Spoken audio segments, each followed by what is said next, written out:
Xuanhuan, strength in adversity. My cultivation knows no bounds. With the system of strength in adversity, Junlin, on the brink of death, embarks on a remarkable journey of boundless cultivation. Celestial emperors, saints, heavenly Tao, all shall take a back seat. Moreover, he has taken on several disciples.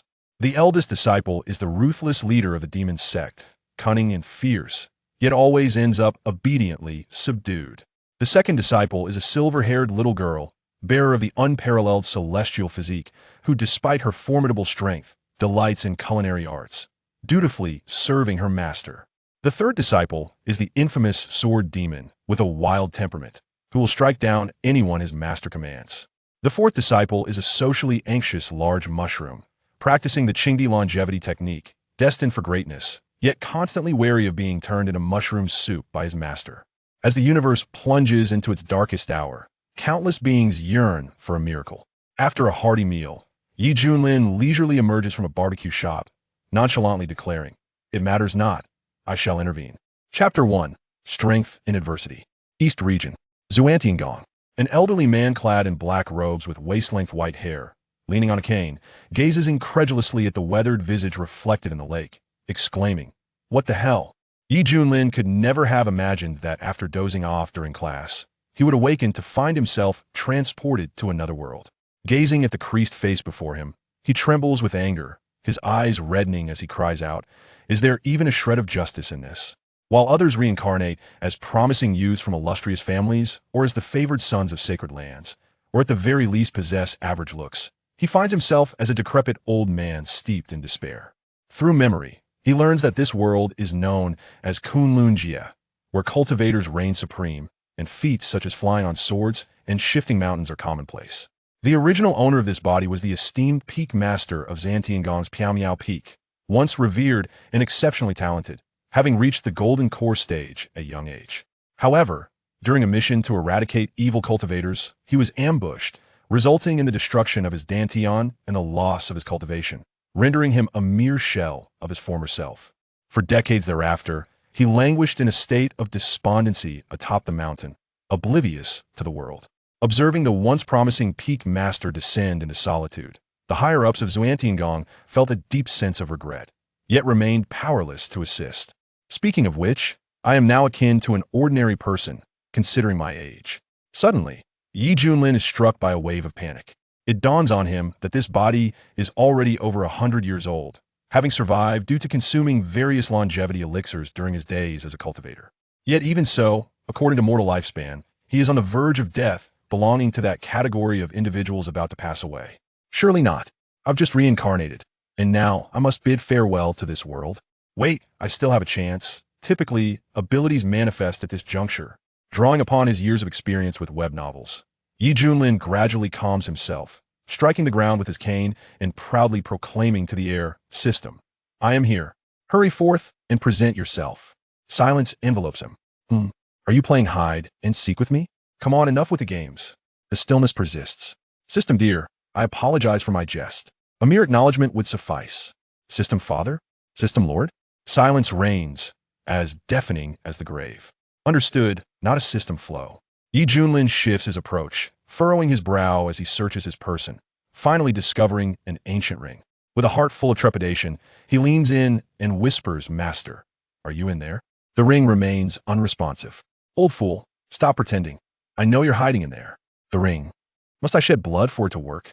Junlin bites his finger, allowing a drop of blood to fall onto the ring, anxiously waiting for a response for a full 10 seconds, only to find nothing has changed. Damn, this golden finger is utterly useless. What purpose does my reincarnation serve? In this frail body, a mere fall could spell disaster. The more he thinks, the angrier he becomes, raising his cane towards the heavens, cursing, "Heavenly Lord, I damn you." 2 minutes later. Ding! Detection indicates that the host's curses are too profane. This system can only passively activate. Please refrain from cursing and embrace civility. The mechanical system prompt echoes in his ears. Junlin is momentarily stunned, clutching his chest in excitement, nearly succumbing to a heart attack. "System, how can you be so unkind? You only appear now." I was beginning to suspect this narrative was following a mortal path. Ding, I sincerely apologize. I was in a deep slumber before, and I have only just awakened. What the hell? Is this how you treat reincarnators? Ding, please mind your language. This system is exceedingly professional. All right, let's hear a different voice. Your systems all sound like emotionless robots. Since you claim to be professional, change it to a loli voice. System is loading new voice package. Ding, loli voice modification complete. Is the host satisfied? In an instant, the system's cold mechanical voice transforms into a sweet, adorable tone. Whoa, you're serious. This is delightful. No alterations without my consent. Ding, understood. To further compensate the host, the system grants a starter gift package. Will you open it? Open it for me. Ding, congratulations, host. You have acquired this special ability, strength in adversity. System, be more specific. Junlin inquires with curiosity. Ding, as long as the host encounters an adversary of a higher realm, you will permanently attain a cultivation level 1 tier above them. No side effects whatsoever. What the hell? Junlin gasps in astonishment, tentatively asking, is it true? For instance, if I am currently an ordinary person and face the heavenly Tao. Ding, this system is honest and trustworthy. Give it a try, and you shall see. The system's lowly voice chirps in his ear. I won't die just from trying, will I? Junlin muses inwardly.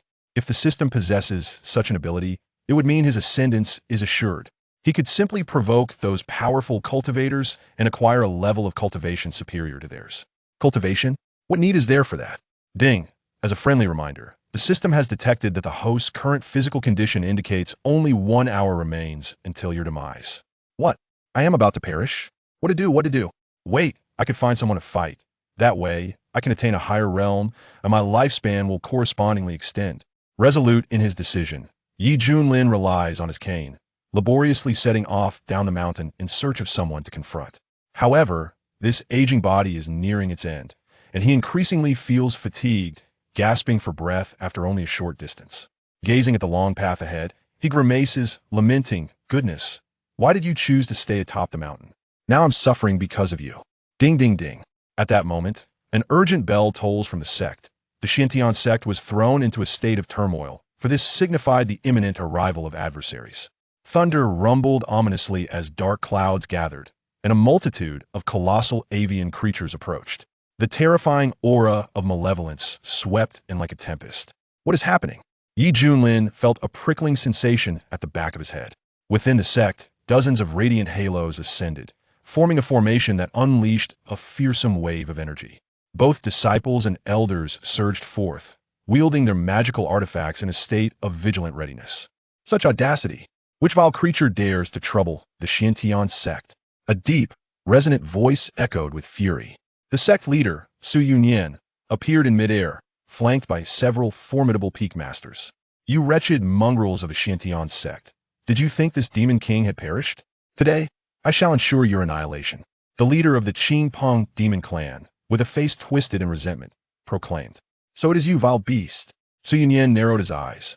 A decade prior, the Qing clan had laid waste to a small kingdom in the wilderness of Huangzhou. The desperate kingdom had sent a plea for aid to the Xuanhuan sect, and he had personally led a contingent to their rescue. He recalled that the Qing demon king, after suffering a grievous injury at his hands, had plummeted from a precipice, his fate uncertain. He never imagined that years later, the fiend would return with a vengeance. The humiliation from that time is still fresh in my memory. Today, I have come to exact my revenge and bathe the Xuanhuan sect in blood. The Qing demon king sneered.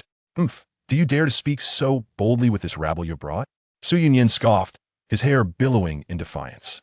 It is precisely because of this.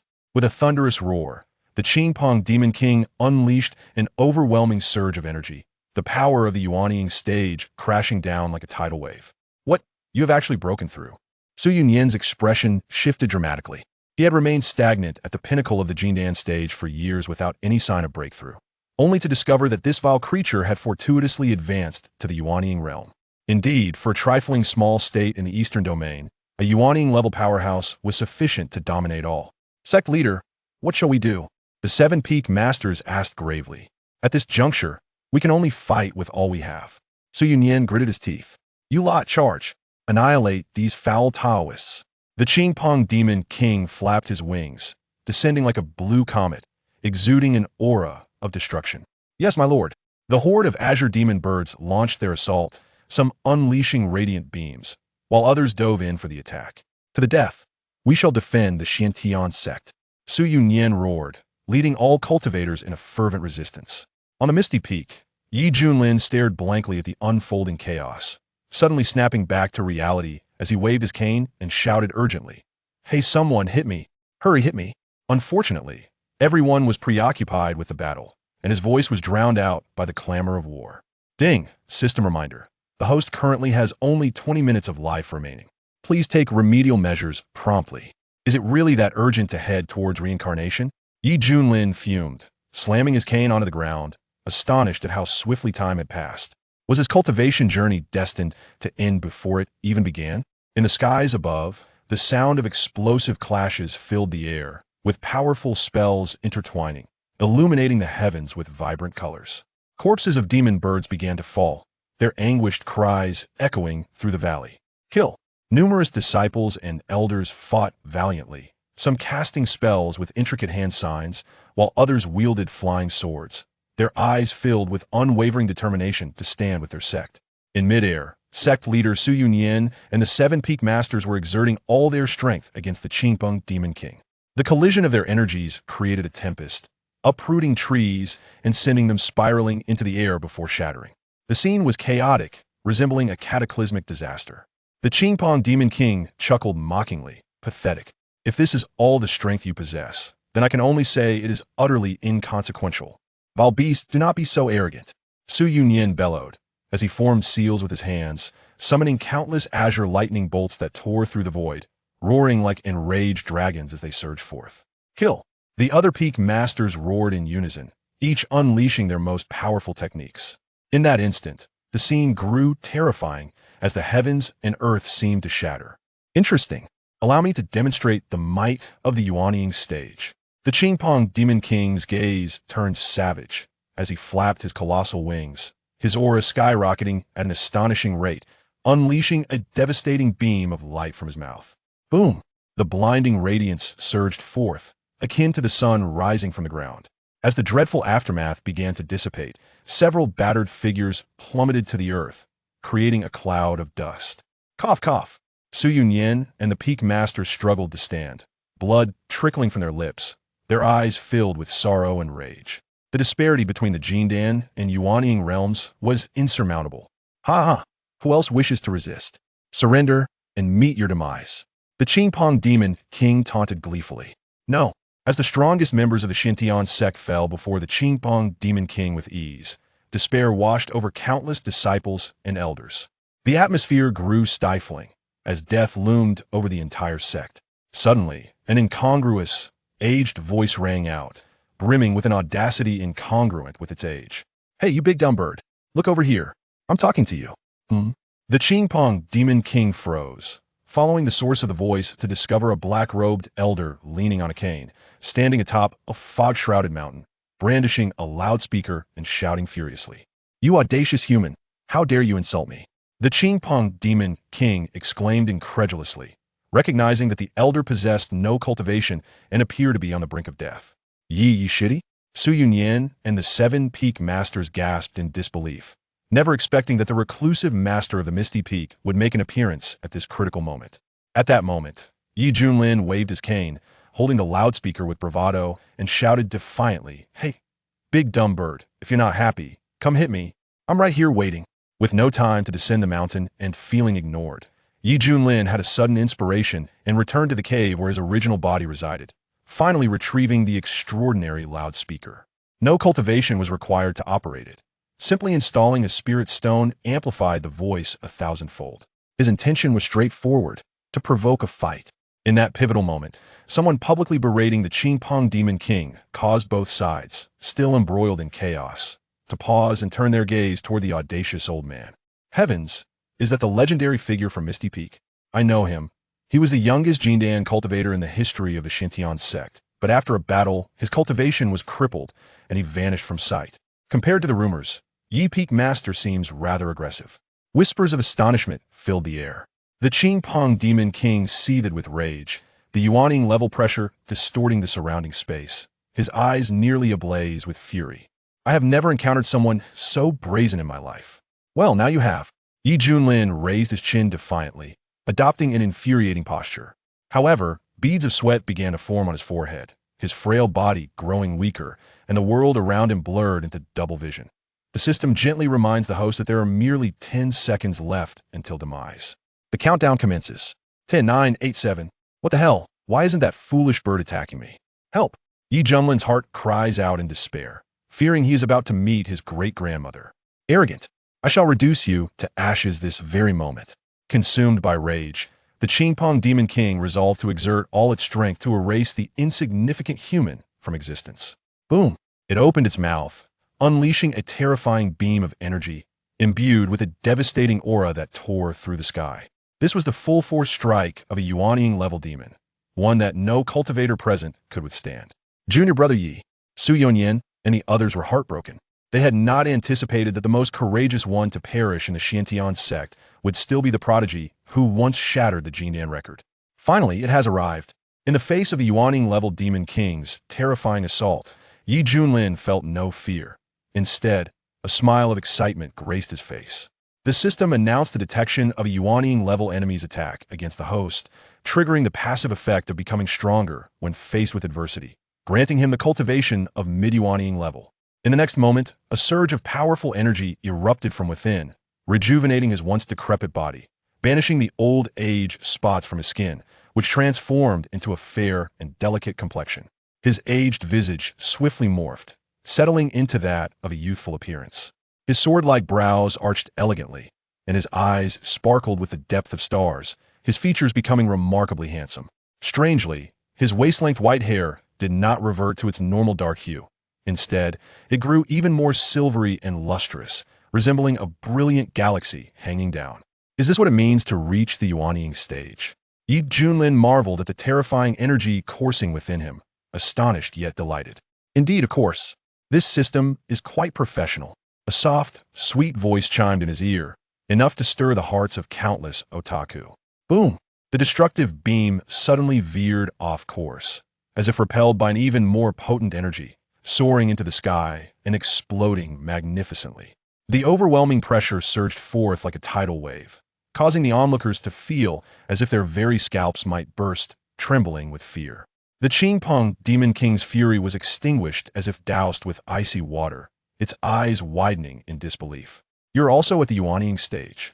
It had never expected a Xuanhuan cultivator to be present in this location, and one whose cultivation appeared even more profound than its own. Amidst countless astonished gazes, Junlin, clad in a black robe, slowly ascended with his hands clasped behind him, his silver hair dancing wildly, his eyes radiating a terrifying brilliance, exuding an aura that seemed to suppress all. How can this be? Junior brother Yi is actually a Xuanhuan-level expert. Xuanhuan and the others were struck dumb, their expressions filled with utter disbelief. What a jest! On the surface, he seemed to have lost all cultivation and become an ordinary mortal. Yet in reality, he had silently broken through to the Xuanhuan stage. It turned out that all those years of self-destruction had merely been a guise. Junior brother Yi, it seems you are quite the cunning one. I can't be mistaken. The master of Piao Miao Peak is indeed a Xuanhuan cultivator. That is a Xuanhuan level, and there are hardly any in the entire Huazhou. Yet, our Demon Sect has produced one. Glorious is our Demon Sect. You lot of demons are finished. Upon witnessing Junlin unleash his Xuanhuan-level cultivation, the entire sect erupted in ecstatic cheers. It is well known that cultivators are categorized into realms: Qi refinement, foundation establishment, Jindan, Xuanhuan, Huashan, Hiti, Deshang, tribulation crossing, and true immortal. In the eastern region's 14 states, Huazhou ranks among the lowest, and a single Xuanhuan cultivator is enough to dominate all around. Congratulations, host, on attaining cultivation for the first time. The system randomly rewards you with a divine ability. Great Wilderness Prison Sky Finger. Junlin was taken aback. This system was rather impressive. Boom! Instantly, a torrent of information exploded in his mind, and he unconsciously grasped this formidable technique. Esteemed friend, what just transpired was merely a misunderstanding. I've decided to reconcile with your sect and would be delighted to visit you in the future. Retreat, my minions. The Qing Demon King pondered deeply, choosing to soften its stance and retreat. Hey, now that you're here, do you really think you can leave? Junlin replied casually. Upon hearing this, a fierce glint flashed in the Qing Demon King's eyes. Your cultivation may be slightly deeper than mine, but the gap is not significant. Are you certain you wish to fight to the death? Though it was at the early Yuanying stage, and Yi Junlin at the mid-Yuanying stage, the Qingpeng Demon King believed that its innate physical prowess might compensate for the disparity in cultivation. If a battle ensued, the outcome remained uncertain. Thus, the Qingpeng Demon King thought that its willingness to back down had already offered ample face to the other party. Presumptuous, indeed, you are a foolish bird. Yi Junlin shook his head, chuckling derisively. Human, you have pushed me to this. Stung by repeated insults, the Qingpeng Demon King's fury ignited completely. It flapped its wings, channeling all its magical energy, its aura turning ferocious as it prepared to burn its demon core in a final desperate effort.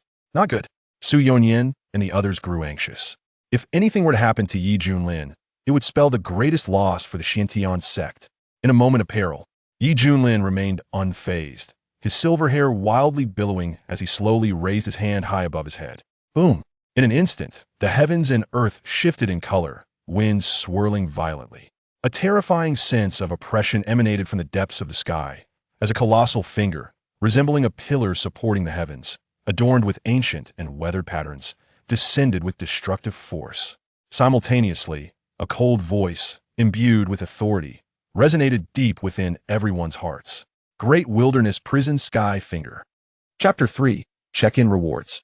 In an instant, a terrifying killing intent firmly locked onto Qingpeng Yaowang, causing its scalp to nearly explode with fear, an unprecedented terror arising within. The mind of Qingpeng Yaowang went blank, its face showing horror as it gazed at the giant finger that continued to expand, the surrounding space solidifying, rendering it almost immobile. The ground trembled and dust filled the sky. In the deep, sunken pit lay a giant bird, bloodied and lifeless. The king is dead, everyone flee. Upon witnessing their leader's demise, all the Qingpeng were terrified and hurriedly retreated, exerting all their strength to escape this perilous land. Kill. Leave none alive. Su Yunyan, regaining his composure from the shock, shouted excitedly. Yes, the disciples and elders' morale surged, launching a full counterattack. Before long, all the demon birds that had invaded Xuanhuan's sect were vanquished. As the savior of the sect, Yi Junlin naturally became the focus of immense attention within the sect. Just the display of his abilities moments ago caused countless gazes filled with admiration. Brother Yi, we truly owe you this time. The sect master Su Yonyan expressed with a heartfelt gesture. Previously, we thought your cultivation had been crippled and that you would never recover, but little did we know. You had already broken through to the Yuanying stage in secrecy. The rough-faced master of Tsangjian Peak remarked with a complex expression. You dullard, what do you understand? Brother Yi is merely modest, silently protecting the sect. The master of Tianxiang Peak chuckled softly, her voluptuous figure exuding mature charm as she gazed at the silver-haired youth's handsome face, her eyes carrying a hint of admiration. Brother Yi remains as poised as ever. It seems we underestimated the situation. Other peak masters nodded in agreement. Goodness, they are quite imaginative, Yi Junlin thought to himself. However, since they all think this way, it saves him the trouble of explaining. Reporting to the sect master, a cry of urgency rang out from an elder. Su Yonyan's expression changed slightly. What is it? Speak. Just now, Fenglei sect suddenly launched an attack, seizing our sect's spiritual minds and veins en masse. The disciples stationed there fought valiantly, but were nearly annihilated. Boom. As the words fell, everyone was consumed by rage. Yi Junlin furrowed his brows, recalling from memory that Fenglei sect was one of the 6 major sects of Huangzhou, the closest sect to Xuanhuan's sect. There had been some previous conflicts, but they were manageable. This sudden large-scale attack from Fenglei sect, coinciding with this moment, was clearly taking advantage of the chaos caused by the demon clan. Their intentions are treacherous. Ding, sign-in task activated. Please complete the sign-in at Fenglei sect, and the host will receive unimaginable rewards.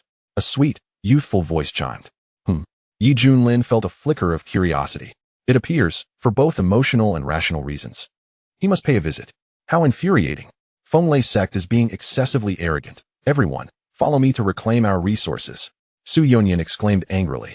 Then, he turned to Yi Junlin and cautiously asked, what does Brother Yi think? In the world of cultivation, strength reigns supreme.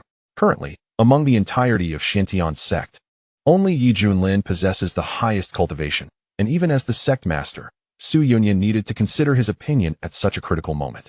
Well, you all proceed as you wish. I shall directly invade Fenglei sect. Yi Junlin waved his hand dismissively.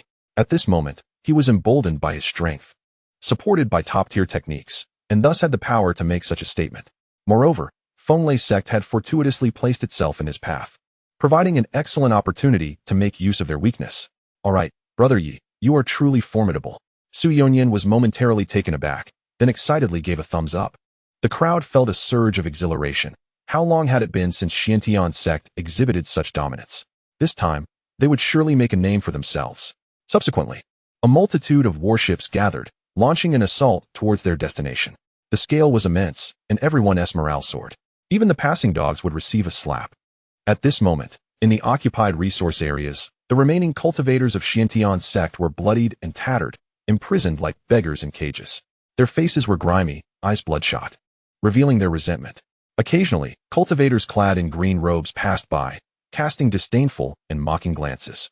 Brother, who would have thought this spiritual vein now belongs to Fenglei sect? One young man with a sharp face laughed. Humph, not only this spiritual vein, all resources of Xiantian sect will soon belong to our sect. A tall man displayed an arrogant demeanor. Bah, foolish dreams, just wait. Xiantian sect will soon organize a team to reclaim this place. A wounded disciple retorted angrily from within the cage. Ha ha. The tall man laughed heartily, his laughter dripping with mockery. Hey, what are you laughing at? I laugh at your ignorance and foolishness. Facing the accusations of the Xiantian sect cultivators, the tall man stepped forward, revealing a sinister smile. You still don't know? Your sect is facing impending doom. Just moments ago, Xuanhuan led its kin to attack Xiantian sect, and it has already broken through to the Yuaning stage. Do you think Xiantian sect, ranked at the bottom among the 6 major sects, stands a chance against a Yuaning level powerhouse? What? The Xiantian sect cultivators were startled, their expressions turning to despair. No wonder Fenglei sect seized this opportunity to aggressively invade our territory. Humph, if what you say is true. Once that beast destroys Xiantian sect, with its appetite, will it spare you, Fenglei sect?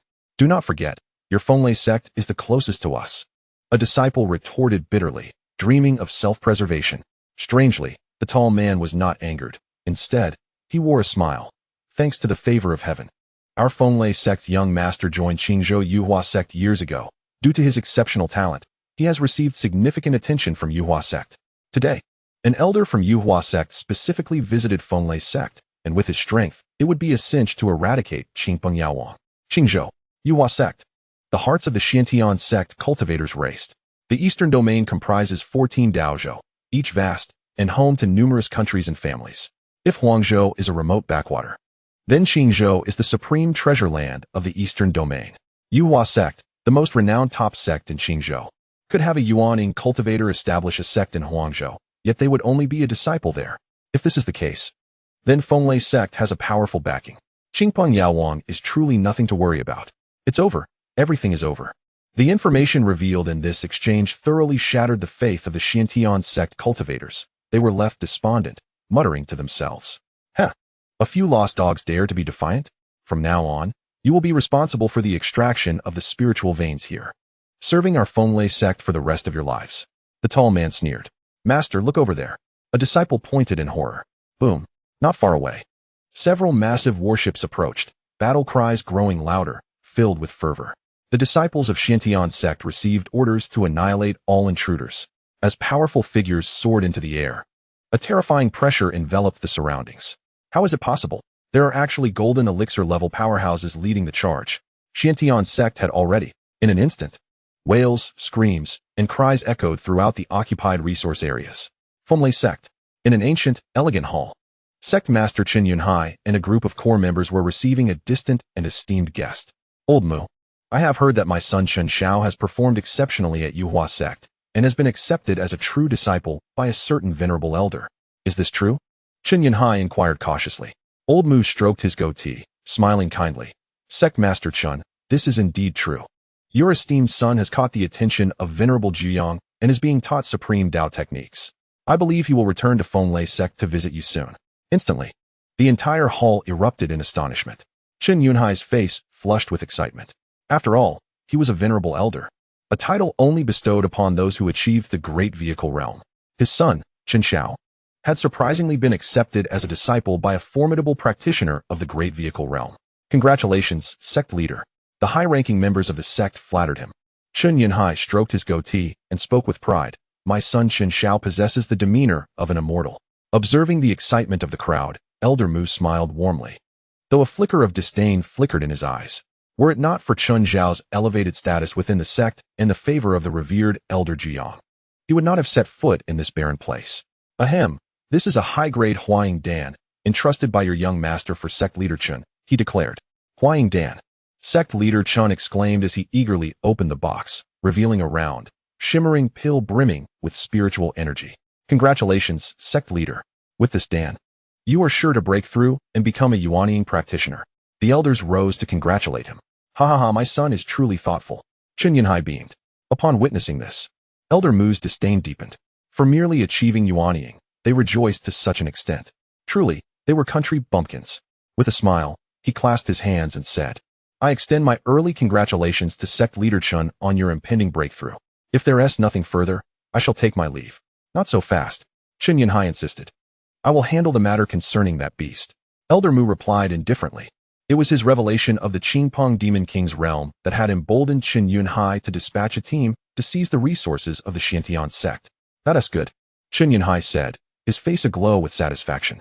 Suddenly, a figure clad in black robes broke through the layers of array barriers, descending alone into the Fenglei sect. Causing an uproar, Yi Junlin, with flowing silver hair, ignored the terrified disciples and elders around him, a playful smile tugging at his lips. "So this is the Fenglei sect?" At that moment, a sweet, youthful voice echoed in his mind. "Ding, you have arrived at the check-in location, Fenglei sect. Would you like to check in?" "Check in," Yi Junlin silently declared. He genuinely wished to see what treasures awaited him. "Ding, check-in successful. Congratulations, host, you have obtained Chapter 4. Your cultivation has risen.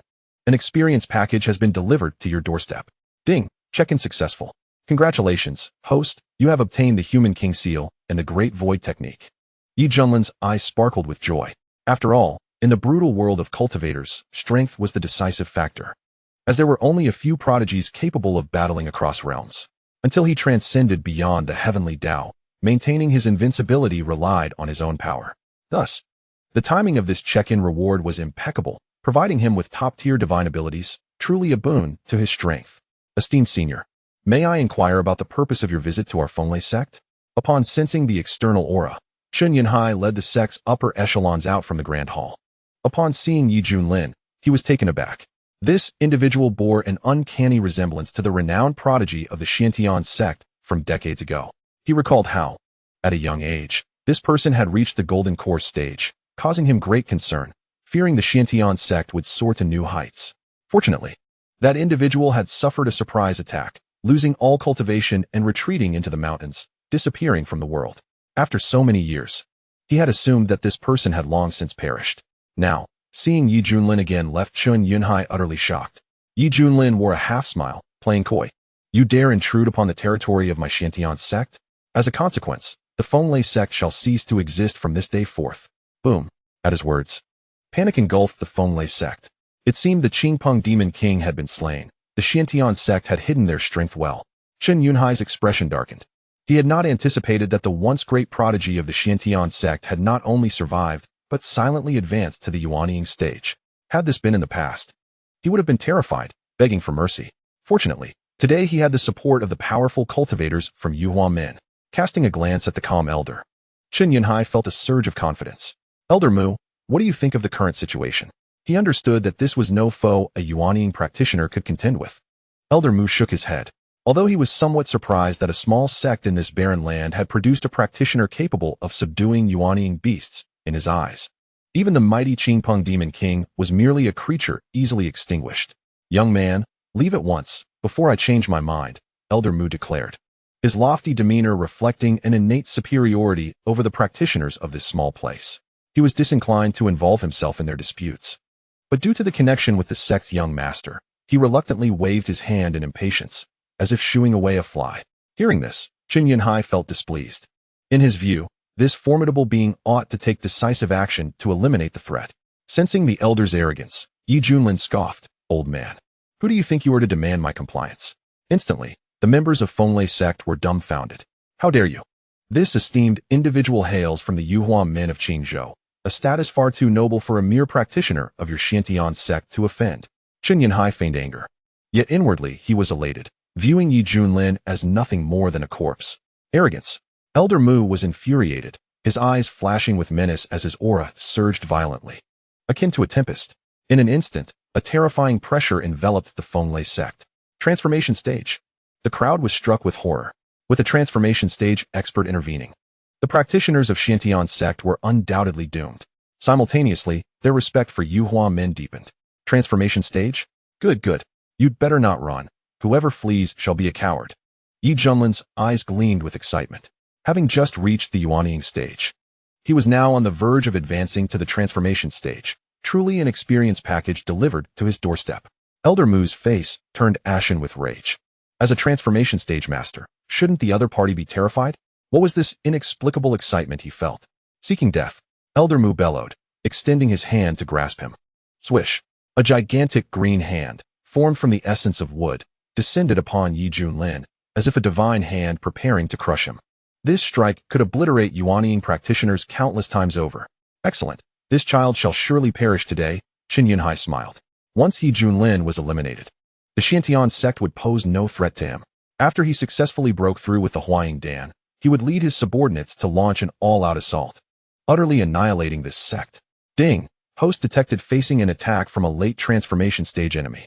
Activating the passive effect of becoming stronger when faced with strength, granting host the pinnacle of transformation stage cultivation. In an instant, a surge of even more powerful energy erupted within Yi Junlin, radiating a terrifying aura that caused the expressions of everyone present to shift dramatically. Boom! The colossal azure hand, akin to a mountain, was effortlessly shattered by Yi Junlin with a mere gesture, transforming into countless starlights that cascaded down, a breathtaking sight to behold. You are also at the transformation stage. Elder Mu was taken aback, his eyes wide with disbelief. In his view, the silver-haired youth who had appeared to possess Yuanying cultivation suddenly unleashed an aura of the transformation stage, one that even surpassed his own. What a joke! In this barren wasteland, a native has actually cultivated to the transformation stage? How is this possible? Qin Yunhai's smile vanished in an instant, replaced by sheer terror. His voice high-pitched and trembling like a woman's. He was genuinely frightened. His heart nearly stopped. How could a mere Xuanhuan sect have a formidable transformation stage master? At this moment, the members of Fenglai sect were so terrified they scarcely dared to breathe, their faces pale with fear as they gazed at Yi Junlin. In the wasteland, a Yuanying practitioner was already considered immensely powerful, akin to the founding ancestors of a sect, capable of sustaining a sect for millennia. Above the Yuanying, the transformation stage was an existence that could live for 10,000 years, possessing the ability to destroy the heavens and the earth. As Yi Junlin revealed his formidable prowess, the onlookers lost their composure. Mulao, what should we do now? Qin Yunhai implored, realizing that if he had known there was a transformation god in Xuanhuan sect, he would never have dared to provoke them. Mulao's gaze shifted, as if struck by a thought, and he gradually regained his composure, sneering. What is there to panic about? Do not forget that I hail from Qingzhou's Yuhua sect, where the celestial techniques I command are beyond his imagination. Based on this alone, he has no chance of victory. Qin Yunhai's eyes brightened. After all, Yuhua sect was a sacred place of cultivation in Qingzhou, with a plethora of high-tier techniques. It was no wonder that so many cultivators from the eastern region yearned to enter its gates. In contrast, Xuanhuan sect was merely a small sect, and even if they had produced a transformation god, their foundational techniques could not compare. With this in mind, Qin Yunhai exhaled in relief. His gaze towards Yi Junlin now tinged with malice. Thankfully, Mu Lao was present today. Otherwise, Fenglai sect would have been obliterated. Old man, are you so confident? Yi Junlin raised an eyebrow. Mu Lao responded with pride. I concede that your talent for cultivation is exceptional, but alas, when it comes to the duels between cultivators, you are no match for me, for I am from Yuhua sect. The mere mention of Yuhua sect spoke volumes. Any cultivator from there would be a paragon in the wild state, capable of slaying foes beyond their rank as easily as eating and drinking, a level of strength unimaginable to grassroots cultivators. Prepare to die? Mu Lao formed hand seals, his robes billowing. Thunderous sounds erupted as countless thick azure vines surged forth, transforming into a colossal hand reaching for Yi Junlin. This was the pinnacle of earth-tier divine techniques. The Tai Chingmu Palm. In the realm of cultivation, all techniques are classified by rank: mortal, spirit, profound, earth, heaven, sovereign, celestial, and saint. Few cultivators in the wild state could practice spirit tier techniques, and even a single spirit tier technique could serve as a sect's treasure. Now, Mu Lao unleashed a top-tier earth technique, revealing the terrifying foundation of Yuhua sect. To die at my hands is a privilege for you, a lowly sect cultivator. Mu Lao was brimming with confidence, for this was his signature technique, one that had earned him great renown among the outer elders. Mere tricks. Yi Junlin extended his hand, forming a seal. Boom. Behind him, a towering, majestic figure emerged, like an emperor suppressing multitudes. What is this? Mu Lao's forehead beaded with sweat, his pupils constricting in terror, as goosebumps crawled across his skin. He had never encountered such a domineering technique. Even at first glance, it inspired a sense of subservience. Human King Seal. A clear voice echoed through the heavens, exuding an air of authority. Under the astonished gazes of many, Yi Junlin presented the Human King Seal, its momentum threatening to upend the sun and moon and disrupt the heavens. As they clashed, the Tai Ching Mu palm was instantly obliterated, and the Human King Seal hovered above Mu Lao, descending to suppress him. Not good. Mu Lao summoned various treasures and talismans, desperately attempting to withstand this terrifying strike. But they shattered one after another beneath the Human King Seal. Sensing his body on the brink of annihilation, he cried out in despair, "Wait. In the name of Yuhua sect, I beseech you for mercy." Yi Junlin scoffed. "What does Yuhua sect mean to me? If you dare to provoke me, I will annihilate it." You. Mu Lao was both shocked and enraged, never expecting such arrogance. A transformation god might dominate in the wild state.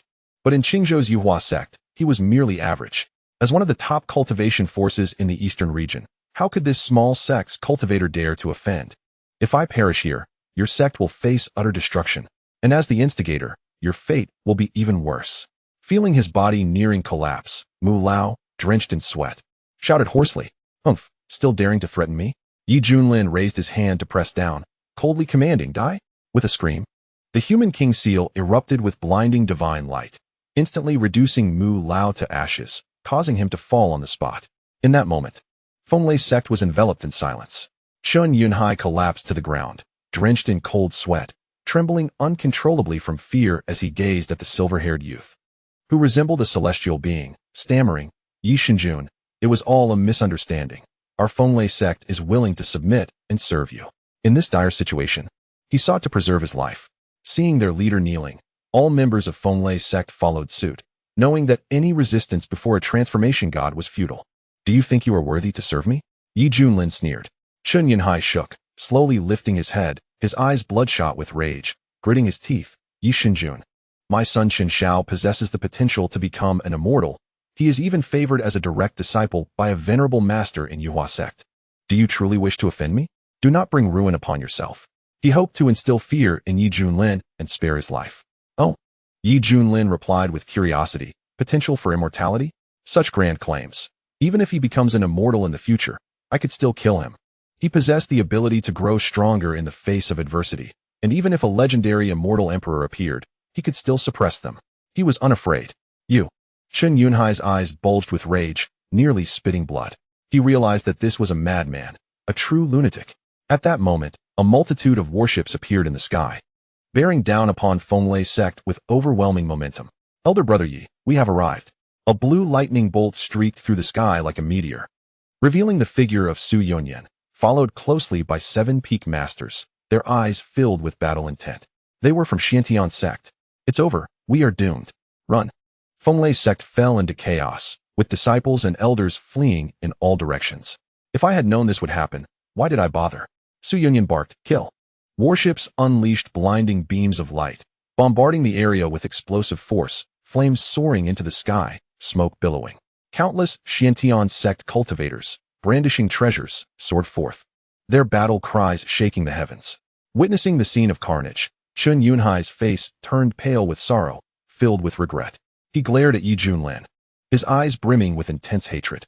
If it were not for this individual deliberately concealing his strength, he would never have provoked Xiantian sect. Damn it. Hiding a transformation god's power. Wait for me. My son possesses the potential for immortality. Today's humiliation will be repaid 1,000-fold. Xuanhuan roared in a fit of rage. "Fool." Yi Junlin contemptuously pointed. Bang. Xuanhuan's head exploded like a watermelon, his decapitated body collapsing into a pool of blood. The other Golden Core cultivators attempted to flee but were swiftly dealt with by Yi Junlin's hand. Before long, Under the onslaught of Xuanhuan Sect, Fenglai Sect was uprooted, with various elixirs and spoils of war being systematically transferred to the warships. We have won. Long live. The Xuanhuan Sect cultivators cheered with excitement. Xuanhuan, glowing with joy, laughed heartily. Elder brother Yi, look what I found. He produced an exquisite brocade box, opening it to reveal a spirit-rich elixir, the transformation baby pill. I discovered this from that old dog Chun. I never expected him to have such a treasure. With this, I can break through to the Yuan infant stage in a few days. Xuanhuan was overjoyed, having been stuck at the golden core stage for years. This was his greatest gain. Congratulations, Sect Master. Now our Xuanhuan Sect has a second Yuan infant. One of the peak masters exclaimed excitedly. In the wild state, reaching Yuan infant stage meant dominance. With 2 Yuan infants, Xuanhuan Sect could stand among the top sects. Indeed, after careful contemplation, Junlin resolved to speak. Suddenly, a voice filled with astonishment echoed, "Everyone, look at this." The master of Tsangjian Peak hurried over, lifting an ancient token he had found on the ground. The characters Yuhua inscribed on the token shimmered with brilliance, exuding an extraordinary presence. Xuanhuan's eyes widened in disbelief as he exclaimed, This is the token of Yuhua Sect." Tsangjian Peak's master was taken aback, staring incredulously at the token in his hand, realizing its significant implications. After all, it belonged to the revered Cultivation Sanctuary of Qingzhou, a true pinnacle of power in the Eastern Domain. Moreover, the design of the token suggested that its bearer held a respectable rank within the Yuhua Sect, likely that of an elder. Xuanhuan seized the token, scrutinizing it closely, and gasped. Upon hearing this, the crowd fell into a stunned silence. Such an entity must be at least at the transformation stage. But how could it possibly appear within the Wind Thunder Sect? The master of Tianxiang Peak remarked softly. Instantly, the crowd froze, lost in their thoughts. Could it have been accidentally dropped? Xuanhuan furrowed his brow. He had not considered any connection to the Wind Thunder Sect. For the former was a soaring dragon, while the latter was merely an insignificant ant. How could there be any intersection? Clearing his throat, Xuanhuan gazed solemnly at the vast sky and declared, "I mean no offense, esteemed elder. I kindly request that you reveal yourself and reclaim the token." The crowd looked up with anticipation. If an elder were to appear, perhaps a benevolent bond could be forged. Should they establish a connection with the Yuhua Sect, it would bode well for Xuanhuan Sect in the future. However, from the heavens came the cawing of crows. Xuanhuan, undeterred, attempted to speak again, only to be interrupted by a tap on his shoulder. Turning, he saw a silver-haired youth looking at him with a peculiar expression. "Yi Shidi," the youth remarked awkwardly. Yi Junlin sighed. "No need to call out. I have already slain the individual." Chapter 6. Taking a disciple, the Demon Sect leader? What? The crowd was left speechless. The esteemed elder of Yuhua Sect was slain by you? Xuanhuan paused, suspicion clouding his thoughts. "Yi Shidi, are you jesting? With your cultivation level?" Clearly, he doubted Yi Junlin's claim. "In truth, I am not at the Yuanying stage." As he spoke, Yi Junlin deliberately released his aura. Boom. Xuanhuan and the others felt as though they had plunged into an ice cavern, fear rising within them as they realized their own insignificance in the face of such overwhelming pressure. Transformation. A flicker of profound shock crossed their faces, filled with disbelief. If the Yuanying stage could dominate the wilderness of the East, then the transformation stage was akin to a colossal titan striding freely, even in the entire Eastern Domain. Such a figure would receive deference from all factions.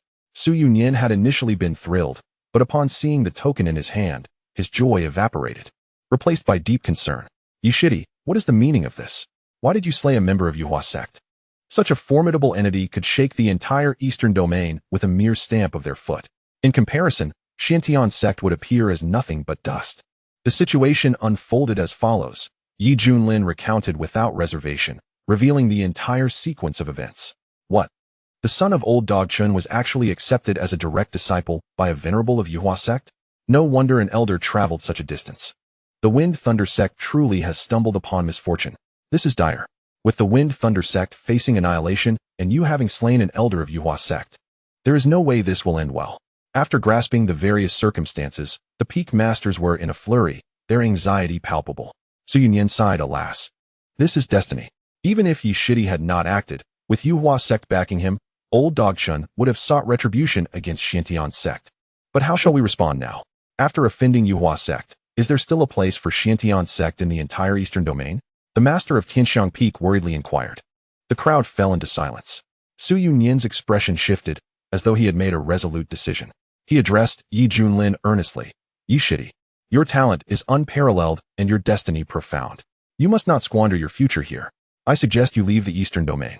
Should Yuhua sect come seeking accountability, we can face our demise, but as long as you remain alive, Xintian sect will have a chance to endure. The sect master speaks true. The master of Cangjian Peak affirmed earnestly. Agreed. The others nodded in resolute agreement, their eyes filled with determination. Seeing this, Yi Junlin felt a jolt of surprise. This sect possesses remarkable unity. Everyone, please remain calm. I shall take care of the aftermath of this matter. I assure you it will be resolved. Yi Junlin smiled. With the prospect of facing formidable challenges, he welcomed the opportunity for Yuhua sect to come seeking trouble, coupled with the rewards from his regular sign-in. Yi Junlin was confident that his strength would soar to new heights. Ding. Detected a suitable disciple candidate within 100 miles. Suspected to be the true immortal level leader of the Demon Sect. Would the host like to accept them as a disciple? Completing this task will yield unimaginable rewards. At that moment, a sweet, youthful voice echoed in his mind. Yi Junlin stood frozen in place. What was happening?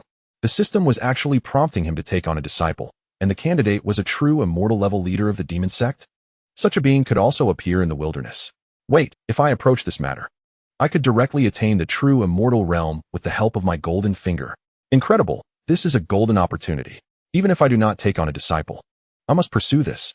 However, at that moment, Su Yunyan appeared troubled and was about to speak again, but Yi Junlin interrupted. Everyone, feel free to continue your discussions. I must take my leave. He then employed the Great Void technique, vanishing from the scene, leaving the crowd in stunned silence. In the Zishi bamboo forest, the bamboos swayed gently, green leaves fluttering. A tall figure was desperately fleeing, blood trickling from the corner of his mouth. Hongqinya, with disheveled hair and an exquisitely beautiful face, wore an expression of icy displeasure, a crimson flame marked between her brows, her enchanting phoenix eyes radiating indignation. Jia Jia Jia. My beauty, do not run. Let me enjoy myself. Behind her, a sinister voice grew closer, filled with greedy desire. Upon hearing this, Hongqinya's forehead throbbed with veins, and she turned to roar, get lost. How many times must I say it? I am a man. A man. The relentless pursuer, Kong Xuanhuan, laughed heartily, his gaze burning with desire. How could such a stunning girl possibly be a man? Do not attempt to deceive me. The more Hongqinya heard, the angrier she became. Feeling the pursuer closing in rapidly, an overwhelming sense of despair surged within her. Truly, a tiger falling upon the plains is bullied by dogs. Once a formidable leader of the Demon Sect, commanding a vast empire and worshipped by billions, he had reached the true immortal realm. Who would have thought that his sworn enemy would unite several holy powers to launch a massive assault against the Demon Sect, causing his once mighty force to collapse? Those who had once sworn loyalty turned against him, and Hongqinya himself became the target of the hunt. On that fateful day, celestial beings descended to claim his life. Hongqinya unleashed supreme secret techniques, risking the depletion of his cultivation, and fought his way out, fleeing to the Eastern Domain, hiding in this impoverished wilderness of the wild state. Now, Hongqinya had fallen from the true immortal realm to the early stages of foundation establishment, hoping to cultivate anew and return to the central domain for vengeance. Yet, before he could hide for long, he encountered a perverse man intent on violating him. Once a Demon Sect leader, a being who had attained immortality, if he were to be humiliated by such an ant, his heart would crumble, and any thoughts of revenge would be rendered futile. My beauty, run faster. I am almost upon you. Kong Xuanhuan, with heavy dark circles under his eyes, resembling someone who had indulged excessively, navigated the bamboo forest with golden light, his gaze greedily fixed on the fleeing figure, cackling. As a Jindan realm cultivator, capturing someone at the foundation establishment stage was hardly a challenge. Soon, several brown nails shot forth, aiming to pin Hongqinya's limbs. Upon hearing the wind's whisper, Hongqinya sensed a warning surge through him.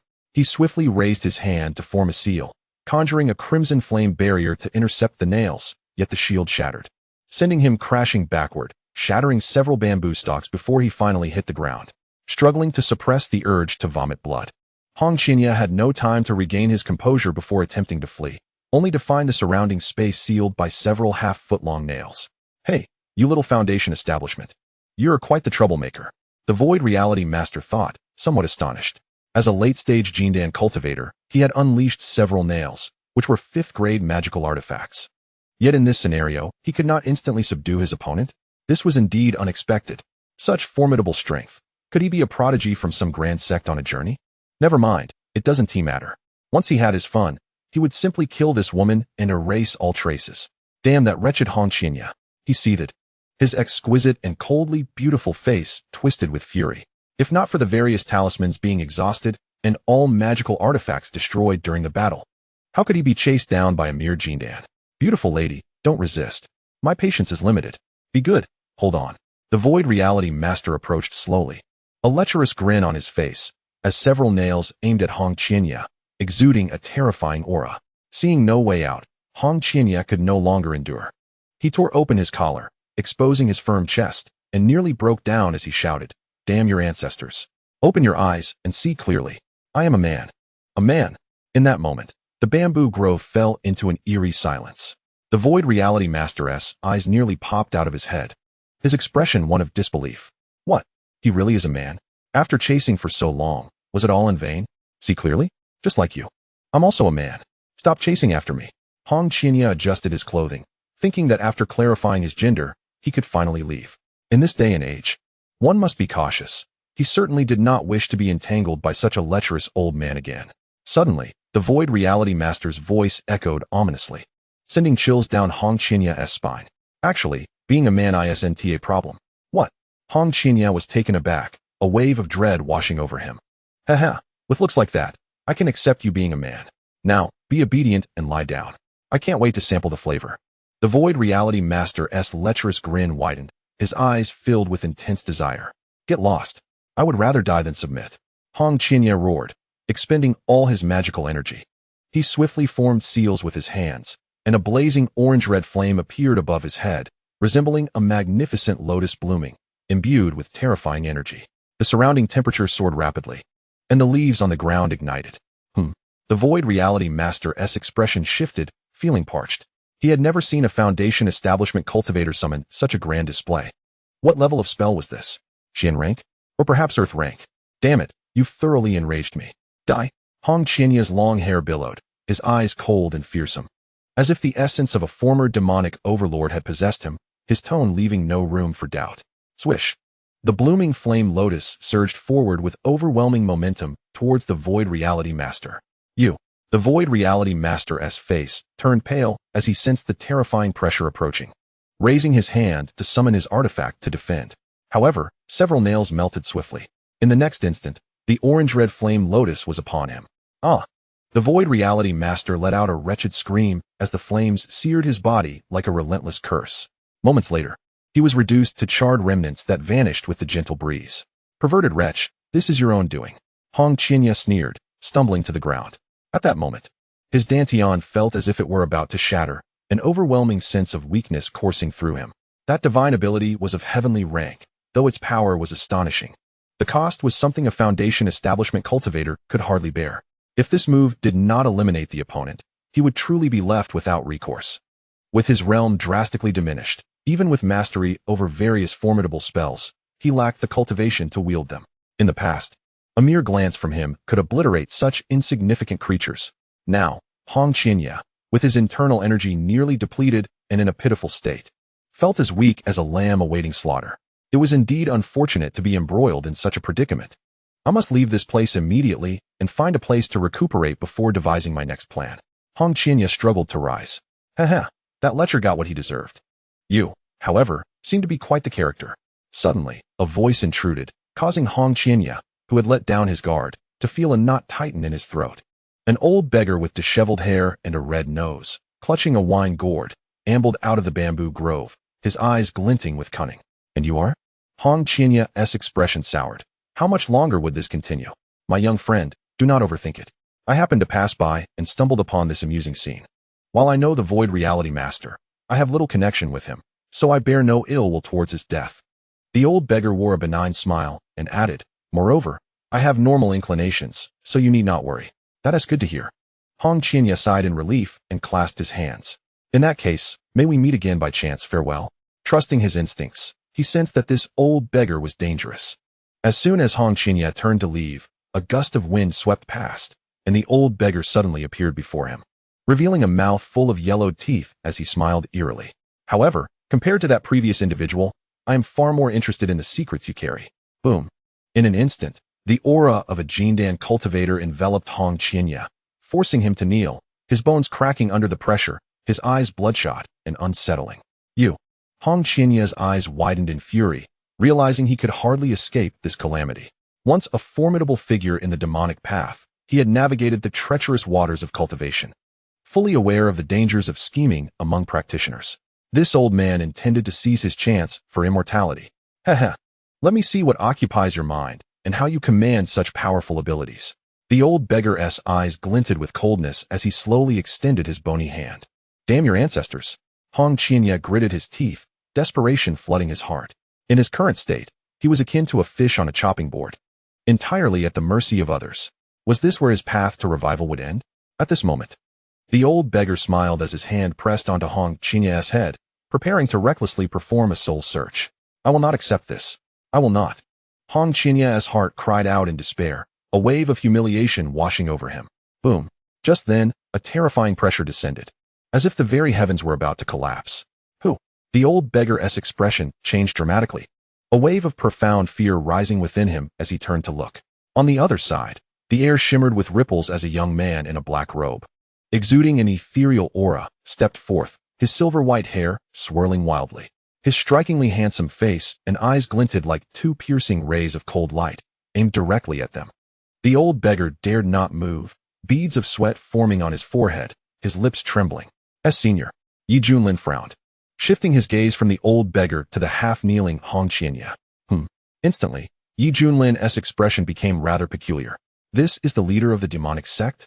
Or a true immortal? This is nothing more than a Foundation establishment weakling. Are you trying to deceive me? The system confirmed, assuring that this individual was indeed a former leader of the Mo Jiao, once revered in the realm of true immortals, now merely fallen from grace. The Eye of Insight was activated for the host, revealing a virtual panel of information about Hong Qianya before Junlin's eyes. Name, Hong Qianya. Gender, male. Cultivation, early Foundation establishment talent, celestial grade fire element. Spiritual root, damaged. Identity, former leader of the cult of the fire god. True immortal. In the process of transcending tribulations, Junlin was taken aback, realizing that this once formidable figure had now become a shadow of his former self. However, a startling revelation struck him. This was, in fact, a man. Staring incredulously at the gender field, he scrutinized Hong Qianya once more, his gaze momentarily captivated by the exquisite beauty before him. With his fair, smooth skin and finely chiseled features, he possessed an ethereal allure, particularly those captivating phoenix eyes that seemed to ensnare the very soul. The fiery crimson mark between his brows added an enchanting charm to his presence. With such striking looks, many women would feel dwarfed in comparison. Yet, to think this was a man? Initially, Junlin had suspected he might be a cross-dressing master, but the attire suggested otherwise. It was a natural beauty, accentuated by his flowing locks. Though only at the Foundation establishment stage, with such talent, he could surely rise to his former heights. Taking him as a disciple would be a wise move. The prospect of commanding a former cult leader, once a high-ranking immortal, was exhilarating. However, the reality dawned on Hong Qianya, who felt a wave of despair wash over him. The arrival of this silver-haired youth did not bring him joy.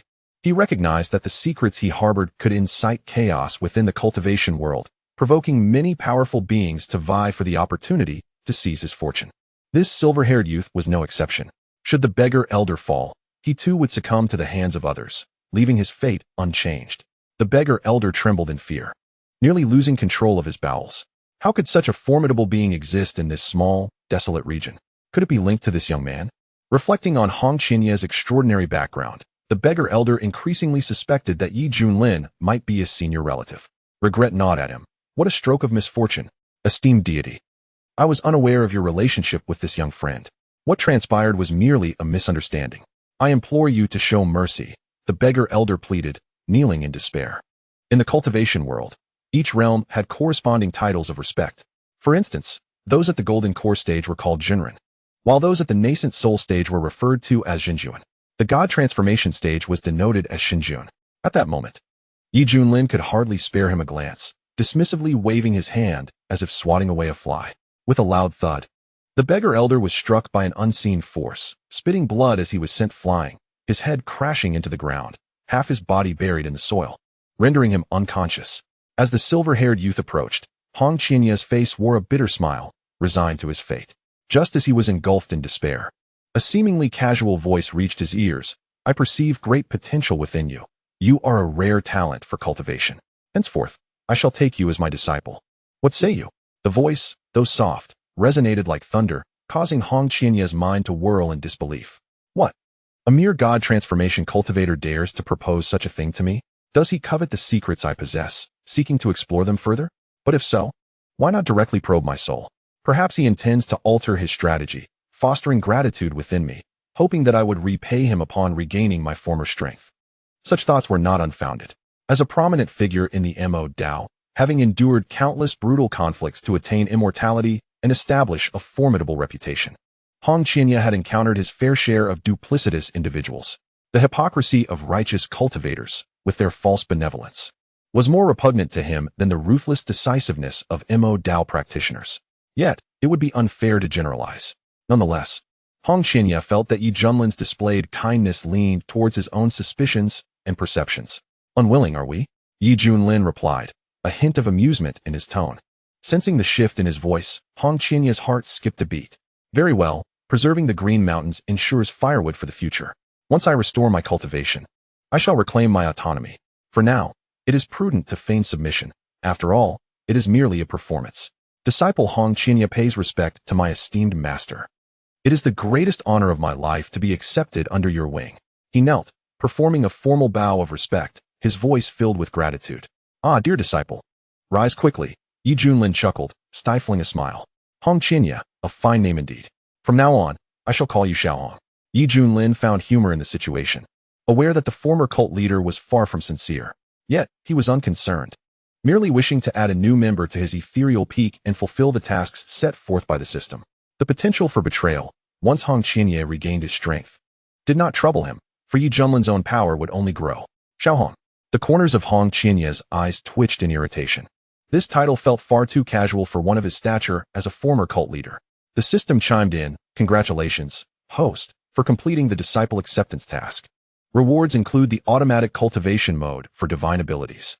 Congratulations, host, on receiving the Zongtian coffin, containing 108 restrictions that will gradually unlock as your cultivation increases. Currently, it is at the level of a third-grade spiritual weapon. Zongtian coffin. The heavens may be buried. The earth may be buried, burying all that exists. It can be used to refine any living being, and in later stages, it can entomb the myriad realms. Congratulations, host. The qualifications of your disciple have been detected. The system offers a complimentary upgrade service package. Congratulations, host, for receiving the fire-based technique, Sanqian Yin Yin Jing. Congratulations, host, for receiving the fire source pill, used to repair the fire element spiritual root and forge an unparalleled foundation. This task's rewards have concluded. Are you satisfied, host? A sweet, youthful voice from the system echoed in his mind. Yes, the service is commendable. You may withdraw now, Yi Junlin replied, feigning calmness, though excitement stirred within him. Understood. This was the attitude that a prestigious traveler from Huaxia deserved from the system, Yi Junlin mused, reveling in the elevated service experience. The rewards included the ability to cultivate the acquired divine abilities, saving him considerable time and allowing him to indulge in future endeavors comfortably. It was important to note that divine abilities had cultivation progress, directly influencing the potency unleashed by the practitioner. The stages included entry, small success, great success, perfection, and transformation. The power and effects unleashed at each stage could vary dramatically, reaching up to 10-fold or even 100-fold. While cultivation was undoubtedly vital, possessing sufficient strength could enable one to triumph over adversaries beyond their level. Additionally, the Zongtian coffin, with its imposing name, suggested a formidable power, as if it were capable of challenging the very heavens themselves. With this treasure, currently classified as a spiritual weapon, Yi Junlin felt he had the foundation to command respect throughout the Eastern domain. After all, treasures were categorized into magical tools, precious artifacts, spiritual weapons, profound tools, immortal artifacts, and sacred artifacts, further divided into 9 grades, with 9 being the pinnacle. For most cultivators in the Kunlun realm, merely touching the threshold of a precious artifact was a monumental achievement, let alone obtaining a spiritual weapon reserved for the elite. Furthermore, the Zongtian Guan could continue to unlock its corresponding restrictions as his realm progressed, gradually restoring its grade. In the end, Yi Junlin eagerly anticipated the astonishing power this supreme treasure could achieve. Master, Master. The voice of Hong Qinya interrupted Yi Junlin's thoughts. Upon seeing her exquisitely beautiful face, tinged with a hint of peculiarity, Yi Junlin realized he had momentarily lost focus. Ahem, little Hong, as a token of apprenticeship, I ought to bestow upon you a cultivation method that will assist in your future training. Thank you, Master. Hong Qinya responded with a symbolic gesture of gratitude, although her eyes betrayed a hint of disdain as she lowered her head. Heh, a mere Huashan, daring to instruct me in cultivation? You think highly of yourself, don't you? Let's see what garbage method you will present. With a flick of his finger, Yi Junlin infused a stream of radiant energy, laden with information, into Hong Qinya's consciousness. 3,000 Yin Sutra? Hong Qinya furrowed her brow, instinctively delving into its intricacies. Boom. The disdain she had previously harbored exploded in her mind, her breath quickening. Her cheeks flushed with two bright spots of color, her body trembling visibly. At this moment, Hong Qinya's spirit was violently shaken, utterly absorbed in the profound mysteries of the 3,000 Yin Sutra. It is worth noting that her primary cultivation method, the reverse chaos flame technique, was a top-tier fire attribute technique of the esteemed rank. Even in the central domain, it was considered a pinnacle, playing a crucial role in her personal cultivation. Until now, Hong Qinya was quite satisfied with this technique, confident in her ability to regroup, break through, and once again attain the path to immortality. However, the 3,000 Yin Sutra bestowed upon her by Yi Junlin completely upended her understanding, resulting in a monumental shift in her mindset. Compared to the 3,000 Yin Sutra, her reverse chaos flame technique was nothing short of trash. The disparity was akin to that between heaven and earth. Heavens! This is undoubtedly a celestial grade technique, perhaps even the legendary holy grade. Hong Qinya felt as if she had been struck by a wave of immense joy, her mind swirling with disbelief at the profound impact this technique would have on her. This cultivation method not only opened up a new avenue for fire-related training, but also encompassed 3,000 fire-based divine abilities, with greater power corresponding to higher rankings. With this method aiding her, her cultivation would accelerate exponentially, and her strength would soar beyond imagination. Returning to the true immortal realm? No, she needed to be bolder. While Hong Qinya was lost in her thoughts, Yi Junlin tossed her a smooth red elixir, saying, "And this, for you." "What is this?" Looking at the red elixir in her hand, Hong Qinya felt as if she had been struck by lightning, her expression one of utter incredulity. Fire Source Pill. Chapter 9. A Stroke of Luck. Oh, so you are familiar with it, Yi Junlin remarked. Hong Qinya's heart surged like turbulent waves, given his former status. He was well acquainted with the Fire Source Pill. For cultivators specializing in fire attribute techniques, this was akin to a divine elixir bestowed by the heavens, capable of significantly enhancing their abilities. Its rarity was so great that even immortals would vie for it. Moreover, since he had used secret methods to escape death, his foundation had already been compromised, affecting his future cultivation path. The appearance of this Fire Source Pill was like a timely blessing. Is all of this for me? Hong Qinya murmured to herself, having never received such kindness from anyone in her life. Previously, all she had encountered were schemes and deceit. Now, with Yi Junlin's bestowal of both a technique and an elixir of unimaginable grade, he had greatly aided her, filling her with immense gratitude. Wait, how did such a minor Huashan manage to acquire these two items? Even at my peak, I lacked the ability to procure them. Hong Qinya felt a sense of absurdity. What on earth was happening? Even the major powers of the central domain would go mad for such techniques and elixirs, yet here they were, casually presented by a cultivator from a remote region. Could it be that he possessed greater celestial fortunes? Hong Qinya's thoughts raced, her heart pounding with excitement. After all, both the 3,000 Yin Sutra and the Fire Source Pill were things no Huashan cultivator could readily possess. The only plausible explanation might be that he had retrieved them from some ancient relic, yet his current discernment did not reveal their true rarity. With this in mind, Hong Qinya''s breath quickened, feeling as though she had struck gold. Little Hong, are you dissatisfied with the gifts bestowed by your master? Observing the various expressions flitting across Hong Qinya''s face, Yi Junlin found the situation amusing. What was this demonic cult leader imagining now? Hong Qinya regained her composure, her demeanor shifting dramatically as she solemnly clasped her hands and said, "Master, that is not the case at all. To be taken in by you, Master, is the greatest fortune of my life." Given this, he might as well accept her as a disciple, all the while seeking to uncover the secrets she harbored. Well then, take this elixir, and I shall personally guard you during your cultivation. Thank you, Master. Subsequently, Hong Qinya swallowed the fire source pill, sitting cross-legged to begin refining its power. In an instant, wisps of green smoke began to rise from above her head, her fair skin turning a vivid crimson, her entire face blushing as if it would bleed, and her body felt as if it were ablaze. At this moment, revolutionary changes were occurring within her. Boom! Hong Qinya's aura surged upward. Foundation establishment, early stage, mid-stage, late stage, peak, perfection, breaking through to the golden core. After a while, Hong Qinya's cultivation stabilized, reaching the early stage of Yuaning. The fire attribute spirit root within her had fully recovered, and her foundation had become extraordinarily solid, allowing her future cultivation to progress at an unprecedented speed. In just half an hour, she had advanced from foundation establishment to Yuaning, an astonishing rate of breakthrough that was unheard of even in the central domain. However, from Yi Junlin's perspective, this was only natural since she was originally a true immortal reincarnate, augmented by the appropriate technique and elixir. Hong Qinya, sensing the changes within her, was filled with overwhelming excitement and let out a triumphant roar, expressing her exhilaration. The roar resonated with ambition, reverberating through the vast bamboo forest, startling numerous birds into flight. Just wait. Once I return to the central domain, I shall avenge my past shame. Noticing the peculiar expression on the silver-haired youth's face, Hong Qinya realized her earlier lapse in composure and cleared her throat, clasping her hands to say, "Master, I was indeed disrespectful. No harm done. Come, let us return to the sect and meet your uncles and aunts." Yi Junlin waved his hand.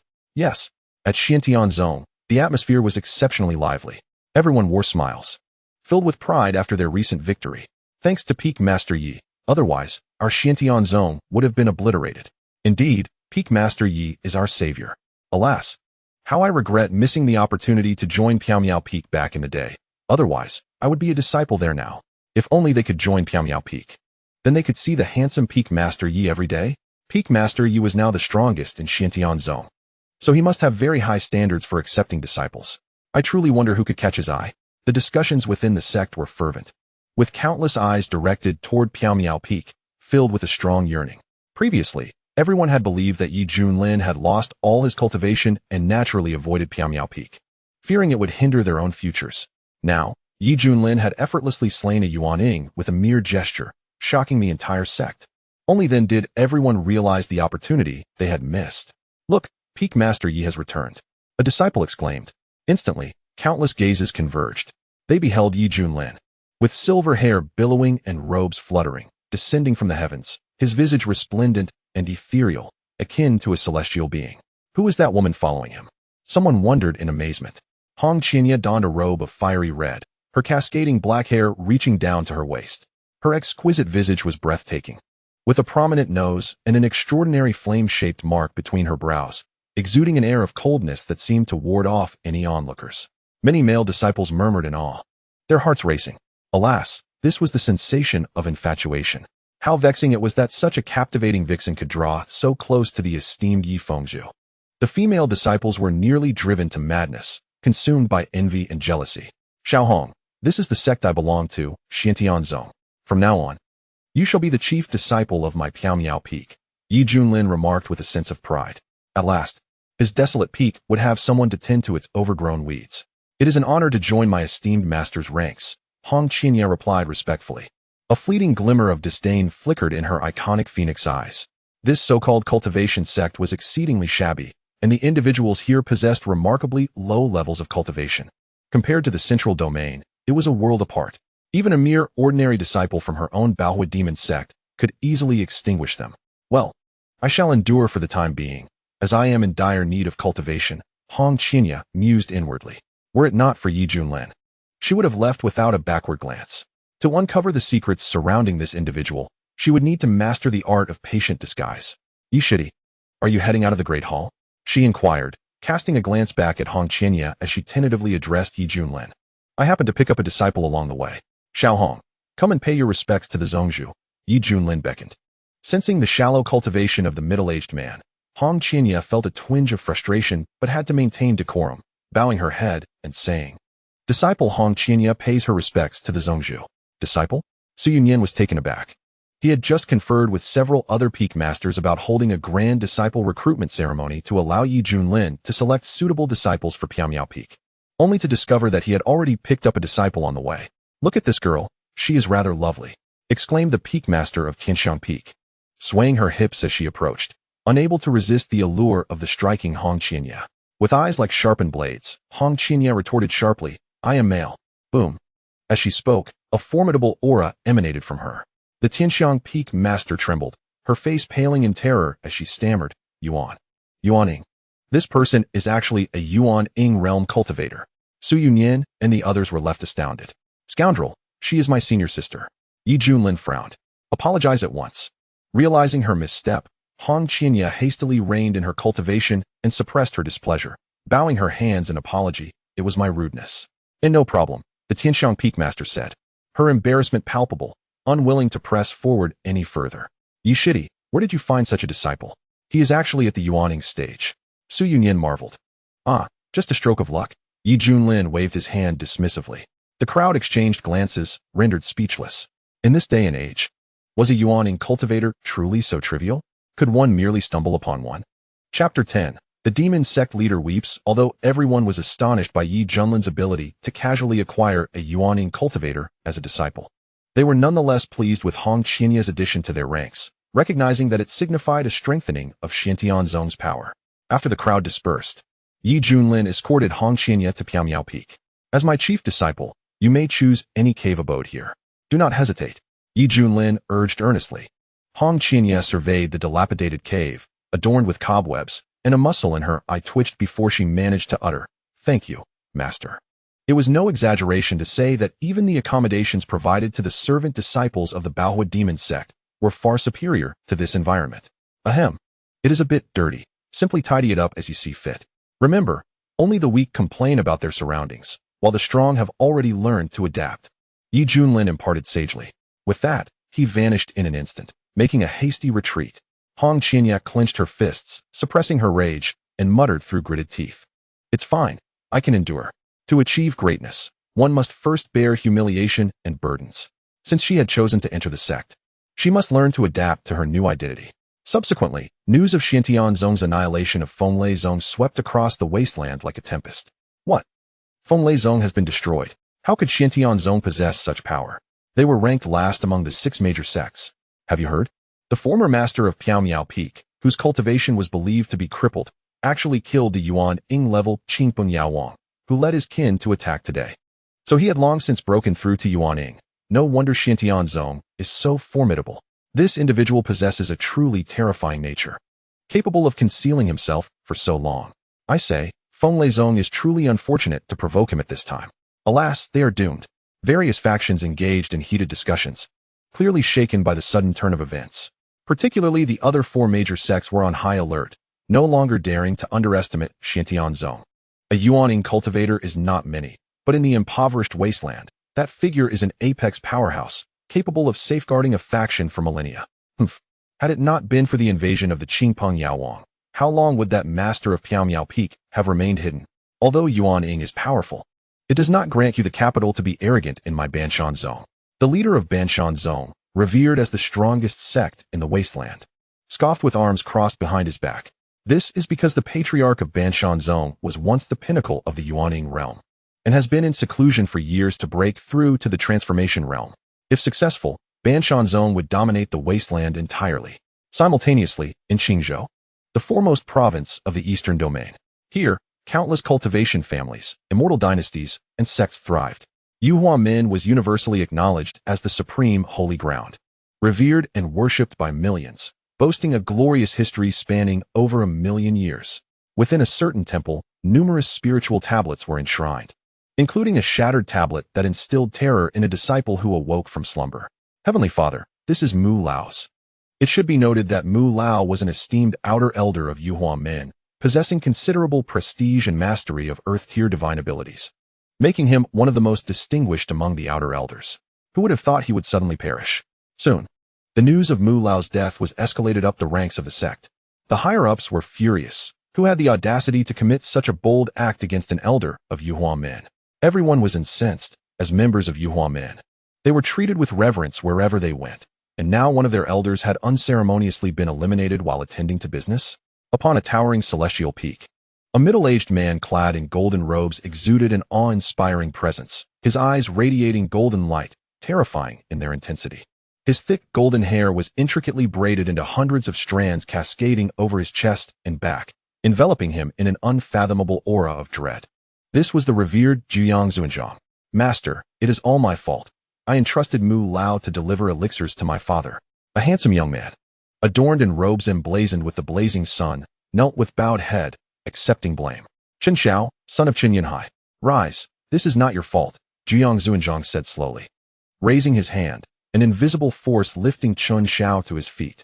Thank you for your forgiveness, master. Chen Xiao's expression shifted as he hesitated to speak. Should you wish to inquire, speak plainly, Jiang Zuanzhang replied indifferently. Chen Xiao spoke in a deep voice. The death of Mu Lao has filled me with concern. I cannot shake the feeling that my father's sect may be implicated, which is why I am eager to personally visit Huangzhou. The revered elder, Zhu Yang, shook his head and replied, Shower, do you understand why I took you as my disciple? Is it merely because you possess the sun immortal body or show the potential for ascension? Chen Xiao interjected, in the realm of cultivation, aside from spiritual roots, a cultivator's physique is of paramount importance. A robust physique can yield formidable combat power or allow for rapid progress in cultivation. The physiques in this world are categorized into spiritual bodies, true bodies, treasure bodies, immortal bodies, and holy bodies.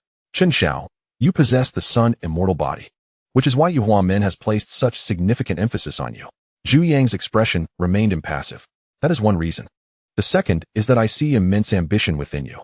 How can one so eager for strength be hindered by mere familial ties? The day of the true disciple competition is fast approaching. You must prepare earnestly. If you can defeat the other true disciples and seize the top position, our sect will allocate more resources to you. This is a tangible benefit. But there are no buts. As for Feng Leizong, I will send someone to Huangzhou to assess the situation. Upon hearing this, Chen Xiao had no choice but to quell his doubts. He clasped his hands in respect and said, I will not disappoint your expectations, master. He then turned and departed. Zhu Yang coldly commanded, someone, go to Huangzhou and investigate the circumstances. In the ethereal realm, a deep voice responded, yes.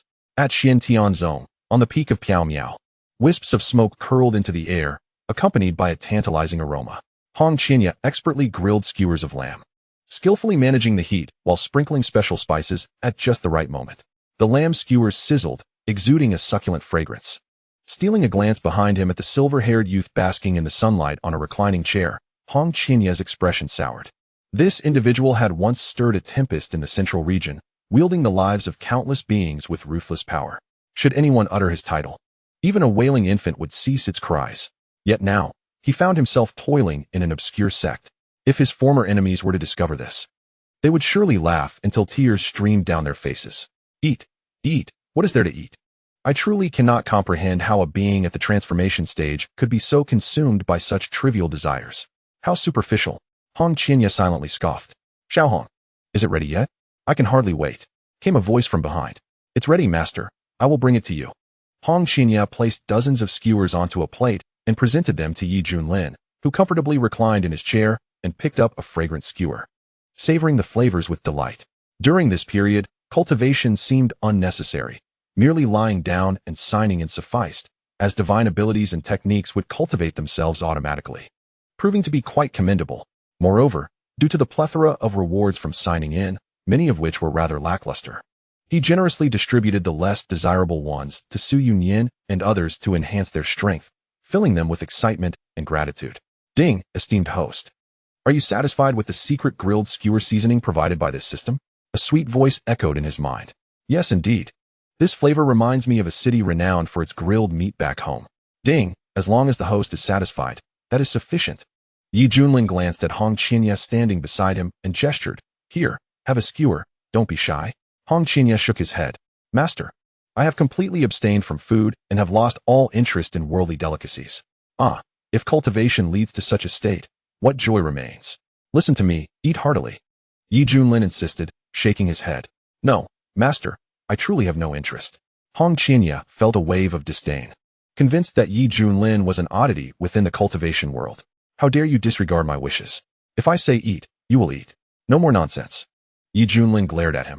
You think I cannot handle you? In the end, under Yi Junlin's insistence, Hong Qinya reluctantly picked up a skewer, sniffed it, and with a face full of disdain, took a bite. Boom. Instantly, an explosion of exquisite flavor surged through his taste buds. As he chewed thoughtfully, an indescribable sensation rippled through his heart. In that moment, his entire being trembled as if struck by lightning, feeling as though his soul was about to ascend. For some reason, perhaps it was a deep-seated childhood memory, the ruthless leader of the demonic sect found his eyes misting over. Tears silently streamed down his cheeks. It's so delicious. Chapter 11. Unmasking the True Culprit. What on earth? Why am I crying? Junlin stared in disbelief, patting Hong Qianya's shoulder with pity. It's all right. If it's tasty, eat more. How pitiful. How long has it been since he last tasted meat? Hong Qianya was overwhelmed with mixed emotions. His humble beginnings often left him hungry as a child, dreaming of tasting meat. Eventually, he unwittingly embarked on the path of cultivation, clawing and scheming for resources, ultimately becoming a cold-hearted demonic overlord. Now, as he savored this earthly delight, memories of his childhood surged forth, intertwining with the tumultuous journey of his current life, causing an emotional eruption deep within. Indeed, if cultivation leads to such a state, resembling a lifeless clay statue that forsakes even the simplest desires, then what joy is there in cultivation? A monumental shift occurred within Hong Qianya's mindset. Enlightenment dawned. Boom. Hong Qianya's cultivation soared, advancing through the stages of the nascent soul, early, mid, late, peak, and then perfection. He continued to break through. In an instant, a terrifying aura surged forth unabashedly. One thought, and he transformed.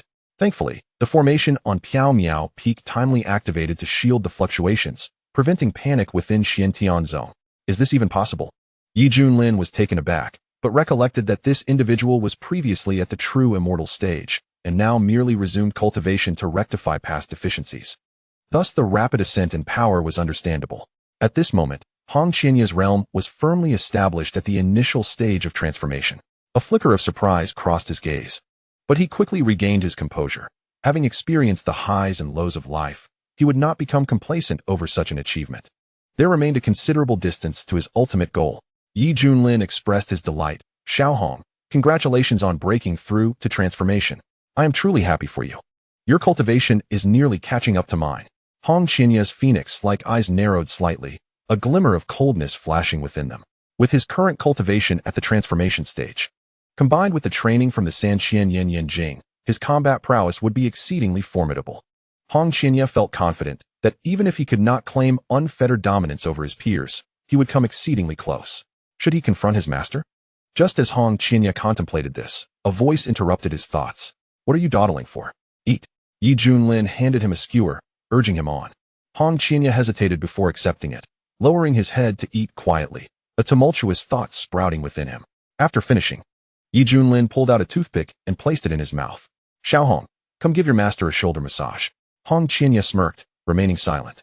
He moved behind Junlin and slowly placed his delicate hands on his shoulders, beginning to knead. Not full yet. Apply more pressure. Yes, that's it. Oh, so comfortable. Junlin reveled in the moment, basking in the pleasure. Hong Qianya's expression shifted continuously, his hands extending silently, as if contemplating wrapping around the silver-haired youth's neck. His nature had always been one of independence. Agreeing to be Junlin's disciple was merely a matter of circumstance.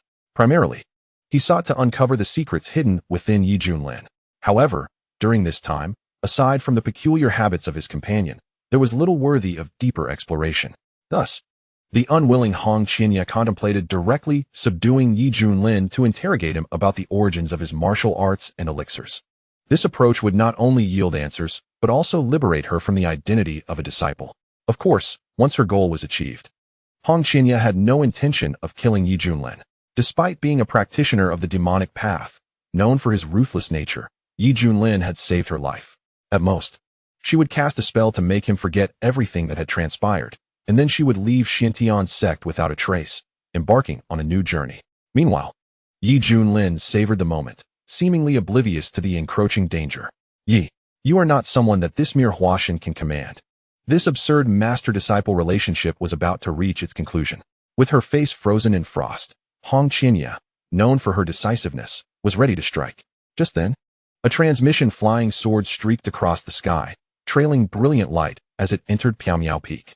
Yishidi, please come to the council hall at once. There are new developments to address.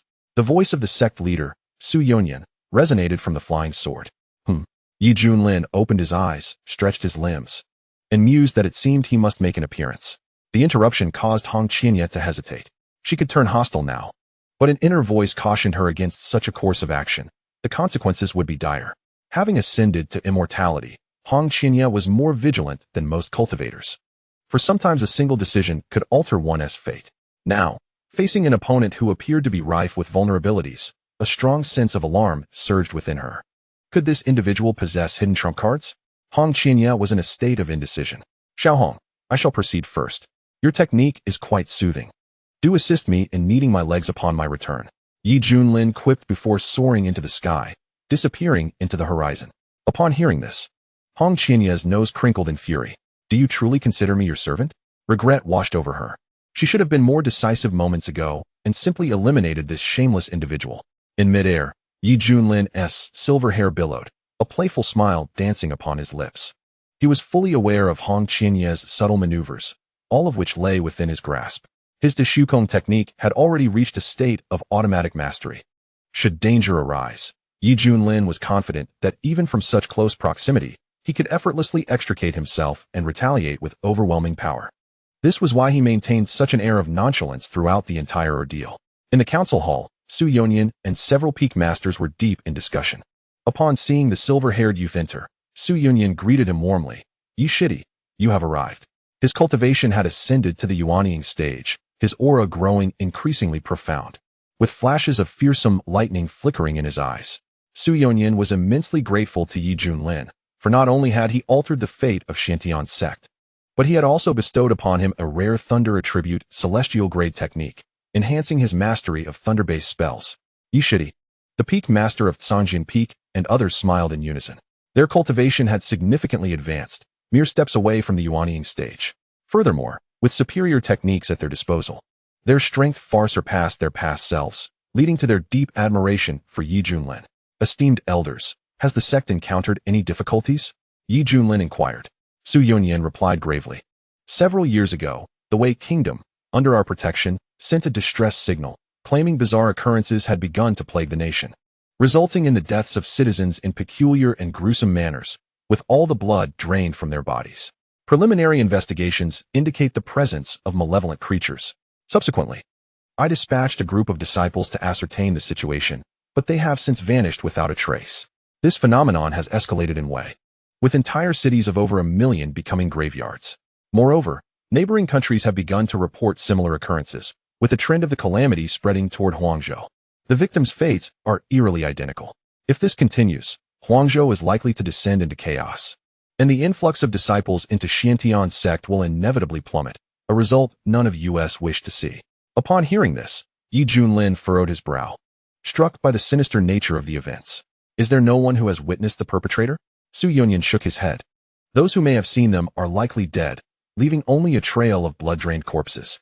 For a cultivation sect, failing to recruit suitable disciples each year would gradually lead to a decline in vitality, ultimately driving it toward oblivion. Thus, various sects place great importance on the mortal realms, for they are the primary source of their disciples. If luck permits, they might even discover promising talents. Neglecting this issue could create a vicious cycle. Xuanhuan understood this principle all too well, having emerged from a humble village 2 centuries ago, fortuitously chosen by an elder of Demon Sect, which set him on the path of cultivation. Yi Junlin pondered, based on your account, this phenomenon began in Wei several years ago, with its severity peaking now. Thus, its source must lie there. We should address the issue from this point. Recalling his memories, he noted that Wei was also known as the Dawei dynasty. With a population of over 80 million, there were at least 100 such nations in Huangzhou. Should this bizarre phenomenon continue to proliferate, this land would undoubtedly become a desolate wasteland. At that moment, a cheerful system notification chimed in. Ding. New task activated. Travel to Wei to resolve the source of the crisis. Upon completion, unimaginable rewards await. Chapter 12. Rock, Paper, Scissors decides life and death. Master, you truly have an eye for talent. Ding, not bad. Yi Junlin shrugged, after spending so long on the mountain. He was nearing a state of stagnation and relished the opportunity to venture outside, bringing along his reluctant disciple. Indeed, I too believe the source lies in Wei. Xuanhuan nodded. Sect leader, allow me to personally undertake this task and resolve the matter. Yi Junlin declared. Suddenly, All eyes in the hall were focused on him. Xuanhuan stroked his beard and smiled. Yi Shidi is quite direct. If you are to handle this, I trust it will be resolved swiftly. Very well. We shall meet again soon. Yi Junlin exited the grand hall. Observing his retreating figure, the peak master of Sanjian Peak expressed concern. Do you truly believe Yi Shidi can handle this? You thick-headed fool, what could possibly challenge a Huashan in this small Huangzhou? The peak master of Tianxiang Peak rolled his eyes. In Huangzhou, Huashan equated to invincibility. If even he could not resolve the situation, then Huangzhou would truly be beyond saving. Xuanhuan's smile gradually faded, and he remarked sternly, everyone, focus on your cultivation, do not dwell on other matters, lest we fail to meet Yi Shidi's expectations. Yes. The others replied in unison. In the eastern domain, Huangzhou was a diminutive place, particularly given its remote location, often referred to by other domains' cultivators as a backwater. However, this was merely the perspective of the cultivation world. To mortals, Huangzhou seemed boundless, with travel between nations taking no less than 2 to 3 months, and for some, it was a journey they could never complete in their lifetime. In the cloud-swirled sky, 2 figures darted through the air like flashes of light, one trailing behind the other. Yi Junlin hummed a tune, relishing the breathtaking landscapes ahead. Hong Qianye glared fiercely at his back, recalling their previous encounters on Piaomiao Peak, her feelings of frustration intensifying. Never mind, there will be ample opportunities along the way. When you fall into my grasp, I shall make you regret it. A faint smile played on Yi Junlin's lips as he could distinctly sense the resentment radiating from the figure behind him. Haha, it seems you are quite unwilling to accept defeat. Since that is the case, I shall take my time to teach you. Before long, they arrived above the Dowei dynasty. As far as the eye could see, the cities, both large and small, were interspersed harmoniously. The common folk appeared diminutive, akin to ants. From the moment of birth, one's fate is nearly predetermined. Some are adorned in splendid garments, reveling in wealth and luxury, while others live in destitution, subsisting on meager rations. There are those who toil relentlessly, only to find themselves stricken with illness in the end. In this world, only through cultivating immortality can one hope to defy destiny. It seems there is a situation below. Yi Junlin narrowed his eyes. Hong Qianye glanced over, her tone nonchalant as she remarked, "Oh, it appears to be a band of horse bandits raiding a village. Such occurrences are hardly novel to him. Is that so? Let us descend and take a look." With that, Yi Junlin's expression shifted, and he soared towards the village. Bored, Hong Qianye pouted, reluctantly following behind. At this moment, in Taohua village, flames soared into the sky, and smoke enveloped the air.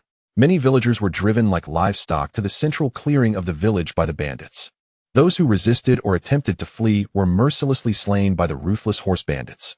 The sounds of weeping, cries for help, and pleas for mercy erupted in this once peaceful and harmonious village. "Heroes, our village is notoriously impoverished. We possess only the chickens, ducks, and livestock we raise daily. If you wish to take them, please do so, but spare the innocent lives of our villagers." The village chief, with hair as white as snow, approached with a cane, pleading earnestly, "Get lost."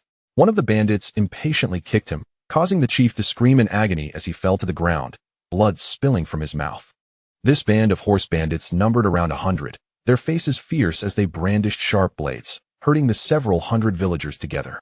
Fear gripped the hearts of the villagers, young and old alike. "Chief, they are all gathered here," one of the underlings reported respectfully. The leader of Heifeng Zhai, mounted on a tall steed, emerged from the ranks with an air of calm authority.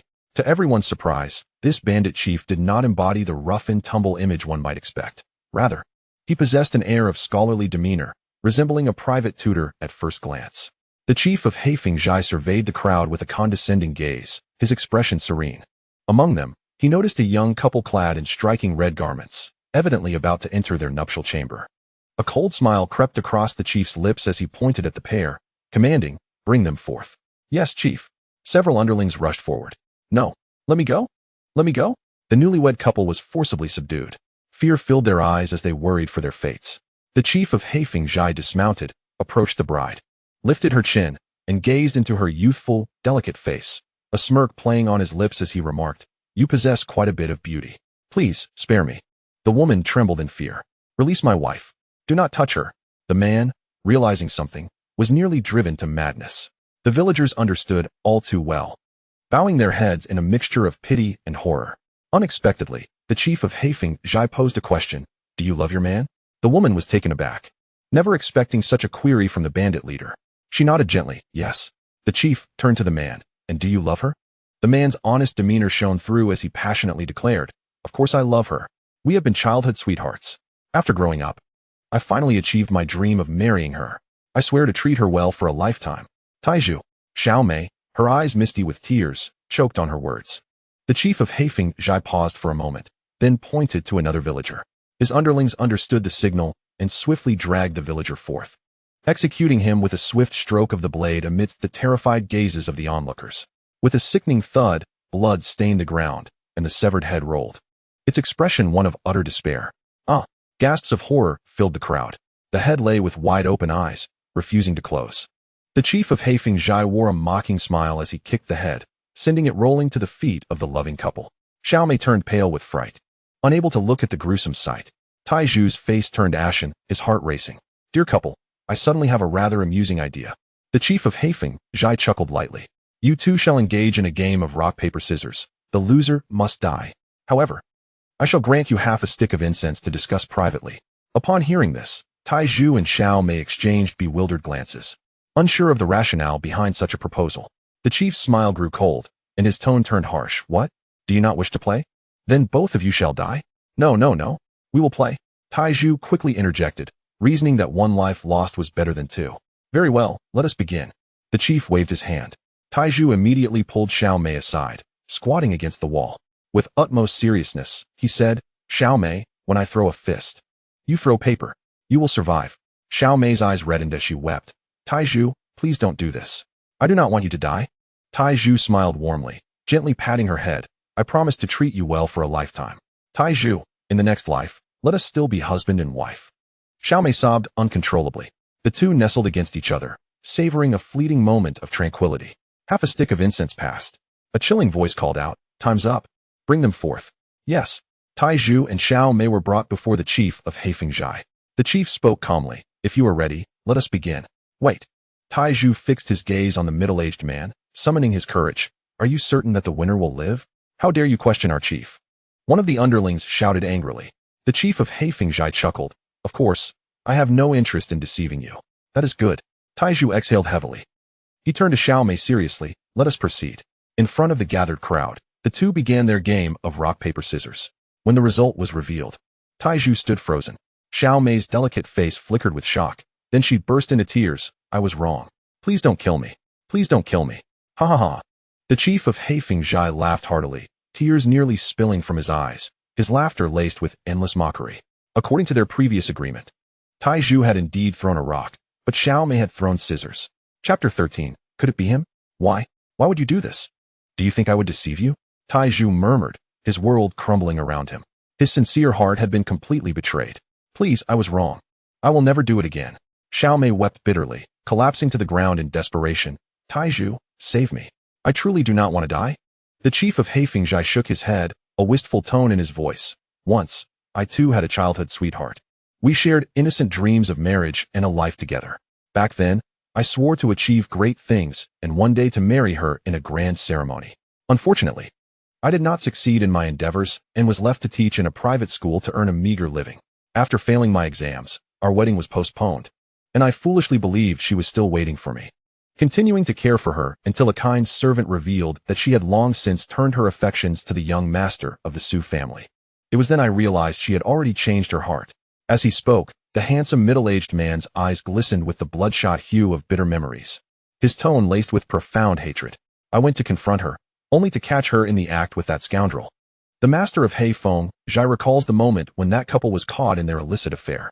The young master of the Su family, in a fit of rage, commanded his subordinates to restrain him firmly and to continue their outrageous act in front of his eyes.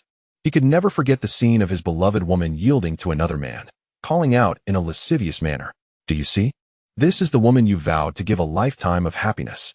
The master of Heifeng Zhai taunted, poking his finger at Taiju's forehead with a gleeful malice. Taiju, lost in despair, resembled a walking corpse.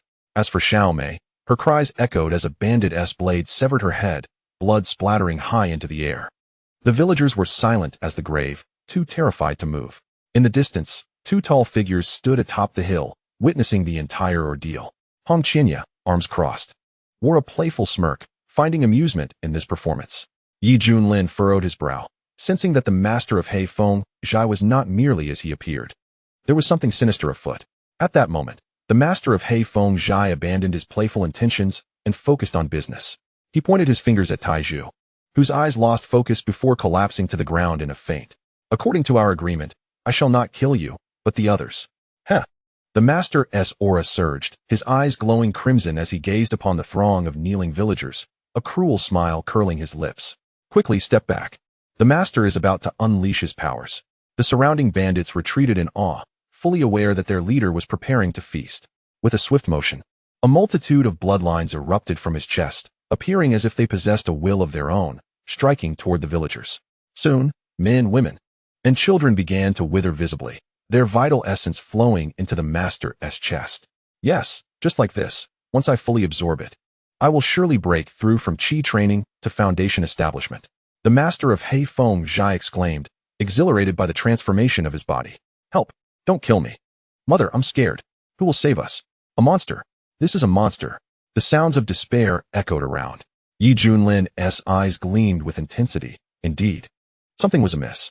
Based on the peculiar events occurring in Wei over the years, this was clearly a deliberate chaos. Naturally, the master of Heifeng Zhai, with his prowess, could not be the mastermind, but was likely a pawn manipulated by others. This wicked skill. Hong Qianya's heart trembled as he recognized the malevolent technique being employed, reminiscent of someone from his past. Yet, that individual had perished under the siege of the sacred lands in the central domain 2 centuries ago. His brows knitted tightly, his gaze shifting restlessly. He recalled that this person was notoriously malicious, a peer in skill back in the day. Yi Junlin noticed the change in Hong Qianya's expression and raised an eyebrow, asking, "Do you recognize this technique?" Hong Qianya shook his head, denying it outright. Haha. Yi Junlin chuckled, choosing not to press further. In an instant, Yi Junlin vanished from his spot, only to reappear beside the master of Heifeng Zhai. He gently patted his shoulder, sighing, "Little brother, there are debts to be paid. But your indiscriminate slaughter of innocents is inexcusable." The master, caught in his indulgence, was startled by the sudden appearance of Yi Junlin and exclaimed in anger, "Who the hell are you?" Boom. Yi Junlin's hand struck with immense force. Crack. The master fell to his knees, his bones nearly shattering, emitting a wretched howl. The remaining villagers, spared from the onslaught, looked on in shock. Master, the master. The bandits stood dumbfounded. This silver-haired youth, appearing like a celestial being, had subdued their seemingly invincible leader with ease. "Speak, where did you acquire that wicked skill?" Yi Junlin demanded. Chen Shui's expression was bitter. He realized he had met his misfortune by encountering a powerful cultivator. Under duress, he recounted his history. It turned out that after he had exposed that couple's affair, the young master of the Su family had leveraged his family's influence to force him out of town. Driven to desperation, he was taken in by a strange group who imparted this terrifying technique to him, demanding he pursue power by any means necessary. Transformed by this new disposition, Chen Shui began to kill innocents thoughtlessly and later returned to eliminate the couple as well. Once his deeds were uncovered, he drew the ire of several rogue cultivators from Wei, fleeing and becoming a bandit. Clearly, there was a vast organization behind this. They imparted their skills selflessly, with the simple demand that the recipients continuously devour blood to enhance their cultivation. Xuanhuan, what is your perspective on this matter? Yi Junlin asked, glancing at the descending figure in red robes. The crowd looked on in awe at Hong Qianya. Such a beautiful maiden, like a celestial being. Hong Qianya's demeanor remained calm, but inside, a tempest brewed. This method of disseminating techniques was strikingly similar to that person's style. Was it possible he was still alive? "Master, I do not know," came Hong Qianya's response. Hearing this, Yi Junlin shook his head. He raised his hand and placed it upon Chen Shui's head, beginning a brutal soul search. Chen Shui writhed in agony, his eyes rolling back, feeling as though his brain was being siphoned away. Faintly, Yi Junlin perceived a vision. Several enigmatic figures clad in black robes stood, the leader extending his hand to impart the technique to Chen Shui. Then the image abruptly ceased, plunging into darkness. Thud. Chen Shui collapsed, devoid of life. "Let us depart," Yi Junlin commanded. Snap. Hong Qianya snapped his fingers. In an instant, flames erupted from the bandits, roaring and consuming them in a blaze of terror. Their shrieks filled the air, their expressions twisted in horror, until they were reduced to ash. Such divine prowess left the villagers in stunned disbelief. Yi Junlin frowned. "Disciple, did I err?" Shouldn't this band of brigands have met their end? Hong Qinya questioned, perplexed. Yi Junlin cleared his throat, acknowledging the execution. Well done. A flicker of pride flashed in Hong Qinya's eyes. It had been a long time since he had unleashed such carnage, and he relished the opportunity. At that moment, someone boldly shouted, "The Celestial Maiden has vanquished evil and restored peace. Our Taohua village will forever be grateful." "Thank you, Celestial Maiden," the villagers chanted, bowing in reverence. Celestial Maiden. Hearing this title, Hong Qianya's face twisted in anger, raising his hand to incinerate the foolish masses. Suddenly, a large hand seized his wrist. With a smile, Yi Junlin remarked, "My dear disciple, do you think they should also perish?" For reasons unknown, his smile carried an oddly mischievous air. Hong Qianya seethed internally but understood the necessity of restraint. Moments later, he forced a strained smile. "Master, you misunderstand. I merely wish to bid them farewell." "That is good," Yi Junlin replied, his expression one of satisfaction. The two ascended into the sky amidst the villagers' cheers. Hong Qianya's face remained sour, his mind filled with curses directed at Yi Junlin's ancestors. In the imperial court, the Emperor of Wei, clad in dragon robes, sat upon his throne, perusing the memorials presented by his ministers. His aged countenance was etched with gravity, brows knitted deeply. The atmosphere was stifling as civil and military officials bowed their heads. After a long silence, a helpless sigh escaped him. The emperor tossed aside the document, massaging his temples, and lamented, "If this continues, my great empire will soon fall to these vile entities." The death toll listed was staggering. The once thriving Da Wei dynasty, with a population of 80 million, has seen a staggering decline of over 30 million in recent years, a trend that shows no signs of abating. The populace is gripped by anxiety and unrest, while the court finds itself powerless, caught in a state of desperation. "Your Majesty, our Wei kingdom is supported by the Xuanhuan sect. Surely the celestial masters there will not turn a blind eye," one minister consoled. "Xuanhuan sect," the Wei emperor replied with a bitter smile, his expression clouded with disappointment. A few years prior, the Xuanhuan sect had dispatched a team to investigate the situation, but that group mysteriously vanished shortly after arriving in Wei. Since then, the emperor has been forced to watch helplessly as the crisis escalates, with the Xuanhuan sect remaining unresponsive. Can such a sect truly be relied upon by Wei? "Father! Father!" A melodious voice rang out. The little princess, around 13 years of age, rushed in, her skin smooth and fair, her delicate features promising beauty. "Linger, what brings you here?" the Wei emperor inquired, perplexed. This was his most cherished daughter, and had it been anyone else, such boldness would have warranted severe punishment. The young princess waved a letter in her hand, her face alight with joy. "It's from my second brother. He has sent news." The second prince. The ministers exchanged astonished glances. The emperor's second son had been chosen by the celestial masters of the Xuanhuan sect in his youth, and had since resided there. A fact well known in the court. It is commonly understood that the celestial sects select disciples based on their innate talent. Even those of noble lineage must meet the stringent standards. Moreover, the Xuanhuan sect is known for its rigorous selection process, prohibiting any favoritism or nepotism. Thus, when the second prince was selected, the Wei emperor was elated, declaring a nationwide amnesty in celebration. However, over the years, the second prince became engrossed in his cultivation, gradually losing contact with Wei. Now, his sudden correspondence took everyone by surprise. "Let me see what it says."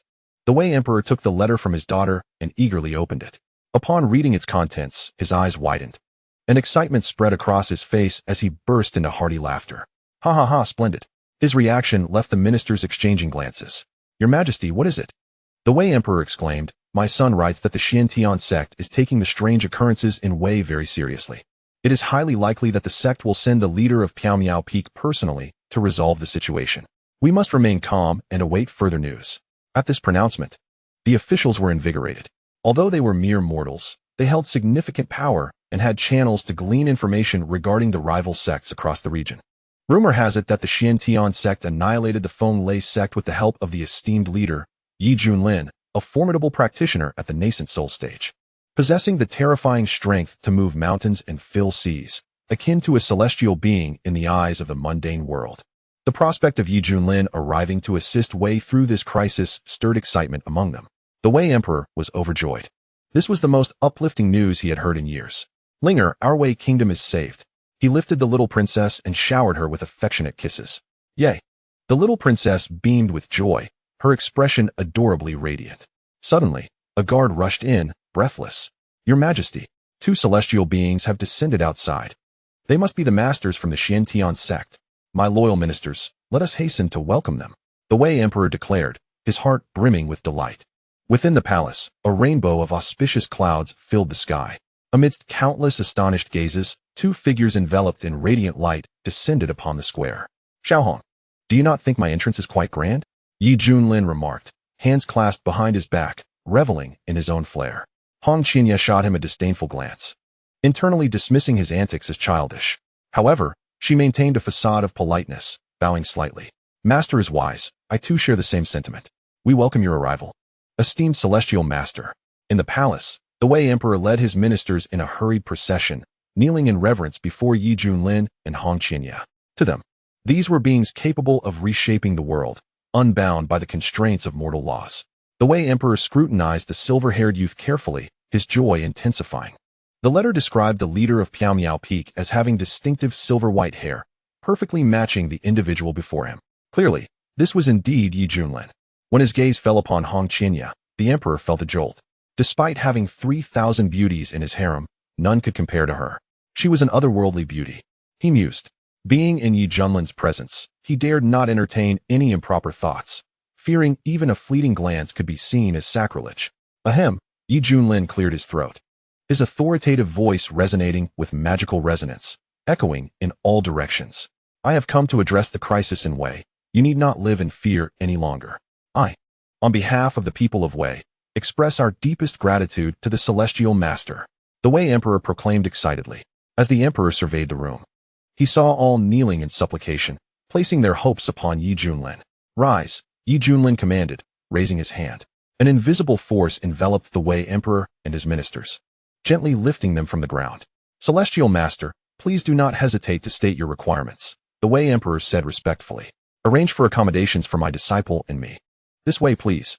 The Wei Emperor gestured, casting a furtive glance at Hong Qinya as she passed, realizing she was the disciple of the Celestial Master. The little princess hid behind the Wei Emperor, admiring Hong Qinya's stunning visage, thinking, she is so beautiful. I hope I can grow up to be as pretty as her. Throughout the encounter, Hong Qinya remained icy and aloof, hardly deigning to acknowledge the crowd. To her, the Wei Emperor, the ministers, and even the entire populace of Wei were no different from insects. She had only come to uncover the true identity of the mastermind behind the turmoil. In the splendid Jingtai Palace, which the Wei Emperor had invested heavily to construct over the years, he typically indulged in luxury. Now, he offered it up for Junlin and Hong Qinya to reside. Please leave. If you have matters to discuss, summon me, the Wei Emperor stated. Eager to take his leave, with a creaking sound, the door closed. Junlin plopped down onto a chaise made from ancient sandalwood, plucking grapes from a platter and devouring them with relish. At that moment, his carefree demeanor starkly contrasted with the previous display of authority. Hong Qinya looked on in disbelief. This was the most undisciplined nascent soul practitioner she had ever encountered. What baffled her further was that other practitioners typically meditated in silence, focused on their cultivation. Yet, this individual seemed preoccupied with indulgence, showing no inclination to pursue serious training. Such languor was perplexing. How had he even achieved the nascent soul stage? Very well. At this rate, I shall soon surpass him in cultivation, and when the time comes, my strikes will surely be more assured, Hong Qinya mused inwardly. Had Junlin heard her thoughts, he might have let out an unrestrained laugh. Cultivate diligently? I simply recline. My realm advances through sheer luck, and my techniques upgrade automatically. Tell me, does effort even matter? Besides, maintaining a relaxed state is a form of effort in itself. At that moment, Junlin removed his cloud-patterned boots, and a wooden basin appeared beneath his feet, filled with steaming warm water. He gently placed his feet inside, letting out a contented sigh. As Hong Qinya's disdain deepened, a voice slowly drifted into her ears. Xuanhuan, come and wash my feet. Hong Qianya's expression froze, almost doubting her hearing. Veins throbbed on her forehead as a surge of indignation ignited within her heart. What did you say? I am the esteemed leader of the Baifeng Demon Sect, and you dare ask me to wash your feet? Do not overstep the bounds. Coldness filled her gaze as she stood motionless, ignoring the taunt. Junlin raised an eyebrow. Where are you? Come here. On what grounds? Facing the inquiry, Junlin sighed. Once a teacher, always a father. Is that not sufficient? Now, be a good child and wash your father's feet. Chapter 15. A snap to kill the Yuaning. You. Hong Qianya's fury turned to mockery as dark red flames ignited in her palm, the terrifying fire scorching the void and creating ripples in the air. You dare to cross my limits repeatedly. Do you think I have no temper? Yi Junlin gazed at the enraged youth, a smile gracing his lips. Your concern is appreciated. Just in time to heat my water. Unable to endure any longer, Hong Qianya decided to confront him directly. Listen, but at that moment, an urgent voice sounded from outside. Two esteemed immortals. There is an important matter to report regarding the strange occurrences in Wei Kingdom. Yi Junlin extended his divine sense beyond the door. I am the Crown Prince of Wei. The Crown Prince, adorned in resplendent robes, bowed respectfully. What is it? Speak. Upon hearing Yi Junlin's calm voice from within, the Crown Prince quickly knelt, his tone fraught with anxiety. Esteemed immortal, I have long hesitated to inform my father. I discovered that the malevolent occurrences across the land may originate from the rear mountain of the palace. That night, I inadvertently saw several black bat demons sneaking into a cave, and there have been frequent disappearances of palace maids and eunuchs. I believe they are connected.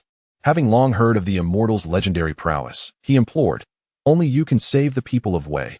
Please, esteemed immortal, eliminate the bat demons from the rear mountain. As he spoke, the Crown Prince knocked his forehead to the ground, his demeanor earnest. Oh, Yi Junlin's divine sense surged, meticulously scanning the palace's rear mountain. However, he found nothing unusual. After a moment, the door creaked open. The Crown Prince looked up to see the figure of a young man in black robes approaching. His silver hair contrasting sharply, cascading to his waist and gleaming with a silvery sheen. I have seen the esteemed immortal. Lead me to that cave. Yes.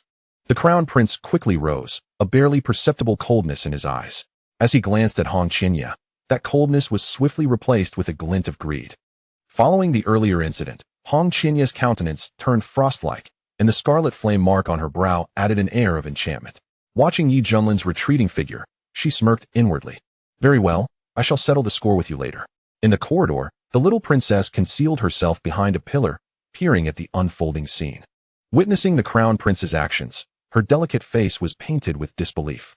How could her elder brother, known for his deplorable conduct, dare to meet the two immortals of Xuanhuan in secret? I must inform father immediately. The little princess darted away.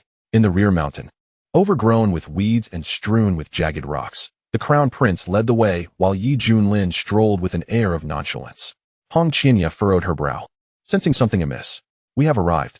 The Crown Prince turned, wearing an enigmatic smile. Where are the bat demons? Yi Junlin asked indifferently. Fool, there are no bat demons. This is your grave. The Crown Prince exclaimed madly, producing a jade slip and shattering it. In an instant, a blood-red five-pointed star formation emerged from the ground, emanating terrifying waves of energy. A protective light enveloped the Crown Prince as he was swiftly teleported away. Steadying himself, he declared with pride, Elders, it is your turn to act. With a whoosh, the space warped, and 5 figures cloaked in black robes emerged, encircling Yi Junlin and Hong Qianya within the formation. Beneath their hoods were sinister faces, lips curled into cruel smiles. Yi Fengzhu of Xuanhuan, your recent exploits have garnered much attention, the one-eyed elder rasped. We anticipated your arrival. We have laid a net so vast that even you cannot escape. The other elder sneered. All 5 were at the Yuaning stage. The strongest among them at the late Yuan-ing stage, relying on this unique formation to ensure the demise of any foe below the transformation stage. Yi Junlin shook his head. Just bring out your leader. I have no time to waste on you minions. He had long perceived the Crown Prince's schemes. Yet he dismissed them outright, even anticipating what tricks the true puppeteer might employ. To his disappointment, only a few Yuan-ing elders emerged. You dare to underestimate us. The one-eyed elder bellowed angrily. The Crown Prince crossed his arms, as if watching a play, and coldly urged, Elders, kill that man, and as for the woman in red, incapacitate her cultivation. I wish to enjoy her fully. What? Hong Qianya had initially disregarded the matter, but upon hearing those words, a surge of fury ignited within her. Her eyes radiating a chilling light. Her long black hair whipped about her like a vengeful spirit. The ground cracked, and flames erupted. She raised her hand, enveloped in dark red flames, and shattered the seemingly sturdy formation with a single strike.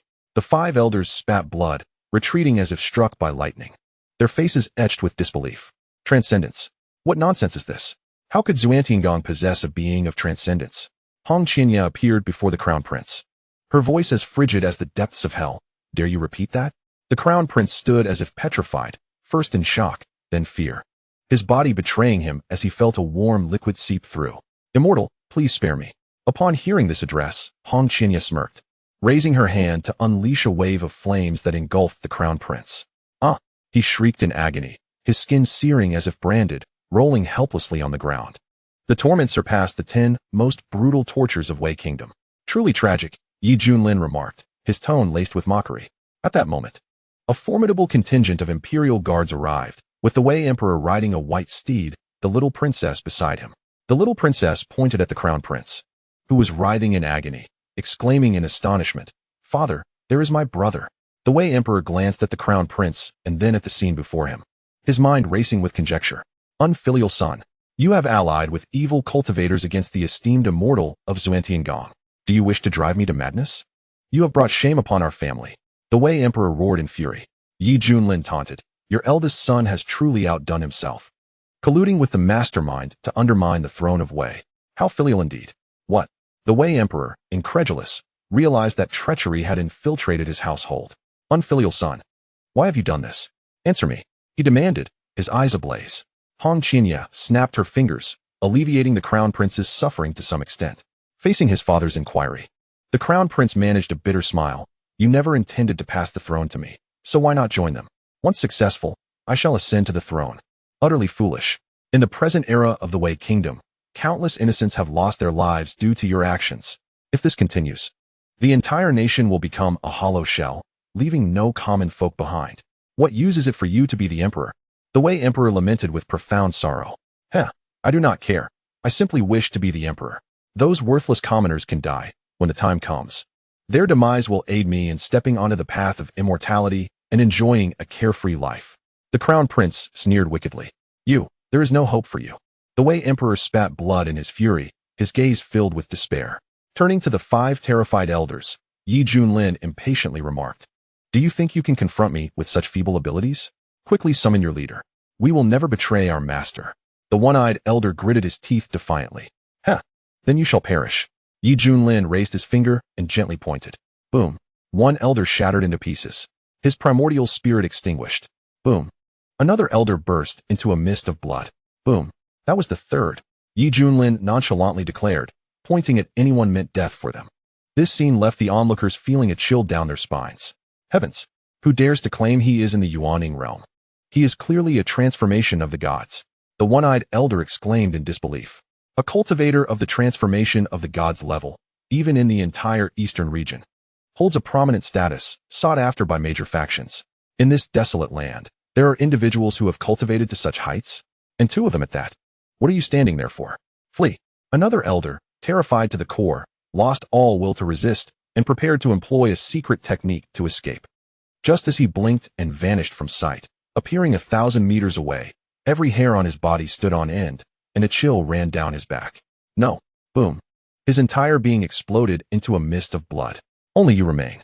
Junlin's lips curled into a cold smile as he pointed at the last one-eyed elder. The shadow of death loomed over the elder's heart, beads of sweat pouring from his forehead. He had never felt such terror and instinctively screamed, "Master, save me!" Rumbling. At that moment, the entire colossal mountain quaked violently, a blood-red pillar of light shot into the sky, shattering the vast heavens above. Sensing this familiar aura, Hong Qianya's eyes widened in disbelief. It truly is him. Junlin snapped his fingers, expressing great interest. I have been waiting for you." Chapter 16. The Perverse Blood Demon. The blood-red pillar stirred the winds and clouds, rippling outwards in all directions. Everyone in the royal capital of the Wei Kingdom was struck by this terrifying spectacle, collapsing to their knees, too frightened to move. "Master!" The one-eyed elder wept tears of excitement. From within the pillar of light, a majestic, towering figure slowly emerged. His countenance was cold, his blood-red hair billowing, exuding an overwhelming pressure akin to that of a primordial beast. His disdainful gaze swept across the crowd, and when it landed on Hong Qianya, his eyes erupted with 2 beams of fierce light. His lips moved slightly, uttering in astonishment, "It is you?" Hong Qianya's complexion shifted slightly, but he quickly regained his composure and replied calmly, "Long time no see, blood demon. I did not expect you to still be alive." Shi Tianjue's eyes revealed a hint of nostalgia as he self-mockingly remarked, "It has been ages since I last heard the title Blood Demon." Indeed, this man was Shi Tianjue, the Blood Demon, who fell over 200 years ago after being besieged by the major sacred grounds of the central domain. Like Hongqinya, he had also aspired to reach the realm of true immortals. The Blood Demon Sect, the Blood Underworld Sect, once held immense power, even surpassing the influence of the Fire Worship Sect. The tale of Shi Tianjue's cultivation journey was one of madness. He not only consumed human blood to strengthen himself, but also taught his wicked techniques to his followers, encouraging them to harm the innocent, inciting a bloodbath across the lands. Once the opportune moment arose, he would turn on the very disciples who practiced his methods, reaping their cultivation achievements. This snowballing speed spread through the central domain like a virus. Both righteous sects and demonic cultivators suffered greatly at the hands of the Blood Underworld Sect. It was precisely because of this that his cultivation soared rapidly, but due to his extremely sinister methods, he was rejected by both righteous and demonic paths. Ultimately, the top factions united to eradicate him, and the isolated Blood Underworld Sect was obliterated. The so-called Blood Demon, Shi Tianjue, perished in battle, restoring a long period of peace to the central domain. However, it was unexpected that the infamous Blood Demon had not died and now reappeared in the most remote region of the Eastern Domain. If this news were to reach the central domain, it would undoubtedly cause a tremendous uproar. How did you escape?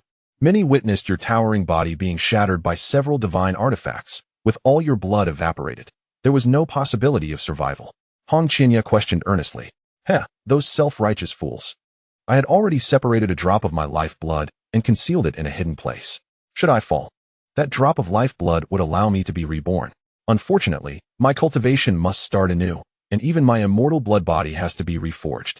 Shi Tianjue's gaze darkened. To avoid detection, I had no choice but to retreat to the Eastern Domain and cultivate in secret. However, it was not long before I attracted the attention of the major sacred grounds in the Eastern Domain. After much contemplation, I could only come to this wild land, relying on the blood of lower-tier cultivators to enhance my strength. Though the progress is slow, it is stable and safe. I see, Hongqinya remarked inwardly, silently admiring Shi Tianjue's cunning methods.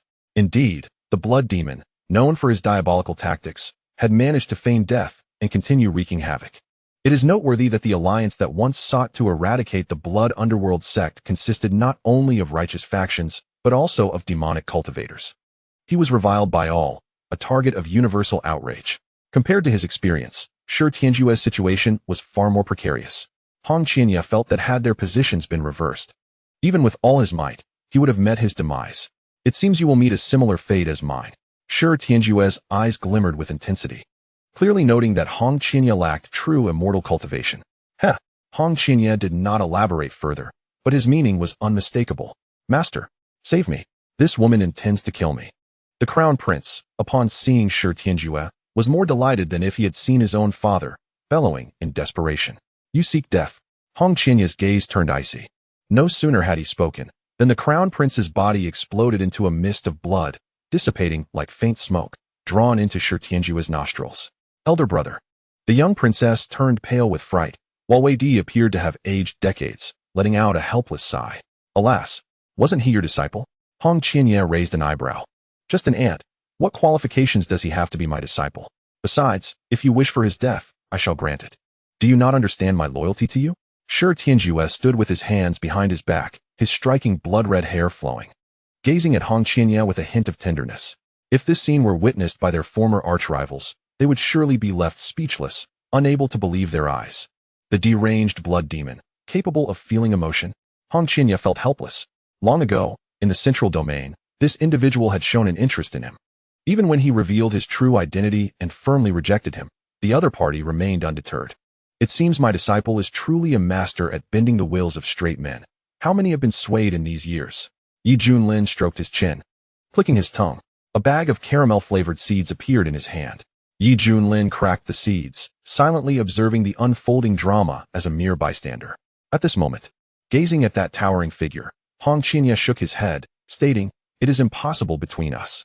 Is that so? Shi Tianjue sighed, saying, "In this millennium, among the new generation of demonic giants, you are the one I admire the most, yet you offer me no opportunity. It was so in the past, and it remains so now. My patience has reached its limit." Boom. An overwhelming and terrifying aura pressed down, as if Hongqinya bore the weight of a colossal mountain, causing the ground beneath him to crack. Hongqinya coldly inquired, "Blood demon, What do you mean by this? In the present moment, I urgently require the restoration of my cultivation. Upon encountering an old acquaintance who has transcended to immortality, it is only natural that I extend my utmost care.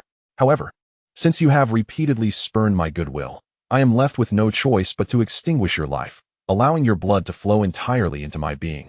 Thus, we may remain together for eternity. A cruel smirk crept upon Shi Tianjue's lips, his expression tinged with a hint of madness. Such depravity, Junlin silently criticized. Nevertheless, he discerned that this individual possessed cultivation comparable to his own, both standing at the pinnacle of the transformation realm. Qingya scoffed derisively. You lunatic! Do you truly believe you can subdue me? With a resounding boom, an overwhelming aura erupted from her, her entire form ascending like a dark red comet. Her eyes gleaming like rubies, with two golden divine flames ablaze. Countless crimson flames surrounded her, incinerating the boundless void. Do not resist futilely. Your cultivation is inferior to mine. Shi Tianjue remarked indifferently. Clearly, he perceived that Qingya was in the early stages of the transformation realm, several levels below his own peak. Such a notion of challenging higher levels is reserved for prodigious cultivators battling ordinary practitioners. However, the irony lay in the fact that Shi Tianjue himself was a paragon. Upon realizing Qingya's inferior cultivation, he felt a surge of confidence. How can you know without having fought? Qingya's brows were set with fierce battle intent as she secretly channeled the 3,000 Flames Sutra, her aura growing increasingly terrifying. With a single hand gesture, she conjured 5-colored divine fire and hurled it towards Shi Tianjue. Feeling the unimaginable might of her flames, Shi Tianjue's calm demeanor shifted to one of gravity. He could not afford to be complacent and unleashed a powerful palm strike. A blood-red palm light, accompanied by a tide of blood that bore countless grotesque faces, emitted chilling screams. The Blood Fiend Palm. As the Blood Fiend Palm collided with the 5-colored divine fire, it was instantly consumed in a blaze of annihilation. The remnants of the flames surged forth, leaving Shi Tianjue somewhat disheveled as he exerted considerable effort to extinguish the fire. Beads of sweat formed on his forehead as he pondered. What kind of fire is this? So domineering. It actually shattered my Blood Fiend Palm. The grand performance had only just begun. Qingya formed hand seals, summoning waves of ice-blue flames that leaped forth like ethereal sprites. The ice-blue flames froze the void, and a frigid aura spread uncontrollably.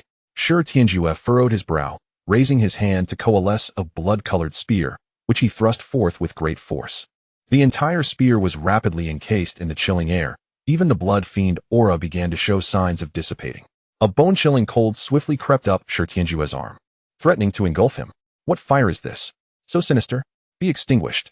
Shi Tianjue bellowed, dispersing the cold aura as he gripped the blood-colored spear to extinguish the ice-blue flames. His hair was tousled with blood, and a bloodthirsty light shone in his eyes as he exuded a murderous intent. The spear tore through the void, arriving before Qingya in an instant. A mass of earth-toned flames erupted, embodying an impenetrable essence, akin to a shield forged of divine gold, blocking the terrifying spear. Astonishment crossed Shi Tianjue's face. Suddenly, thunderous roars erupted as several lightning dragons charged forth. Upon closer inspection, he realized they were flames shaped like lightning. Amidst the tumultuous smoke, Shi Tianjue struggled to break free. Bearing scars from the lightning fire, he gazed at the stunning figure clad in red, his eyes filled with profound shock. Where did you learn such sorcery? Shi Tianjue found it hard to accept being overpowered by Qingya. Despite his superior cultivation, he was unable to gain the upper hand. Guess. Qingya replied with a self-satisfied smile. Indeed, her power was formidable. With the augmentation of the 3,000 Flames Sutra and the ever-changing fire-related divine abilities, even the blood demon, once feared throughout the central domain, was now at her mercy. I, Qingya, shall embark on an invincible path henceforth. Shi Tianjue remained silent for a moment before suddenly unleashing a chilling laugh. If I am not mistaken, during your time away from the central domain, you have acquired a tremendous boon. Should you continue on this path, when you attain immortality once more, it is likely that the old geezers from before will not stand a chance against you. Alas, what a pity. Qingya frowned. What do you mean, a pity? What a pity that you, in your current state, are about to perish at my hands. Shi Tianjue laughed heartily. No sooner had his words left his lips than an eerie force erupted from his being. What is happening? The one-eyed elder displayed an expression of anguish as his body visibly disintegrated, transforming into strands of blood energy that merged into Shi Tianjue's body. Simultaneously, screams echoed across the nation as waves of blood surged through the sky, each containing the essence of cultivation. This terrifying phenomenon was not limited to Wei Kingdom. Dozens of neighboring nations experienced the same occurrence. Help! Someone save me. I do not want to die. This is the wrath of heaven. Our retribution has come. A deluge of blood was drawn by a mysterious force, traversing the void to envelop Shi Tianjue, the crimson aura rising around him like a pyre, creating a visually stunning spectacle. Shi Tianjue's cultivation soared from the pinnacle of the transformation realm to completion, then began to push towards the fusion realm. With a resounding crack, the bottleneck shattered. An aura 100 times more powerful than that of the transformation realm surged forth in all directions. Shi Tianjue's cultivation reached the initial stage of the fusion realm. Above the vast heavens, a blood-red giant with flowing crimson hair and a terrifying aura loomed, his gaze radiating a chilling light. Behind him hung a blood-colored halo, resembling a sanguine sun, casting an air of hopelessness upon all living beings. Heavens! What manner of monster is this? The Emperor of Wei and his entourage knelt in terror before the giant, their eyes wide with fear as they felt the destructive energy emanating from his colossal form. Hong Qianya's expression shifted as she solemnly remarked, "Your immortal blood body has been successfully reforged." Shi Tianjue fixed his gaze upon the diminutive figure, his voice resonating like a thunderous bell. The immortal blood body is one of the supreme treasures. It is not so easily reforged. However, through my efforts, it has now been restored to 70%. Once I consume all the souls of the beings in the wilderness state, I believe the immortal blood body will reach its full potential. The immortal blood body was Shi Tianjue's greatest reliance. In the past, with this treasure, he battled against formidable foes from both the righteous and demonic paths, unleashing cataclysmic power with a mere gesture and possessing an extraordinary self-healing ability. That battle lasted 3 days and nights, culminating in a coalition of ancient beings from various sacred grounds utilizing immortal artifacts to finally obliterate his immortal blood body. Hong Qianya, I have given you opportunities, and the path that has led us to this moment is entirely of your own making. Kill. As this syllable escaped Shi Tianjue's lips, it felt as though the very heavens would collapse. A colossal blood-red hand descended, enveloping Hong Qianya like a mountain of 5 fingers. The terrifying pressure surged boundlessly, instilling a sense of submission within those who felt it. This is bad. Hong Qianya found herself with no avenue of escape as her internal power surged, unleashing a torrent of purple flames that soared skyward. The blazing purple flames were extraordinarily sinister, harboring a terrifying might capable of vaporizing an entire ocean in an instant. In an instant, both sides erupted in a cataclysmic clash, unleashing a torrent of destructive energy. The skies above Wei Kingdom shattered as if doomsday had arrived. Countless onlookers gazed in shock, their hearts pounding with dread. Gritting her teeth, Hong Qianya employed all her might, unleashing a series of fire-based divine abilities in succession. The blood-red giant was engulfed in a sea of flames, his form marred by numerous burning scars. Futile. Do not resist any longer. A cold, indifferent voice rang out. In an extraordinary turn of events, the myriad wounds began to heal rapidly, and the blood-red giant emerged renewed and scathed. Die! The blood-red giant roared, gathering power for a devastating punch. A colossal fist enveloped in runes descended like a meteor from the heavens, trailing a crimson glow. In an instant, Hong Qianya was engulfed by an air of lethal intent, sending chills coursing through his body. Without hesitation, he gracefully positioned his hands, conjuring a golden flame barrier that radiated with the brilliance of the sun, emanating a light that repelled all malevolence. Thud! A powerful force struck, the fist colliding with the golden flame barrier, distorting the surrounding void and creating an indescribable vortex. Crack! The surface of the golden flame barrier was marred by numerous fissures. Break it if you can. Shi Tianjue sneered, unleashing an even more terrifying force from his blood-red fist. Boom! The barrier shattered, and Hong Qianya was sent plummeting to the ground, a thunderous roar echoing as dust billowed into the air. To Wei Di and the others, the scene was awe-inspiring, akin to a sun being struck down from the sky. How terrifying! Is this what it means to witness deities in combat? Coughing. Blood streamed from the corner of Hong Qianya's mouth as he struggled to rise from the crater, his disheveled appearance casting a stark contrast against the mighty figure above him. A profound sense of helplessness welled up within him. You shall ultimately be no match for me. Shi Tianjue's gaze was filled with disdain as he looked down upon the diminutive Hong Qianya, much like an ant poised to be crushed. having reached the combined realm. His strength was now 100-fold greater, and with the activation of his immortal blood body, Shi Tianjue felt nearly invincible against others of the same caliber, especially when confronting a mere transformation realm cultivator. Blood demon, you mad dog that bites indiscriminately. Hong Qianye spat bloodied saliva, his anger palpable. Years ago, he had painstakingly evaded pursuit, traveling from the central domain to this desolate land, only to find himself ensnared by an old acquaintance. As cultivators, we seek eternal life. If you refuse to accompany me in life, then let your essence merge with my body in death, allowing me to carry your will along this arduous path to immortality. His grandiose voice reverberated like a thunderous bell overhead. The blood-colored giant raised his palm once more, pulsating with a fierce crimson light, radiating an aura of terror. Then, the palm shattered the void and descended with unyielding force. Boom! As the tempest of pressure enveloped him, Hong Qianye felt every hair on his body stand on end. Perhaps out of instinct for survival or clinging to a desperate hope, he cried out without a second thought, "Master, save me." Chapter 18. A display of divine might. In that fleeting moment, the blood-colored hand halted midair. Shi Tianjue's expression shifted to one of surprise. "Master, whose disciple are you?" To him, the one capable of compelling the once proud Hong Qianye to submit as a disciple must be a figure transcending the realms of existence. Considering the divine abilities Hong Qianye had demonstrated, Shi Tianjue felt a growing apprehension towards the master behind him. If this master indeed possessed great significance, Shi Tianjue would need to reconsider his approach. "Good disciple, you finally remember your master." Junlin tossed aside the seeds in his hand and flashed before Hong Qianye. "I am your master." Shi Tianjue's eyes revealed his skepticism. "You are his master?" He could discern that Junlin was merely a transformation realm cultivator, a level abundant in the vast central domain and far from extraordinary. "Hong Qianye, I never imagined you would fall so low as to take a transformation realm cultivator as your master. Truly shameful." Shi Tianjue scoffed. Hong Qianye's face flushed crimson, feeling the sting of embarrassment, uncertain why he had uttered those words. Simultaneously, he felt a twinge of guilt.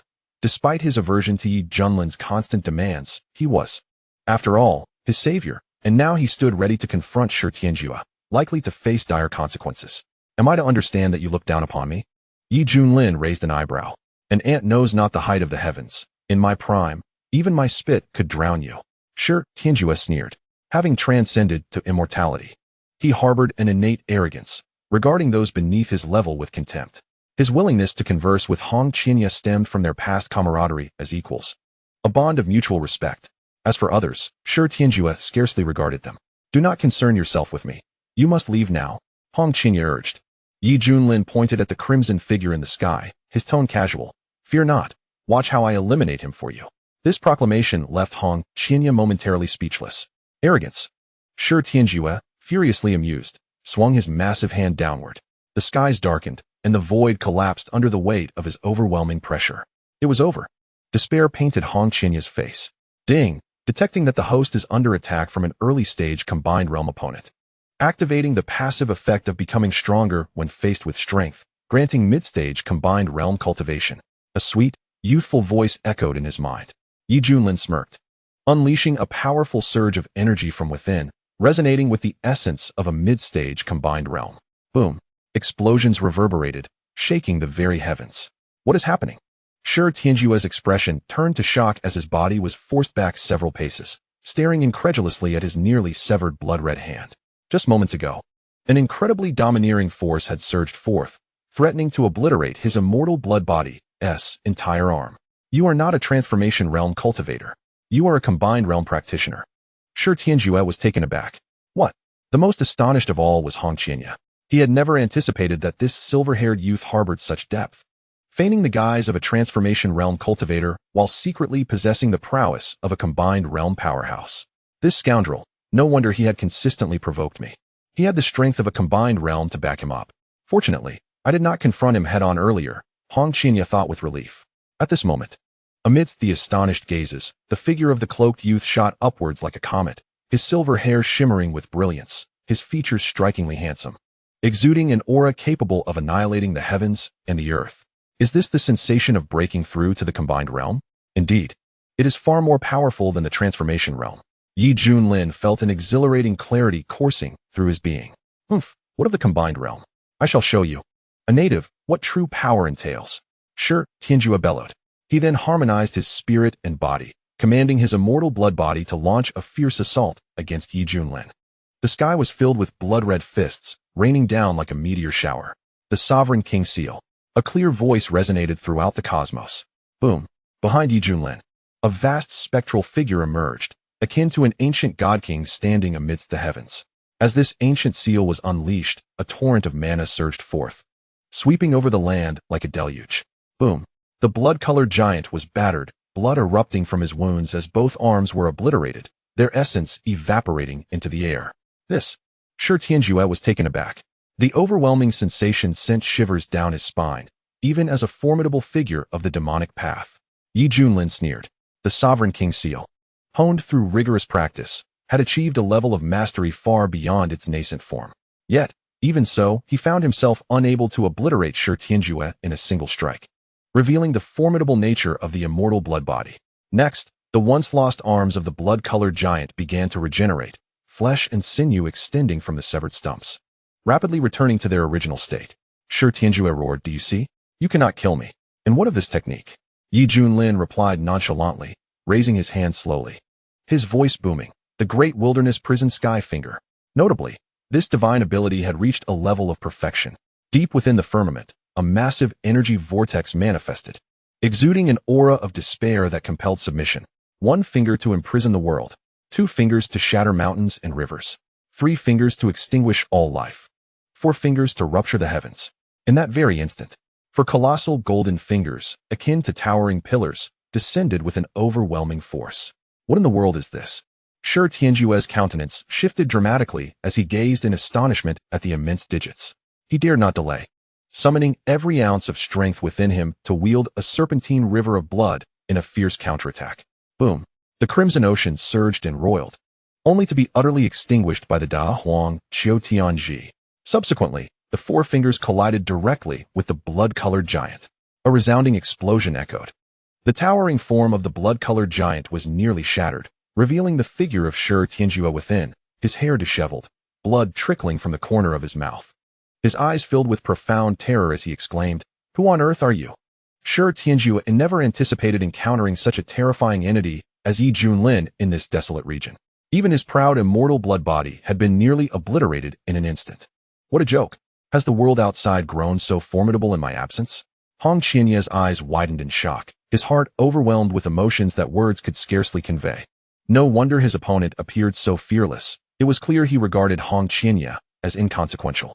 If he were to turn hostile, he would undoubtedly be easily subdued. The more Hong Qianye pondered, the more he felt a chill of dread. It seemed his instincts were indeed accurate. For now, he must obediently comply. "I am Yi Junlin, the master of Piaomiao Peak from the Demon Sect." Yi Junlin casually flicked his fingers, as if the earlier confrontation had been a trivial matter. Upon hearing this, Shi Tianjue's frustration deepened.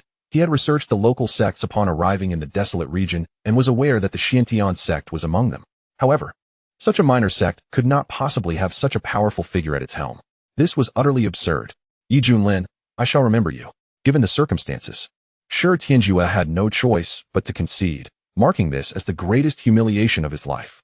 Blood escape technique. In an instant, Shi Tianjue's blood ignited, transforming into a dazzling stream of crimson light that traversed the void. "This is bad. He intends to flee." Hong Qianye's expression shifted drastically. He understood Shi Tianjue's nature. With his vengeful disposition, he would pose a greater threat upon his return. "Humph, think you can escape? A foolish dream." Meanwhile, Yi Junlin executed the Great Void technique, swiftly intercepting Shi Tianjue's path. Shi Tianjue was taken aback. This was his lifeline, his escape method, yet it was so quickly pursued. "Die." Yi Junlin's tone was frigid as he raised his hand to cast a fatal gesture. "No." Shi Tianjue let out a piercing scream of despair. If he were to perish this time, he would have no chance of resurrection, filled with profound resentment and unwillingness. Boom. His entire being shattered in midair. His primordial spirit extinguished. The once mighty blood demon of the central domain was reduced to ashes today. "Shi Tianjue has perished," murmured Hong Qianye. After all, he was a true immortal-level powerhouse of the same era, now personally slain by Yi Junlin, severing his path to ascendance, leaving Hong Qianye utterly astonished. "Splendid. The demon has been vanquished by the immortal." The Wei Emperor wept tears of joy. Waves of jubilant cheers erupted. The crowd knelt in reverence, worshipping the silver-haired youth. Junlin suddenly recalled something and retorted, "Master, where is my reward? Be mindful. Do not make me remind you." This system claims to be professional, yet fails to dispense rewards promptly. Ding! Here it comes. Here it comes. Issuing rewards to the handsome and charming host. Ding! Congratulations to the host for receiving Chapter 19 Task Reward, Supreme Bone. Ding! Congratulations to the host for obtaining the Supreme Bone. Would you like to bind it now? Supreme Bone, a mysterious bone inscribed with runes that bestows the owner with unparalleled talent and physique, destined to become an extraordinary supreme being. Junlin's expression brightened with delight as he promptly muttered, "Bind." In an instant, a radiant glow emanated from his chest, unleashing a terrifying aura. The brilliance intertwined, as intense as the sun itself. Within Junlin's chest appeared a crystal-clear bone, adorned with countless enigmatic patterns, harboring profound energy. The Supreme Bone. Its bearer would experience a dramatic surge in combat prowess. Junlin was thoroughly satisfied. After all, during his confrontation with the blood demon Xuanhuan, he had witnessed the might of his immortal blood body. It was noteworthy that this was a flawed treasure body, underscoring the significance of physique enhancement. In this world, there are always greater beings beyond, and there surely exist entities with physiques even more terrifying than Xuanhuan's. Junlin believed that with the Supreme Bone, he would be far more assured in overpowering them in future encounters. What is happening? Sensing the fluctuations emanating from Junlin, Hong Qinya could not help but feel a tremor of fear. Such an overwhelming aura. What has this fellow done? After witnessing Junlin's invincible stance, Hong Qinya's assessment of his danger level elevated significantly. The more he observed, the more he believed that Junlin harbored immense opportunities. Otherwise, how could such a gifted prodigy emerge from this desolate land? Damn it, my strength is still insufficient. I must toil harder in my cultivation. Once I break through to the fusion stage, I will have the means to counter him. Hong Qinya gritted his teeth. With a gentle descent, Junlin's silver-white hair danced in the air, a subtle smile gracing his lips. The Wei Emperor revered him as a deity, exclaiming, "Thank you, Immortal, for saving the people of Wei. My Wei shall commemorate this event in history for future generations to remember your kindness." He was utterly captivated by the celestial battle he had witnessed, filled with deep respect for Junlin. Junlin waved his hand dismissively, stating that empty words were of little value. Being a good emperor was far more important. Treat your people well. The Wei Emperor's heart trembled as he replied solemnly, "I shall heed the Immortal's counsel. Immortal, may I join the Demon Sect in the future?"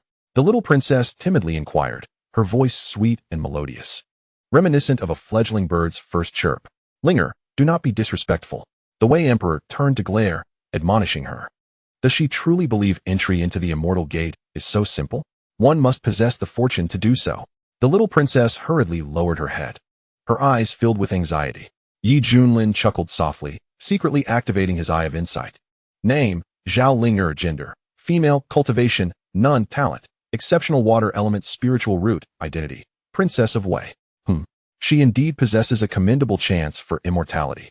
Upon seeing Zhao Linger endowed with an exceptional water element spiritual root, Junlin's eyes glimmered with surprise. Spiritual roots are categorized into waste, mortal, inferior, middle, superior, exceptional, immortal, and saintly. Zhao Linger, possessing an exceptional water element spiritual root, indeed boasts remarkable talent. Your meaning, immortal, is that my Linger is qualified to join the Immortal Gates? The Wei Emperor cautiously inquired. If she harbors such an intention, I can take her with me, Junlin stated earnestly. He contemplated that she would be well suited for the master of Tianxiang Peak. Lingu, do not hesitate to express your gratitude to the Immortal. The Wei Emperor's face radiated excitement, nearly moved to tears. The Zhao royal family has produced 2 cultivators. Perhaps this is a divine blessing. Linger thanks the Immortal. Zhao Linger beamed, her cheeks flushed. Very well. Junlin nodded. Immortal, you have saved Wei. Please allow me to express my gratitude on behalf of the people with a banquet in your honor. As you wish. Junlin chose not to leave hastily, opting to remain in the royal palace for a period, relishing the top-tier royal treatment. On the swirling mist-covered mountain, Hong Qinya exhaled a breath of foul air, his eyes ablaze with a piercing red light, flames swirling around him, creating an exceptionally mystical sight. At last, my injuries have healed. A crimson-clad man rose to his feet, his black hair cascading like a waterfall down to his waist, his skin as white and luminous as snow. and a striking scarlet flame mark between his brows that captivated the heart. Following a fierce battle and some personal insights, Hong Qianya's cultivation had once again ascended, now reaching the pinnacle of Huashan. Such a pace would surely have stirred great commotion in ancient sanctuaries of cultivation. Regrettably, upon witnessing Yi Junlin's unfathomable prowess, the ease with which Hong Qianya had initially approached the situation vanished entirely. He still had a long way to go before surpassing his opponent. Just a little longer. Once I reach the He realm, I shall repay the humiliation I have endured with interest. Hong Qianya silently vowed. The image of the silver-haired youth, panic-stricken and begging for mercy, surfaced in his mind, eliciting a wry smile from his lips. How delightful it was to merely contemplate it. Xuanhuan, come meet your master. A familiar voice echoed in his ears. Hong Qianya scoffed internally. Did I grant you the privilege? He then vanished from his spot, reappearing at the entrance of the palace. He forced a smile and bowed respectfully, addressing his master. Inside the grand hall, Yi Junlin lounged nonchalantly in a chair, one hand propping up his head while the other held a book pinned by a Wei Kingdom scholar, leisurely savoring its contents. This martial arts novel is rather intriguing. It seems the common folk here enjoy stories of face-slapping and pretense. If I were to traverse to this land, I could likely earn a fortune through my writings. Oh, I shall start with Ma Pa Tsang Qiong. It is bound to sweep across the rivers and lakes. The author shall be named Crazy Potato. In response, Hong Qianya's expression turned peculiar. What nonsense was this fellow spouting? Oh, you've arrived, Yi Junlin said, straightening his posture and waving his hand. A wooden basin appeared before him, steam rising from the warm water within. What are you dawdling for? Get on with it. You. Hong Qianya gritted his teeth, a surge of anger welling up within him. He longed to confront Yi Junlin, but his strength forbade it. Even the formidable blood demon had fallen to this man, a testament to his ruthless nature. After much deliberation, Hong Qianya ultimately chose to relent, reluctantly stepping forward to stand before Yi Junlin. Kneel and wash, commanded Yi Junlin, his tone brooking no argument. A tremor coursed through Hong Qianya as a wave of indignation and helpless shame enveloped him, crawling over his skin like insects. I am the leader of the Demon Sect. Once a contender for the true immortal title, countless cultivators have perished at my hands. Yet now, you demand that I kneel and wash your feet? As he opened his mouth to argue, his gaze met the indifferent look in Yi Junlin's eyes. Boom. Hong Qianya felt as if he had fallen into an ice cavern. In that moment, he sensed he was facing a supreme being who governed all life. Why are you just standing there? Hurry. Yi Junlin urged impatiently. I will wash. Hong Qianya's mental defenses crumbled, and he slowly knelt on the ground, his trembling hands dipping into the wooden basin to wash the feet of the youth before him. Good disciple, Yi Junlin nodded approvingly. You think you can compete with me? Before the esteemed traveler from Huaxia, even a dragon would have to obediently coil. Wait a moment, this water is... Hong Qianya sensed something amiss, his breath quickening as turmoil surged within him. This is the Tai Wuliang water. Mortals who consume it can maintain their youthful appearance and live for 200 years. While cultivators can cleanse their bodies of impurities, becoming pure and flawless, their cultivation soaring. Even a small vial would be fiercely sought after in the central region. It is a treasure for many cultivators. And yet, this substance is being used for foot soaking? Hong Qianya became increasingly convinced that Yi Junlin must have obtained some extraordinary fortune, acquiring vast quantities of heavenly materials and treasures. Otherwise, how could he indulge in such extravagance? Staring at the large basin filled with Tai Wuliang water, he felt a wave of dizziness. Hong Qianya's throat involuntarily swallowed. If I were to drink it all, it would greatly benefit me. Wait, this is foot-soaking water. Realizing this, Hong Qianya jolted awake, feeling a wave of nausea at his earlier thoughts. Chapter 20. An unusual posture? Yi Junlin's lips twitched slightly. What kind of expression is that? Do you find my feet odious? Hong Qianya felt a rush of embarrassment. And no. He then forced himself to wash Yi Junlin's feet, a strong sense of absurdity flooding his mind. Who could have imagined that the once mighty leader of the Fire Demon Sect, who had carved a bloody path through the assaults of various forces in the central region, would now be dutifully scrubbing someone's feet? What a travesty! Yi Junlin's eyes narrowed slightly, a look of contentment crossing his features. This Tai Wuliang water was a reward from the system for signing in. Since there was so much of it, he had decided to use it for foot soaking. It wasn't half bad, especially with this cheap disciple's technique. It was rather pleasant. The water is getting a bit cold. Heat it up. Ah, Hong Qianya reluctantly replied. He released heat from his hands into the water, causing the Tai Wuliang water to become scalding hot. Ah, delightful. Yi Junlin stretched out, every pore of his body relaxing in bliss, releasing a sound of contentment. Upon hearing this strange noise, Hong Qinya felt a wave of shame wash over him and rolled his eyes in exasperation, internally cursing. Why don't you just die of pleasure? At that moment, a petite figure clad in a splendid dress dashed excitedly to the entrance. Zhao Ling'er was elated. Under Yi Junlin's guidance, she had finally begun to sense the flow of true energy within her, making her initial strides into the qi refining realm. With her innocent and lively personality, she could hardly contain her excitement to share this news with the immortal of Xiantian's sect, eagerly anticipating his praise. Suddenly, Zhao Ling'er halted in her tracks. Her beautiful eyes widened in disbelief, her petite lips forming an O shape. Heavens, what are they doing? From her perspective, Hong Qianya's back was strikingly noticeable as he knelt before Yi Junlin, head bowed and working diligently. Meanwhile, Yi Junlin appeared utterly relaxed and satisfied. The scene was undeniably suggestive. In an instant, Zhao Ling'er's cheeks flushed crimson as she made an unexpected connection, realizing the nature of the relationship between the master and disciple. How mortifying, she exclaimed, covering her face as she fled, this moment leaving a profound impact on her young heart. Surely, even years later, this memory would remain vivid. Why is Ling'er running away? Yi Junlin pondered with frustration. With his cultivation, he had sensed Zhao Ling'er's presence, but engrossed in the service of the Demon Sect's leader. He could hardly be bothered to pay her any mind. Glancing down, Yi Junlin scrutinized the features of his eldest disciple. The skin was flawless. The slender and delicate brows were gracefully arched. The phoenix eyes were strikingly beautiful. The nose was perfectly sculpted, and the lips were a vibrant red. Together, they formed an exquisitely delicate visage that seemed almost unreal. The scarlet flame mark on his forehead added an extra layer of allure. Could one truly believe this was a male? Sighing, Yi Junlin remarked, Xiaohong, how is it that you are equipped with such attributes? I feel a twinge of regret on your behalf. Hong Qinya seethed with anger. A man may be killed, but not humiliated. I have already knelt and washed your feet. Do you mean to strip me of my dignity entirely? However, due to the overwhelming strength of his opponent, he could only swallow his pride and silently continue to scrub the feet of the youth before him, inwardly muttering, you wretched being. I could terrify you if I revealed my true self. Half an hour later, Yi Junlin felt the communication ring on his person vibrating. A message from the sect leader. Taking out the Xuanhuan ring, a voice filled with both excitement and urgency resonated. Yi Shidi, swiftly return to the sect to discuss strategies. Recently, major events have transpired in Huangzhou, and it is suspected that an ancient secret realm is on the verge of opening. If Xuantiangong can gain benefits from it, it will undoubtedly ascend to unprecedented prosperity. The mention of an ancient secret realm surprised Yi Junlin. Hong Qinya was equally astonished. Even with his discerning eye, he could not underestimate this ancient secret realm, a treasure trove capable of nurturing abundant cultivation resources sufficient to alter the fate of grassroots cultivators, allowing them to leap into the realm of immortals. To be blunt, this should be referred to as the immortal secret realm. If he could seize considerable opportunities within, combined with the terrifying aspects of the Sanqian Yin Jing, his cultivation would surely advance at an accelerated pace.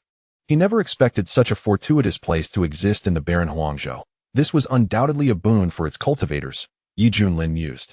Hong Qinya, however, sneered inwardly. From his seasoned perspective, such news of a secret realm's emergence could not be kept under wraps. It was likely that forces from the various great states in the eastern domain would rush to partake. And how could the impoverished Huangzhou withstand the onslaught of these formidable outsiders? The local cultivators would be left helplessly watching. In this world, strength reigns supreme. The wolves feast 1,000 miles, while the dogs are left to trail behind, scavenging. Ding, a new sign-in task has been issued. Completing the sign-in at the Luotian secret realm will yield a most delightful reward. A system prompt echoed in Yi Junlin's mind. What might this entail? Ding he. Not telling you. Such mischief. Yi Junlin pouted. Since there was a sign-in task, he decided to visit the Luotian secret realm, hoping for a reward that would be rather intriguing. After finishing his foot soak, Yi Junlin called for Zhao Ling'er and prepared to depart from Wei Kingdom. Say your goodbyes to your father. You may not return often. Inside the palace, Yi Junlin spoke softly to the young girl. Zhao Ling'er looked at her father, whose hair had turned gray and whose vitality had waned, and her heart tightened with emotion. Memories of her childhood, riding on her father's shoulders, flooded back. When he had not appeared so aged. Father, Ling'er wishes to stay and accompany you, Zhao Ling'er said, her voice trembling. Nonsense. The Wei Emperor roared, his anger evident. I am not dying. Besides, Your joining Xuanhuan is a tremendous opportunity, one that countless people dream of but cannot attain. You must cherish this chance and not jeopardize your future. Oh, with such words, I must acquiesce, Zhao Linger nodded. The Wei Emperor clasped his hands together towards Junlin, expressing hope. Immortal, I will remember your teachings and govern with compassion for the people, striving to be a good emperor. I hope you will look after my daughter. Junlin waved his hand, stating, each has their own destiny. Her joining Xuanhuan will not bring her any grievances, but how far she goes depends on her own efforts. Indeed, Immortal is correct. Thus, Zhao Linger stepped onto the misty clouds conjured by Junlin's magic, as the clouds slowly ascended. With reddened eyes, she waved goodbye, Father. I will return when I can. The Wei Emperor displayed a gratified smile. His expression soon became solemn as he led his ministers to kneel, exclaiming, We bid farewell to the Immortal. Farewell to the Immortal. The resounding shouts echoed like rolling waves, reverberating throughout the palace. As Wei Kingdom receded into the distance, Zhao Linger wiped away her tears, cautiously observing the master and disciple before her, especially when her gaze fell upon Hong Qianya, whose breathtaking beauty and aloof demeanor stirred admiration within her. Sister Hong is truly beautiful, though she does not speak much. Suddenly, recalling an earlier encounter, her cheeks flushed with a rosy hue, and she lowered her head in silence. Hong Qianya sensed the girl's peculiar behavior, her eyes revealing a trace of curiosity. Yet she chose not to inquire further. How perplexing. In Qingzhou, at Yuhua Gate, the imposing figure of the Jiangzun stood with arms crossed, enveloped in a hazy golden mist. His authoritative voice carried a grave report, according to our scouts. Your father's Fenglai sect has been annihilated by the hand of the Xuanhuan's Piaomiao Peak Master. Boom. The young man, clad in a robe adorned with solar patterns and possessing striking features, erupted in fury, veins bulging on his forehead, his eyes radiating murderous intent, emanating an aura of terrifying power. The worst of his fears had materialized. His father was already deceased. Chun Xiao gritted his teeth and spat with hatred. What is this person's cultivation level? The Jiangzun replied. It is rumored that he is a newly advanced Yuanian cultivator from Huangzhou. Yuanian? Chun Xiao, consumed by rage, laughed mockingly. I can slay a Yuanian as easily as one would kill a chicken. Chapter 21. The Might of Foreign Cultivators. Before joining Yuhua Gate, he had once believed that Yuanian cultivators were unattainable, simply because they were so few in the diminutive Huangzhou. It was only after stepping out of Huangzhou and joining Yuhua Gate that he realized the vastness of the world. The once distant Yuanian cultivators were now commonplace. With each passing day of cultivation, Chun Zhao's progress surged. As his horizons broadened and his status within the sect rose, he grew increasingly disdainful of Huangzhou's cultivators. Resenting his origin as a native of that backward land, this was the reason for his prolonged absence. Yet unexpectedly, it was a Yuanian cultivator from that seemingly insignificant sect who had obliterated his father's sect. The enmity of a slain father could not be tolerated. Master, what of Elder Mu, who was responsible for his demise? Chun Xiao pondered gravely, recognizing the implications of this event on his own standing within the sect. Higher-ups had voiced their concerns about him, which could hinder his future prospects, akin to a blemish on pristine paper. This left him feeling quite aggrieved. The Jiangzun shook his head. The details remain unclear, but all evidence points to Xuanhuan. The question is, how could this small sect possess the capability to kill Elder Mu? Was it merely the master of Piaomiao Peak, a Yuanian cultivator? This implies that the true culprit lies elsewhere, Chun Xiao decisively concluded.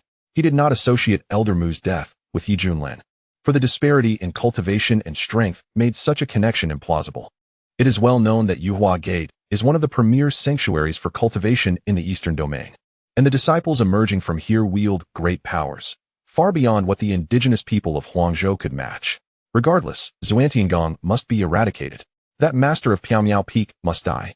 Coincidentally, with the emergence of the ancient secret realm in Huangzhou, the sect will dispatch elder-level powerhouses to accompany you.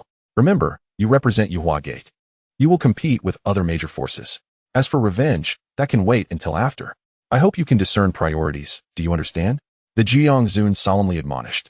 With such weighty words spoken, Chun Xiao understood the gravity of the situation and dared not show any defiance. His gaze sharpened as he clasped his hands, declaring, Disciple shall obey. Go. Yes. Watching Chun Xiao depart, the Jiangzun nodded. He was his most favored disciple, having excelled in the sect's grand competition, and as a mentor, his honor was intertwined with the disciple's achievements. With the cultivation resources bestowed by the ancestor, He was confident of breaking through the bottleneck of the Great Ascension and reaching the Tribulation Crossing realm. It is well known that the Huaxing stage is referred to as the Divine Monarch, the Hai stage as the Heavenly Monarch, the Great Ascension as the Honored One or Supreme One, and crossing the Tribulation grants the title of Celestial Immortal. Consider the implications. Any association with immortality signifies the terrifying power of this realm. Huangzhou, this most remote and nearly inconspicuous state, suddenly gained immense notoriety in the Eastern Domain due to the ancient secret realm. Numerous enduring dynasties, cultivation families, and sects received this explosive news, igniting excitement and fervor within them. Incredibly, Huangzhou possesses such celestial opportunities. Is it not deemed the most backward and uncivilized land? Surely, the fortunes of Huangzhou's cultivators are about to take a dramatic turn. Ha ha ha, dear fellow cultivator, you are exceedingly naive. The cultivators of Huangzhou have always been impoverished and weak. How could such celestial fortune possibly fall into their hands? Indeed, even several top-tier forces from the Eastern Domain are preparing to dispatch teams to plunder resources, while the Huangzhou cultivators can only watch helplessly. Why discuss this further? Let us hasten our journey. If we delay, we may not even get a taste of the soup. Throughout the various great states of the Eastern Domain, warships traverse the skies, and cultivators ride their mounts or fly with swords, all headed directly toward Huangzhou. At this moment, the Luotian secret realm, although not yet officially opened, is already teeming with people. The air is filled with the bustling presence of practitioners, creating an atmosphere of fervent excitement. Naturally, most of the individuals present are local cultivators from Huangzhou, having arrived first due to their proximity. Among the 5 major sects, have already made their appearance for this secret realm. Why has Xuantiangong not arrived? Could they be withdrawing? That seems unlikely. After all, they have absorbed Fingalizon, and their overall strength is among the best in Huangzhou. Suddenly, accompanied by a hearty laugh, a terrifying aura spreads, causing many cultivators to cast fearful glances. Transformation, Huaxun? The crowd feels a chill, as if plunged into an icy abyss. The sect leader of Banshan's sect exclaims joyfully, "Our ancestor has emerged from seclusion." In the heavens, a venerable elder clad in flowing robes, exuding an ethereal presence, strides forward with a radiant countenance and hands clasped behind him. His gaze is electrifying, difficult to meet, and the aura of his cultivation is profoundly rich. Today, I fortuitously emerge from seclusion and hear of this ancient secret realm. It seems to be the will of heaven. This secret realm must be entered first by my Banshan sect. Any fellow cultivators present who disagree may step forward. I shall accompany you to the end. The venerable Ouyang Feng of Banshan's sect roars towards the sky, shaking the minds of cultivators within a 100-mile radius. After a prolonged period of closed-door cultivation, he has finally managed to break through to Huashan, and his excitement is accompanied by a desire to showcase his prowess. Our ancestor is mighty. Our ancestor is invincible. The cultivators of Banshan's sect cheer with exuberance, their collective sense of honor reaching a peak. Do you dare to object? Ouyang Feng's gaze is haughty, his tone condescending. The representatives from Tianjin sect, Chang'e sect, and Xiaoyao sect are astonished, their eyes filled with profound reverence. Huashan, that is indeed Huashan. In the sparsely populated Huangzhou, the emergence of a Huashan cultivator is akin to a fierce crocodile appearing in a lake full of minnows. This is an absolutely invincible existence. The ancestor of Banshan's sect, who has shattered this record, will be regarded as a milestone by the cultivators of Huangzhou. We shall obey the divine will. The sect leader of Tianjin sect casts a glance filled with envy, then sighs and steps forward, cupping his hands in respect. The other 3 sect leaders follow suit, in unison declaring, "We shall obey the divine will." Observing this, the other loose cultivators feel convinced, knowing that the overall situation has been settled. All cultivators in the sky voluntarily descend to the ground, not daring to fly alongside Ouyang Feng, fearful of provoking this newly arisen deity. With Huashan present, who could contend? Ha ha ha. The highly regarded Ouyang Feng bursts into laughter, feeling a sense of pride swell within him. From this day forth, he shall be the undisputed #1 in Huangzhou. Suddenly, an overwhelming array of unfamiliar powerful auras converges from all directions like a tidal wave. My goodness. Ouyang Feng nearly loses his footing, and just as he is about to erupt, he witnesses a scene beyond imagination, leaving him utterly dumbfounded as if struck by a spell. The vast warships, crafted from rare treasures, are inscribed with numerous intricate formations, emanating an astonishing aura. Flags adorned with various patterns flutter, each representing different factions. Additionally, Cultivators flying on swords or riding mounts unabashedly reveal their cultivation, rushing in with great fervor. The Tianwu Holy Palace is here. You locals of Huangzhou, retreat at once. The Wuying sect is here. Those who are wise should leave. The first army of the Ping Tian dynasty is clearing the way. Those who obstruct us shall perish. This ancient secret realm belongs to my Huangji sect. None shall snatch it away. The sounds of angry shouts and roars reverberate through the heavens and the earth. Cultivators of the Golden Core realm, rarely seen in Huangzhou, now appear in droves, with Yuanian cultivators emerging in abundance. There is actually a Huashan in Huangzhou. Some external cultivators murmur. After all, Ouyang Feng is exceedingly conspicuous. While other local cultivators stand on the ground, he alone is hovering in the sky, exuding an air of arrogance. In an instant, hundreds of powerful divine senses converge, all locking onto Ouyang Feng. Beads of sweat form on Ouyang Feng's forehead, and his body bristles with fear. Huashan. They are all Huashan. He screams internally, feeling as if his blood runs cold, and his worldview crumbles. After all, he has arduously broken through to Huashan himself, a figure of significance in Huangzhou over the past 10,000 years. Just when he felt invincible and full of spirit, he realizes that among the invading external cultivators, there are hundreds who are also Huashan. Who wouldn't feel their mindset collapse in such a situation? At this moment, Ouyang Feng pales, trembling as he bows with clasped hands, forcing a smile as he says, "Esteemed fellow cultivators, I am Ouyang Feng, the ancestor of Banshan sect. You may call me Xiao Feng. Unashamed old fool, are you trying to act youthful with us? Get down and stay put. This is not a place for your voice." A commander from an immortal dynasty, clad in dragon-scale armor and wielding a great halberd, barks a coarse reprimand. Mocking laughter erupts from all around. The cultivators from the other 13 states of the Eastern Domain regard Ouyang Feng as a jester.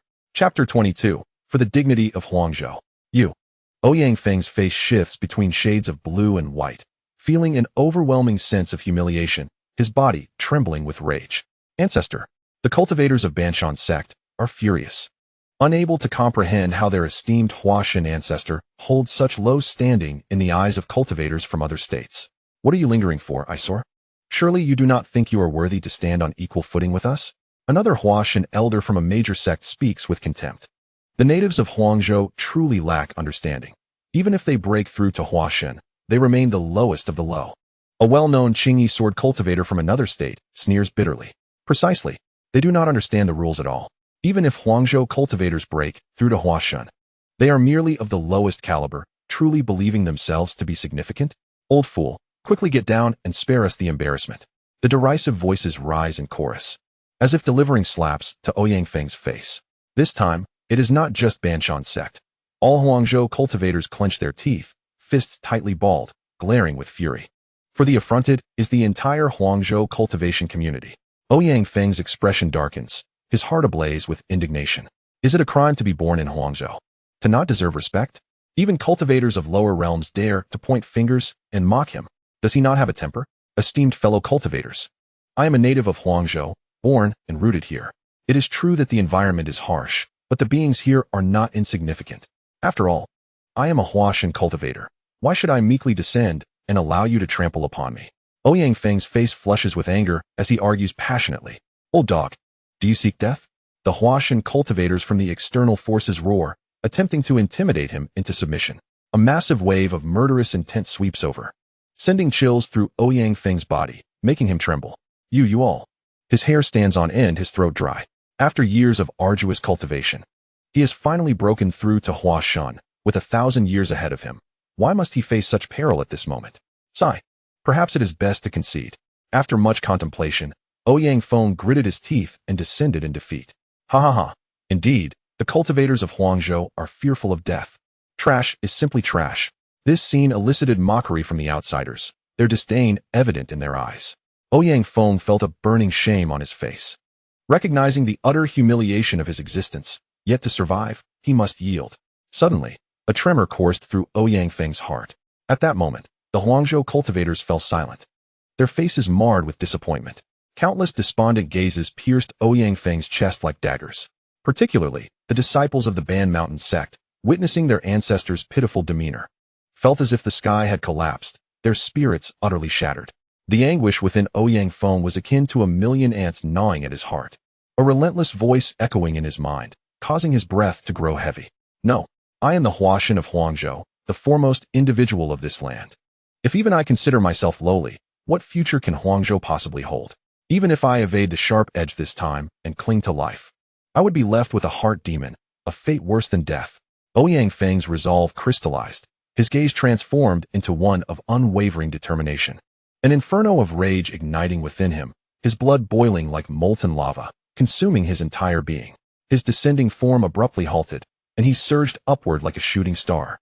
Under the astonished gazes of many, Ouyang Feng's hair danced wildly, his eyes shooting forth beams of piercing light as he let out a long howl, reminiscent of a tiger's roar or a dragon's chant, filled with fervor. Huangzhou cultivators, who fears a battle? Whoever dares to defy, step forward. His commanding voice resonated with resolve, echoing across the vast heavens. The resounding clang of a sword rang through the air. In Ouyang Feng's hand appeared an ancient, heavy sword, its blade inscribed with the patterns of sprawling mountains, radiating a fierce golden glow akin to a small sun. At that moment, he stood firm, sword pointed forward, his figure, though slender and solitary amidst the multitude of cultivators, shone with unparalleled brilliance. Ancestor, the disciples of Ban Mountain Sect cried out, their eyes red with emotion. The most formidable treasure of Ban Mountain Sect had emerged, the Kunshin sword, an 8th grade treasure. The sect master exclaimed proudly, the Kunshin sword can shatter any object. It is undeniably the sect's revered artifact. The senior cultivators of Huangzhou were taken aback. They had not anticipated such a turn of events, their previously dim eyes now glimmering with renewed hope. Bold, arrogant, old fool, you seek death. A chorus of angry shouts erupted, akin to a tempest. Many outsiders seethed with fury, feeling insulted, ready to unite in their effort to annihilate Ouyang Feng. Yet, in the face of this overwhelming intimidation, Ouyang Feng's spine stood straighter than ever. His eyes sparkled with brilliance, embodying a fearless conviction. Come forth, let us battle. Ouyang Feng shouted defiantly. All together, let us slay this old dog. Someone shouted in anger. Just then, a haughty voice rang out from within the crowd. Hold on, everyone. The speaker was a middle-aged man adorned with a purple golden crown and draped in a dragon robe, exuding an air of superiority as he sat in a splendid carriage, pulled by fearsome beasts emanating a palpable aura of bloodlust. He was the king of the southern town of Wuzhou, a late-stage Huashan powerhouse. One cultivator expressed his unease. The king of the southern town mused, this old man is merely a Huangzhou cultivator, and with so many of us against him, it would surely turn into a laughingstock if word got out. How about this? I shall demonstrate my prowess by suppressing him with just one hand. Upon hearing this, many found his reasoning sound and chose to observe coldly. Old dog, let me show you just how vast the gulf between us truly is. The king of the southern town sneered, raising his hand in a lightning-fast motion. Boom! A colossal hand of spiritual power surged forth, filled with overwhelming might, crashing down upon Ouyang Feng. Kill! Ouyang Feng roared, swinging the Kunshin sword in a mighty arc, the dense yellow sword light tearing through the void with ferocity. The explosive sound shook the heavens. As the smoke dissipated, Ouyang Feng stood unwavering, though blood trickled from the corner of his mouth. He actually blocked it? The smile vanished from the king of the southern town's face, his gaze turning predatory. In an instant, he vanished from the carriage, appearing before Ouyang Feng. His hand arched like a dragon's claw. The top-tier Earth-level divine ability, Dragon Claw. In an instant, a tide of horrifying pressure descended. Ouyang Feng gritted his teeth, swinging the Kunshin sword to defend, his internal power surging forth like a torrential river. Clang! The clash of metal resonated, shaking the very earth. An elderly figure plummeted from the sky, crashing to the ground with a resounding thud, disheveled and bloodied, struggling to rise with the Kunshin sword, his eyes filled with unwillingness. Humph, truly pathetic. The king of the southern town feigned ease, though inwardly seething with frustration. Despite his superior cultivation, he could not eliminate this man in a single blow, which was undeniably embarrassing. Once more, Ouyang Feng bellowed. His opponent was indeed formidable, had it not been for the exceptional treasure aiding him. He feared he might have been torn to shreds by that last attack. This old fellow possesses some skill, other Huashan cultivators thought to themselves. The king of the southern town, now angrier than ever, sneered at the idea of being provoked. He unleashed a barrage of divine abilities upon Ouyang Feng with no reservations. Ouyang Feng, adjusting his stance, gripped the Kunshin sword and continued to fight. The sword radiated like the brilliant sun, as he, the ancestor of Ban Mountain Sect, executed his sword techniques with utmost finesse, leveraging the power of the artifact to engage the king of the southern town in a fierce duel. Before long, the king of the southern town grew increasingly agitated, his composure shattered as a wound appeared on his chest, blood seeping forth. Enraged, he broke his promise and summoned his treasure, the ninth-grade artifact, the Xuanhuan hammer.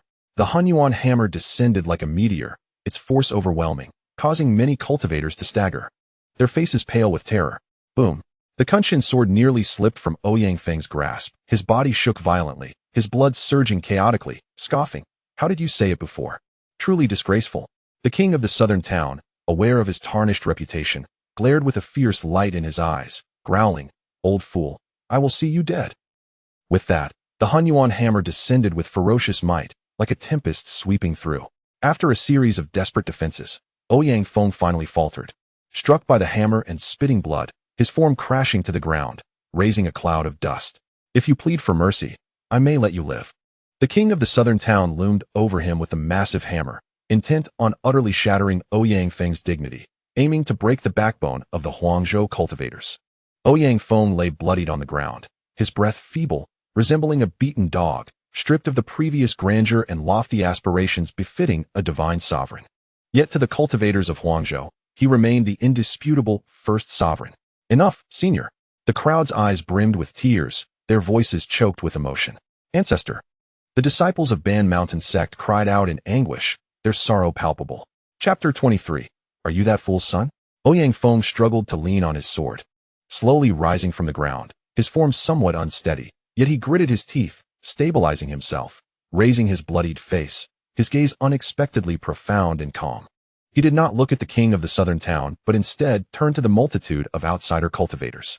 To die for one's principles is to die worthily. I wish to convey a single message to you all. Huangzhou cultivators shall not be humiliated. His resolute voice resonated in all directions, echoing in the depths of every listener's heart, sending shivers down their spines. Huangzhou cultivators shall not be humiliated. The roar surged like a colossal wave, resounding throughout the expanse of Huangzhou. In that instant, the Huangzhou cultivators united in righteous indignation, forming a protective barrier around Ouyang Feng. It appears that a cataclysmic confrontation is imminent, reminiscent of moths drawn to a flame. The external cultivators were taken aback, visibly shaken. Despite the evident weakness of the group from Huangzhou, they evoked an unsettling sense of trepidation. The primary concern was that the situation had escalated to such a degree that it could be perceived as bullying, leading to adverse repercussions for their own factions. The expression on the face of the king of Zhenan shifted abruptly before he sneered. "Do you think mere ants can slay an elephant? Such delusions. Ants remain ants." With that, he prepared to unleash his Xuanhuan hammer. "Protect the ancestor," roared the leader of the Demon Sect. "All cultivators from Huangzhou, prepare for battle." The various sects, families of cultivators, and independent practitioners from numerous nations raised their voices in fury. Just then, an unforeseen turn of events occurred.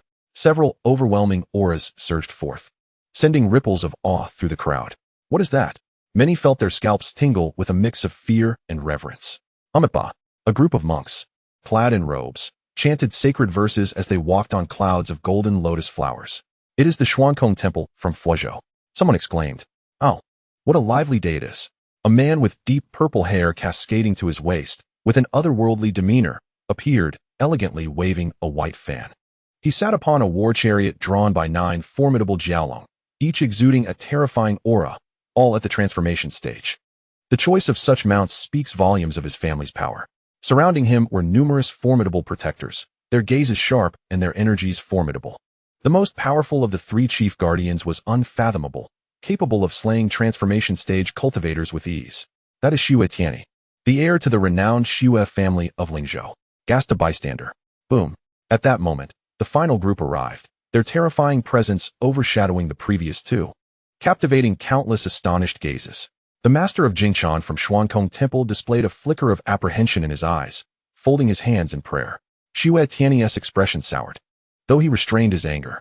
"Heavens, even Yuhua Gate from Qingzhou has sent someone." The crowd erupted in chatter.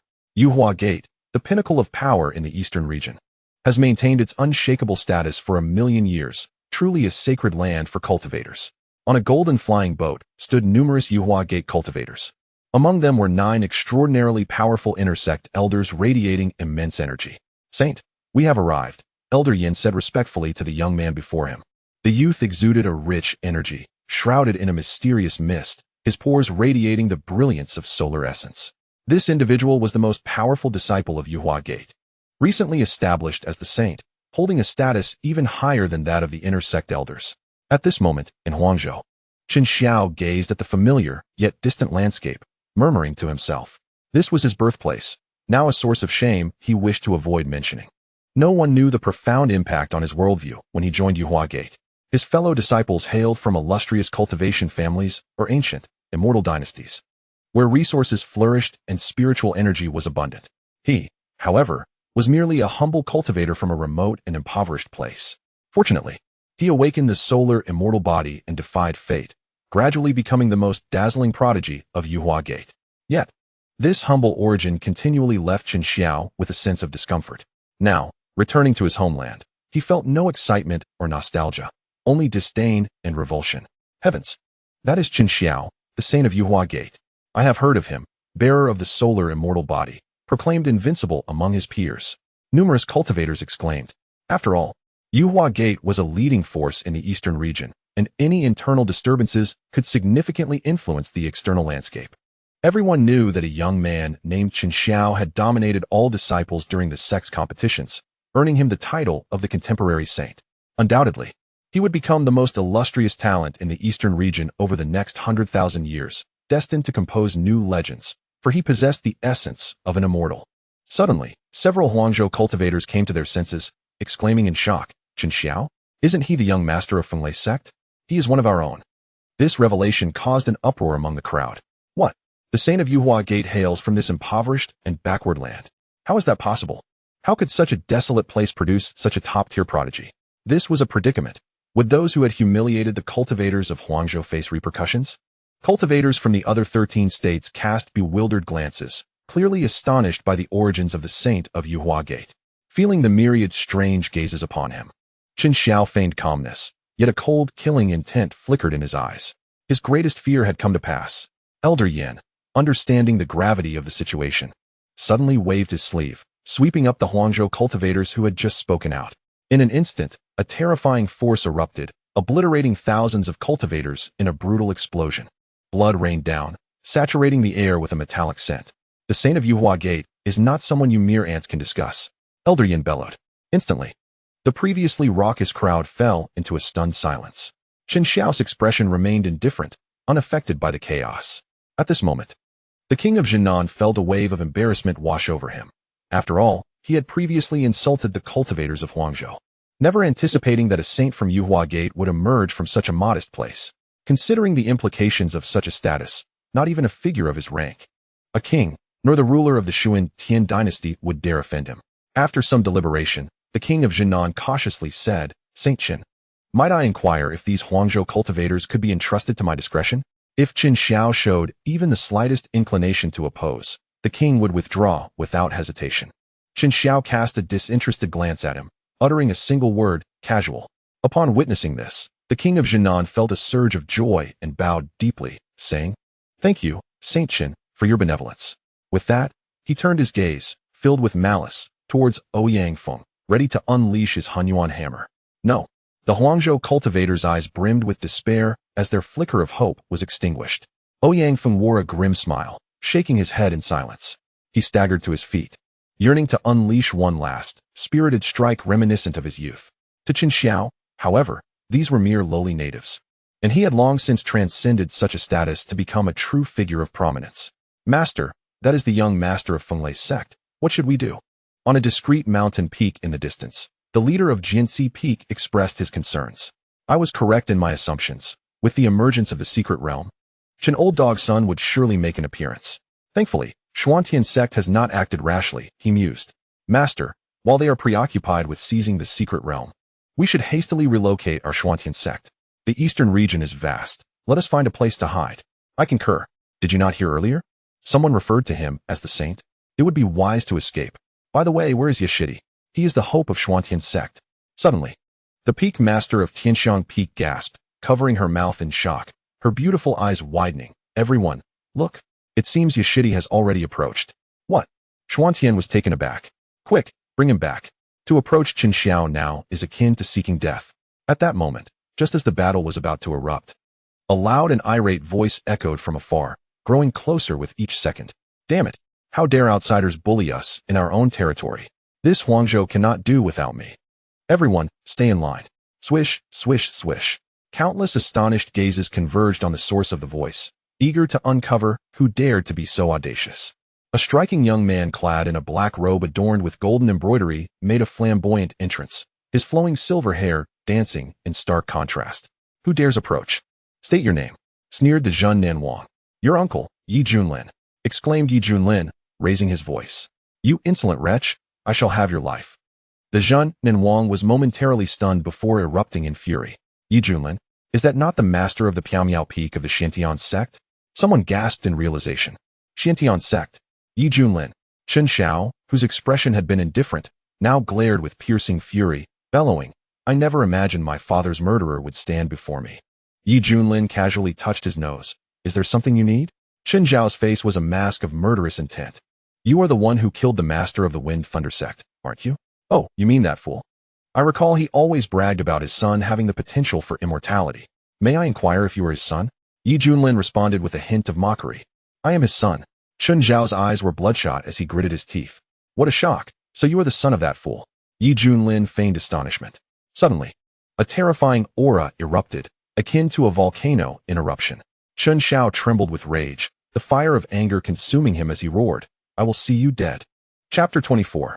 Qin Xiao questions his existence. The onlookers were left in shock, gazing at Yi Junlin as if he were a madman. You dare provoke a disciple of the Yuhua sect? You must be courting death. The Xuanhuan was rendered speechless, but quickly hatched a plan. Qin Xingzi, allow me to capture this fool for you. He sought to impress the most formidable talent of the Yuhua sect. In an instant, a fierce wind tore through the air as the Xuanhuan lunged at Yi Junlin, his expression twisted with malice. Boy, you are in for a world of pain. At that moment, a striking figure clad in red appeared, the temperature around them rising dramatically. Hong Qinya stood resolutely before the Xuanhuan, her face cold. Who is this beauty? The Xuanhuan was momentarily taken aback, a fervent glimmer flashing in his eyes. Die! Hong Qinya disdainfully raised her hand, unleashing a fire-based divine technique. The brilliant flames scorched the air, creating waves of distortion. The Xuanhuan's expression changed drastically as he summoned all his strength to defend. But even his Hunyuan hammer was reduced to ashes, his body engulfed in an unknown inferno. Ah! The heart-wrenching screams echoed through the skies. In the astonished gazes of the crowd, the Xuanhuan was swiftly reduced to nothingness, leaving no trace behind. A manifestation of divine transformation has fallen just like that? Who was responsible? Gasps of astonishment arose as everyone speculated about the origins of the crimson-clad woman. When did such a powerful being emerge in our Huangzhou? Ouyang Feng was left dumbfounded, his emotions a tumultuous mix. The shame of previously boasting as the strongest in Huangzhou made him wish to vanish into the earth. Truly, there are always greater beings beyond our ken. Friend, may I inquire your esteemed name? Ouyang Feng called out. To his surprise, Hong Qinya ignored him completely. After dispatching the Xuanhuan, she swiftly approached Yi Junlin and clasped her hands in salute. Master, this scene nearly left all the cultivators speechless. The esteemed elder is actually the disciple of Peak Master Yi? What? She is a manifestation of divine transformation. When did the Xiantian sect acquire such a power? The cultivators of Huangzhou were electrified, realizing they had been given a monumental surprise. The Xiantian sect, is this formidable? Ouyang Feng was astonished.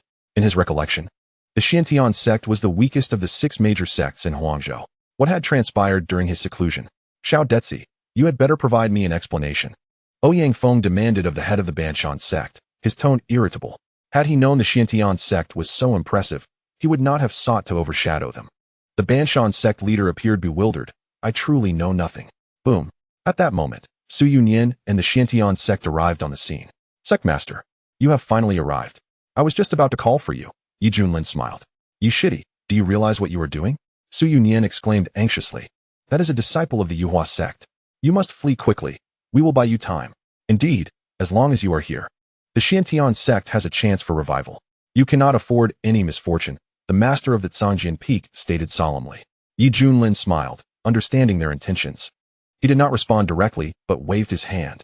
From the distance, a cloud of mist approached, revealing a small girl standing atop it, nervously bowing. Zhao Linger pays her respects to all esteemed seniors. What is this? The crowd was astonished. This is a promising recruit I acquired after resolving the issues in the Wei Kingdom. She is the daughter of the Wei Emperor and possesses a top-tier water attribute spiritual root. I believe she would be a perfect fit for Tianxiang Peak, Yi Junlin explained. The master of Tianxiang Peak's eyes sparkled with delight, growing increasingly fond of Zhao Linger. From this day forth, you shall join Tianxiang Peak. Quickly greet your master. Master. Zhao Linger, understanding the situation, performed the proper bow of apprenticeship. This little girl is truly gifted. The master of Tianxiang Peak expressed joy. Congratulations on accepting such an excellent disciple. Other peak masters clasped their hands in congratulation. Su Yunyan smiled, but then realized the gravity of the situation, stamping his foot in frustration. Yi Shidi, at such a time, you are still engaging in this? Just as Yi Junlin was about to speak, a terrifying murderous aura enveloped the area, leaving many within the Demon Sect feeling as though they had plunged into an ice cavern. You, and all of you, must pay for my father's life. Chen Zhao's eyes gleamed with golden light as he appeared above the crowd, radiating a golden glow akin to a sun in the sky. Elder Yan, shall we intervene? An elder whispered to the leading Elder Yan, for he held the highest cultivation level and was the commander of this expedition. Elder Yan waved his hand. This is a matter for the Shengzi to handle. This disorganized rabble is no match for him. The Shengzi of the Yuhua sect is destined to be the strongest among the younger generation of the eastern region, easily sweeping through this desolate land. Yi Junlin, come forth and meet your demise. Chen Xiao thundered, his aura fierce as a dragon. Yi Junlin scoffed, compete with me? You are not worthy. Xiaohong, go. Teach him a lesson.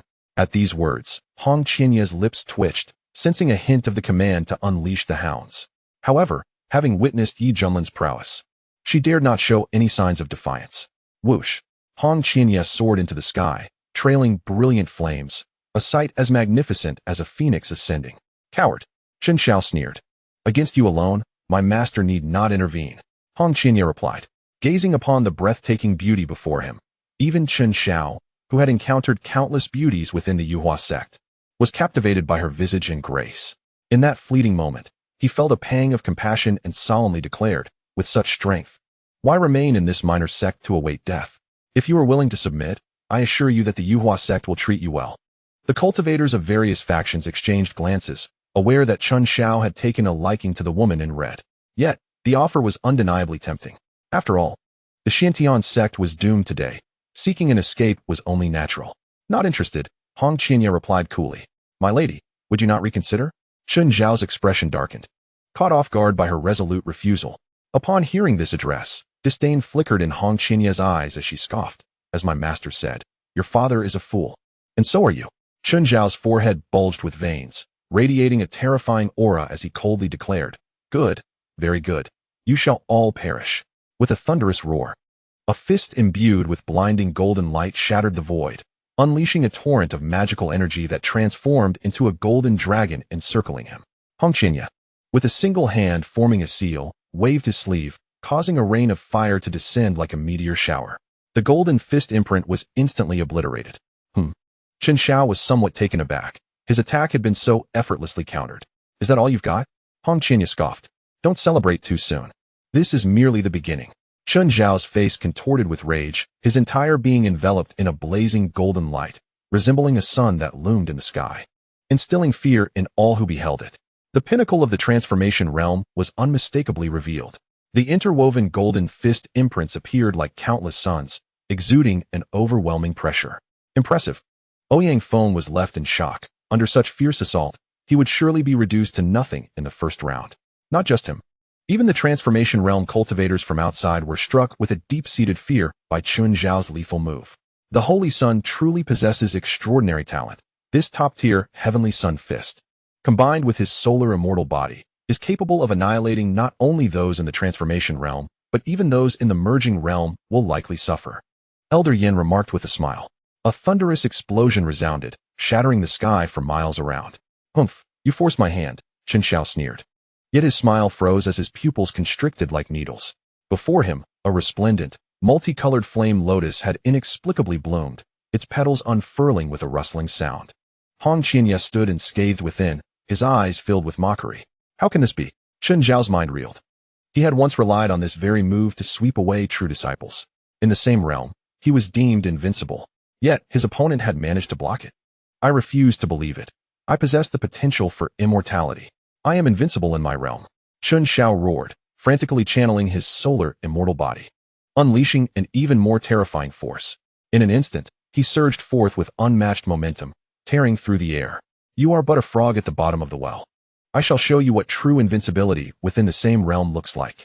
Hong Qinya chuckled coldly, an insidious thought forming in his mind. He resolved to shatter his opponent's dignity in his own way. Chapter 25. Are you playing with us? Faced with Chun Zhao's aggressive onslaught, Hong Qinya remained unperturbed, skillfully countering each attack. The heavens roared as if they were about to collapse. The two figures danced like shadows, creating a dazzling spectacle, with the energy currents generated between them ripping apart the surrounding void like a hurricane. How can this be? Chun Xiao grew increasingly alarmed, sensing that his techniques were being effortlessly neutralized, as if he were striking at cotton with no effect whatsoever. Such battle experience and reflexes. I have never encountered anything like this in Yuhua sect. What merit does a small sect like Xuanhuan have to produce such a disciple? Chun Xiao questioned his very existence. What he did not realize was that he was facing an individual who had long traversed the path of cultivation, rising from obscurity to become a formidable figure in the demonic path. The accumulation of years of experience, along with muscle memory and a keen combat mindset, was far beyond what he, a fledgling of Yuhua sect, could compare to. You are simply too weak. Pathetic. Hong Qinya sneered, precisely identifying a gap and unleashing a palm strike, the force akin to a rolling heat wave. Poof. Chun Xiao spat blood, his body flying backward for 100 zhang. His gaze was filled with confusion and disbelief. The new holy son of Yuhua sect had been suppressed by a disciple of Xuanhuan. A clamor erupted among the various factions. Elder Yan and the others gazed on in shock. Elder Yan's expression soured. This was a blow to the pride of Yuhua sect. Is Xuanhuan really a small sect? How can a mere disciple possess such ferocity? Holy son, do not doubt yourself. You are the top talent selected from Yuhua sect, destined for immortality. Elder Yan urged solemnly. I am destined for immortality, Chun Xiao muttered to himself. His crumbling resolve began to mend. His gaze grew increasingly resolute. I have not yet lost. Chun Xiao howled to the heavens, his eyes radiating golden light as his body shimmered like divine gold, enveloped in radiant brilliance, as if cloaked in a blazing sun, casting forth brilliant rays of light. The great sun hung in the sky, scorching all beneath it. Suddenly, an overwhelming heat energy began to coalesce, firmly locking onto Hong Qinya. Childish, Hong Qinya scoffed, dismissing Chun Zhao's rage as mere impotent fury. Die! Chun Xiao bellowed. A golden beam of light, 100 zhang wide, shattered the void, piercing the heavens above. This was a primary level divine ability, the solar eclipse. Even merging realm experts would find it difficult to comprehend this technique. Yet Chun Xiao had grasped it at an introductory level. Combined with the activation of his solar immortal body, it was more than sufficient to obliterate those in the early merging realm. It must be said, Chun Xiao was indeed exceptionally strong. Undoubtedly one of the top prodigies in the eastern domain. Such a person, even if cast into the central domain, would still be of great renown.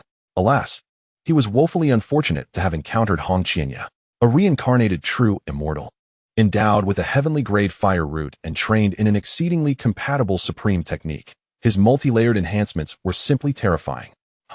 Hong Qinya unleashed a torrent of 7-colored flames, akin to a hurricane sweeping through, imbued with the terrifying might to incinerate heaven and earth.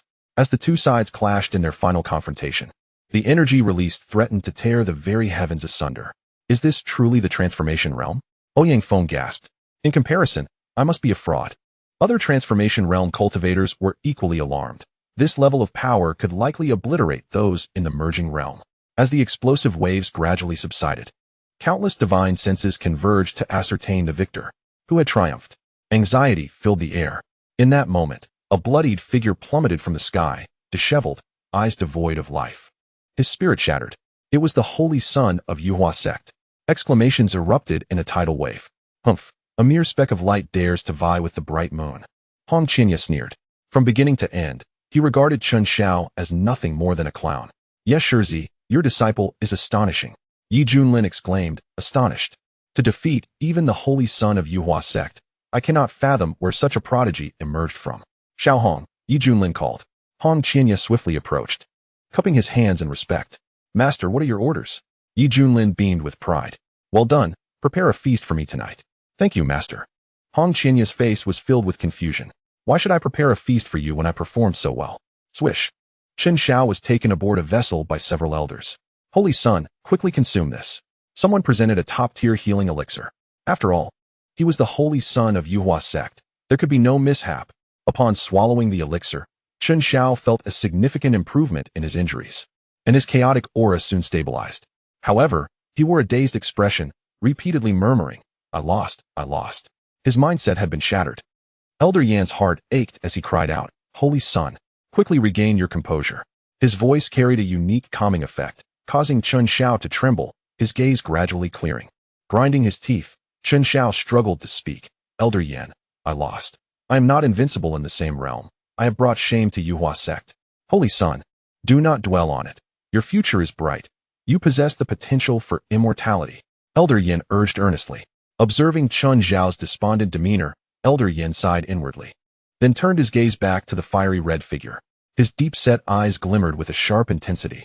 The incident concerning the Holy Son of Yuhua Min must be addressed. As the words fell, the elders of Yuhua Min erupted with formidable cultivation power, all embodying the same realm of He-Ti. Tianjun, they are all Tianjun. Ouyang Feng exclaimed in disbelief. Achieving He-Ti means one can be bestowed the title of Tianjun, signifying a lifespan equal to that of the heavens.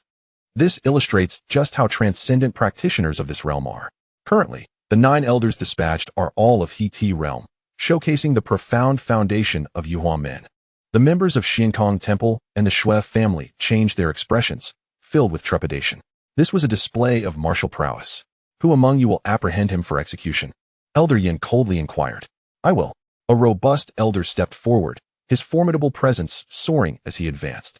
The overwhelming aura of mid-He-Ti descended from above. Master. Hong Qianya displayed a troubled expression, indicating that he could not withstand such a situation. No worries, leave it to me. Yi Junlin stepped forward nonchalantly, emanating an immense aura. Boom. In an instant, a buzzing filled the ears of all present. The leader of Xintian sect, Yi Fengzhu, is of He-Ti realm? The practitioners of arid state were left speechless. We have a Tianjun in arid state. Ouyang Feng said excitedly. The most astonished were Su Yunyan and his companions, who never anticipated that Yi Junlin was a figure of He-Ti realm. Initially, they thought he was of Yuaning, then considered him to be of Huashan. And now he had transformed into He-Ti? Su Yunyan wore a grimace. Yi Shizizi, are you jesting with us? Chapter 26, The Celestial Calamity. He-Ti? What of it? Do you truly believe you can contend with me? The elder was momentarily stunned, then his gaze sharpened as he gestured with his hands, invoking powerful divine abilities. In the void, a grinding sound echoed as a colossal white hand of blazing light emerged, exuding an ancient and enduring aura. Observing this, Yi Junlin remained unperturbed, lifting a finger to lightly point. Boom. The colossal hand shattered into fragments. What? The elder's expression shifted to one of astonishment, a foreboding sensation creeping into his heart. Whoosh. Yi Junlin executed the Great Void technique, dashing before him in the blink of an eye. Boom. His fist struck forth, a lethal force unmatched. The speed was too swift. The elder had yet to summon his protective talismans when Yi Junlin's punch obliterated his physical body, extinguishing his primordial spirit. Good heavens! The onlooker's eyes widened in disbelief, unable to comprehend the scene before them. A figure of He-Ti realm was killed so effortlessly? Is this a jest? At that moment, Yi Junlin flicked his fingers, his silvery hair billowing, a playful smile gracing his lips. Is this all? With the supreme bone within him, his foundational combat power surged, making him extraordinarily formidable even without employing any divine abilities. His close-quarters combat was outrageously powerful. Elder Yan's expression darkened as he bellowed. Everyone, charge. Kill him. Whoosh, whoosh, whoosh. The remaining 7 elders moved, their cultivation levels comparable to Yi Junlin's, unleashing their most potent attacks with the intent to annihilate their target. Boom. The heavens seemed on the verge of collapse, forming a funnel-like vortex. Suddenly, behind Yi Junlin, a towering ethereal figure materialized, an overwhelming pressure radiating like a tidal wave, invoking a sense of submission. The Human King Seal. Yi Junlin presented this seal, clashing head-on with the assaults of the 7 He-Ti elders. The immense energy surged wildly, ruthlessly tearing apart every inch of space. Several elders spat blood, as if struck by lightning, exclaiming, "What level of divine ability is this? Such unparalleled dominance far exceeds any technique of Yuhua Min." Yi Junlin sneered, raising his hand to strike fiercely. Falling shield. An elder, his body bristling with sweat, hastily summoned his life-protecting treasure. In an instant, a radiant shield emerged, adorned with intricate runes. This was undeniably a first-grade spiritual artifact. Bang! The falling shield endured a heavy blow, sustaining some cracks, but ultimately preserving the elder's life. This child's strength is terrifying. Everyone, quickly use your artifacts to subdue him. The elder seized the opportunity to retreat, shouting, "Kill!" The other elders roared in unison, simultaneously unleashing their artifacts. All were of first-grade spiritual artifact level. The Bayou sword technique. An elder with white eyebrows shouted, wielding a 3-foot azure blade, launching a magnificent beam of sword light toward Yi Junlin. This was not the end. Several other elders, harnessing the power of their artifacts, increased their lethality 100-fold, charging fiercely. Meanwhile, external forces eagerly anticipated Yi Junlin's fall. After all, they regarded Arid State as a barbaric land, believing that its natives could not possibly possess such strength. Offending Yuhua men deserved annihilation. Umitba, good. The master of pure Zen leading the Shinkong temple displayed a sympathetic expression, hands clasped together. Observing this, the young master of the Shui family, Shui Tian, revealed disdain, deeming the old monk hypocritical. Watching the battle unfold, he felt jealousy and sneered. It would be best for this prodigy to perish sooner rather than later. Is it about to end? Witnessing the silver-haired youth in dire straits, many practitioners of Arid State felt their hearts in their throats. This is bad. Yi Shizizi is in danger. Su Yunyan and others exclaimed anxiously. Among them, only Hong Qinya appeared undisturbed. Hearing the clamors around him, he crossed his arms and scoffed silently. What do you ants understand? Ever since witnessing Yi Junlin's extraordinary capabilities in Wei Kingdom, Hong Qinya was certain that he must possess hidden depths. At this moment, seemingly validating his speculation, Yi Junlin appeared increasingly at ease under the combined assault. If that is the case, let you experience this technique. Yi Junlin chuckled lightly, channeling the boiling mana within him, which surged violently into the supreme bone in his chest. Suddenly, divine radiance blazed forth, an eternal and indestructible brilliance. At his chest, it seemed as if a blazing sun was being birthed, its terrifying aura threatening to shatter the heavens. What is happening? Countless practitioners trembled, their faces filled with horror. Boom! A brilliant beam of divine light erupted from Yi Junlin's chest, as if the heavens were unleashing divine retribution to obliterate all existence. This is a supreme divine ability of the supreme bone, celestial calamity light. Not good. The 7 He-Ti elders sensed an ominous premonition and desperately utilized their artifacts to defend against the terrifying world-destroying divine light. Cries of despair rang out. In the face of the dreadful celestial calamity light, the inferior spiritual artifacts in their hands shattered like glass, bereft of the protection of their artifacts. The 7 elders cried out in terror, "Elder Yin, please save us." The leading elder, Yin, could no longer contain himself. He had to act to rescue his fellow elders. Or how could he explain it upon returning? Boom! The peak cultivation of He-Ti erupted in an instant. Whoosh! An ancient bronze tower materialized, exuding an unparalleled and terrifying aura. A third-grade spiritual artifact, the Stupa Tower. Though it was merely 2 tiers above a first-grade artifact, its power exceeded by 1,000-fold. Elder Yin relied on this tower to earn immense respect among the inner sect elders. Annihilate them. Elder Yin held the Stupa Tower aloft, releasing a torrent of energy to confront the remaining celestial calamity light. Come at me, Yi Junlin said with amusement. Ding! The host is encountering an attack from a peak He-Ti realm opponent. The passive effect of growing stronger when faced with a strong enemy has been triggered, granting the host full mastery of He-Ti realm. With a resounding boom, a more powerful aura erupted from Yi Junlin, ascending from mid-He-Ti to full mastery in an instant. In that moment, the already diminished celestial calamity light suddenly blazed forth with astonishing intensity. You have concealed your cultivation. Elder Yan's scalp tingled, furious enough to spit blood. Boom! The celestial calamity light swept forth violently. The 7 elders' bodies exploded into blood mist, their lives extinguished. Only Elder Yin managed to escape by sheer luck, but he was covered in blood, battered and bruised, his face reflecting sheer terror and lingering fear. He truly did not expect such a ruthless figure to emerge from Huangzhou. Has the world changed so drastically? Delays are perilous. Preserving one's life is of utmost importance. Senior, let today's events be a lesson. Yuaman willingly withdraws from the contest for the secret realm. After speaking, he turned to leave. You think you can come and go as you please? Yet Junlin extended his large hand, his silvery hair swirling chaotically, emanating an overwhelming aura that overshadowed the sun, moon, and stars, commanding reverence across the land. You might as well perish. Chapter 27. The Coffin of Heaven, Arise. Elder Yin's scalp nearly split as he exclaimed, "Are you not afraid of the repercussions from Xuanhuan for such a ruthless act?" Suddenly, a realization struck him. Wait. I understand now. The elder Mu from the outer sect was slain by your hand.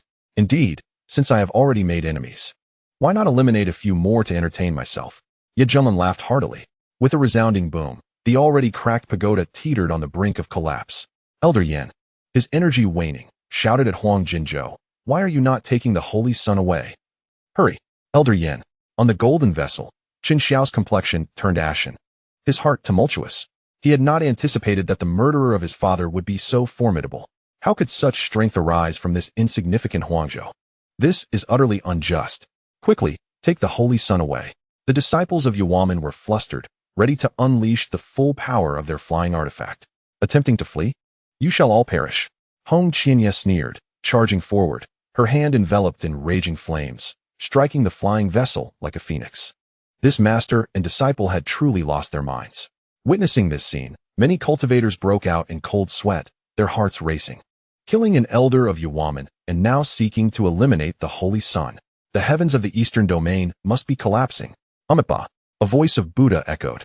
Hong Qianye's attack was completely intercepted by a radiant palm of Buddhist light, belonging to an elderly monk clad in robes, clutching prayer beads. Jingchan Dashi of Xuanhuan Temple. It was during this brief respite that the golden flying vessel successfully activated, shattering the void and fleeing in haste. Witnessing their prey slip away, Hong Qianye felt discontent, coldly remarking, "Old bald donkey, you are meddling too much." Jingchan Dashi clasped his hands together, his expression one of compassion. "Lady, when will grievances be settled? Why pursue annihilation? Lady?" A flash of cold light crossed Hong Qianye's eyes as she retorted with derision, "Old bald donkey. Do not think I am blind to the tricks of your Buddhist sect. You merely wish for Xuanhuan to owe you a favor. Such hypocrisy is truly distasteful." As a practitioner of the demonic path, she loathed this form of Zen cultivation, where one cloaked their self-interest in a guise of righteousness. "Lady, your prejudice against the Buddhist sect is too severe. You are on the brink of falling into the demonic path. I advise you to exercise restraint," Jingchan Dashi warned, his expression devoid of emotion. "Old bald donkey, are you offering me your counsel? Who needs your preaching?" Hong Qianye sneered, stubborn and unyielding. Jingchan Dashi's eyes flashed with anger as he declared, "If that is the case, then let me guide you." Boom. A powerful pressure enveloped the area. Hong Qianye's face changed drastically. This old bald donkey was at the peak of the composite body realm. Ah! A piercing scream echoed as Elder Yin was caught and obliterated in midair, his soul extinguished. "You dare bully my disciple?" Yet Junlin darted in front of Hong Qianye, casting a fierce glare at Jingchan Dashi. Upon seeing Ye Junlin, Jingchan Dashi retracted his aura, adopting a benevolent smile. "Yes, Shizhu, this is all a misunderstanding. I merely wish to provide guidance to this junior." "Guidance? You think you are worthy?" Ye Junlin scoffed. "A reformed true immortal does not need your old bald donkey's guidance." Hong Qianye interjected, "Master, I intended to intercept that vessel, but this old bald donkey intervened, allowing it to escape." "Amitabha, well said, well said. The old monk simply felt your actions were excessive, which is why he intervened to remedy the situation. If you insist on placing blame, I have nothing more to say. Farewell." With that, Jingchan Dashi turned to leave. "Wait, you think you can just walk away after your antics? Stand still," Ye Junlin bellowed. Jingchan Dashi narrowed his eyes. "Yes, Shizhu, what is the meaning of this? Huh, you think you are clever?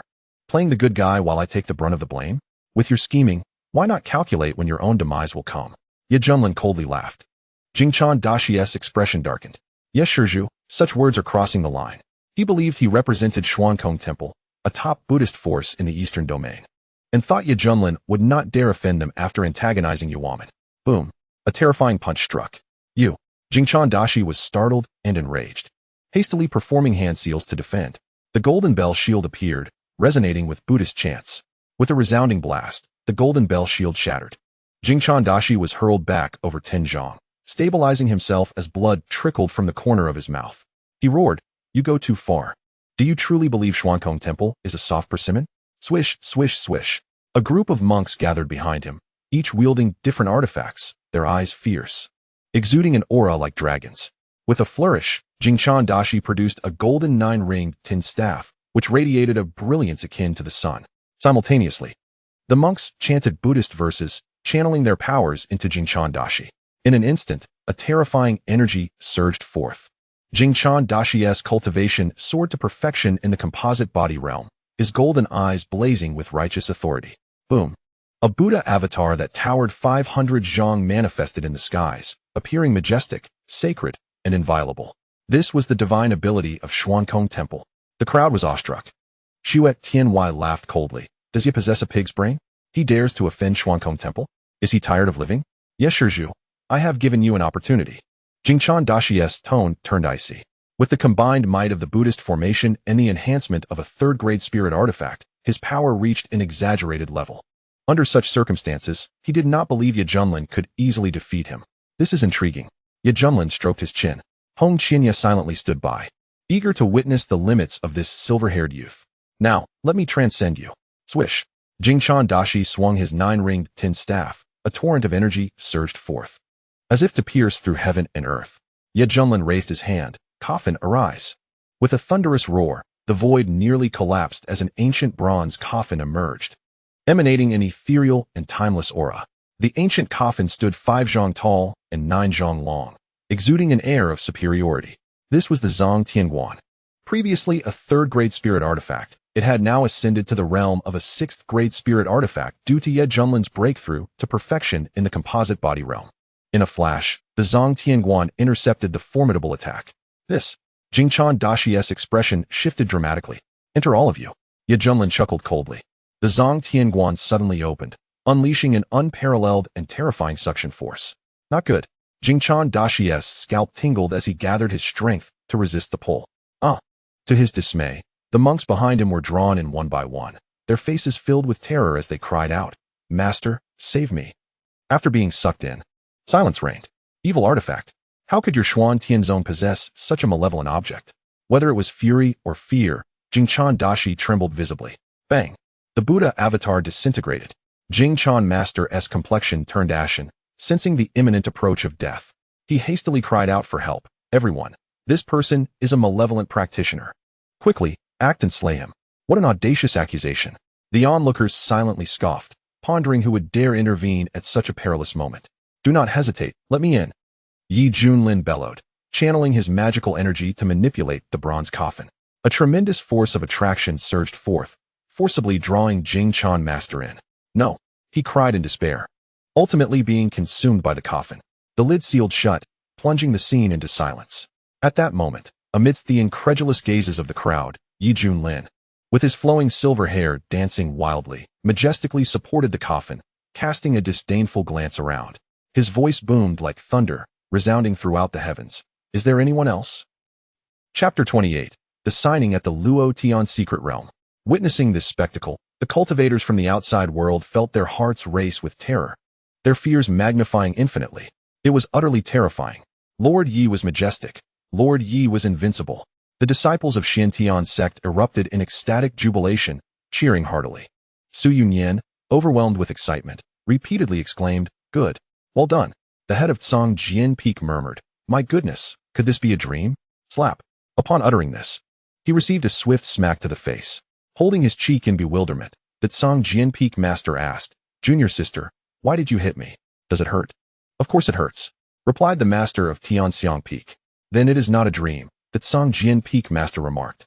At that moment, all the cultivators from Huangzhou erupted into cheers, their hearts swelling with pride, gazing upon Junlin as if he were a deity. Ouyang Feng, the elder of Shan Mountain Sect, was moved to tears, prostrating himself on the ground and exclaiming, "The divine might of Yi Tianjun." The roar of the crowd was like a tidal wave, threatening to shatter the sun above. How could this be possible? Xue Tian felt as if he had plunged into an ice cavern, muttering to himself. He nearly questioned whether he had arrived at the wrong place. Was this still Huangzhou? The strongest faction from the eastern domain was in disarray, fleeing in panic. The forces of the so-called Buddhist Holy Land, Xiankongxi, were all entombed within the mysterious coffin. They had encountered a fearsome deity. At that moment, a thunderous rumble reverberated across the skies of Huangzhou. A brilliant, Boundless light soared into the heavens, piercing through the vast clouds, creating an extraordinarily magnificent spectacle. The secret realm had been unlocked. Gasps of astonishment echoed throughout. The Luo Tian secret realm had officially commenced, concealing immense opportunities within. The cultivators from various factions stirred restlessly, their hearts ablaze with excitement. Yet upon recalling something, none dared to advance. Countless eyes eagerly watched, seemingly awaiting Yi Junlin's declaration. Very well, simply sign in upon entering, Yi Junlin mused inwardly, sensing the subtle atmosphere around him. A thought flashed through his mind, and with an undeniable tone, he proclaimed, all cultivators from Huangzhou are entitled to enter and explore. As for those unrelated, begone. This declaration stirred a tremendous uproar. The cultivators from Huangzhou were ecstatic, fervently chanting Yi Tianjun's wisdom. After long anticipation, a peerless powerhouse had emerged to lead them out of adversity. Meanwhile, the external cultivators displayed dissatisfaction. Yet after witnessing the previous events, none dared to stand in opposition. Xuetian's face turned ashen with rage. Young master, let us depart, sighed the leading guard. Are we truly powerless against him? Xuetian felt a deep sense of unwillingness. The guard leader replied, young master, this person is audacious and has offended both Yu Huamin and Xin Kongxi, committing grave transgressions. What awaits him will be unprecedented retribution. In his moment of triumph, a harsh fate looms ahead. We need not confront one who is already doomed. Upon hearing this, Xuetian's eyes gleamed with determination as he coldly chuckled. You are correct. To bring about his downfall, we must first drive him to madness. Such a tyrant cannot survive for long. Withdraw. Back to Lingzhou. Yes, young master. Thus, the Xue family's entourage turned back. Seeing even the mightiest Xue family concede at this juncture, the other sects of Daozhou had no choice but to relent, gradually making their way home. They intended to relay this news back to their respective homelands. One could only imagine the uproar it would incite in the eastern domain. Soon, only the cultivators of Huangzhou remained. Watching the once arrogant outsiders retreat in defeat brought immense satisfaction to their hearts. Naturally, they did not rush to enter, but wisely lined up behind Xiantian's sect, hoping to partake in the spoils. Let us proceed. Yi Junlin led all the cultivators into the Luo Tian secret realm with great grandeur. As the brilliance before him flickered, the landscape transformed instantaneously. Inside, a wondrous new world unfolded, reminiscent of a primeval forest. Towering trees reached heights of over 1,000 meters, their branches lush and vibrant, with vines cascading down, thick enough to embrace 100 people. Most importantly, the spiritual energy here was exceptionally abundant, far surpassing that of Huangzhou. What an exquisite environment, Yi Junlin marveled. Ding. Detected signing location, Luo Tian secret realm. Would you like to receive the signing reward? A playful prompt echoed in his mind. Claim it. Ding. Congratulations to the host for successfully signing in, receiving the Heavenly Emperor Law Avatar. Heavenly Emperor Law Avatar. The user can directly summon the Law Avatar, significantly enhancing their own strength, and can also utilize certain accompanying divine powers. This is quite remarkable. Yi Junlin nodded. He had witnessed Jingchan Master's Buddha Law Avatar, which indeed provided a substantial amplification effect. Had he not utilized the coffin, he would have likely experienced a fierce battle. Having completed the signing task, Yi Junlin contemplated returning home directly. However, the various sites within the Luo Tian secret realm ignited his curiosity for further exploration. Very well, let us see what lies ahead. Yi Junlin set forth. Traversing the ancient forest. Suddenly, a ferocious man-eating flower of the nascent soul stage, roughly the size of a thatched cottage, opened its gaping maw, poised to strike. What do you want? Yi Junlin released his aura, startling the flower into quickly closing its mouth and retreating to a corner, trembling in fear. Behind him, Su Yunyan, glancing around excitedly, exclaimed, Heavenly Spirit Grass, Purple Crystal Vine, Golden Ginseng, and 10,000-year Blood Mushroom. Such treasures, all splendid. Quick, gather them all. Yes, Sect Master. The cultivators of Xiantian's sect, brimming with excitement, scattered to collect various rare spiritual herbs surrounding them. Boom. Suddenly, a colossal golden core stage worm erupted from the ground, spewing saliva and devouring dozens of scattered cultivators before vanishing back into the earth. This caused quite a commotion among the cultivators from Huangzhou. Many were left shaken, their eyes reflecting a hint of disappointment. They had hoped to follow in the footsteps of Xiantian's sect, even if they couldn't partake in the feast, at least to savor some broth. But reality proved exceedingly harsh. Those lacking strength who still dared to approach would ultimately meet their demise. Hong Qianyi displayed no sympathy for the fallen cultivators, her expression cold as she remarked, "Roar, roar, roar." At that moment, the forest resounded with the cacophony of monkeys.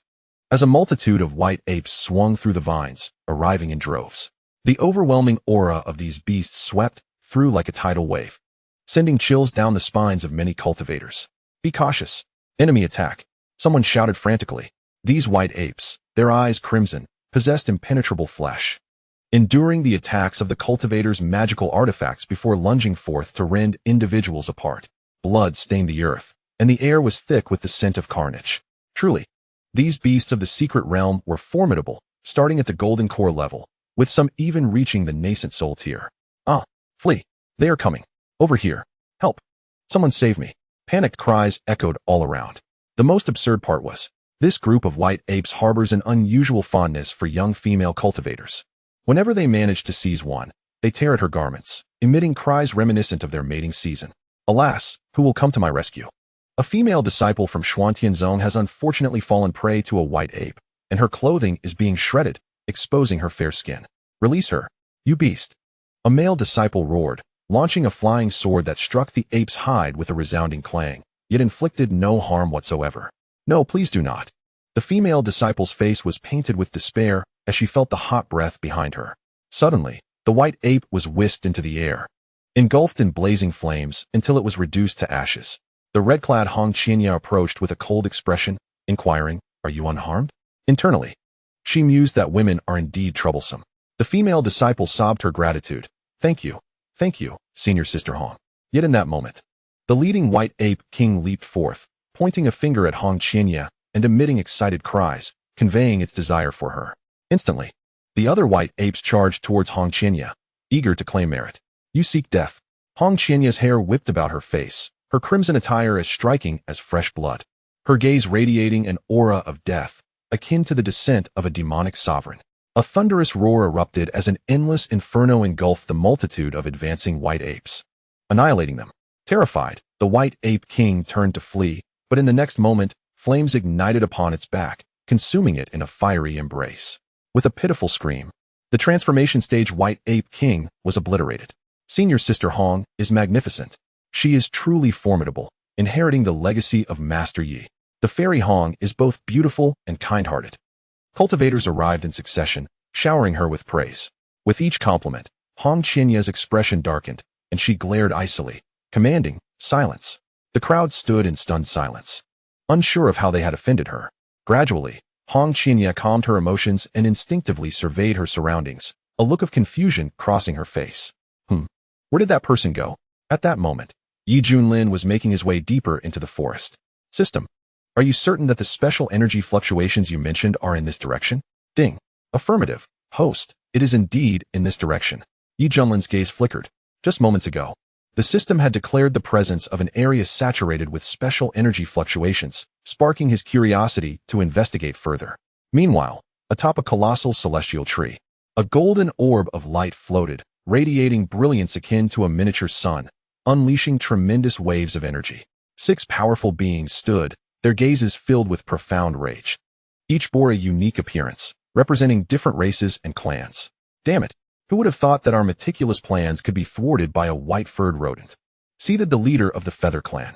"It is all due to the fruit ripening so unexpectedly, we could hardly react," the leader of the Scale Clan exclaimed, his lantern-sized eyes brimming with resentment. "Currently, it has consumed the celestial fruit, gaining the celestial tree's recognition, and during this time, we cannot act against it, lest we provoke the tree's wrath. It seems we must wait until it digests the fruit, then we can work together to capture it, employing secret methods to refine it into 6 portions of medicinal flesh, ensuring fairness in our consumption. I vow to make this wretched white-furred rodent pay dearly for its gluttony." These 6 beings were the indigenous residents of the Luotian secret realm, the most formidable among the 6 great cultivators of the combined stage. Each of their clans had dominated their territories for generations. Upon discovering that the celestial tree had birthed the Deluo celestial fruit, they had initially intended to share it, only to arrive and find a white-furred rodent had already claimed it. The entire Deluo celestial fruit had been devoured by this rodent. The 6 clan leaders seethed with rage, preparing to capture the rodent and exact their vengeance. But what about the external invaders? The leader of the Stone Clan said in a deep voice, resembling a dark stone figure. Its strength remains uncertain, but united. Our 6 clans shall ensure these intruders do not return. The leader of the Beast Clan snorted, exhaling puffs of white vapor. Brandishing a wolf-toothed hammer comparable to a 5th-grade spiritual artifact, his face fierce. They loathed beings that invaded the secret realm to plunder resources, as it severely impacted the sanctity of the realm. Thus, their tasks were clear. Capture the white-furred rodent and unite against the external threats. Look, something is happening. The golden orb began to shrink, its dazzling light dimming, revealing a completely snow-white, 1.5-meter-tall white-furred rodent. The rodent sat cross-legged like a human, its ruby-like eyes opening to reveal a satisfied grin, looking rather comical. Seize it. The 6 clan leaders leaped into action, their anger palpable. Upon sensing the impending danger, the white-furred rodent was startled awake, its red eyes widening in terror as it tore through the void to escape. You foul rodent. Do not think you can slip away from us. The leader of the Feather Clan bellowed. Its speed was remarkable, feathers sharp as swords, as if to pierce through all existence. The 6 clan leaders combined their efforts to ensnare the white-furred rodent within an intricate net. Fortunately, after consuming the Deluo celestial fruit, the rodent's cultivation had advanced from foundation establishment to early transformation stage, granting it power far exceeding its contemporaries. It narrowly evaded capture time and again, driving the 6 clan leaders to the brink of madness. The rodent desperately broke through the encirclement, fleeing into the distance. Damn it! Pursue it. It is injured and cannot last long. The 6 clan leaders shouted, their voices fierce. In the lightning-fast chase, the rodent's energy began to wane. A gruesome wound marring its abdomen, golden blood dripping onto the ground. Do not escape. Surrender to your fate. Since you chose to steal the celestial fruit, prepare to be devoured by us. I propose we glaze it with honey syrup. It will be sweeter. Do as you wish. I will roast the rodent, The taunting voices reached the rodent's ears, sending chills down its spine as it whimpered internally. No, the rodent does not wish to be eaten. The rodent desires to live on. Humph. It is time to end this. The leader of the Stone Clan growled, extending a colossal hand of rock, unleashing a terrifying wave of energy to force the white-furred rodent to a halt. A thunderous explosion erupted. The rodent narrowly dodged, its eyes flashing with indignation. Foulstone, you are too wicked. The other clan leaders exchanged sly smiles, unleashing deadly strikes to seal off the rodent's escape. The ground trembled as if the heavens were wrathful. For a white-furred rodent in the early transformation stage to withstand the combined might of 6 perfected cultivators was indeed a rarity. However, it was about to come to an end. The rodent was struck as if by lightning, sent flying like a broken kite, crashing into a towering tree before coming to a halt. Blood trickled from its mouth, pain contorting its features. Run. Why do you not flee? The leader of the Feather Clan mocked. A dead rat dares to covet the Deluo celestial fruit. Do you understand its value? You have no right to partake. The leader of the Scale Clan fumed. In the Deluo secret realm, there has long been a legend that the great celestial tree, which sustains the entire realm, would one day bear a Deluo celestial fruit. Whoever consumes it would gain the Deluo celestial body, the invincible physique that ranks first among the celestial bodies in the Kunlun realm. After enduring the passage of countless years and the demise of several hundred clan leaders, the present-day patriarchs of the 6 clans finally beheld the long-coveted vision of the Deluo immortal fruit. However, the current leaders could not monopolize it, thus contemplating a fair distribution, which would subsequently give rise to the Deluo bloodline within themselves, undoubtedly a boon for their future cultivation. Yet, who could have anticipated that a white-furred mouse would seize the opportunity first? It did not bear their names, so why shouldn't the mouse partake? Now they sought to blame the mouse, which felt a profound sense of injustice. With tear-filled eyes, the white mouse lamented its plight. In the face of impending doom, it dared to argue. Let me show you how I will flay your skin and extract your tendons, making you regret ever coming into this world. The patriarch of the Stone Clan thundered, extending a massive hand towards the white mouse. Sensing the overwhelming aura of murderous intent, the white mouse felt its fur stand on end, chills enveloping its body, its eyes widening in despair. What to do? It felt helpless and wronged. Merely passing by when it noticed the fruit ripening on the tree, it had indulged in its temptation and devoured it completely, never expecting to attract the wrath of the 6 clan leaders. Suddenly, a terrifying surge of power swept through the air. Who goes there? The Stone Clan patriarch recoiled in fear, his expression uncertain. The other clan leaders' eyes gleamed with vigilance, each entering a defensive stance.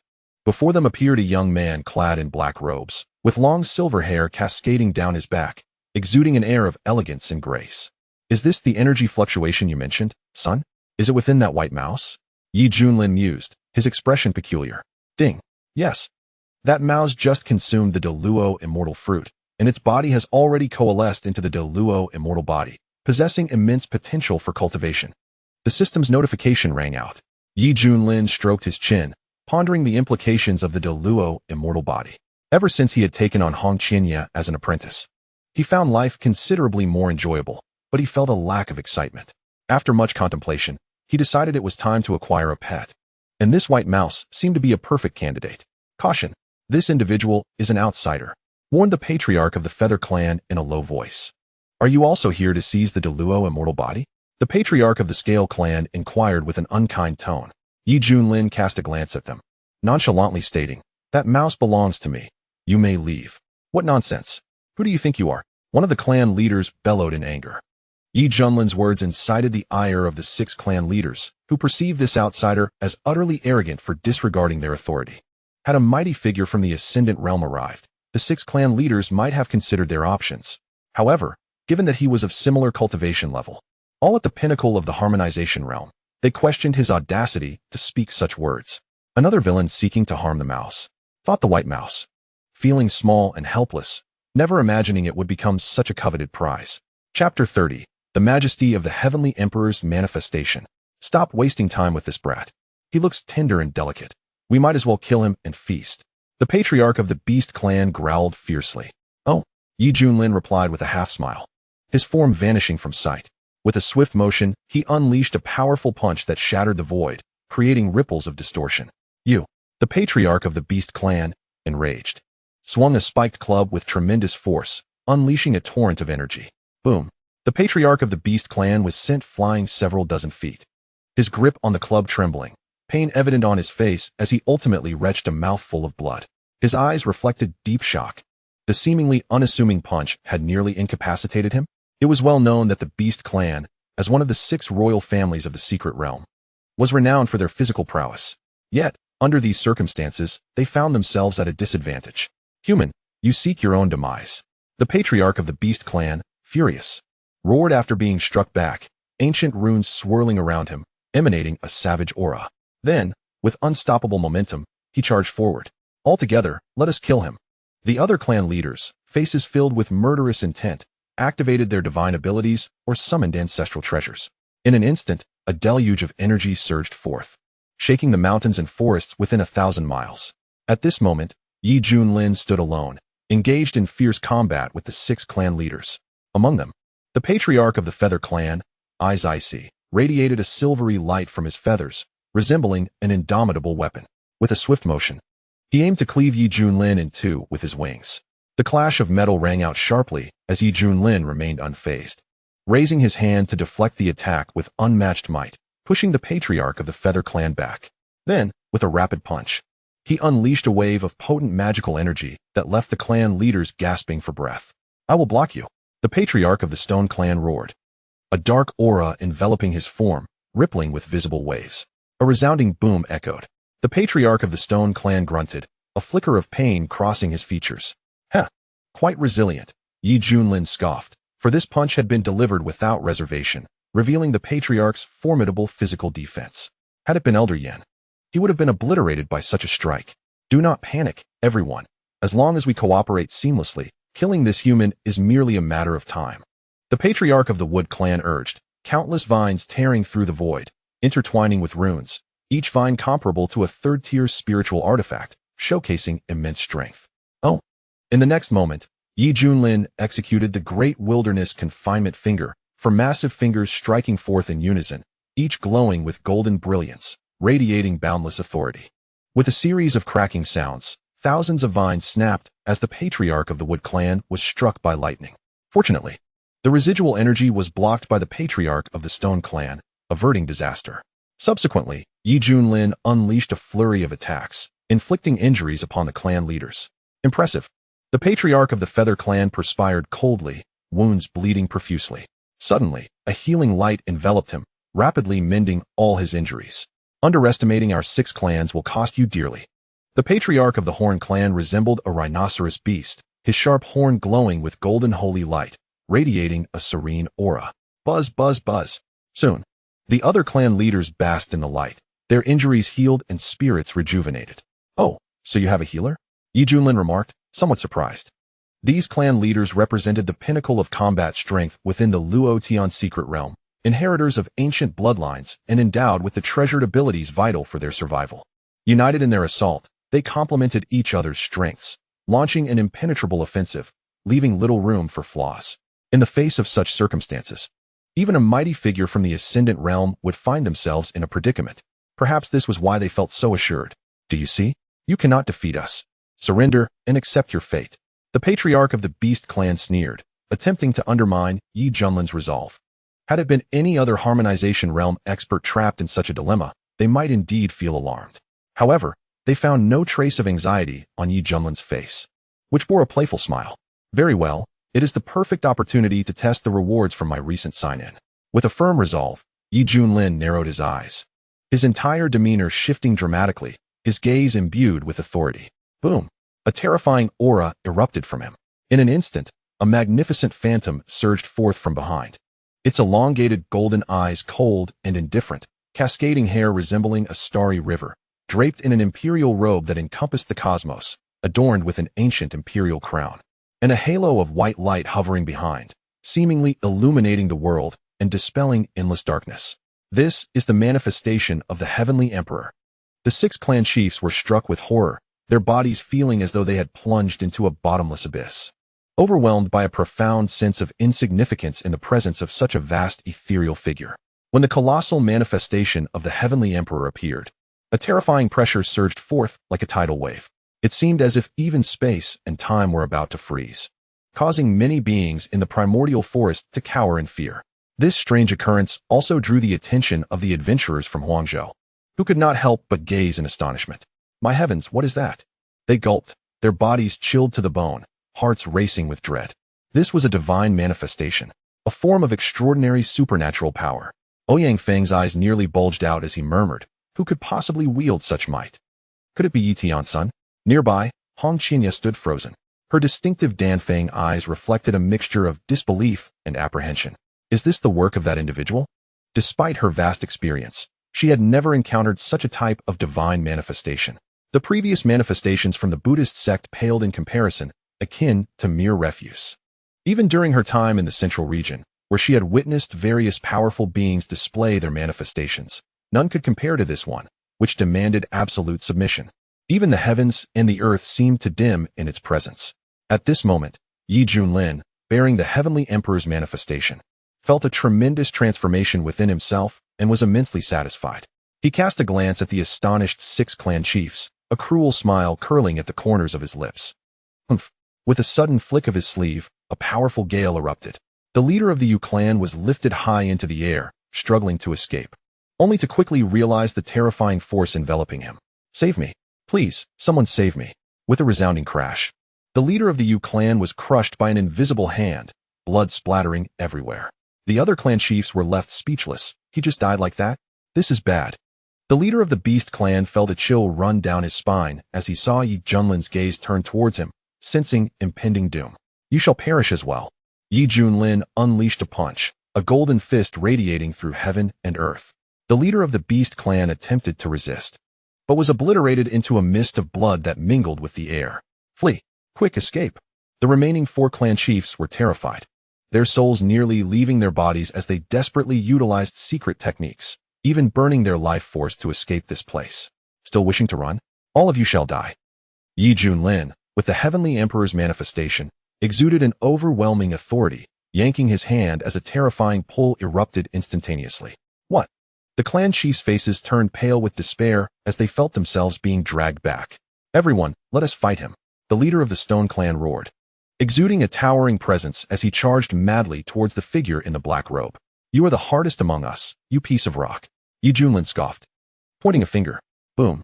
The golden beam shattered the void, its power vast and boundless. One of the divine abilities of the Heavenly Emperor's manifestation, the Heavenly Finger. The leader of the Stone clan let out a scream, his body disintegrated by the domineering golden light, even the reformed fragments of stone reduced to dust, with no chance of revival. "Spare me, Senior, spare me." Upon witnessing this, the leaders of the Scale, Horn, and Wood clans no longer dared to resist.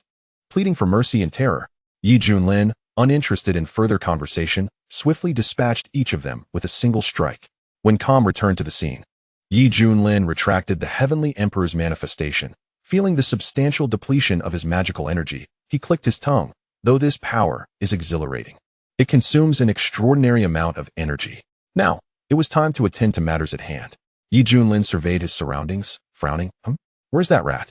He noticed that the previously injured white-haired mouse, which had been lying on the ground, had vanished without a trace. Meanwhile, a white shadow dashed through the wind, the scenery around it changing rapidly. It was terrifying. That bipedal creature was indeed too frightening for the mouse. The overwhelming scene replayed in its mind, causing the white-haired mouse to experience a wave of heart palpitations, a primal fear resonating deep within its soul. In its eyes, the 6 clan chiefs, who stood atop the food chain in this secret realm, were effortlessly dispatched by the opponent.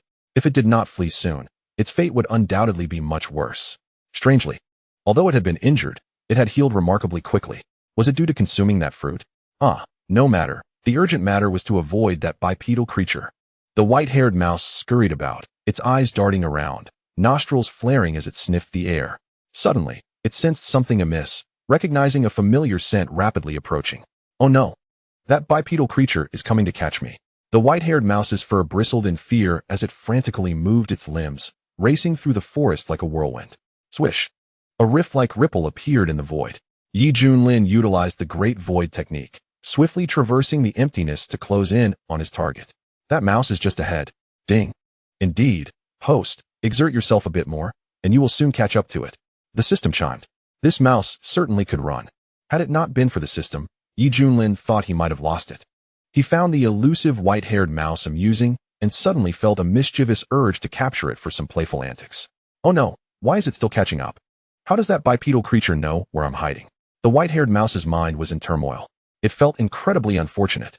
It was merely passing by and had consumed a fruit, leading to a series of life-threatening chases. All it wanted was to live peacefully. Why did they all wish to harm it? The white-haired mouse felt utterly overwhelmed. Boom! A powerful wave surged above. A tremendous pressure enveloped the white-haired mouse in an instant, as though a mountain had descended upon it, rendering it immobile and breathless. Squeak! The white-haired mouse struggled desperately, its limbs lifted off the ground, as its tail was grasped by a hand of condensed magical energy. Swish! Yi Junlin landed before it, observing with keen interest. The white-haired mouse felt a chill run down its spine under the gaze of the silver-haired youth, fearing it would be eaten. In a panic, it pleaded, "My flesh is sour, very unpalatable. Please spare me." Sour flesh? Yi Junlin raised an eyebrow. Indeed, please believe me, my meat is quite terrible. Consuming it will lead to a perpetual stench. The white-haired mouse sensed an opportunity, excitedly proclaiming. Yi Junlin stroked his chin, revealing a sinister grin. "Hearing you say that only makes me want to try it more." He drew closer, his expression increasingly menacing. Squeak! The white-haired mouse's eyes widened in terror, ultimately rolling back as it fainted, foam forming at its mouth. It fainted from fright? Yi Junlin was taken aback, poking its face gently, discovering no response. His expression turning peculiar. According to the system, this white-haired mouse possessed the Deluo immortal body, the strongest among all immortal physiques. Who would have thought it was so timid, not enduring fright at all? Well, I suppose I shall keep it as a pet mouse. Yi Junlin dangled the white-haired mouse by its tail and casually tossed it beside a large rock. Half an hour later, the white-haired mouse's nose twitched as it groggily awakened. It smelled something delicious. The enticing aroma wafting through the air instantly revived the white-haired mouse. Is the mouse still alive? The white-haired mouse peered curiously around. Suddenly, it froze in place. Not far away, a handsome youth clad in a black robe embroidered with gold sat, his silver-white hair cascading down, each strand shimmering with a bright, snowy glow. At this moment, he skillfully roasted the meat over the fire, its surface turning a golden, crispy hue, emitting a mouth-watering aroma that tantalized the senses. Beside him sat a large pot, simmering with an enticing dish. The white-haired mouse, frightened, lowered its head, its tiny hands nervously exploring its body, relieved to confirm that the delectable scent did not originate from itself. Observing the individual engrossed in grilling meat, the thought of fleeing suddenly crossed its mind. "Come here obediently, or I will have to catch you again." came a calm voice, light as a feather. Although the voice was soft, to the white-haired mouse, it thundered like a storm. Hesitantly, the elder white-haired mouse approached Yi Junlin. Its gaze stealthily shifted to the meat, drool trickling from the corner of its mouth, while its stomach grumbled audibly. Yi Junlin cast a disapproving glance. Look at your pitiful state. Here, take this. He tossed a piece of perfectly roasted meat towards the mouse, which caught it eagerly, devouring it without a second thought. It was crispy, tender, and juicy. The mouse's eyes sparkled with delight, and an overwhelming sense of happiness surged within, its tail wagging exuberantly behind it. What kind of meat is this? I've never tasted anything like it. Yi Junlin replied nonchalantly, it's rat meat. The white-haired mouse gasped in shock. Seeing its astonished expression, Yi Junlin burst into laughter, flicking its forehead playfully. Silly creature, it's rabbit meat. Oh, it's rabbit meat. The white-haired mouse licked its lips, the poor bunny, but it's so delicious. Suddenly, a thought struck it, and it tentatively asked, Elder, you truly want to eat any mice, will you? The mouse still harbored doubts about Yi Junlin's intentions. Yi Junlin chuckled, why would I eat you? If I intended you harm, you would already be simmering in that pot. He gestured towards the large pot, where succulent meat bubbled in the water. Upon seeing this, the white-haired mouse swallowed hard, its anxiety dissipating. Elder, I trust you. Could you perhaps grant me another piece of meat? Yi Junlin smiled, of course. But only if you agree to become my disciple. Are you willing? The white-haired mouse was taken aback. To be accepted as a disciple was a far greater surprise than simply being fed. Elder, will it be dangerous to be your disciple? It asked, a hint of hesitation in its voice. All it wanted was to live carefree in the forest. Yi Junlin cleared his throat, adopting a serious tone. As my disciple, you will have access to delicious food, and if danger arises, I will protect you. Are you really sure you don't want this opportunity? Hearing this, the white-haired mouse felt a surge of desire. Yes, I want to be your disciple.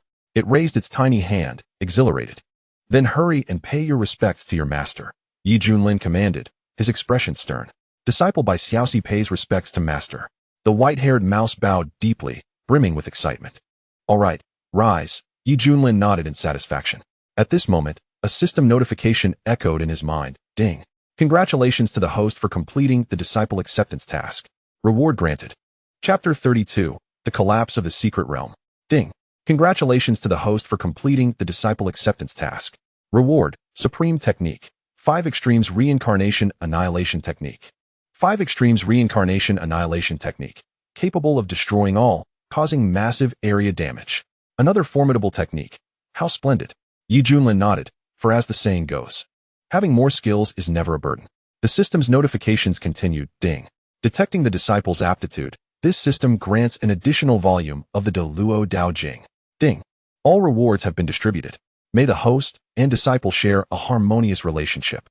Please do not mistreat small animals. Yi Junlin retorted, System, you worry too much. With my noble character, how could I ever commit such acts? Master, are you talking to me? Bai Xiaoxi looked up, puzzled. Yi Junlin rubbed his nose and coughed. Now, I shall impart a technique to you. You must cherish it and practice diligently to become a fine disciple, or rather, an excellent aide.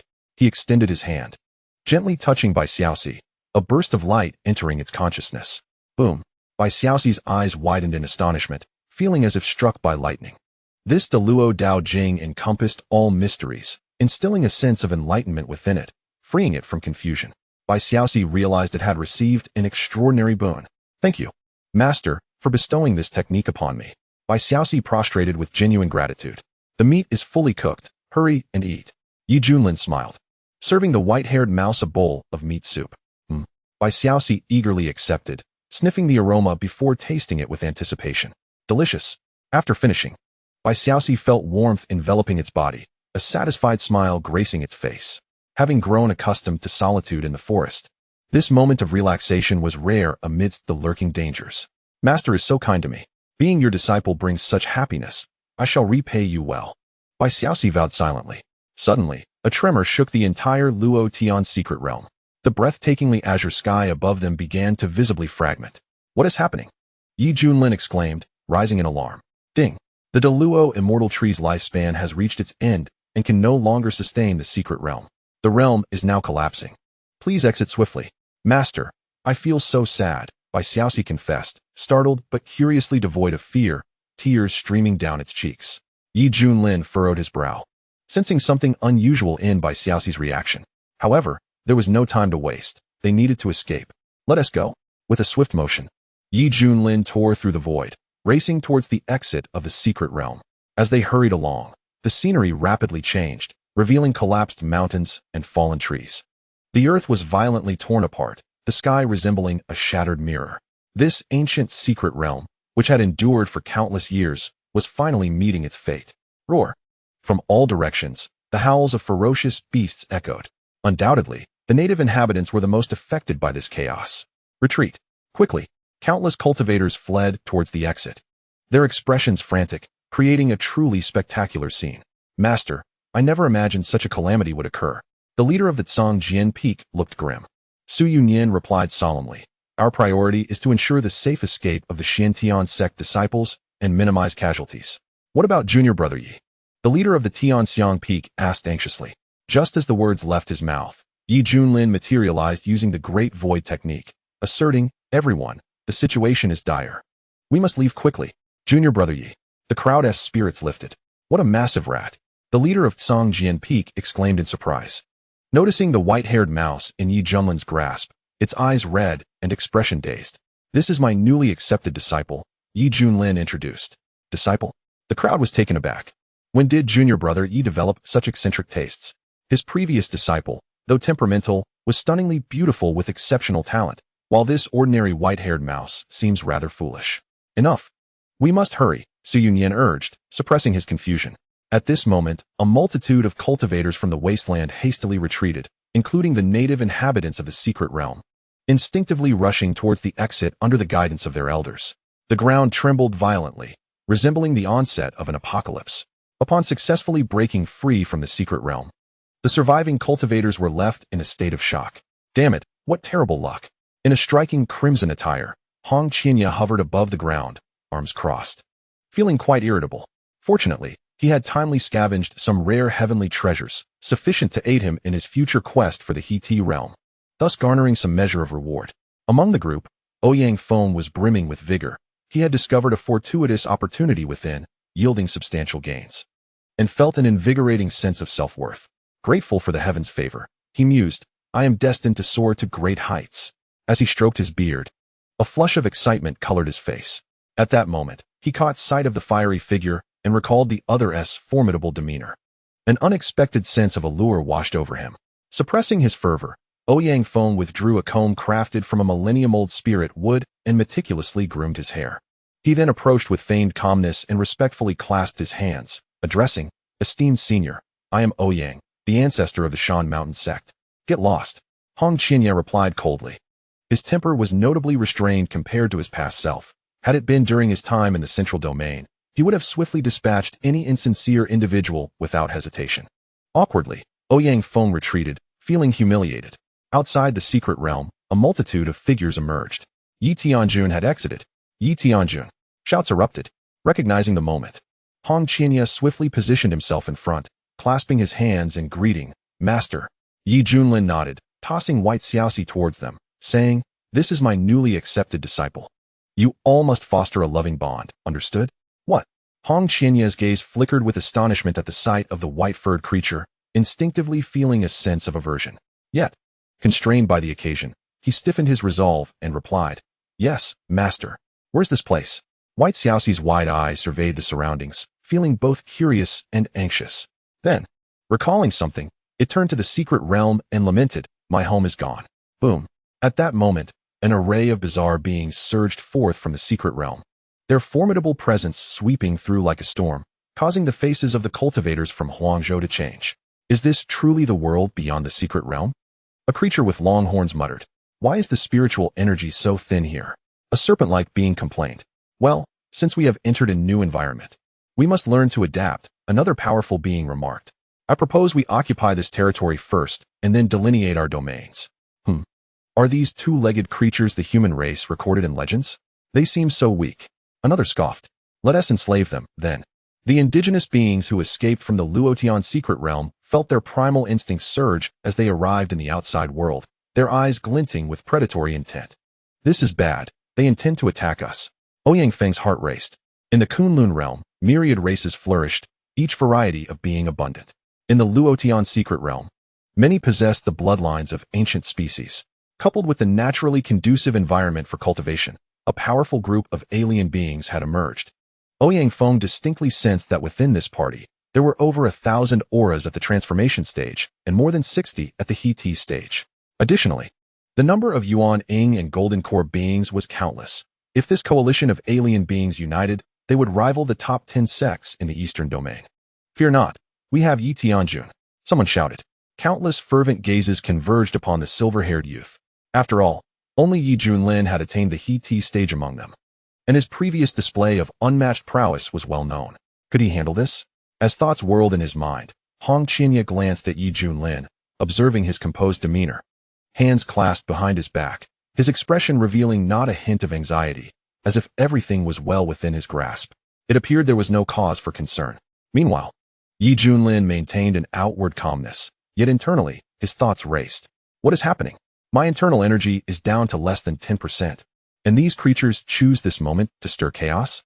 He had not anticipated such a significant crisis awaiting him. Ding.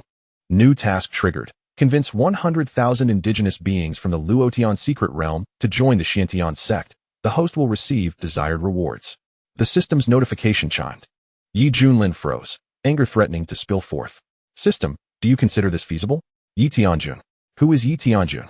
A powerful being with silver wings bellowed. He. The crowd shouted in unison, pointing at Yi Junlin.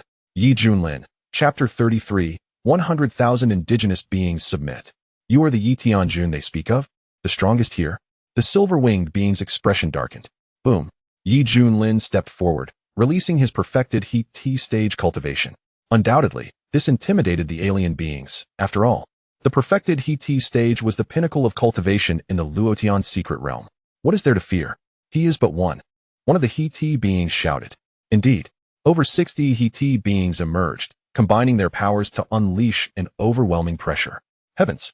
Countless individuals fell to their knees, trembling in fear. At the center of the storm, Yi Junlin's lips twitched. All right, this tactic is ineffective. Interestingly, upon noticing a perfected He-Ti being among them, the alien entities somewhat restrained themselves. They were still cautious. However, delaying this further would inevitably lead to trouble. Just as Yi Junlin was overwhelmed with concern, an unexpected transformation occurred within White Xiaoxi. Boom. An ancient, sacred aura erupted from within, its once ruby-like eyes now gleaming a brilliant gold, while a primordial mark appeared on its forehead, radiating terrifying energy waves. Xiaoxi Yu? Yi Junlin was taken aback. This creature caused Hong Qinya's expression to shift dramatically.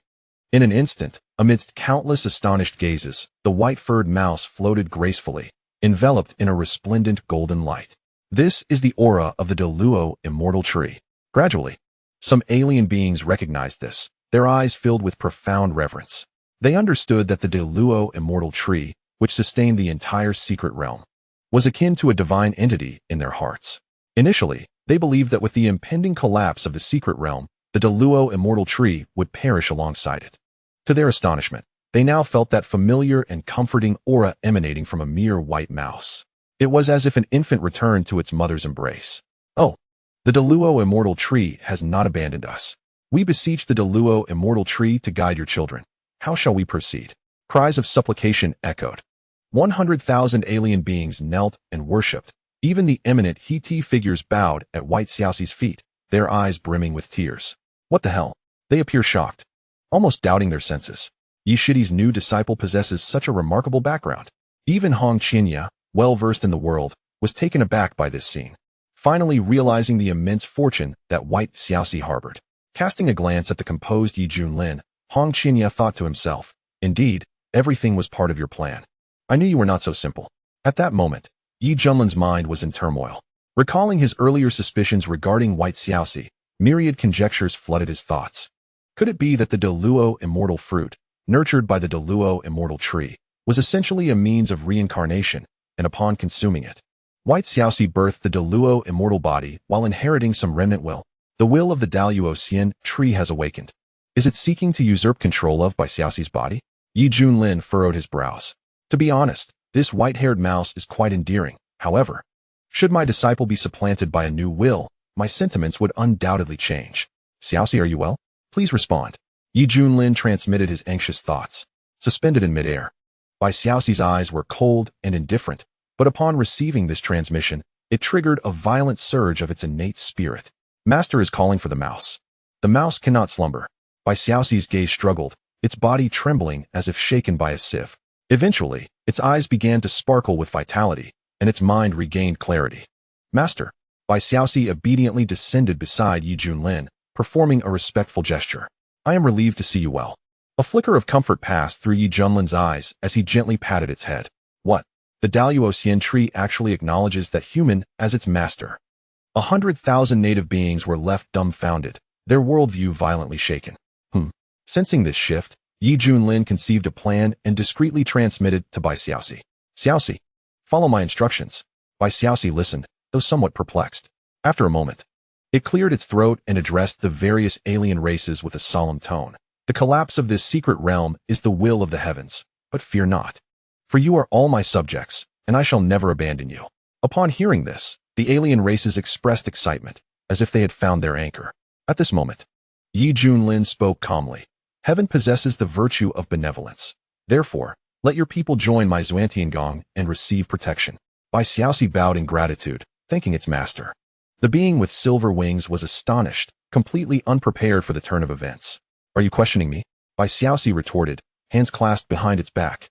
Its golden eyes fixed coldly on the challenger. The once arrogant silver-winged being immediately felt as though cold water had been poured over it, lowering its head in fear.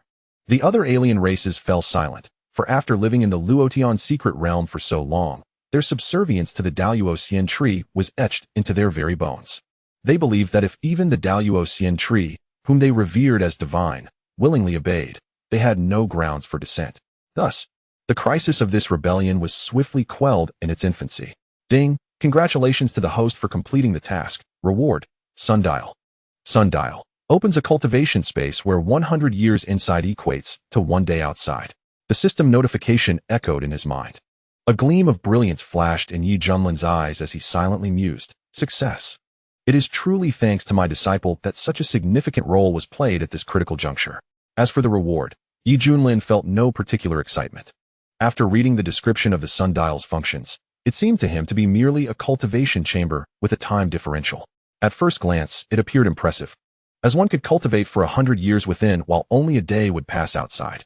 However, for someone like him, who possessed a unique advantage that made him stronger in the face of adversity, this device seemed rather superfluous.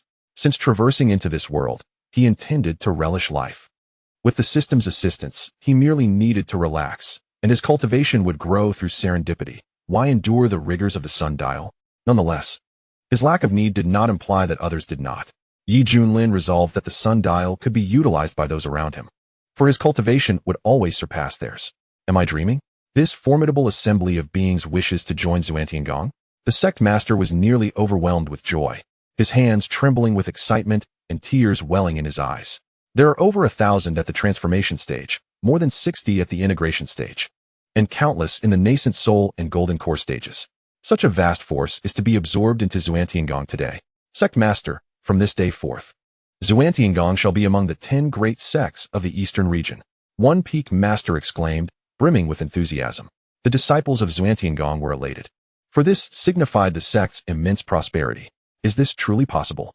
Ouyang Feng stood in shock, astounded by the exponential growth of Xuanhuan's overall strength. Truly remarkable. I knew Yi Tianjun would resolve the crisis. The cultivators from Huangzhou were filled with admiration. Even the formidable alien beings adhered to the commands of Yi Tianjun's disciple. How could one not be impressed? Master, the mouse has achieved it. They truly all heed the mouse's words. Bai Xiaoxi transmitted secretly. Well done, I am quite pleased. Yi Junlin expressed with concern. By the way, will the will of the Daluo tree now affect you in any way? Bai Xiaoxi replied. No, once the mouse awakened. It has remained silent since. I see. Yi Junlin nodded. It seems that inheriting a portion of the will of the Daluo tree is not a detrimental affair for my disciple, at the very least. It exerts a certain level of constraint over these alien races. Subsequently, everyone gradually returned home to digest the events of the day. Meanwhile, Xuanhuan was diligently occupied with settling this group of alien beings. In Qingzhou, the golden flying vessel burst into Yuhua Gate. The listless Chen Shao was supported out, drawing curious glances from many disciples of the sect. In their recollection, this new holy sun was once vibrant, and full of life. Akin to a sun rising to its zenith. How could he return from Huangzhou so dispirited and dejected? Holy Sun, what has happened? An elder from the law enforcement hall hurried forward. He noted the absence of several key figures in the procession and felt a sudden pang of dread. A thought crossing his mind. I must see my master, Chen Xiao uttered weakly, his lips pale. Reporting to the Holy Sun, the revered Zhuyang is currently in seclusion. The elder from the law enforcement hall cautiously inquired. May I ask what has transpired? And where are Elder Yin and the others? Chen Xiao managed a grim smile.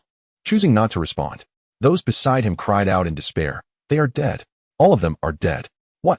The elder from the law enforcement hall was not the only one to be taken aback. The other nearby disciples of Yuhua Gate also underwent a drastic change in expression. Those were 9 inner sect elders, all of whom were integration stage powerhouses. To lose such a formidable contingent in a mere backwater like Huangzhou? Holy Sun, who is responsible for this? Please inform me, so I may report to the sect. The elder from the law enforcement hall urged anxiously. Chen Xiao raised his head. His eyes bloodshot, his expression contorted with rage as he gritted his teeth. Xuanhuan Gong. Yi Junlin. Chapter 34. A sudden rise to fame. Once this matter was reported to the sect, Yuhua Gate erupted into chaos. How could this be? Even Elder Yin and the others met their demise at the hands of the enemy. Damn it! To dare slay the elders of Yuhua Gate and nearly lead to the fall of the Holy Sun. This is a blatant disregard for us. Declare war. We must publicly declare war. Let us cleanse that backward barbaric land. Uproot the implicated sects. The sounds of furious roars echoed. Waves of terrifying murderous intent surged skyward, stirring the winds and clouds of the vast heavens.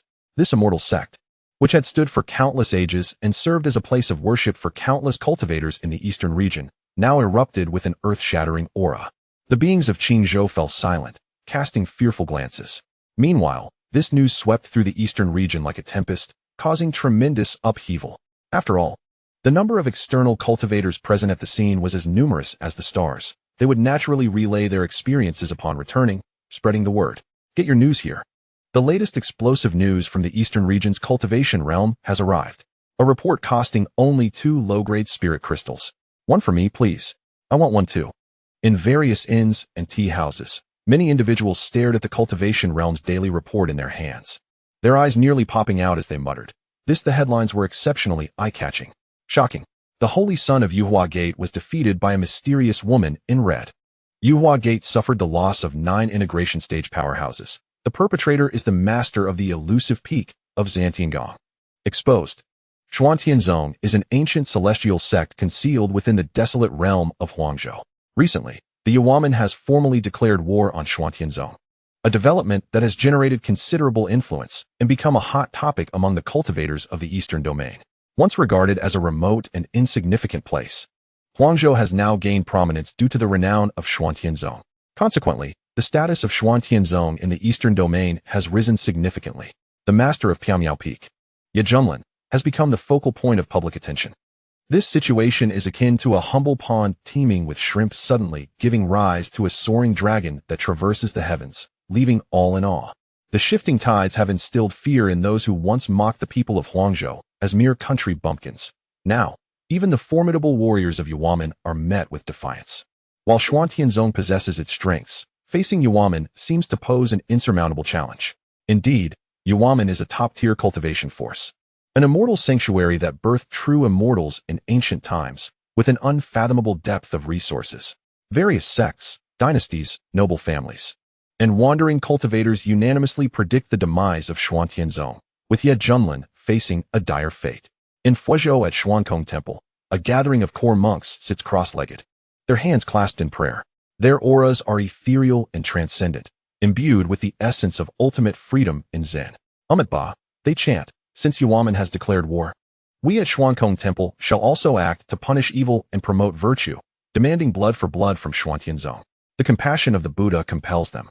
Shortly thereafter, Xuanhuan Temple issues a public statement denouncing Xuantianzong as a den of evil, branding Junlin as a white-haired demon, and calling upon righteous individuals to take up arms against them. As the pinnacle of Zen cultivation in Fuzhou, their call to action resonates deeply, inciting many to prepare for a righteous crusade against evil. The eastern domain is saturated with a palpable sense of war fervor, with countless cultivators trembling in fear as they anticipate witnessing a large-scale conflict, a rarity in 100,000 years. Following the shattering of the Luotian secret realm, the concentrated spiritual energy has begun to surge forth uncontrollably. As the saying goes, when a whale falls, myriad creatures thrive. This once barren and desolate realm has started to flourish, benefiting many beings and enabling their rapid advancement in cultivation. Previously, the thin spiritual energy of Huangzhou resulted in a generally low cultivation level among its practitioners, with very few achieving the golden core stage, let alone the rare Yuanying stage. However, this situation is poised for a monumental transformation. Since incorporating 100,000 foreign beings into their sect, Xuanhuan has ostensibly seen a significant boost in overall strength, akin to a malnourished individual suddenly becoming robust. Nevertheless, the higher-ups of Xuanhuan are engulfed in despair upon hearing the news from the outside world. This course of action places them on a path of peril. In just a few days, Yuamen will be upon them, and now, even the monks of Xuankong Temple have labeled them as heretics. It is a truly treacherous circumstance. Strangely, it has been several days since the sect master and peak masters were last seen. Rumors suggest they are in seclusion for cultivation. Many lament. With peak master Ye's formidable strength and tireless dedication to cultivation, it is indeed a blessing for Xuanhuan. On Piaomiao Peak, a young man in a black robe reclines lazily in a lounge chair, his long silver hair cascading to his waist, his eyes obscured by sunglasses, creating a striking juxtaposition of modernity and antiquity. In this moment, he closes his eyes, quietly enjoying the warm sunlight. Behind him, a 1.5-meter tall white-furred mouse enthusiastically tinkers with something. Once completed, it sniffs the concoction and beams with satisfaction. Master, I have succeeded. The supreme invincible bubble tea you desired is finally ready.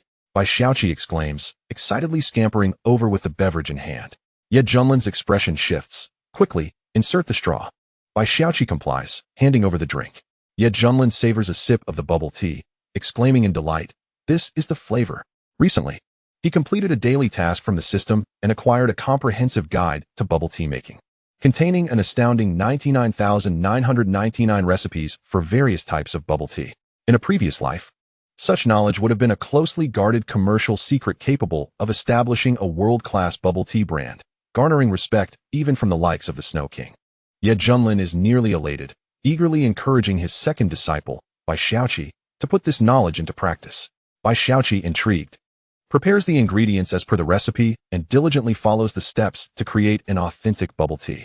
The supreme invincible bubble tea is among the more challenging varieties to master. Slurp. Yet Junlin takes another sip. Well done, Xiaoqi. I permit you to create 50 more new drinks, and this time you may choose one to reward yourself. Really? Thank you, master. Bai Xiaoqi exclaims, excitedly rushing off to prepare more bubble tea. Observing this scene, Hong Qinya internally scoffs. This mouse is too foolish. One day it will be sold and still hand over money. Xiaohong, look at how motivated Xiaoqi is. You can't even compare to a mouse. Ye Junlin calls out, where are my spicy grilled squid skewers? Why are they not ready yet? A flicker of displeasure crosses Hong Qinya's eyes, but is quickly replaced by a smile. Master, I shall bring them to you right away. Kneeling beside Ye Junlin, she presents a plate of spicy grilled squid skewers. Ye Junlin leisurely picks up a skewer and begins to eat, producing a satisfying crunch. Watching him, Hong Qinya internally grumbles, yet she maintains her smile. Master, is the cooking time satisfactory? Should I adjust the spiciness? Ye Junlin replies casually, continue as is. Yes, master. Hong Qinya, with a sudden thought, tentatively asks, Master, may I request permission to cultivate within the sundial? I am eager to improve. This marks her 5th request. Ever since learning of the sundial's formidable capabilities and that the sect leader and others have been cultivating in its inner space, her mind has been overrun with thoughts, desperately yearning to enter and enhance her cultivation. Yet, her requests have been repeatedly denied. Frustration boils within her. Had she the strength, she would have brazenly seized the opportunity. But for now, she must endure and bide her time. Responding to her humble request, Ye Junlin takes another sip of bubble tea and replies curtly, you see, you are too anxious. Master, I wish to grow stronger to protect the sect. Hong Qinya insists. Do not worry, the sect is under my protection. Then I too must become stronger to alleviate your burdens. Spare me. Hong Qinya realizes that Ye Junlin is deliberately withholding opportunities from her, preferring to allow mediocre individuals the chance rather than grant her a single opportunity. How infuriating. You fear that I might surpass you. She laments internally. Master, since Hong Shixiang is so eager to go, why not let him? He can delegate his tasks to the mouse. Suddenly, Bai Xiaoqi's youthful voice interjects. Ye Junlin sighs. I fear you might be overwhelmed. Not at all. The mouse can handle it. After much contemplation, Ye Junlin clears his throat and concedes. Very well. I grant you permission to cultivate within the sundial. The sundial has limited capacity, and activating it consumes considerable resources, thus imposing restrictions.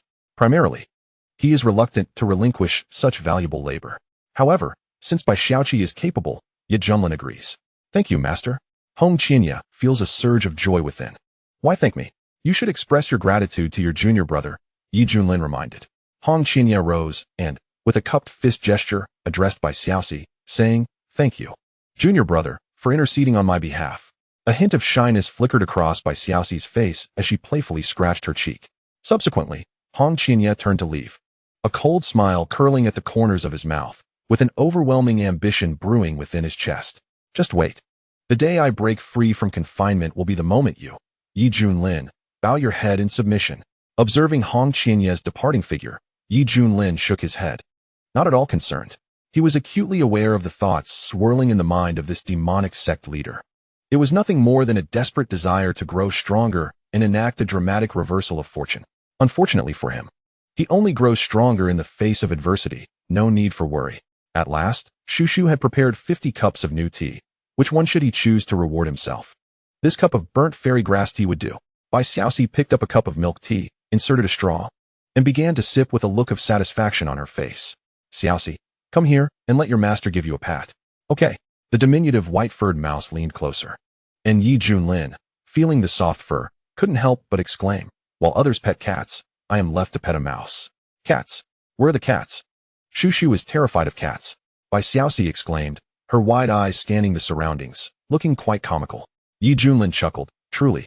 The Deluo immortal body within you is a waste, and with so many underlings at your command, why fear cats? Possessing the mightiest immortal body and the loyalty of 100,000 formidable beings, such a condition would typically catapult anyone onto the path of invincible dominance. But Shushu really is afraid. Bai Xiaoqi scratched her head. Ye Junlin stroked his chin. Why don't you accompany me to the sundial for training? Inside. 100 years would pass, while only a day elapses outside. Bai Xiaoqi replied, Shushu doesn't want to. Even if only a day passes outside. Being away from master for 100 years would make Shushu sad.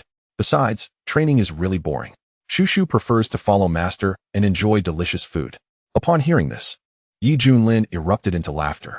This white-furred mouse truly resonated with his disposition, unlike that scheming demonic sect leader who was always plotting to usurp his position. By the way, Ye Junlin suddenly recalled, ISNT it said that once a demon clan cultivates to the transformation stage, they can assume human form? Why have I never seen you transform into a human? Although he was indifferent, curiosity lingered. Ye Junlin was eager to see what this silly white-furred mouse would look like in human form. Bai Xiaoqi froze, as she had forgotten. She had always maintained her original form, and, due to her rapid ascension in realm, her thoughts had not caught up, thus she had delayed her transformation into a human. Then transform now, Ye Junlin sighed, realizing he was indeed dealing with a simple-minded mouse. All right, Bai Xiaoqi complied obediently. In an instant, a pearlescent glow erupted from her body. And within this luminescence, a petite figure clad in a white dress gradually emerged. Just as Ye Junlin took a sip of his milk tea and then caught sight of the figure, he couldn't help but sputter, his expression dumbfounded as he exclaimed. What on earth is this? The delicate, lithe body, skin as smooth and white as milk, with slender legs and an aura of youthfulness. It was the epitome of a petite loli. In his previous life, such a sight could lead to severe consequences. However, now, Ye Junlin felt a sense of discomfort. On this petite loli body, perched was a mouse's head, with round, bulging eyes and a nervous, childish voice. Does Shushu not look good? Ye Junlin exclaimed, not only does it not look good, it's downright terrifying. Such a perfect loli form topped with a mouse head was an extreme oddity, even if it was apparent that it was female. According to human aesthetics, this was simply bizarre. Xiaoqi, are you intentionally teasing me? Ye Junlin said, feeling quite vexed. Absolutely not. Shushu is trying very hard to transform. Bai Xiaoqi quickly waved her hands. Then, with a hint of disappointment, she lowered her head, feeling inexplicably constrained in this form, and her heart felt aggrieved. Ye Junlin twitched his mouth. It seemed that this apprentice of his was indeed lacking in intellect. He couldn't harbor too high expectations. No, it's fine. Just return to your original form. Junlin rubbed his aching temples. In this state, it was better to remain as her original self. MHM. Bai Xiaoxi clenched her tiny, pink fists, inhaling deeply. Half a stick of incense later, the cawing of crows echoed through the sky. You should transform back. Junlin called out in exasperation. Bai Xiaoxi, with a troubled expression, replied, Master, Shushu suddenly can't do it. Junlin, are you sure your original form is a mouse and not a pig? This intelligence level is truly infuriating. Master, don't worry. Shushu will keep trying these days, and I'm sure I can transform back. Junlin sighed. He regretted initiating this troublesome endeavor, never expecting the outcome to be so ludicrous. Master, do you still want to pet Shushu? Bai Xiaoxi leaned closer, her eyes sparkling with anticipation. Looking at this peculiar mouse-headed figure, Junlin found even the milk tea in his hand had lost its appeal. Please step away. I need some quiet. Huh. Bai Xiaoxi felt a pang of hurt, sensing rejection.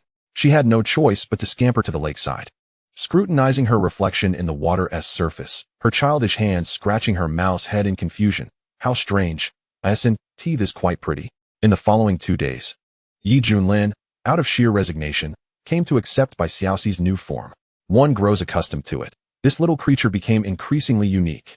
Behind the scenes, Junlin consoled himself.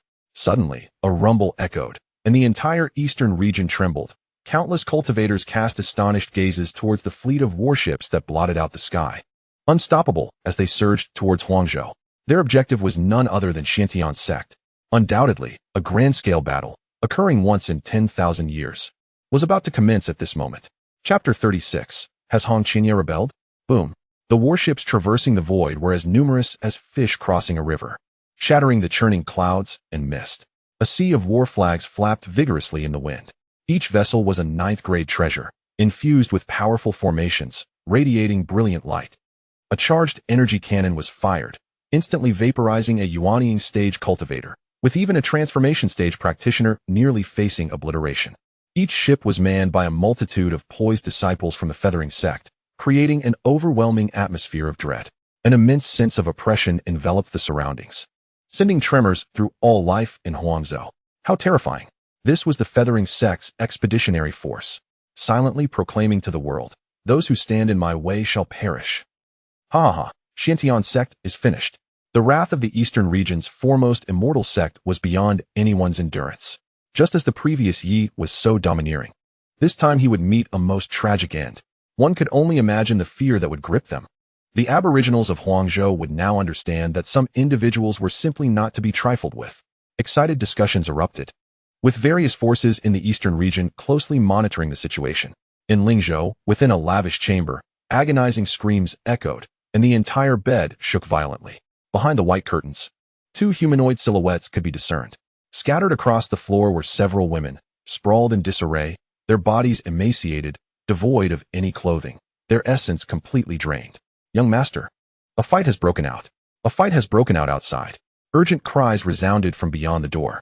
A servant, filled with enthusiasm, flung the door open, only to be met with the sight of the unconscious female cultivators, causing him to shudder in shock, muttering to himself, the young master is truly ferocious. The screams abruptly ceased. A voice filled with rage emerged from behind the curtain. You wretched creature, you had better clarify who is fighting outside.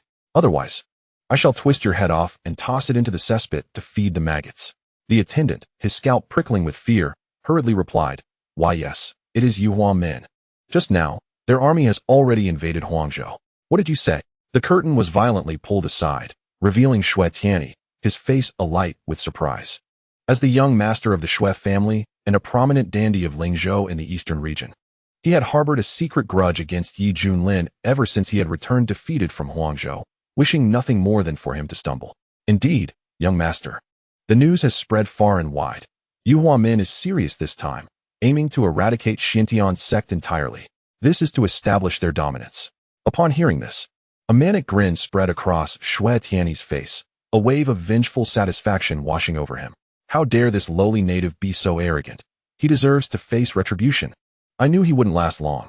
With that, Shui Tianyi turned back to his bed, and once again, anguished screams echoed from behind the curtain, interspersed with raucous laughter. The bed shaking more violently than before. What are you still doing standing there? Get out. Yes. The attendant swallowed hard, bowing respectfully before retreating. In Huangzhou, the sky was overcast, the atmosphere suffocating, causing the populace to feel a heavy weight upon their chests, as if they could hardly breathe. The fleet of Yuhua men advanced without restraint, their overwhelming presence engulfing the surroundings like a tempest. What a formidable array! How many cultivators have they mobilized? Can Xiantian's sect withstand this onslaught? Yi Tianjun, flee quickly. The faces of the Huangzhou cultivators turned pale, gazing up at the unstoppable army, their blood feeling as though it had turned to ice within their veins. Although they had heard the rumors long ago, witnessing the might of Yuhua men firsthand shattered their faint hopes, replacing them with profound terror and despair. At the mountain-moving sect, Ouyang Feng's pupils constricted, his aged face reflecting shock, his hands trembling slightly. Deep within, an unprecedented fear took hold. How could he dare to confront such a massive military force alone? Sword in hand, as he had done previously? Ouyang Feng could not even bear to contemplate it. Yi Tianjun, I implore you, do not act recklessly this time. If it comes to it, let us flee. To everyone, Yi Junlin was the strongest in Huangzhou, the spiritual leader of all local cultivators. Should he be obliterated, it would undoubtedly be a tremendous loss. Even if he had to retreat in disgrace, clinging to life, it would be understandable. Boom, boom, boom. The sound of drums thundered like the roar of the heavens, echoing across 1,000,000 miles. The vast fleet surged forward with an unstoppable momentum, soon crashing into the territory governed by Xiantian's sect. Clang, clang, clang. The urgent tolling of the bell reverberated through the entire sect. The enemy has arrived. All personnel, prepare for battle. The disciples, who had long been on high alert, suppressed their trembling hearts, clutching their magical artifacts with vigilant eyes. To claim they were unperturbed would be a lie. After all, they were facing the strongest immortal sect in the eastern region. Where are the sect leaders? A group of elders asked anxiously.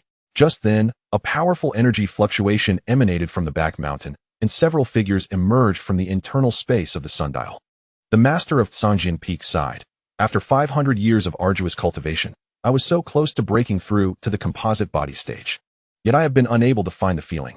It seems that secluding myself in closed-door cultivation has its limitations. You should be grateful. Luckily, we have the techniques and elixirs gifted by junior brother Yi. Otherwise, not to mention 500 years, even exhausting my lifespan would not suffice to break through to the Yuanying stage. The master of Tianxiang Peak rolled his eyes dramatically. Where's the sect leader? Has he not come out? The other peak masters inquired curiously. These 7 peak masters, after 500 years of hardship in the sundial, had all reached the consummate level of the transformation stage. Boom! A vortex appeared. Su Yonyan, with his hair wildly dancing, stepped forward, his eyes crackling with lightning. Surrounded by an aura of terrifying electricity, his cultivation had already reached the early stage of the composite body realm. Sect leader, you have broken through to the composite body realm. The crowd exclaimed in delight.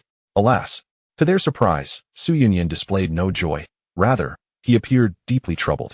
Previously, reaching the composite body realm would have marked him as a figure of great significance, even earning him respect in other states of the eastern region.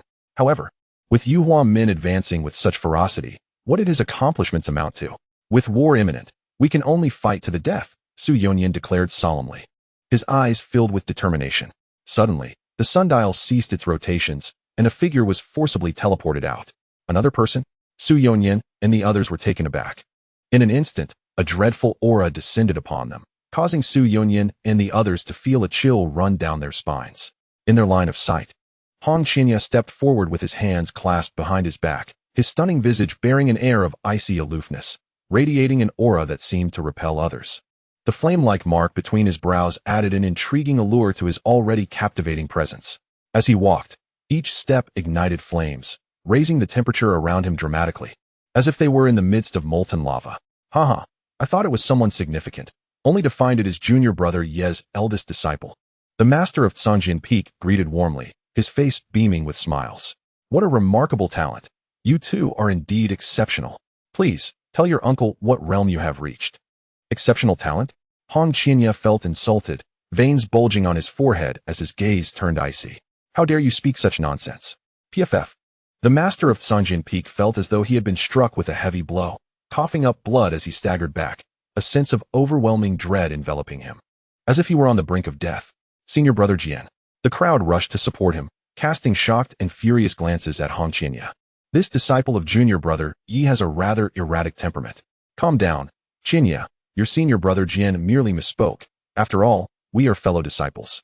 There is no need to injure him. The master of Tianxiang Peak interjected, his brows furrowed in displeasure. Fellow disciples? Huh. Hong Qinya sneered. I am a great figure of the demonic path, a true immortal level powerhouse. Am I someone you mere ants can aspire to? From the beginning to the end. In Hong Qinya's mind, aside from Yi Junlin, everyone else in Xintian's sect was insignificant. Had it not been for that individual, he would not have bothered to linger amidst this charade. What is your attitude? Be careful, or I shall report you to junior brother Yi. The master of Tianxiang Peak fumed, stamping his foot in frustration.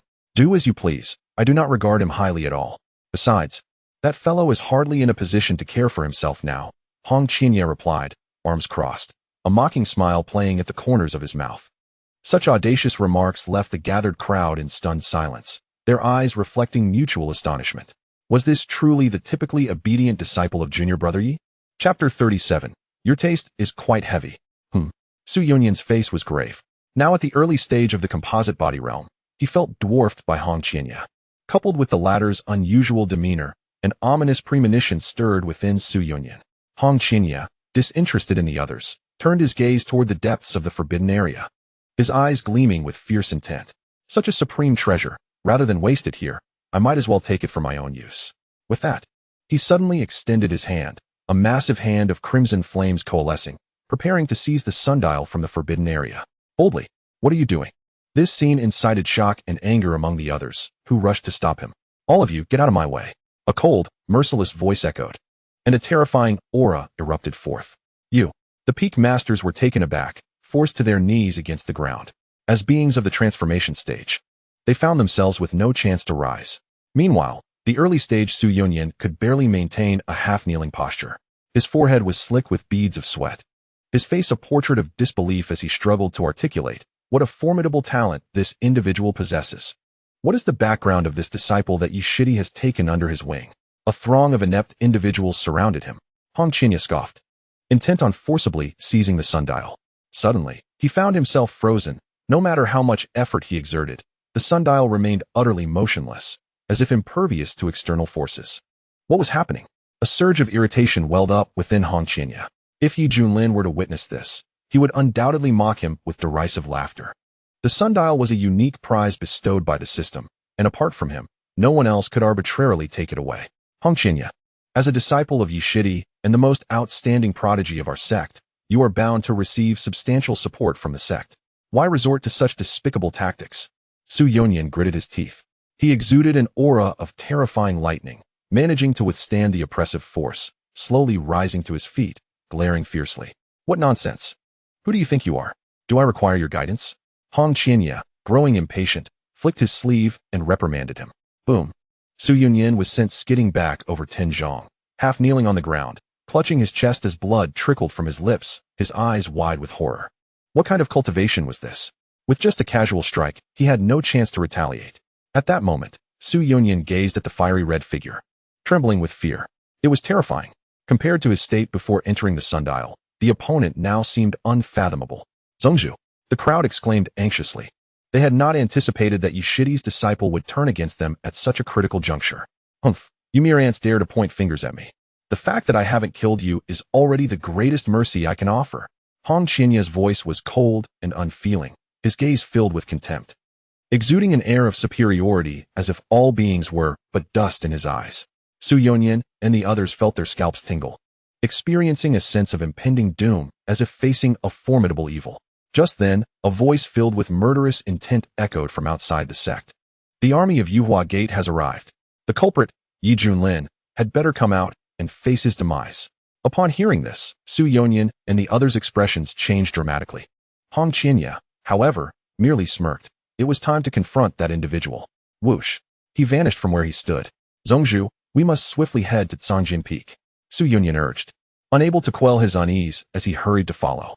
On Piaomiao Peak, a silver-haired youth reclined lazily on a long bench, propping his head up with one hand, a long straw bent and resting in his mouth. As he sucked enthusiastically, the milk tea on the table flowed through the straw. His half-closed eyes radiated a sense of contentment.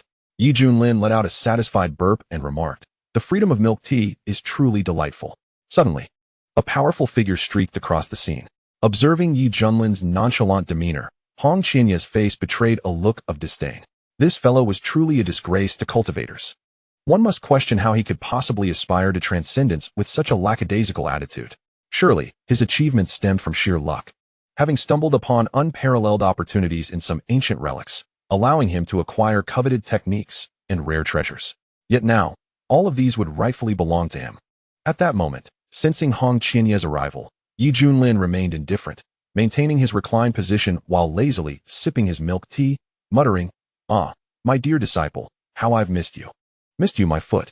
Hong Qianya struggled to restrain his fury, replying coldly, "The outside world is on the brink of storming in to take your life. Yet here you are, so relaxed. Do you not fear death?" "What?" Yi Junlin sprang up in confusion, exclaiming, "They're already attacking? How was I unaware?" Hong Qianya furrowed his brow, seemingly realizing something, and darkly waved his hand to remove the soundproof barrier above them. Instantly, the sound of war drums thundered, signaling an imminent assault. Yi Junlin was taken aback, quickly releasing his divine sense, and upon seeing the imposing fleet of warships, his expression became rather peculiar. "Oh, so it's time for battle." Observing the calm demeanor of this individual, Hong Qianya felt a wave of frustration, his tone becoming rigid as he said, "You see the current situation, yet if you hand over the items you possess to me, I may consider intervening to spare your life." "What nonsense?" Yi Junlin raised an eyebrow. "Heh, do not feign ignorance. We all know the score here. What are you talking about?" Before Hong Qianya could finish, a peculiar creature scurried over, its pair of phoenix-like eyes wide with surprise, unable to suppress its excitement. The creature was small and delicate, dressed in a white sundress. Its bare skin smooth and fair, resembling a jade lotus, with shapely legs. Yet atop its neck, it sported an incongruous mouse head. As it dashed over, holding a plate with both hands, it exclaimed with glee, "Master, these are the Orleans chicken wings you asked me to prepare? Spicy and delicious. Do give them a try."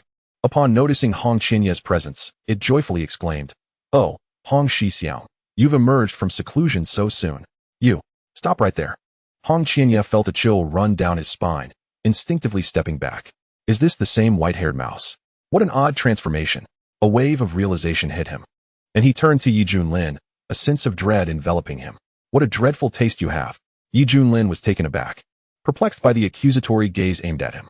"What does that look mean? I am a paragon of virtue. How can you think so lowly of me?" "Malice, pure malice."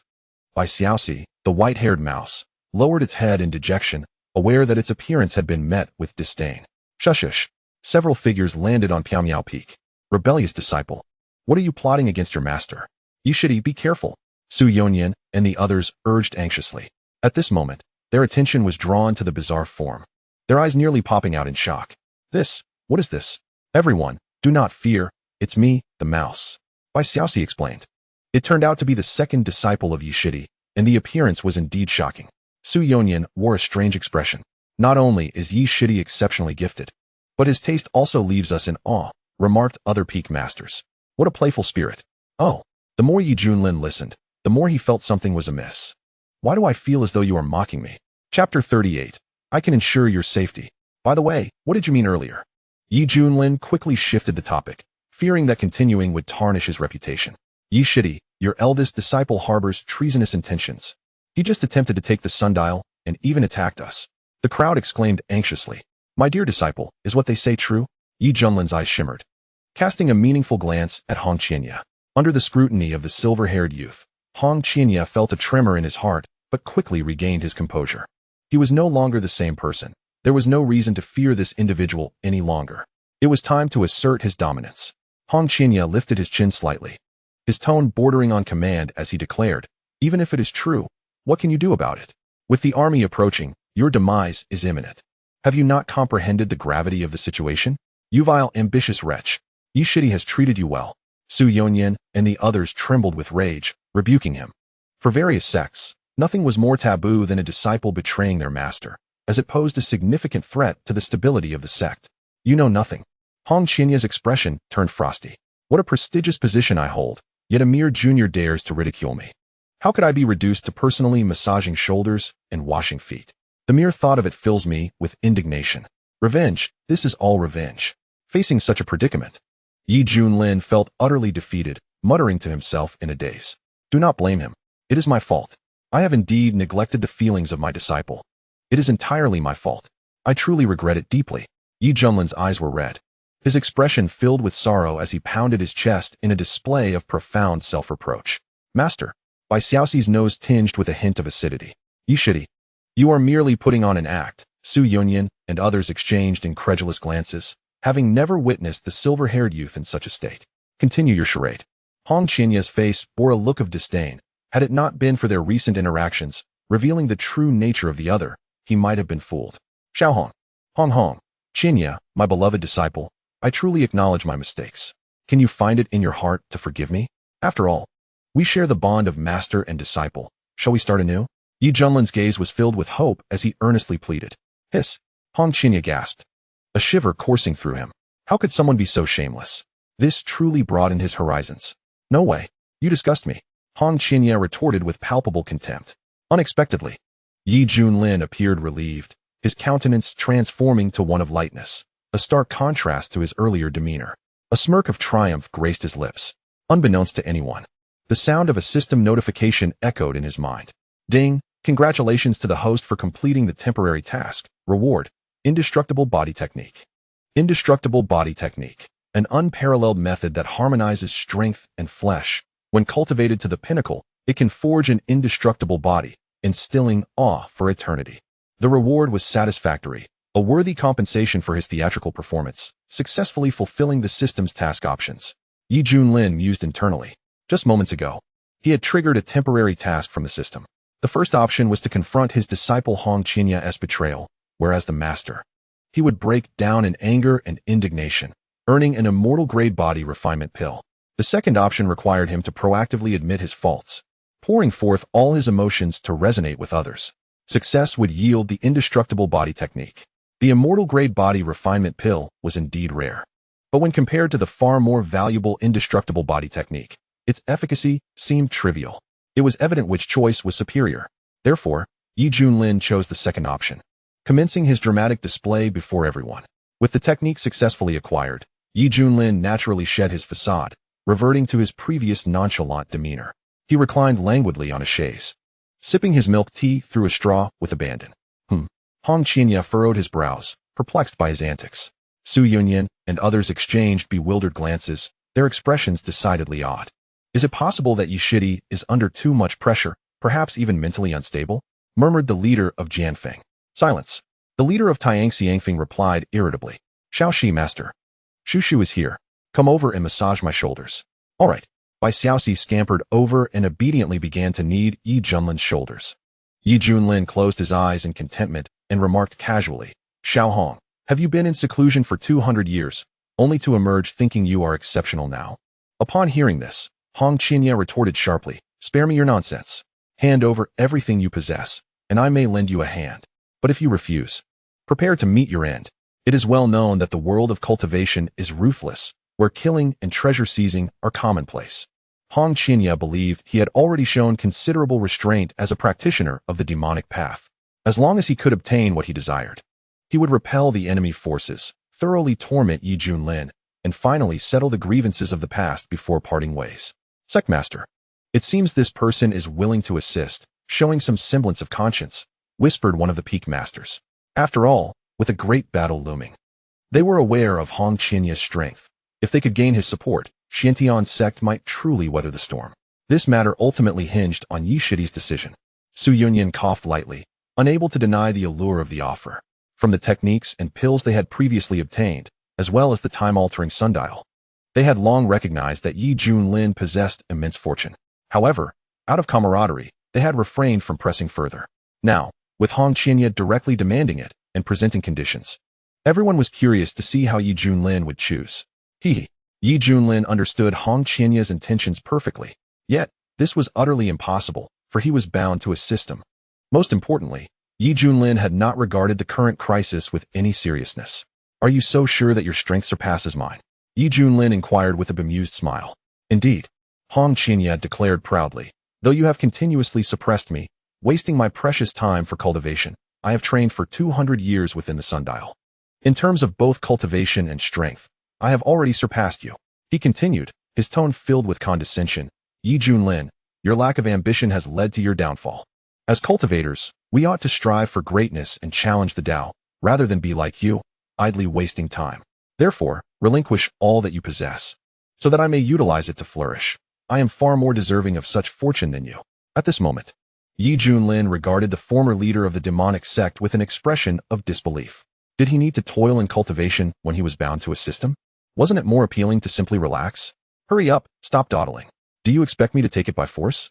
Hong Qinya stepped forward, his gaze fierce and menacing. Boom. A terrifying pressure instantly enveloped the surroundings. Hong Shixiang and Bai Xiaoxi trembled in fear, perceiving a stranger in the man before them. Yishidi, do not be reckless. Su Yonyan and others were sweating profusely, their tension palpable. Suddenly, a tremendous explosion echoed from outside.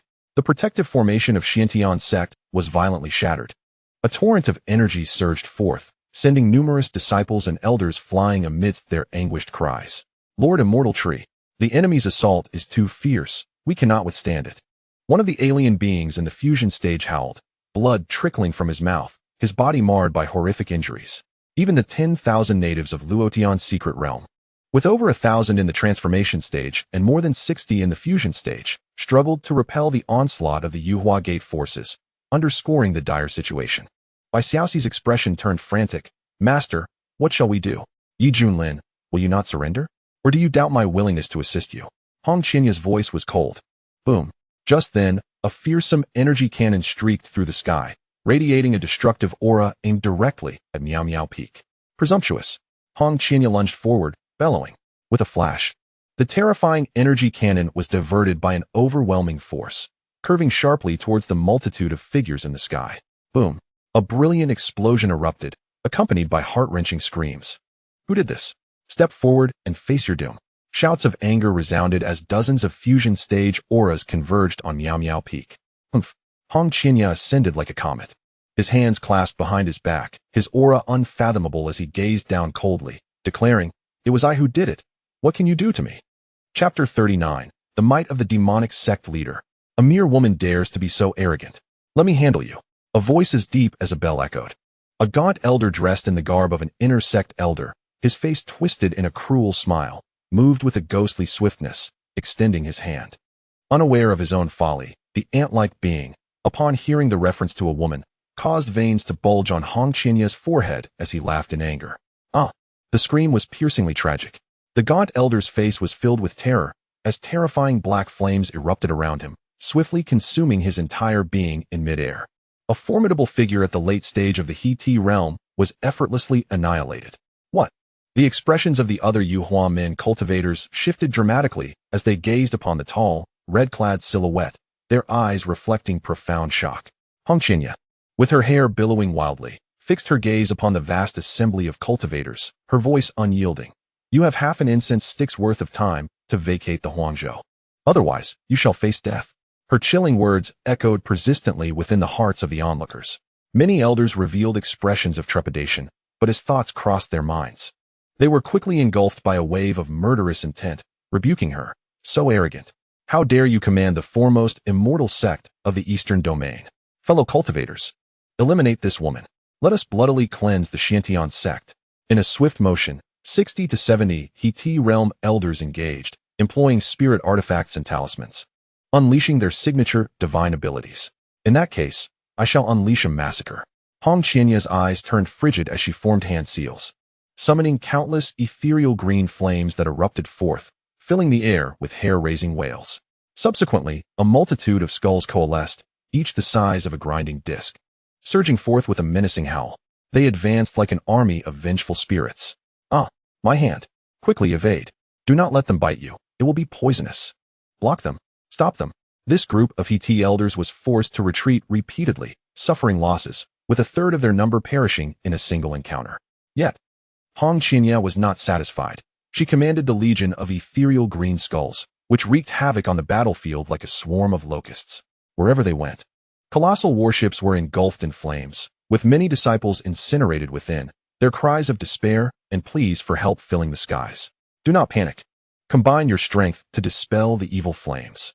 An esteemed middle-aged elder roared, wielding a fan infused with spiritual energy, while fellow disciples rallied to assist, continuously channeling their powers to him. The elder wielded the fan fiercely, summoning a terrifying whirlwind to counter the dreadful onslaught of skulls. Suddenly, a melodic chant resonated from the horizon, with brilliant Buddhist light illuminating the earth, evoking a sense of reverence for the Buddhist sect. Aboard ancient flying vessels, countless monks joined their hands in prayer, reciting sacred verses. A powerful monk, clad in robes, solemnly proclaimed, "Esteemed patrons, the Qing Temple has come to your aid." Humph. More souls seeking death. Hong Qinya scoffed. "You wretched witch, cease your arrogance." The monks ascended into the air, casting spell seals in her direction. A bunch of cursed bald heads.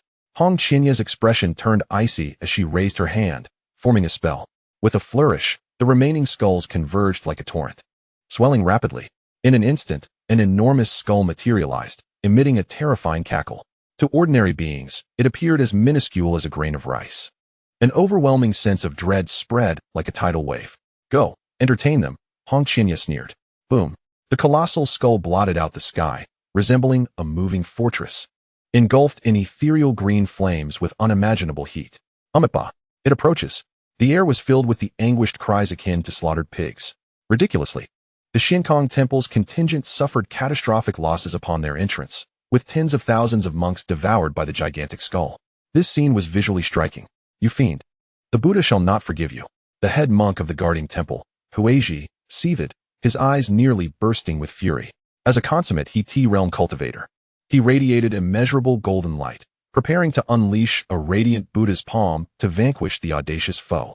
"Even if the Buddha were to descend, I shall slay you." Hong Qinya regarded him with disdain, extending her hand to grasp. A terrifying flame-laden hand formed, forcefully blocking the Buddha's palm, which then transformed into several clawing fire dragons, closing in on Huiji. "You insolent wretch, how dare you!" Hearing this, Huiji was infuriated to the point of explosion, utilizing every means to evade the fiery beasts. Yet, within moments, he was reduced to ashes, eternally vanishing from existence. "Master," the monks of Qing Temple lamented, "unite all our strengths and eradicate this female demon." An elder of Xuanhuan bellowed.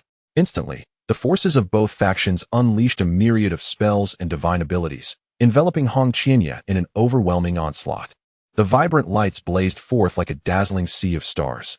The massive skull, ablaze with ghostly flames, was effortlessly obliterated in midair. In this moment of despair, the practitioners felt an icy chill as they confronted the combined assault of Xuanhuan and Qing Temple. Surely, the first strike would reduce them to dust. Such colossal energy would cause any He realm cultivator to fall. Yet, Hong Qinya remained unperturbed, a cold smile gracing her lips as she raised her hand, casting forth her most recently mastered fire-based spell. Buzz. The inky flames consumed the void, resembling the abyss itself, voraciously devouring all. The vast energy waves surged forth, gradually dissipating as if nothing had occurred moments prior. How is this possible? Countless cultivators expressed their disbelief. What an enigmatic fire technique. It is truly unprecedented. An elder gasped in horror. "Do you see? Even combined, you are no match for me. Perish." Hong Qinya laughed maniacally, her murderous nature on full display as she raised her hand, causing the heavens to tremble and the sun to dim. Unimaginably, the two factions' cultivators were forced to retreat, blood flowing like rivers and corpses piling high. The indomitable figure emblazoned in crimson was deeply etched in countless minds. This Huangzhou trembled in fear. "Hong Xianzi is invincible. Long live Hong Xianzi.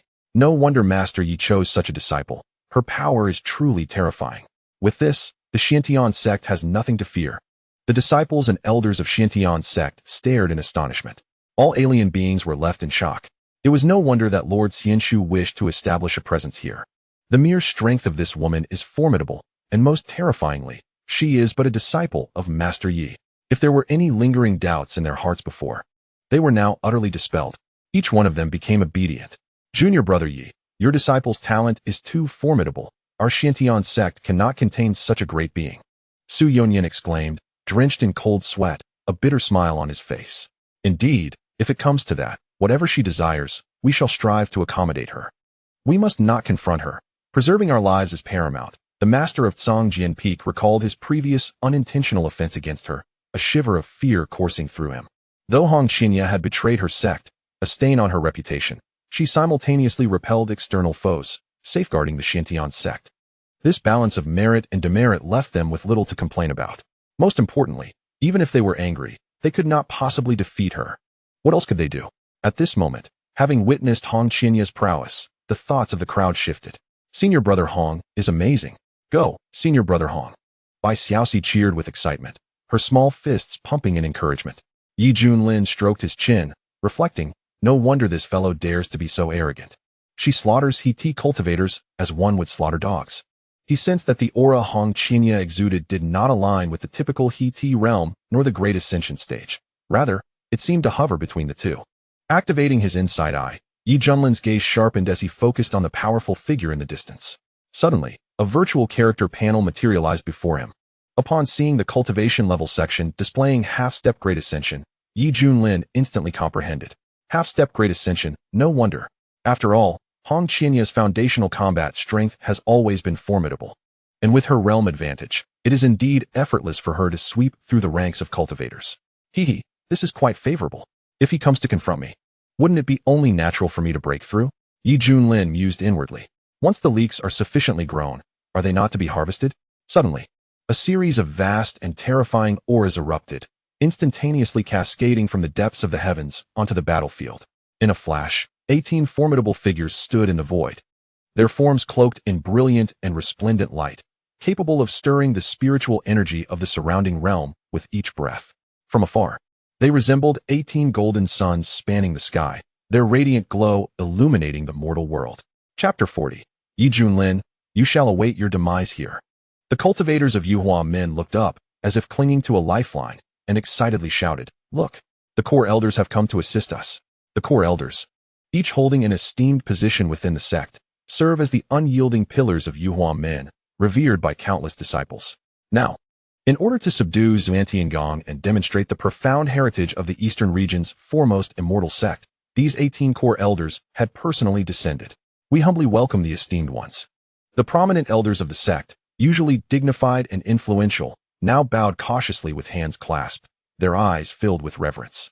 Though they too were elders, their status within Xuanhuan paled in comparison to these individuals, who were among the closest to the pinnacle of the sect. At this moment, with the appearance of the 18 powerful figures, the entire wasteland fell into silence. Birds and beasts trembled in fear, overwhelmed by an indescribable dread.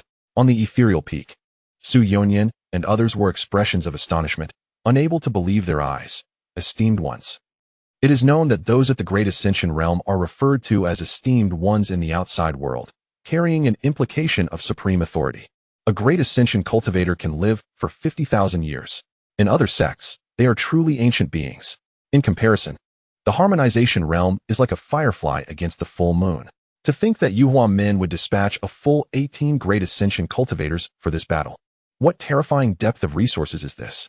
No wonder it is hailed as the most powerful immortal sect of the Eastern region, eternally indomitable. While others were pale with fear, Yi Junlin's eyes gleamed with excitement. Goodness, compared to a half-step Great Ascension, the true Great Ascension is far more enticing. Yi Junlin silently applauded Xuanhuan for their generous provision of experience packages. A group of ineffectual fools, you have brought shame upon Xuanhuan.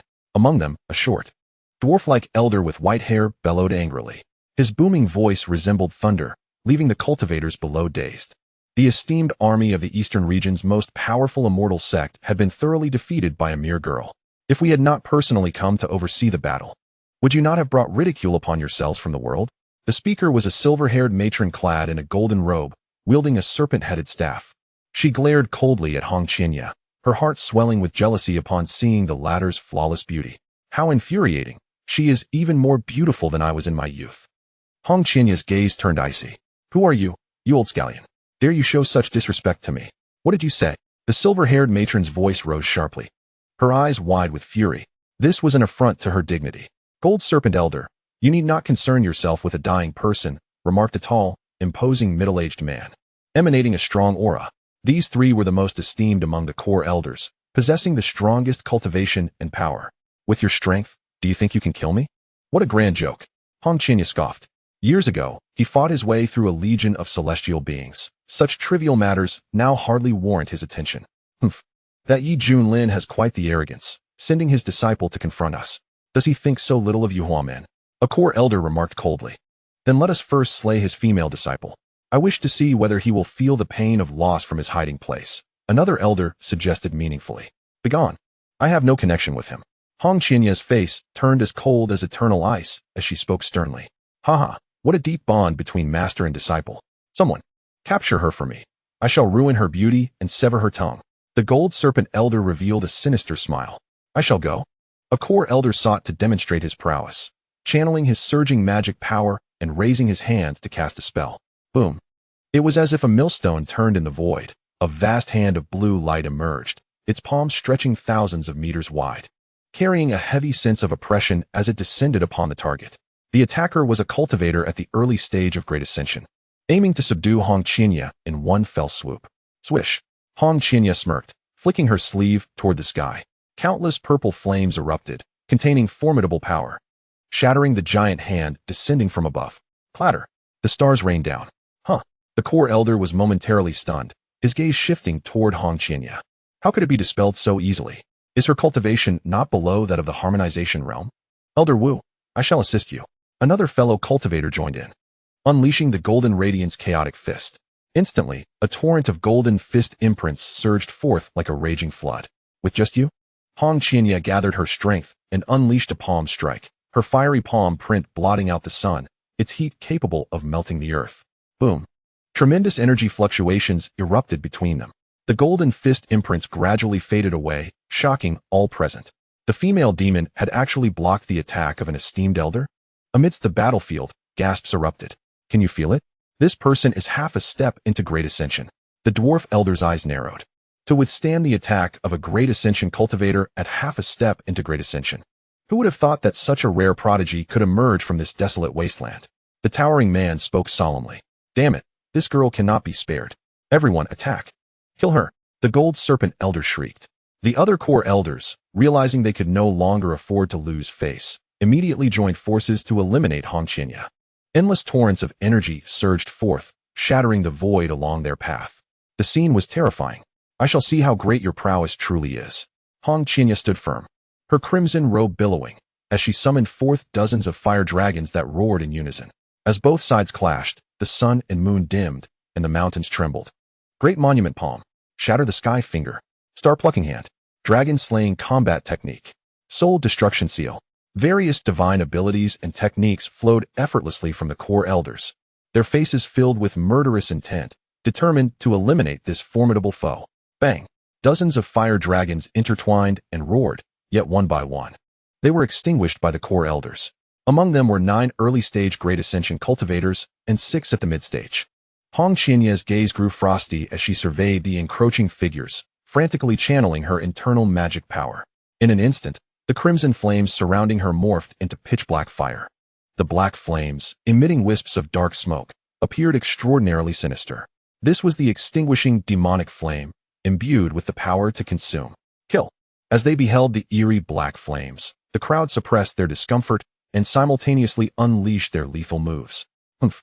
Hong Qianya spread her arms wide, her black hair dancing wildly as the extinguishing demonic flames surged, devouring the incoming techniques. Buzz, buzz, buzz. The energy fluctuations became intensely violent, sending shivers down their spines. What? The 15 core elders who had attacked all changed their expressions. The towering man watching from the sidelines was taken aback. Could a half-step Great Ascension truly withstand the onslaught of 15 esteemed elders? Such talent was unprecedented even in his lifetime. The dwarf elder spoke gravely. Are you all blind? This is undoubtedly a sinister technique.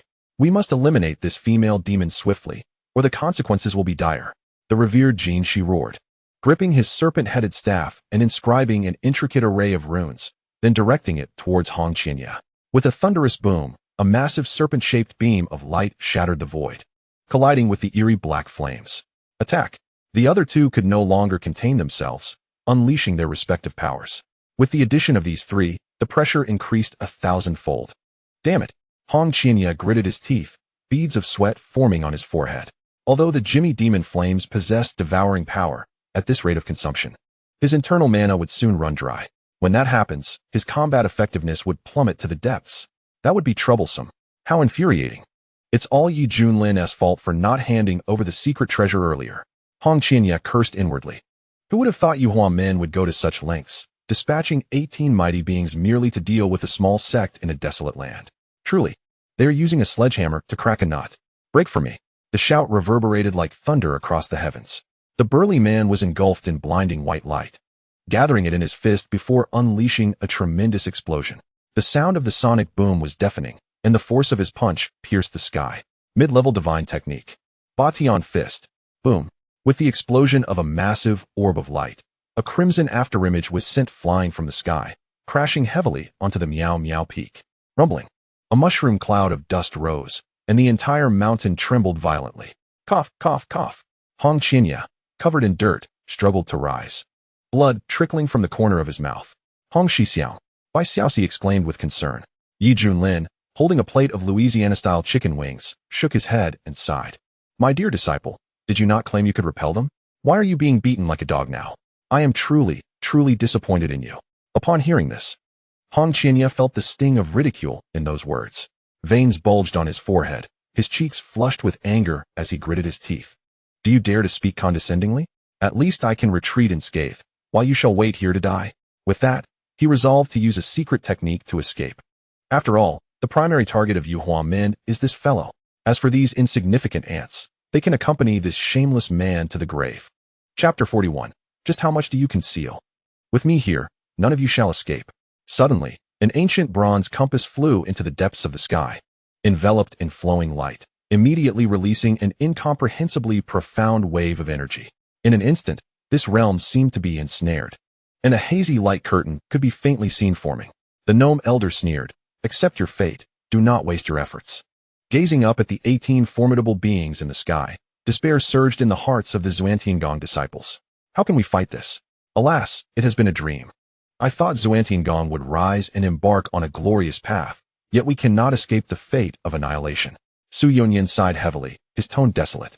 Sectmaster, let us fight them. The crowd, eyes ablaze, shouted in fury. Hong Qinya's face darkened. How infuriating. Must I accompany this group of ants to their doom? I refuse to accept such a fate. A glance at Yi Junlin, who was contentedly munching on chicken wings, ignited a surge of resentment within him. Eating. Even at a time like this, clearly possessing an abundance of cultivation resources, he still indulges in lowly pleasures. If it were me, I would have long since dominated the world. Dying alongside such a person would be a disgrace. Xiaoxi, Master, Shu is here. Next time I want to try the honey-flavored one. Ah, Master, will there be a next time? Bai Xiaoxi was taken aback, gazing at the 18 oppressive figures in the sky, her furry mouse face displaying a hint of fear. Yi Junlin did not respond directly, reluctantly shifting his gaze from the remaining 6 pieces of Louisiana-style chicken wings. Well, let me finish this first before I eat. In the midst of countless astonished gazes, the young man in the black robe took a step into the sky, confronting the 18 figures from a distance. Yi Junlin, you have finally chosen to show yourself. The burly man's eyes gleamed with intensity as he spoke. You have beaten my useless disciple to a pulp. As his master, I must stand up for him. Yi Junlin declared, puffing out his chest with righteous indignation. However, his words dripped with veiled disdain. You old fool. Hong Qinya's lips twitched uncontrollably, his chest aching with anger. I shall see what you are capable of. Hong Qinya believed his cultivation had surpassed Yi Junlin's. If he had already been defeated, then this opponent would surely fare worse. Heh, your fate is already sealed. I shall peel your skin, strip your tendons, and grind your bones to dust as a warning to others. The gnome elder's smile was cruel. The culprit Yi Junlin has appeared. You should hurry and capture him. The revered Jean, she spoke ominously. She was cautious. Although she sensed Yi Junlin had reached the peak of the He Dao stage, with his disciple attaining half-step to Cheng, was there a hidden intention behind this? The other core elders felt a bit irritated, fully aware they were being used to probe the enemy's strength. However, this silver-haired elder was more powerful than them, holding greater sway within the sect, so they had no choice but to comply, despite their dissatisfaction. Kill! A chorus of furious roars erupted. Dozens of core elders sprang into action, transforming their rage into a chilling killing intent. Swish! A streak of azure, sword light tore through the sky, striking down towards Yi Junlin's head. Ding! Detected that the host is facing an attack from a mid-level Decheng enemy, triggering the passive effect of becoming stronger in adversity, and gaining the cultivation of mid-level Decheng. In an instant, Yi Junlin transcended from the peak of He Dao stage to the mid-level of Decheng. Boom! An overwhelming aura surged forth, shattering the clouds as it ascended. The azure sword light was effortlessly extinguished with a mere wave of his hand. At that moment, Yi Junlin's long silver hair billowed, his features strikingly handsome, and his eyes sparkled with brilliance. Refreshing. How exhilarating this feels. This is the sensation of suddenly gaining power. With this golden opportunity, who still needs to cultivate? In an instant, this sudden shift in momentum left everyone utterly astounded. Yi Shidi is a Decheng powerhouse. Su Yonyan and the others initially wore blank expressions, then suddenly exclaimed in disbelief. What a joke! Our Xuantiangong has long had a revered one in residence. Impossible, absolutely impossible. Hong Qianya's head felt as if it would explode, staggering backward, his eyes filled with shock. This feeling is akin to studying diligently, full of confidence, only to discover that the top scorer is the student who frequently sleeps in class and never submits assignments. Damn it, just how much have you concealed? Is this how you play? Hong Qianya's eyes were bloodshot, his fists clenched tightly, trembling with rage. Suddenly, he felt as though his intelligence was being rubbed into the ground. He had never encountered someone so fond of hiding their true capabilities. When they first met, he was at the Yuaning stage. And now he has leaped to Decheng. Such concealment is outrageous. Decheng, you were already at Decheng. The core elders were filled with fury and disbelief. I regret to inform you, I am not at the He-Dao stage. Yi Junlin replied mockingly. With that, he vanished suddenly, reappearing above a core elder. Yi Junlin raised his palm and struck down fiercely, his silver hair dancing wildly, his tone brooking no dissent. Die for me. The man had no time to resist before his body erupted in a mist of blood. Yi Junlin darted away again, his fist infused with surging true essence and power, crashing into another core elder. No, all protective treasures were rendered useless. This core elder was filled with despair as he was obliterated in midair, his primordial spirit extinguished. At this moment, Yi Junlin resembled an ancient ferocious beast, utilizing the elusive Daxicon technique to navigate through the siege of over a dozen great ascendant warriors. Every punch, palm strike, kick, and finger thrust summoned the vast spiritual energy of the heavens and earth, manifesting into terrifying killing moves that could obliterate anything in their path. One core elder after another met a grim fate, their bodies either pierced through, heads shattered, or reduced to mere pulp. In the blink of an eye, Yi Junlin had dispatched 9 great ascendants with his bare hands. The remaining 6 mid-phase core elders turned pale, terror etched across their faces. They had never witnessed such a brutally straightforward form of combat. The most startling aspect was that each of these great ascendants was a formidable existence, renowned across the eastern domain. Surely, they could have struggled to escape, yet they were felled by bare fists. How could such a monster exist in Huangzhou? Perhaps driven mad by fear, an elder with white eyebrows erupted in a frenzied roar, commanding 16 purple gold swords that streaked through the air with a whistling sound. Clang, clang, clang. Yi Junlin erupted in showers of sparks. Despite being flesh and blood, he produced a series of metallic clangs. How is this possible? The lean elder gasped in disbelief. Each of those 16 purple gold swords was a 6th grade spiritual weapon, and if they all struck their target, the devastation would be unimaginable. How could it be that they could not even pierce his flesh? It was somewhat painful, Yi Junlin remarked seriously. Ever since acquiring the indestructible body technique, his physical form had undergone rigorous refinement. He had merely wished to test its strength. Boom. A magnificent golden fist radiated, causing the lean elder to stand on end, the terrifying impact threatening to shatter him into pieces. A thunderous explosion echoed. The anticipated blood mist did not manifest. Yi Junlin raised an eyebrow. He saw the lean elder exhale in relief, cupping his hands in gratitude, thanking the Hongwu Venerable for intervening. Before him stood that imposing figure. At this moment, the Hongwu Venerable crossed his arms over his chest, an ancient beastly emblem glowing with a primal aura. It was this emblem that had thwarted Yi Junlin's strike. How intriguing. You managed to block my serious punch? Yi Junlin mused with interest. Though the Hongwu Venerable appeared composed, a tempest swirled within him, his throat even choking on congealed blood, which he silently swallowed. Body refinement is my forte, and coupled with the beast soul emblem's enhancement, I nearly had my defenses shattered by a single punch. The Hongwu Venerable questioned his own existence. Chapter 42. Invincible, overwhelming. Whoosh. At this juncture, a piercing gale howled, unleashing a terrifying energy that rampaged forth. The elder gnome's aura surged dramatically, his white hair dancing wildly, and his eyes radiating divine light, his aged visage emanating an imposing presence. In the next instant, countless massive white wind blades sliced through the air, rending the very fabric of space into ghastly rifts. This was the Wind Venerable's cataclysmic breath. Other core elders displayed apprehension. This technique was a mid-level divine ability among the revered ranks. But the most critical aspect was that the elder gnome had mastered it to perfection. The explosive power unleashed was thousands of times greater than that of a novice. It was through this very technique that he had established a formidable reputation among the great ascendants. "Let me join the fray," shouted the golden serpent venerable. Wielding a serpent-headed staff, her golden robe billowing without wind, a terrifying energy coalescing at the staff's tip, emanating an aura that could instill dread. Suddenly, a colossal serpent shadow materialized, possessing 6 pairs of pitch-black eyes, its forked tongue hissing, and its back adorned with wings that obscured the sky. With a swish, this serpentine apparition twisted its form, charging forth with overwhelming might, shrouded in a mysterious black mist that harbored deadly poison. Humph! Observing her companion unleash their power, the Xuanhuan venerable raised his hand, forming an ancient fist imprint, radiant waves of light cascading around him. He then thrust his fist forward with explosive force. The surging might akin to a volcanic eruption, capable of annihilating everything in its path. The Overlord Fist. In an instant, the 3 late-phase great ascendants launched a combined assault, intending to obliterate their target between heaven and earth. Confronted by the impending onslaught, Junlin did not exhibit fear. Instead, a playful smile graced his lips. Ding! Detected that the host is facing an assault from late-phase great ascendant enemies, triggering the passive effect of becoming stronger when encountering strength, granting the peak cultivation of the great ascendant realm. Boom! Junlin's aura surged once more, even more potent than before. This is bad.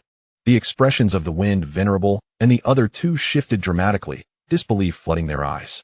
Hee. Junlin coldly smirked, raising his palm to strike. The golden-yellow palm light blazing brilliantly. Boom! A colossal explosion illuminated the surroundings. Amidst countless terrified gazes, 3 figures were sent flying, barely regaining their footing, each spitting out mouthfuls of blood, their energies waning.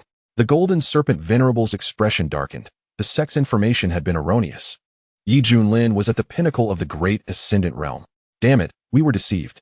The Xuanhuan venerable exclaimed in fury. The wind venerable wiped the blood from the corner of his mouth, gritting his teeth. At this point, we have no choice but to employ the sect's secret techniques, sparing no expense to eliminate this individual. Agreed. This battle must be won. It concerns the reputation of the Yuhua Gate. Upon hearing this, the core elders behind them exchanged glances, their expressions revealing a sense of awe. It seemed they were preparing to use that technique. At this moment, feeling a sudden surge of power within him, Junlin's heart swelled with exhilaration. It turned out that the Xuanhuan venerable's block had not triggered the mechanism of becoming stronger because the conditions were not met. To successfully trigger the mechanism, the opponent had to launch an attack first. Suddenly, Junlin sensed something amiss and furrowed his brow. Buzz, buzz, buzz. At this moment, the energies of the wind venerable, the Xuanhuan venerable, and the golden serpent venerable became extraordinarily profound, releasing an even more potent wave of energy.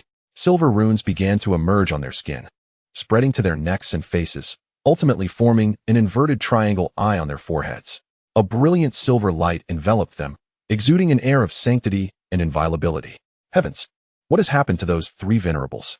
Could it be that they are employing the legendary Yuhua Gate's unique secret technique, the Ascension Technique? I have heard that this secret technique can only be cultivated by the most promising individuals among the core elders. This technique was created by the founding ancestor and is the very foundation of the Yuhua Gate. Those who execute the Ascension Technique will elevate their combat prowess to a new realm. The assembly of practitioners erupted in fervor. This was the eternal foundation of the Yuhua Gate. Hong Qinya's expression grew grave. Such a profound secret technique rivaled the greatest sects in the central domain. The individual who created this technique possessed talent akin to a prodigy. Boom, boom, boom. In the heavens, 3 powerful figures loomed across the sky, the sacred silver light radiating from them, as if they were on the verge of transcending to immortality. A glint of excitement flashed in the Xuanhuan venerable's eyes. Is this the state of executing a secret technique? I feel an inexhaustible power surging within me. Hurry up. You all know that the longer the secret technique lasts, the greater the cost we will face. We have no retreat. The wind venerable spoke solemnly. As long as we can eradicate this sect, I do not care if my cultivation regresses or my foundation is destroyed. The golden serpent venerable's expression turned frenzied as she growled. Kill! The roar pierced the heavens. They launched a full frontal assault, unleashing techniques that were 100 times more formidable than before. Together with several other core elders, they formed an impenetrable net of annihilation. Yi Junlin's eyes narrowed. How interesting. It was only now that he began to take them seriously. Bang, bang, bang. The sound of explosive clashes echoed as Yi Junlin met the onslaught of 9 great ascendants, primarily engaging with the 3 strongest venerables. He distinctly felt the pressure mounting upon him. The Great Cataclysm Technique. The Wind Xuanzhang was enveloped in a tapestry of silver-white runes, raising his hand to unleash his most formidable technique. With a crackle, a tempestuous white wind, akin to a swirling dragon, surged forth, intent on shattering Yi Junlin into a million pieces. Die! Roared Hongwu Xuanzhang and Jin Shi Xuanzhang, bolstered by the powers of the Ascension Technique, exhibiting terrifying strength as they closed in on him from both sides with reckless fervor. At that moment, an immense pressure surged forth, akin to raging ocean waves, as a colossal phantom materialized behind Yi Junlin, obscuring the heavens. There he stood, crowned and cold-eyed, arms crossed, as if he were a sentinel of time itself. A chill swept through the crowd, as they felt an overwhelming urge to submit before this manifestation, the same one that had emerged in the secret realm. Hong Qinya gasped, her Danfeng eyes wide with astonishment. With the divine image of the heavenly emperor supporting him, Yi Junlin's aura transformed, exuding an imposing presence as if he had become an entirely different being. He raised his hand, an inexhaustible force surging forth, obliterating various lethal techniques and forcing the core elders back in shock. This is the divine manifestation, Wind Xuanzhang exclaimed in disbelief. But I've never seen a manifestation like this. Hongwu Xuanzhang stammered, still reeling from the encounter. Before this towering figure, they felt as insignificant as ants, longing to bow in reverence. Watch closely. The main event is yet to come, Yi Junlin remarked with an air of nonchalance. Jin Shi Xuanzhang suppressed her trepidation and snarled. Who are you trying to scare? I've seen my fair share of grand spectacles. With a cold laugh, Yi Junlin slowly raised his hand, extending his index finger toward her forehead. In an instant, the world dimmed, eclipsed by the profound essence contained within that singular finger. Jin Shi Xuanzhang felt an indescribable terror as the fingertip expanded rapidly, engulfing her in a shroud of impending doom. The most horrifying realization struck her. Her body was suddenly immobilized, the surrounding space crystallized, and even the flow of spiritual energy ceased. An infinite golden beam erupted from his fingertip, resembling a resplendent golden sword, rending the sky and creating ripples of distortion. Sky-subduing finger. Jin Shi Xuanzhang let out a wretched scream, desperately casting spells in a futile attempt to defend herself, but she could not escape her destined annihilation. The other onlookers were paralyzed with fear, horrified by the unfolding scene. Then, Yi Junlin raised his fist and struck with unparalleled ferocity, the force reverberating through time itself. With a thunderous roar, his fist, accompanied by a vortex of darkness, bore down upon the core elders, who sought to scatter in terror but found themselves inexplicably drawn closer. Like moths to a flame. Help me. No, they cried, only to be reduced to nothingness, their souls extinguished forever. Wind Xuanzhang and Hongwu Xuanzhang exchanged a terrified glance, and in an instant, they turned to flee. The sheer terror of Yi Junlin's power shattered their will to fight. Think you can escape? A mocking voice echoed across the expanse. To their horror, each felt a radiant white hand grasping them from behind, spanning a distance of thousands of meters and seizing them tightly. You demon, the Ascension Sect will not let you off, Wind Xuanzhang screamed, blood streaming from her orifices as she struggled in vain. A great demon has emerged from the wild prefecture. Hongwu Xuanzhang cried out in despair. Why must it come to this? Yi Junlin shook his head and tightened his grip. With a resounding bang, both were crushed simultaneously. In that moment, countless gazes were riveted upon the indomitable figure standing against the heavens, alongside the awe-inspiring divine manifestation that commanded all existence. The entire realm fell into a profound silence. After a moment's pause, exclamations of astonishment erupted. The battlefield was engulfed in chaos. 18 core elders have been slain by Yi Junlin alone. What more is there to fight for? Retreat. Run. The vast army of cultivators began an unprecedented retreat, fleeing in panic as if pursued by an unfathomable monster. Oh, I still have 60% of my spiritual energy left. Perhaps I shall test the new divine technique I received, Yi Junlin mused, stroking his chin. Following his ascension, his power had increased significantly, unlike the previous time when he had nearly depleted his reserves. Yi Shidi's strength is simply unfathomable, Su Yunyan exclaimed, his heart racing. Master is truly formidable. Bai Xiaoxi chimed in excitedly. Among them, The most stunned was Hong Qinya, who stood frozen like a statue, gazing at the figure with wide eyes. No one could comprehend the magnitude of this blow to him. Meanwhile, in the high skies, the spiritual energy of the heavens converged into a spiraling funnel above Yi Junlin's palm, channeling a torrent of power that surged forth. Gradually, he lifted his hand, condensing a vast orb of five-colored light, which then expanded exponentially, resembling a divine sun dominating the firmament, radiant and resplendent, visible even to cultivators miles away. Time seemed to halt in that moment, as all eyes were drawn to the dazzling five-colored sphere. This is the Five Extremes Reincarnation Annihilation Technique. With a swift motion, Yi Junlin tossed the orb forward. The scene resembled a diminutive ant hurling a colossal boulder, delivering a striking visual impact. With a thunderous roar, the five-colored sphere detonated amidst the ranks of the cultivators, unleashing a tempestuous wave of energy, colors intertwining in a magnificent display, reminiscent of a vast ocean of hues. Quick! Activate the defensive formations. Massive warships released protective barriers, but under the onslaught of the five-colored brilliance, they shattered like mere paper. As the cultivators inside watched in horror as they were engulfed by the light, the ranks of the Ascension sect were overwhelmed, countless Golden Dan, Xuanhuan, and transformation-level cultivators obliterated in this cataclysm. Ba, we should not have come to our demise. This demon is far more terrifying than the rumors suggest. A group of meditators lamented aboard a flying vessel, only to be consumed in an instant. Under the shadow of the Five Extremes Reincarnation Annihilation Technique, 1,000,000 cultivators vanished without a trace. This spectacle left the disciples and elders of Xuanhuan's sect in stunned silence. Yi Junlin, feeling the toll of his technique, wiped the sweat from his brow, silently marveling at the overwhelming power of the supreme divine art. We've won. We've won. After a brief moment of silence, cheers erupted throughout the sect, shaking the heavens. The entire wild prefecture trembled, and local cultivators bowed in deep admiration. Yi Xuanzhang single-handedly annihilated 1,000,000 cultivators. Who has ever achieved such a feat throughout history? Yi Xuanzhang's might is beyond measure. We revere him. Invincible. Yi Xuanzhang is invincible. Amidst the jubilant cries, Yi Junlin returned to Piamiao Peak. Great One, do you need any trinkets for your legs?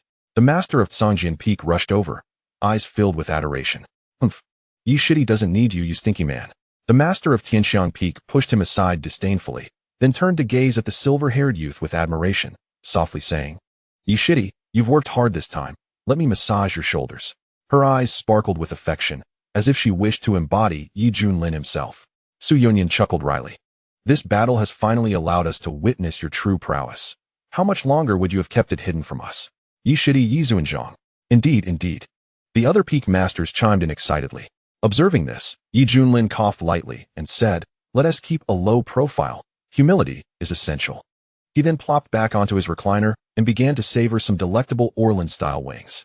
Meanwhile, Hong Qinya stood rooted in place, overwhelmed with shame. He had contemplated escape. But in the face of the current situation, could he truly flee? After witnessing Yi Junlin's formidable power, Hong Qinya felt the chasm between them widen considerably. Even if he fought desperately, victory was utterly unattainable. Moreover, he was in such a poor state now that he couldn't even compare to the strength of a single finger from his opponent. What should he do? What on earth should he do? Damn it, this old rascal is too shameless. Despite being at the peak of the Great Ascension stage, he still pretends to be at the harmonization stage. I have never encountered such a brazen individual in my life. As his thoughts surged, beads of sweat formed on Hong Qinya's forehead. The impending consequences sent a chill through his entire being. He despised himself for being so impulsive. Now, not only had he exposed his ambitions, but he had also publicly torn his relationship with his fellow disciple. Forget about salvaging this master-disciple bond. His own life was now in jeopardy.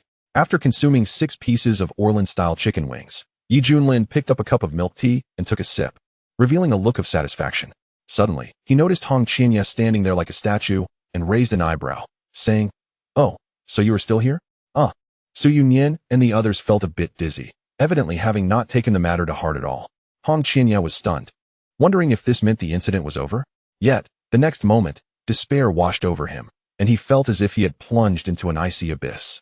Senior Brother Jian, could you please chop him into minced meat right now and use it to fertilize the phoenix tree in my courtyard? Thank you, Yi Junlin said earnestly. The leader of Cangjian Peak was somewhat taken aback, but then nodded.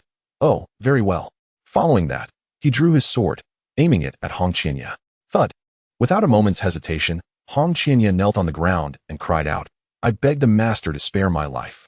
I am willing to atone for my sins and request the master's forgiveness." The leader of Zhangjian Peak halted, looking troubled as he turned to Yi Junlin.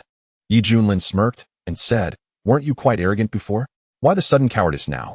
Hong Qianya felt a burning shame in his cheeks, wishing to find a crack in the ground to hide in. "Master, this time it was my pride and arrogance. I beg you to grant me one more chance for redemption." Yi Junlin replied coolly, "Slap yourself. I will say when to stop." As Hong Qianya trembled, he raised his hand, gritting his teeth, and began to slap his face, causing blood to spurt from the corner of his mouth. Surviving was all that mattered. The sound of slapping echoed crisply, resonating across the mountain peaks. Hong Shixiang and Bai Xiaoxi felt a twinge of sympathy, wanting to help him up, but were stopped by a glance from Yi Junlin. Su Yunyan's expression shifted continuously as he sighed. Betraying the sect deserves punishment. But Hong Qianya did protect Xiantian's sect at the last moment, so he has contributed as well. I suggest we send him to the back mountain for contemplation. As the sect leader, he valued Hong Qianya's potential greatly. Although he found Hong Qianya's personality erratic, as long as Yi Junlin was present, he could keep him in check, guiding him towards the right path in the future. Seeing the opportunity ripe, Yi Junlin spoke, "In that case, while the death penalty can be avoided, the living penalty cannot be escaped. From now on, you will go to the back mountain for self-reflection." Hong Qianya stopped, his face swollen like a pig's head, appearing remarkably ludicrous. At that moment, he stood up, deeply bowing. "Disciple Hong Qianya, thank you for your mercy, master." After speaking, he staggered away from Piaomiao Peak. "Your disciple truly gives one no peace of mind." Su Yunyan shook his head. "Only Yishidi can handle him here. Without Yishidi, we are nothing in his eyes." The leader of Zhangjian Peak snorted coldly. After all, his innate talent was exceedingly high. The fact that our Xiantian sect could retain him was entirely reliant on Yishidi.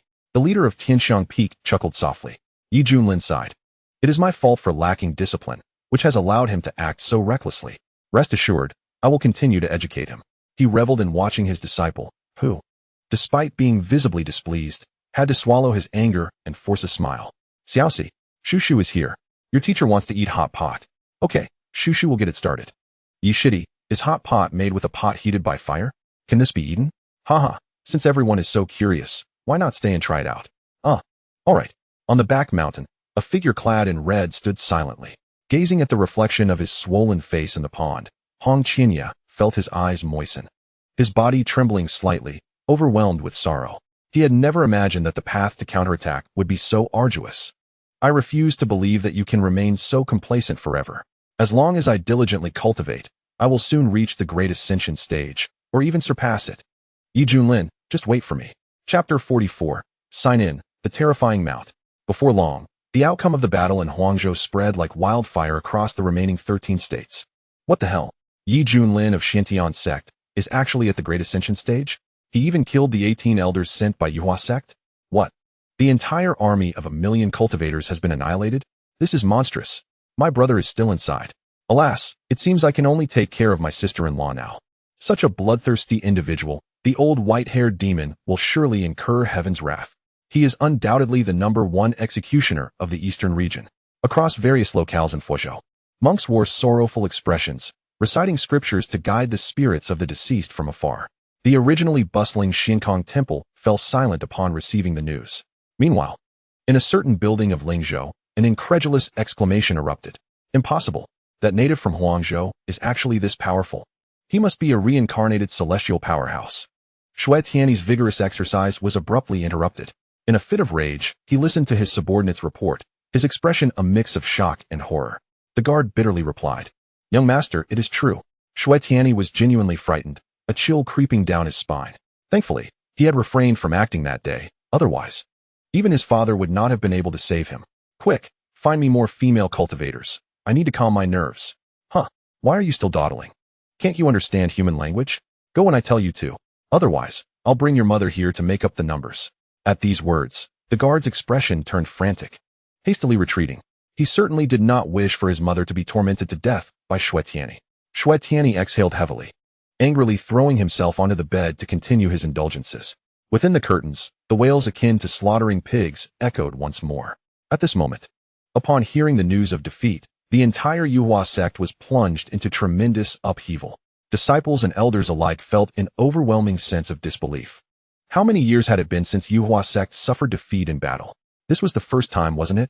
Particularly the loss of the 18 core elders, which undoubtedly shook the foundation of the sect. Each of them wielded the power of life and death over those beneath them and were regarded as deities within the sect. Their status exalted. Now, they had all perished without a trace. Dong, dong, dong. The death knell tolled, resonating in the air. The atmosphere within the sect was oppressive, with weeping echoing from all corners. Is what you said true? Inside the true transmission hall, Chen Xiao, who was originally recuperating, stood up unsteadily, his eyes filled with terror. Holy Sun, it is all true. This matter has spread throughout the eastern region. Our Yuhua sect has suffered a complete defeat. Mo Lao from the law enforcement hall cried out, his eyes red with grief. Chen Xiao staggered back, collapsing onto the ground, a grim smile on his face. Yi Junlin, you are truly cunning. Having already reached the great ascension stage, yet you concealed your cultivation level. Were you deliberately toying with me? He had believed that with his hard work to reach the harmonization stage, he would possess the means to contend with Yi Junlin. Yet reality had swiftly delivered him a resounding slap. That fellow was not at the harmonization stage, but at the great ascension stage. Holy Sun, you must not lose heart. That white-haired old demon is an ancient being who has lived for tens of thousands of years. Otherwise, how could he possess such profound cultivation? You are still young. It is too early for you. For him, the great ascension is the ultimate destination, but for you, it is merely a necessary stage. After all, you possess the grace of a celestial being. As Mo Lao observed Chen Zhao's despondent demeanor, he quickly spoke to uplift his spirits. Chen Zhao's downcast eyes gradually brightened. Indeed, this holy sun is destined to transcend and become an immortal. How could he concede defeat so easily? Is it not merely the great ascension realm? I will break through eventually. Exactly. Mo Lao nodded in agreement. Suddenly, Chen Xiao seemed to make a resolute decision, gritting his teeth as he proclaimed, Mo Lao, please inform the higher-ups that I have resolved to refine that supreme yang object ahead of schedule, solely to expedite my cultivation and power. What? Holy Sun, you wish to do so now? Mo Lao's face was filled with astonishment, nearly doubting his own ears. That supreme yang object, known as the true sunfire, is said to have fallen from the heavens 1,000,000 years ago, scorching the lands of Qingzhou for thousands of miles, leaving the populace in dire straits. Many powerful beings sought to subdue it, only to be incinerated by the searing true sunfire. In a moment of desperation, the ancestor of the Yuhua sect intervened, sealing the true sunfire within the depths of the sect's forbidden grounds using formidable divine powers. It was only upon the emergence of Chen Xiao, who bore the solar immortal body, that the sect's higher-ups recalled how suitable this supreme yang object was for him. However, due to its overwhelming power, even though it resonated harmoniously with the solar immortal body, the sect deemed Chen Zhao's current cultivation insufficient to undertake the refinement. They believed he must at least reach the great ascension realm before they could entrust him with such a task, as the process would be excruciatingly painful and arduous. A higher cultivation would alleviate this suffering and enhance the likelihood of success, but failure would lead to inevitable demise. Now, the fact that Chen Xiao, who had yet to reach the fusion stage, voluntarily proposed to refine the true sunfire, placed Mo Lao in a dilemma. After all, Chen Xiao is the most gifted and extraordinary talent the Yuhua sect has seen in 1,000,000 years, the best candidate for achieving immortality in the future. Any unforeseen events in this matter would be a grievous loss. Holy Sun, I understand your sentiments, but you must remain calm, urged Mo Lao. Please believe in me. Mo Lao, I only wish to grow stronger. The true sunfire is meant for me, and this has been destined from the very beginning. Chen Zhao's eyes were resolute as he articulated each word. This holy sun shall undergo rebirth through nirvana. Moved by the conviction of the young man, Mo Lao felt a profound tremor within, his gaze reflecting deep admiration, and he sighed. Very well, I shall report this truthfully, but please prepare yourself mentally. Watching Mo Lao's departing figure, Chen Xiao resumed his position on the mat, his thoughts suddenly becoming clear, embodying a sense of rebirth through destruction. In his mind, the image of that woman clad in red flashed back, igniting a sense of defeated humiliation within him, and a cold expression of resentment emerged on his face as he declared, next time, this holy sun will take your life. To resolve the enmity of my father's murder, I shall start by eliminating his apprentice. The events of the Huangzhou battle had stirred the eastern region into a frenzy, causing the status of the Zhantiangong to soar dramatically. Not only had it solidified its position as one of the 10 great sects, but it had also successfully entered the top 5. Meanwhile, Yi Junlin's reputation naturally skyrocketed. with various embellishments and nicknames such as the white-haired old demon, the white-haired killing god, the white demon, and Yi the demon head being attributed to him. His infamous reputation spread far and wide. Even a wailing infant would cease its cries upon hearing his name.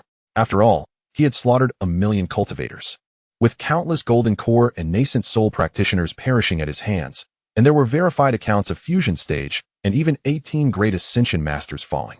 With such a terrifying and horrifying record, who would dare to think positively? The 14 states of the eastern region buzzed with discussions, and numerous factions regarded Junlin with awe. Simultaneously, they could not help but cast their gazes towards the Yuhua sect, eager to see how they would respond. To their astonishment, the Yuhua sect, perhaps truly wounded from recent losses, refrained from taking any retaliatory actions. Several months later, at Xuanhuan, atop the Piao Miao Peak, the sun shone brightly, and birds chirped melodiously. Junlin lounged comfortably in a deck chair, donning sunglasses, as he lifted a goblet crafted from millennia-old glass, nonchalantly declaring, "Mr.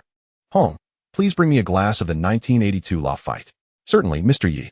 Hong Qianya appeared unperturbed, seemingly accustomed to this demeanor. He placed his hand over his chest, slightly bowed, and then retrieved a bottle made of obsidian, pouring a rich red liquid into the goblet. The aromatic liquid was enchanting, brewed from blood grapes aged for millennia. Highly beneficial for cultivators. Junlin took a gentle sip, a look of ecstasy crossing his face as he exclaimed, "Very good." Hong Qianya's expression remained calm, though internally he lamented, "Here we go again. This guy has truly lost his mind. When will this miserable existence of mine come to an end?" He found Junlin's antics exasperating, but felt compelled to comply due to the overwhelming pressure. Junlin paid no heed to Hong Qianya's incredulous gaze, swaying his wine glass, eyes closed, humming a tune, lost in his own world. At that moment, a system notification chimed. "Ding, today's sign-in attempts have reset. Would the host like to sign in?" "Sign in." Junlin's heart stirred as he muttered, "Ding, congratulations to the host for a remarkable surge in luck, obtaining a supreme level mount." Clink. The glass fell from his hand, spilling a pool of crimson liquid onto the ground. "My disciple, I understand my mistake." Hong Qianya was startled, quickly bending down reflexively, fearing he had incited the displeasure of the silver-haired youth before him. However, Junlin's mind was solely focused on the reward, his breathing quickening as he urgently inquired, "System, please elaborate. What type of mount is it?" Chapter 45. An ancient divine beast recognizes its master. Ding. It is a Xuanhuan, currently in its juvenile stage, yet it is still at the great ascension level. Please treat it well. Xuanhuan, an ancient divine beast with limitless growth potential. It is among the strongest beings across the myriad realms, capable of soaring through the skies and swimming freely in the oceans. Upon hearing this, Junlin's spirit soared. A cultivator as striking as him could not possibly venture forth without a magnificent mount. Relying solely on his own abilities to traverse the heavens and the earth would be rather meager. Fortunately, the system had come through, rewarding him with an ancient divine beast, the Xuanhuan, as his steed. What a splendid tool for combat and display. Hong Qianya raised his head, puzzled, noticing Junlin's elation, void of any anger, which left him feeling quite vexed. How irritating. Why is he acting so erratically? Suddenly, a creature with a mouse head and a humanoid body rushed in, clutching a red invitation. It donned a pink dress, its skin smooth and fair, with a petite and delicate figure exuding youthful vitality. Yet, the mouse head on its neck appeared jarringly out of place, its face sporting a personified smile. "Xiaoxi, what do you have there?" Junlin inquired curiously. The little mouse girl waved the invitation excitedly, exclaiming, "This is an invitation from the sect master for you, master." Junlin took the invitation and opened it, revealing its contents, causing a peculiar expression to surface on his face. It turned out to be an invitation from the ancestor of the Shui family, in Lingzhou, who had recently emerged from a long seclusion, successfully breaking through from the Great Ascension to the Tribulation Crossing realm, shaking the eastern region. The Shui family was overjoyed and had issued invitations to prominent cultivators, intending to leverage the ancestors' breakthrough to elevate their influence. It is well known that the Great Ascension realm is referred to as a revered one, but once one breaks through to the Tribulation Crossing realm, they attain the title of a celestial being. After all, the significance of being associated with the term celestial speaks for itself. The power of this realm is undeniable, because the next step upwards leads to the fabled true immortal realm. The figure before us is a true immortal, a being that stands at the pinnacle of the cultivation realm, a state fervently aspired to by countless practitioners. At this moment, Yi Junlin stroked his chin thoughtfully and remarked with keen interest. Inviting the Xuanhuan to this banquet at such a critical juncture seems to be an attempt to rattle the tiger and thereby enhance the reputation of the Xue family's ancestor. Is the Xuxian truly formidable? Believe it or not, I could easily challenge you. A system notification chimed in. Ding, a new task has been randomly triggered. The host must attend the banquet at the Xue family with the new mount, astonishing the audience, and will receive special rewards. Yi Junlin grinned. System, your timing is impeccable. My desire to show off is already bubbling within me. Shall we proceed, master? Bai Xiaoxi inquired. We shall depart at once. Yi Junlin thought privately. System, summon the supreme mount, Kuanping. Ding, summoning now. With a thunderous roar, a terrifying pressure swept through the boundless skies. A dazzling light, reminiscent of a cascading river of stars, heralded the emergence of a colossal creature from the clouds, revealing its vast 10,000-meter form. This being, resembling a leviathan of the deep, soared through the heavens with its enormous wings beating majestically. The spiritual energy within a 100-mile radius was instantly thrown into disarray. As a tempest of formidable winds engulfed the area, the Xuanhuan trembled violently. All the spirit beasts prostrated in fear, overwhelmed by an unprecedented bloodline suppression, trembling uncontrollably. Losing all composure, countless disciples and elders gazed upward in horror, unable to believe their eyes, their bodies chilled to the bone. What is happening? Is a monstrous beast attacking the sect? Panic spread like wildfire, voices raised in alarm.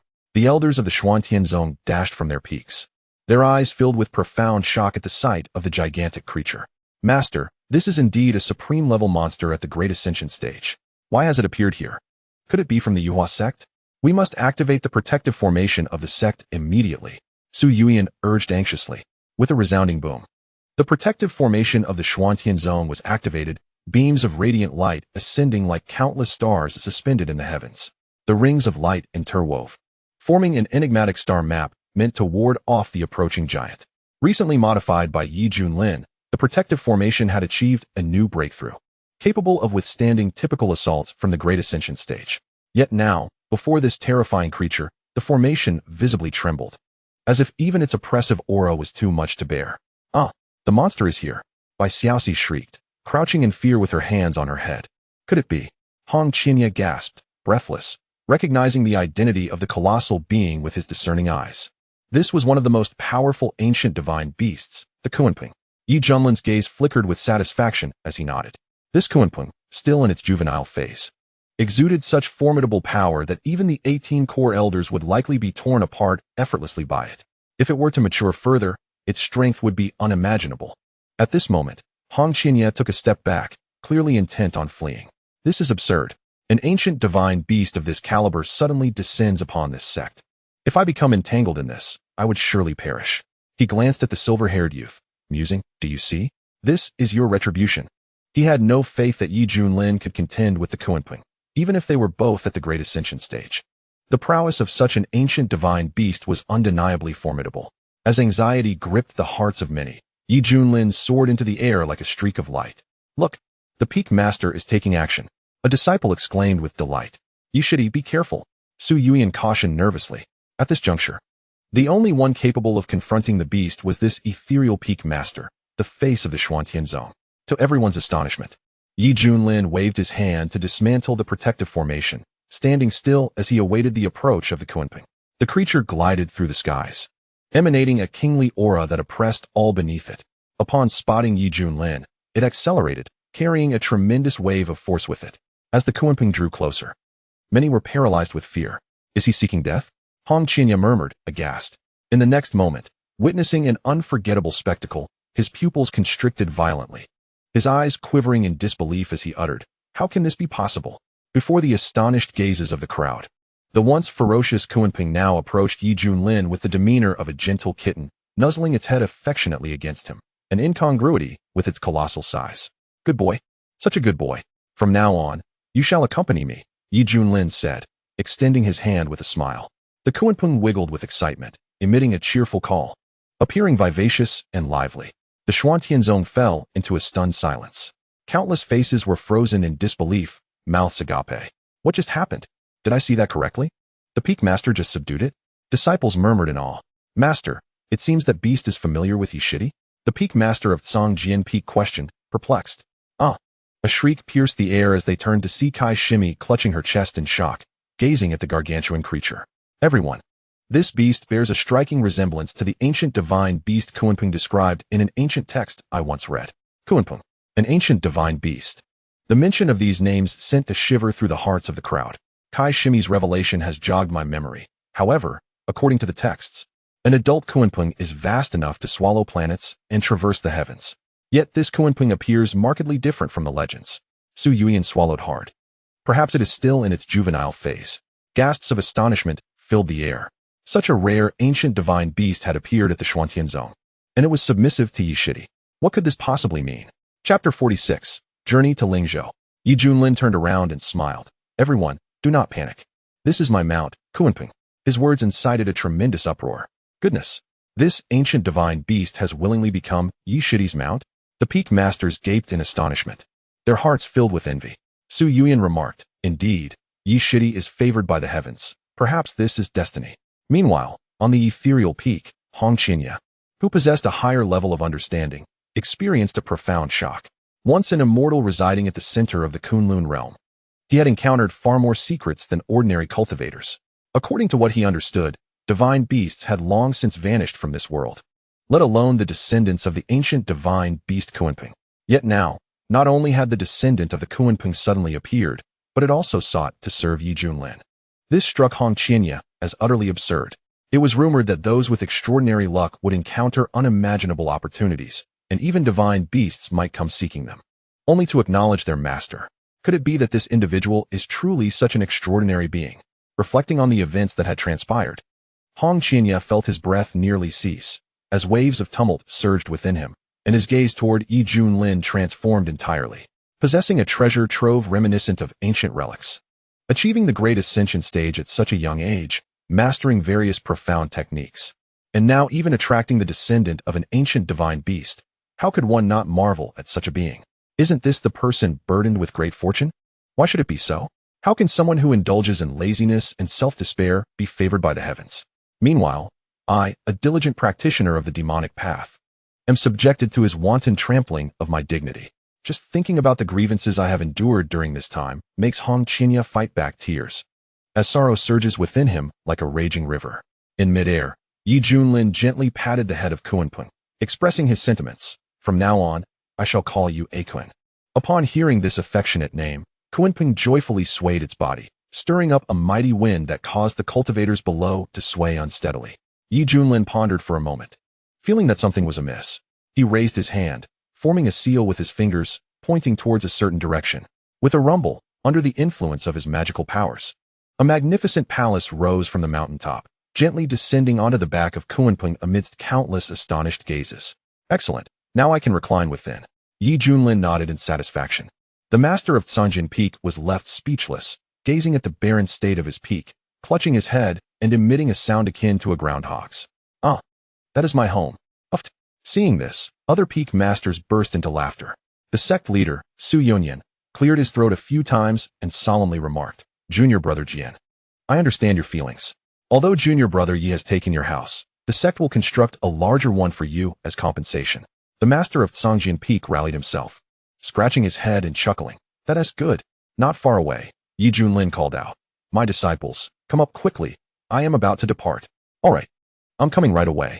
Bai Xiaoxi glanced at Hong Qinya, who was looking down, and cautiously poked him with her little finger, saying, Senior Brother Hong, Master has called us to leave. Hong Qinya slowly raised his head, his expression calm. He gazed at Yi Junlin's figure, a fierce glint flickering in his eyes, silently vowing. Humph, I acknowledge that the one burdened with great fortune is indeed formidable, but I refuse to believe I will always be at the mercy of others. As long as I endure, I shall eventually seize your fortune for my own. It is no wonder that Hong Qinya thinks this way, as he began as a starving, freezing beggar and through sheer willpower, grew into the formidable leader of the demonic sect. In his eyes, diligent cultivation and relentless striving render anything possible, as long as one does not yield. With a thunderous flap of its enormous wings, Xuanhuan soared into the heavens, riding the vast currents and vanishing from view. Speaking of which, will there truly be no issues when Junior Brother Yi attends the banquet at the Shui family? After all, the ancestor of the Shui family, is a true immortal. The master of Tianxiang Peak expressed concern. Rest assured, accompanied by an ancient divine beast. What threat could a true immortal pose? As long as junior brother Yi does not cause any trouble, I will be grateful. Su Yonyan stood with his hands clasped behind him, a knowing smile playing on his lips. The Shui family wishes to intimidate, yet this tiger has willingly approached them. I suspect they shall soon regret it. Lingzhou. At an altitude of thousands of miles, clouds billowed and swirled. Suddenly, scattered floating islands appeared, varying in size. Adorned with closely arranged houses, interspersed with mysterious iron chains. In the central position stood a vast, colossal floating island, encircled by smaller islands as if stars surrounding the moon. This floating island was rich in spiritual energy, with all its structures grand and magnificent. Upon closer inspection, one would notice the area festooned with lanterns, suffused with a jubilant atmosphere. Indeed, this is the domain of the Shui family. All the floating islands belong to the Shui family, inhabited by generations of their descendants. The largest floating island serves as the main residence, where the esteemed direct lineage of the Shui family resides. However, today is different. For the ancestor of the Shui family has successfully broken through, prompting the family to host a grand banquet, allowing branch members to ascend the main island and share in the joy. In the sky, countless streaks of colorful light darted through the air towards the imposing grand floating island. Male and female cultivators, clad in various attire, either rode flying boats, stepped on flying swords, or mounted flying war beasts, arriving from all corners of the eastern domain to attend the feast. It is worth noting that with the ancestor of the Shui family ascending to true immortality, their status has soared, elevating all members of the Shui family alongside it. As the foremost cultivation family in Lingzhou, this event solidifies their standing even further. Regardless of the underlying motives, all major factions must pay their respects, lest they offend the rapidly rising Shui family. At the Shui family's main residence, guests flowed in and out, a bustling crowd. Congratulations, congratulations. The Shui family has produced a true immortal. For the next 300,000 years, the Shui family shall enjoy the protection of a true immortal. How enviable, proclaimed a senior elder from a certain sect. Hey, how shall we speak? Do not be deceived by his current status as a true immortal. He may very well break through to become a true celestial being, an existence that could endure for over 1,000,000 years. Young Master Shui, do you not agree with my reasoning? A flattering prince from a certain dynasty chimed in. Young Master Shui is the eldest son of the Shui family.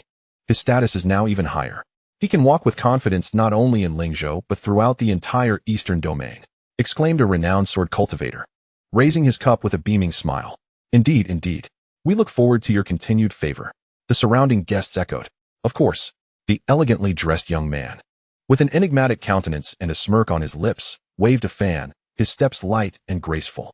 Those who arrived here were all notable figures from various regions of the eastern domain, and their collective flattery greatly satisfied the vanity of Shui Tianyi. By the way, has the Shui family sent an invitation to the Xuanhuan? Suddenly asked a guest. Instantly, the lively atmosphere fell into silence. Curious glances converged on Shui Tianyi. Since the conclusion of the Huangzhou battle, the Xuantiangong has held the most prominent reputation in the eastern domain. Even the Yuhua sect suffered a significant setback due to erroneous intelligence, resulting in countless cultivators meeting their demise, with many elders perishing as a consequence. Who knows? That Yi Junlin is actually a revered being. If the Xuantiangong attends this banquet, the implications would be extraordinary. Shui Tianyi's eyes glimmered as he sneered. Of course. But I wonder if the Xuantiangong dares to send anyone to accept the invitation? They better not send some nameless nobody to fool the Shui family. Otherwise, they want to even get through the door. What if Yi Junlin were to attend in person? A guest called out. At the mention of this name, Shui Tianyi recalled that figure in a black robe, beads of sweat forming on his forehead, though a proud expression emerged on his face. He gently waved his fan, chuckling.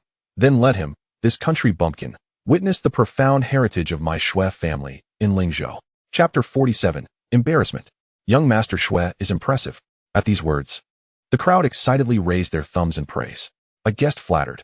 Although Yi Junlin is a revered being, he must respectfully toast to our young Master Shui. After all, the ancestor of young Master Shui is a true immortal. No matter how powerful a revered being may be, can they compare to a true immortal? Ha ha ha, indeed.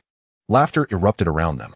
With the continued flattery, Shui Tianyi felt as though he might float to the heavens, secretly reveling. Yi Junlin, what does your fame matter? Before me, you must bow your head. As the most notorious scion in the eastern domain, while others relied on their fathers, Xuanhuan did not hesitate to lean on his ancestor. Just then, terrified cries echoed from outside the residence. Heaven! What is that? With a thunderous roar. A tremendous pressure akin to a king's aura swept forth like a tidal wave, enveloping the floating islands occupied by the Xue family, especially the smaller islands, which began to tremble visibly. Countless residents were left awestruck, their expressions a mix of horror and disbelief. They stared wide-eyed, their eyes reflecting utter shock. Amidst the vast expanse of clouds, a colossal creature, measuring thousands of meters in length and resembling a gigantic deep-sea whale, emerged. Its enormous wings, capable of shading the sun, beat slowly, creating an endless stream of energy that howled through the air. Nearby, splendid treasure ships and flying vessels instinctively veered away, while the cultivators aboard gaped in astonishment. What kind of monstrous beast is this? I sensed the aura of a venerable being. A voice quivered with fear. Among them was an elderly figure cloaked in green, seated upon the back of a giant rock. Upon witnessing this behemoth, he seemed struck by lightning, exclaiming, This is the Xuanhuan. The Xuanhuan? I have heard of it. It is the legendary ancient divine beast long thought to be extinct. Many knowledgeable cultivators displayed expressions of shock. The Xue family is hosting a grand banquet, and a Xuanhuan has appeared. Could this be a sign of auspiciousness? Wait, look closely. There is a palace on its back. This Xuanhuan has an owner. Someone shouted. Instantly, gasps of astonishment echoed from all directions. Who dares to treat the Xuanhuan as a mount? Is there such a powerful figure in the entire eastern region? Just as the exclamations rose, the Xuanhuan, bearing an overwhelming presence, soared toward the grand estate of the Xue family on the massive island. The Xue clan members, regardless of age or gender, were all terrified by the arrival of this formidable divine beast. Young Master Xue, look, a mighty being is riding the Xuanhuan to the banquet. My goodness, to treat a supreme divine beast as a mount is truly impressive. Who could this person be? Do they have a connection to the ancestor of the Xue family? The guests speculated. Xuanhuan, momentarily dazed, suddenly recalled something and cleared his throat. Indeed, this guest has had dealings with my ancestor. My parents once told me that when I was born, he appeared specifically to adopt me as his son, but later, my parents felt the karmic ties were too great and politely declined. Reflecting on this now, it is quite poignant. As he spoke, Xuanhuan gazed toward the Xuanhuan, nostalgia flickering in his eyes. Such a story. Upon hearing this, the crowd's expressions shifted dramatically, deepening their reverence for the Xue family. Even a figure capable of riding the Xuanhuan has ties to the Xue family, and he once sought to adopt Xuanhuan as his son. The power of the Xue family is indeed terrifying. May I inquire which esteemed friend has traveled from afar to attend this banquet? This sentiment is duly acknowledged. Suddenly, a voice of authority, resonant as a great bell, echoed from the Xue family, clearly reaching the ears of everyone present. A tall figure, adorned with long purple hair cascading to his waist and eyes deep as the ocean, emerged, radiating an unfathomable aura. He stood with hands clasped behind his back, as if commanding the very heavens and earth. All the Xue clan members, upon seeing him, respectfully clasped their hands and bowed. We greet the ancestor. Indeed, this is the ancestor of the Xue family, a newly ascended transcendent. The transcendent possesses the power to traverse heaven and earth, surpassing even the combined might of numerous venerables. This is the reason the Xue family dares to make such a grand display. They truly possess the qualifications. At this moment, the overwhelming aura of the Xuanhuan drew the Xue ancestor's attention. He pondered inwardly, wondering which esteemed figure could command such grandeur. Under the scrutiny of countless gazes, the Xuanhuan gradually descended to a lower altitude, and from its back emerged three figures. Demon Sect, Junlin. A clear voice suddenly rang out, belonging to a striking young man clad in an embroidered black robe, his silver hair flowing elegantly. Junlin approached with an air of calm, hands behind his back. In an instant, the atmosphere erupted into tumult. Indeed, one's reputation precedes them. The recent battle in Huangzhou that astonished the eastern region was orchestrated by none other than this very individual. Now, he has personally appeared, riding a supreme Xuanhuan, effectively overshadowing the Xue family's prominence. There is widespread speculation that the Demon Sect is an ancient sect. I had my doubts, but now I am convinced. The fact that even a Xuanhuan is treated as a mount speaks volumes about their formidable heritage. Someone could not help but exclaim. The most astonishing reaction, without a doubt, belonged to Xuanhuan. Upon seeing Junlin descend from the Xuanhuan, he felt as though his mind were about to explode. Immediately, An unprecedented sense of humiliation and anger surged forth from deep within him. After all, he had just confidently fabricated a connection with this esteemed figure. Who would have thought that this esteemed figure would turn out to be Yi Junlin? Young Master Shui. Many guests bore peculiar expressions, some even struggling to suppress laughter, emitting suppressed snickers, illustrating the difficulty of holding back mirth. Shui Tian's face flushed crimson, akin to a scene of public embarrassment. After a moment, he exhaled deeply and coldly stated, "Did I say anything? I advise everyone to think carefully." The crowd's hearts raced, quickly shaking their heads in denial. "No, no." Young Master Shui said nothing. "We heard nothing." Though outwardly they affirmed this, inwardly they cursed. This shameless fellow truly has the thickest skin. Huh. Shui Tian smirked, casting a resentful glance at Yi Junlin. At this moment, upon hearing this name, the Shui ancestor instinctively froze, his eyes clouding with uncertainty as he recalled recent rumors. He never expected that the one who could command the Qing was actually a younger generation.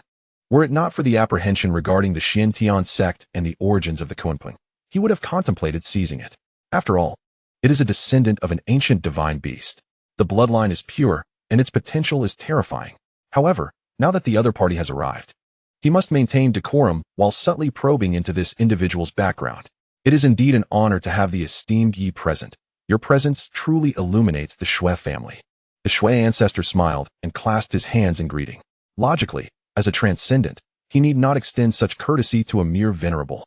Yet Yi Junlin is exceptional enough to warrant such deference. Ding.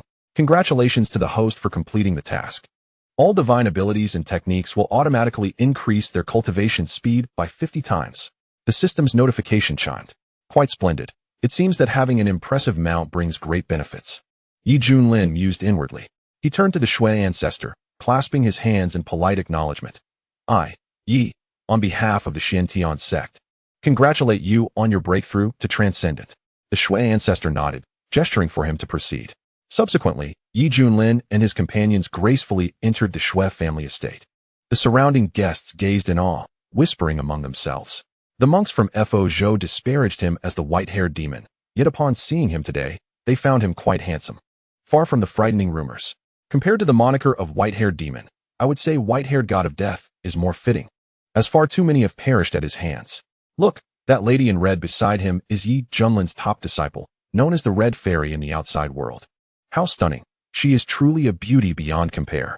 Many guests initially focused their attention on Yi Junlin, but soon their gaze shifted to Han Qianya. After all, clad in striking red and exuding a unique, ethereal aura, along with her exquisite, flawless visage, it was impossible not to attract attention. As for Bai Xiaoxi, fearing unwanted scrutiny, she had deliberately donned a veil, concealing her entire head, leaving only her delicate figure visible. Following closely behind Yi Junlin, she was presumed to be his personal attendant. Through the veil, Bai Xiaoxi's curious eyes scanned the surroundings, and upon spotting various delectable treats, she excitedly waved her small hands. Wow, so many delicious things. Hong Shixiang, look. Hong Qianya's mouth twitched in response, feeling exasperated by her rather oblivious companion. Yi Junlin chuckled. Little Shi, if you wish to eat, go ahead. Really? Then I won't hold back.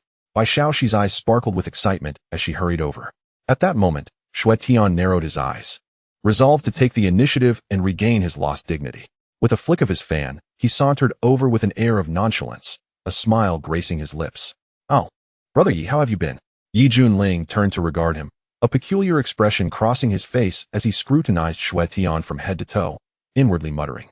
Who is this fool? Are we so familiar? Chapter 48. A spectacle is about to unfold. Noticing the lack of response from Yi Junlin, Shui Tian's smile faltered slightly. And after clearing his throat, he added, I am Shui Jia's young master, a direct descendant of the esteemed Shui clan. The implication was clear. My status is quite noble, and you should be eager to curry favor with me. Yi Junlin, realizing the situation, replied, I see. No harm done. It's never too late to know. Shui Tian wore a smile, anticipating the forthcoming flattery. What does it matter to me? Yi Junlin retorted, turning away without a backward glance. In an instant, Shui Tian's smile vanished. His teeth clenched tightly as he glared at Yi Junlin's retreating figure, his eyes bloodshot with rage. Internally screaming, I am the young master of the Shui clan, the future heir of the Shui family.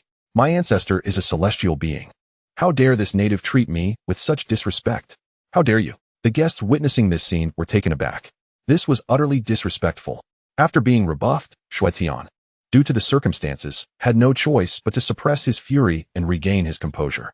His gaze fell upon Hong Qianyi. It was her, the unparalleled genius who had defeated the sacred son of Yu Huamin that day. She was also the chief disciple of Yi Junlin. Since this was a banquet, Xuetian took the opportunity to admire her at leisure, becoming increasingly entranced, his heart racing like a wild deer. She is truly beautiful. Her visage, her bearing. No ordinary courtesan could compare. I, a suave gentleman, have ensnared countless female cultivators, and I am confident that with a mere approach, my charm will surely win her over. Xuetian mused. Having toyed with numerous women and courted various self-important female cultivators, Xuetian, now basking in the glory of being a celestial descendant, could hardly believe that Hong Qianyi could remain composed.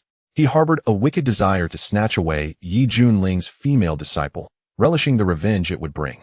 The very thought of succeeding and the sensation of having her beneath him made Xuetian's blood boil. Meanwhile, Hong Qianyi stood before an exquisite vase, frowning as she plucked a bouquet of flowers from within. Each petal bore intricate starry patterns, radiating a dazzling light that was refreshing to behold. Does Hong Qianyi have an affinity for flowers? Suddenly, a melodious voice resonated from behind her. Xuetian approached, elegantly waving his fan, his tone gentle. This flower is known as Yao Tuahua, the most suitable for admiration, yet it is quite rare. My Xue clan has only managed to gather 6 of them. As the saying goes, a precious blade for a hero, beautiful flowers for a fair maiden. If Hong Qianyi likes it, please take it as a small token of my esteem. Xuetian was confident. He had successfully wooed women with such flowers before, and the results were indeed promising. After all, this flower is rare, its bloom lasting over 1,000 years, and it appears even more stunning in the night. What girl could possibly refuse? Upon hearing this, Hong Qianyi displayed a look of disdain, returning the flowers to their place. Internally, she scoffed, fool. This is known as Xuanhuan in the central domain, valuable for crafting elixirs that enhance spiritual power. Such a material is exceedingly precious, and you use it as mere decoration? Truly a country bumpkin. Seeing that his gesture was unappreciated, Xuetian tentatively inquired, Hong Qianyi? Hong Qianyi could no longer endure, replying sharply, do not call me Qianyi. I am male.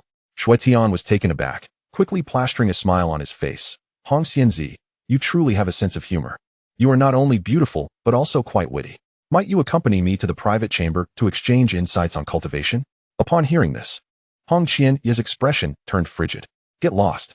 Xuetian stood frozen, taken aback by her directness. The surrounding guests gaped in astonishment, their looks laden with meaning as they regarded Xuetian as if he were a clown. Unfazed, Xuetian forced a smile. Hong Qianyi, if you continue to ignore me, you will regret it. Hong Qianyi's gaze turned icy, an oppressive aura enveloping them. Boom.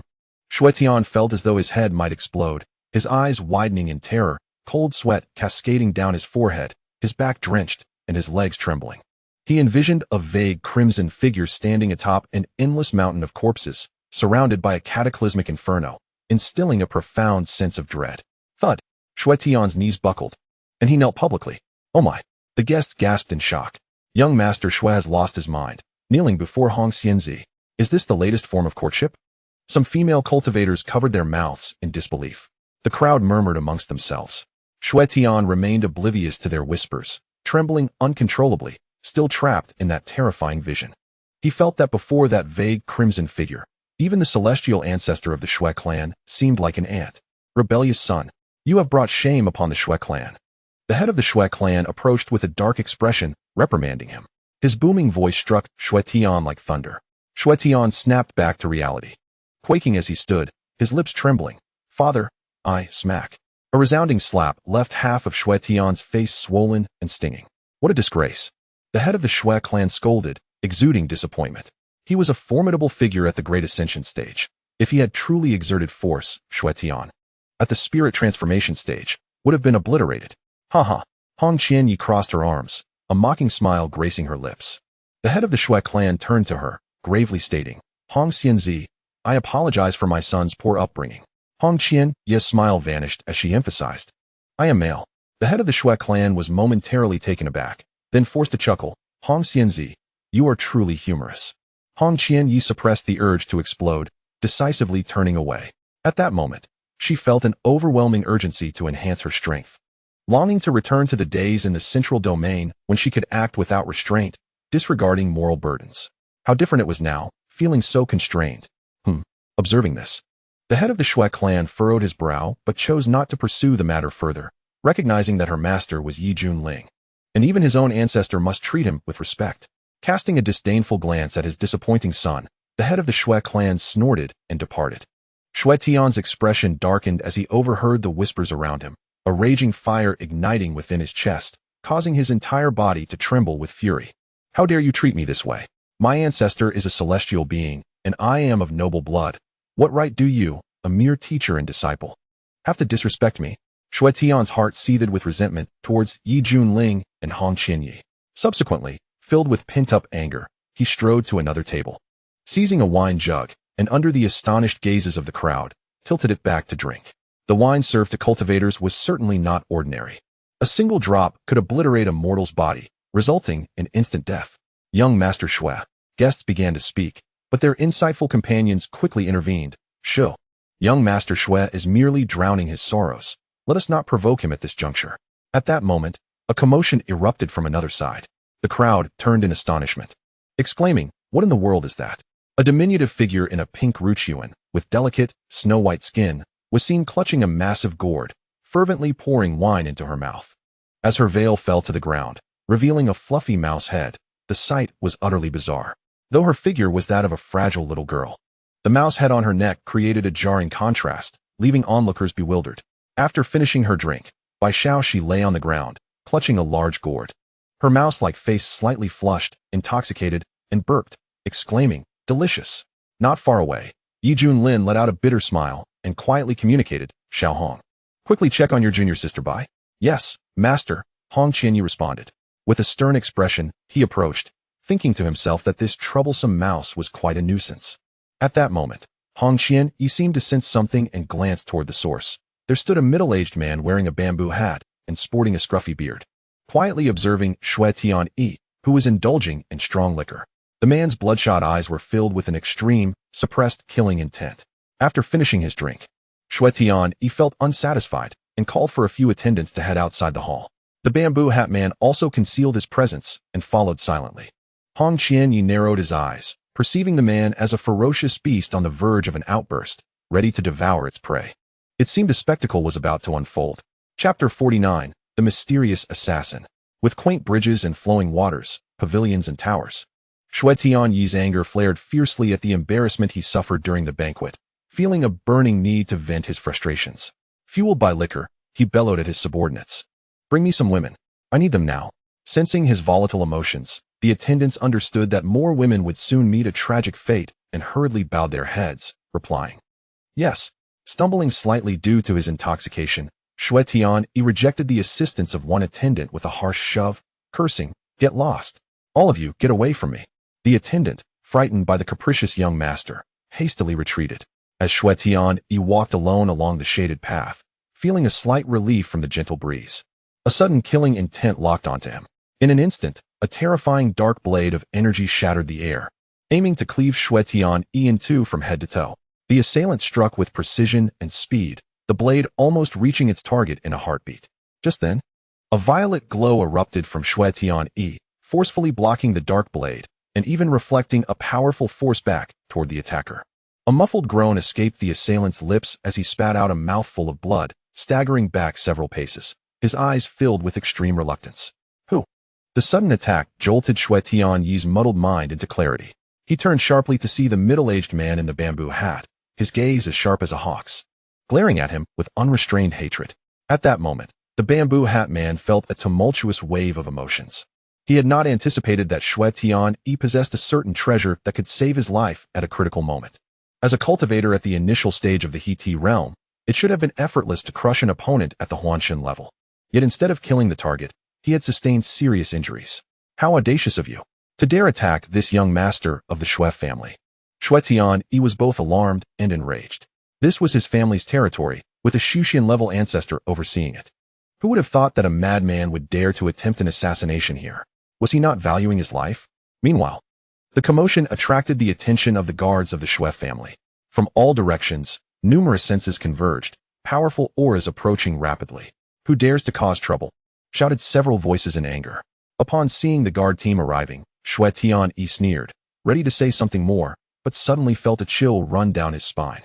The aura of the bamboo hat man had become exceedingly terrifying. In a voice that seemed to echo from the depths of hell, laced with infinite killing intent, he declared, "If I can slay this beast, what does it matter if I am doomed to eternal damnation?" With a roar, as if invoking some secret technique, Li Wujie's blood surged, and he swung his long knife toward the terrified Xuanhuan. Not good. Xuanhuan's scalp tingled as he grasped his folding fan, preparing to defend himself. This fan was a rare spiritual artifact, in the hands of a Huanshan cultivator. It was indeed an extraordinary weapon, while others at this level wielded items merely of the treasure grade. With a flash, the green light of his weapon, imbued with terrifying power, shot forth, but was directly obliterated by the dark blade. Desperately, Xuanhuan hurled protective treasures and talismans, hoping to buy some time. Yet the dark blade, driven by the bamboo hat man, forcefully broke through every obstacle. In a moment of peril, Xuanhuan executed the Xue family's most powerful movement technique, seemingly piercing through the void to evade the relentless dark blade. A sharp cry rang out as an arm, drenched in blood, flew off and fell into the lake. Xuanhuan clutched his severed limb, howling in agony, gritting his teeth against the excruciating pain. The instinct to survive propelled him to flee. Escape? Where do you think you're going? The bamboo hat man's expression twisted with rage as he pursued relentlessly with his long knife. "Someone come save me." Xuanhuan's voice trembled with fear. "Do not harm our young master." A large group of guards rushed in angrily. Among them, several leaders were at the He-Ti level, using all their might to intercept this audacious assassin. "Those who block my path shall die." The bamboo hat man erupted with overwhelming ferocity, disregarding his injuries as he carved a bloody path forward. While he had initially been severely wounded by the backlash, invoking the secret technique had restored much of his power. Now, he was determined to slay Xuanhuan, regardless of the pain he would endure in the process. Quickly stop him. Protect the young master. Cries of alarm echoed, and chaos reigned. Now and then, guards fell victim to the blade, their mangled bodies and severed limbs littering the ground, the stench of blood overwhelming. With a thunderous crash, several guard leaders were thrown back several paces, gazing in shock at the blood-soaked figure before them. How has this madman endured to this point? The bamboo hat man was grievously injured, bloodied, with several wounds exposing bone, a horrific sight. Yet, his eyes burned with fierce malice as he fixed his gaze on the retreating Xuanhuan, roaring maniacally, "You coward! If you have the guts, don't run. Today, I will slay you." An aura of death enveloped the scene, draining the color from Xuanhuan's face as he trembled. "Who are you? I have done nothing to offend you.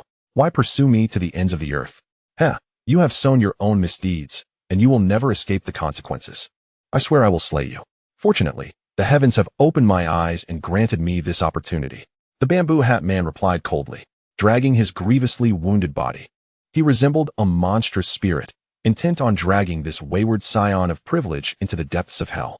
"Stay away," Xuanhuan cried, his voice laced with desperation. Never before having been so terrified, this man was a complete lunatic. The commotion had stirred the Xue family estate into a frenzy. What is happening outside? Has a fight broken out? In such an important gathering, who dares to act recklessly? Have you heard? An assassin just targeted young Master Xue. The guards are trying to stop him. No way. Is that true? Upon hearing this news, the banquet erupted into chaos as guests rushed out in droves. "Oh, such a thing has occurred?" Junlin stroked his chin, suddenly noticing the playful expression on Hong Qianye's face, and with a knowing smile, remarked, "Xuanhuan, did you perhaps sense something ahead of time?"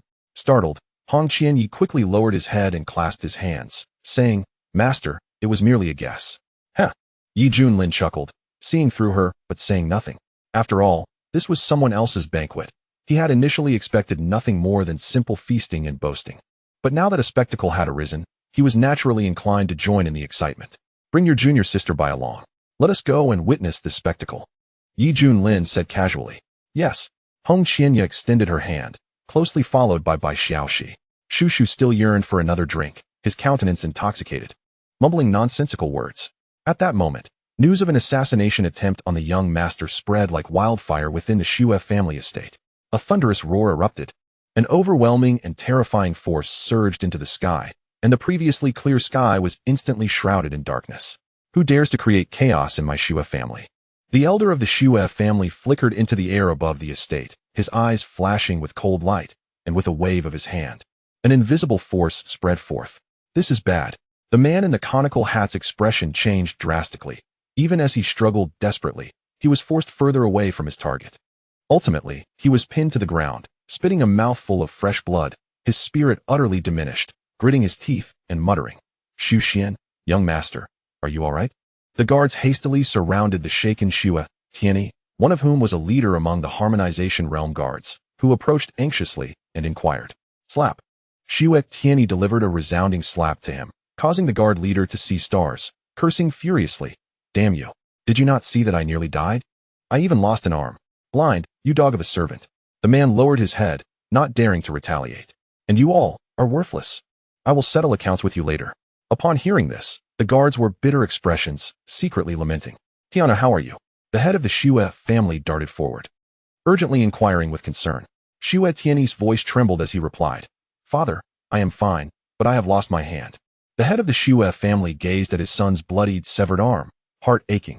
"As long as you are unharmed, it is good. We will find your hand and reattach it. Where is the young master's hand? Answer me." The head of the Xue family turned to interrogate his subordinates. Reporting to the head, the young master's hand seems to have fallen into the lake. A subordinate trembled in response. "What are you standing there for? Hurry and find it." "Yes." The head of the Xue family's expression darkened as he turned his gaze towards the conical hat man, who was barely clinging to life. Drenched in blood, the hatred in the latter's eyes made his heart skip a beat. Swish.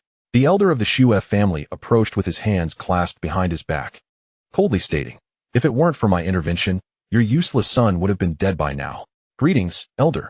The head of the Xue family bowed respectfully. "Thank you for saving my life, elder. Tianyi will forever remember your kindness."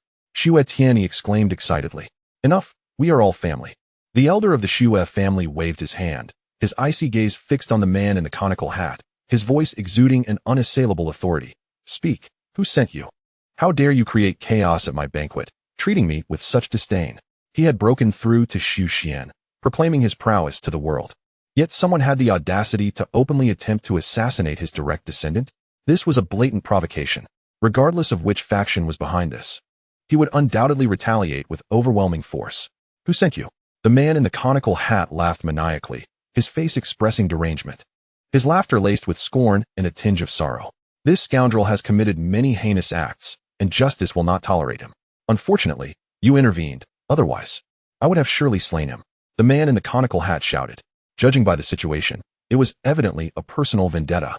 The elder of the Xue family furrowed his brows. "Tianyi, do you know him?" Xue Tianyi indignantly replied, "Elder, he is the madman. I do not know him at all. He must have some mental issue, insisting on killing me." To Xue Tianyi, this was an unwarranted calamity. "Humph. My son does not know you. Who exactly are you?" The head of the Xue family angrily waved his sleeve to reprimand.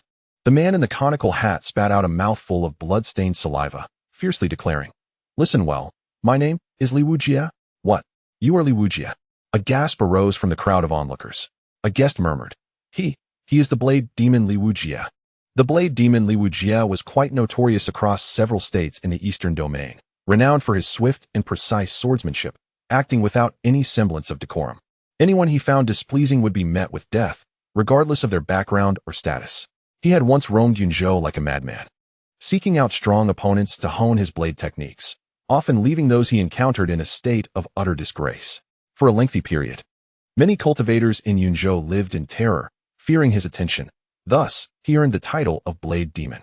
To think this infamous figure would attempt to assassinate the young master of the Xue family.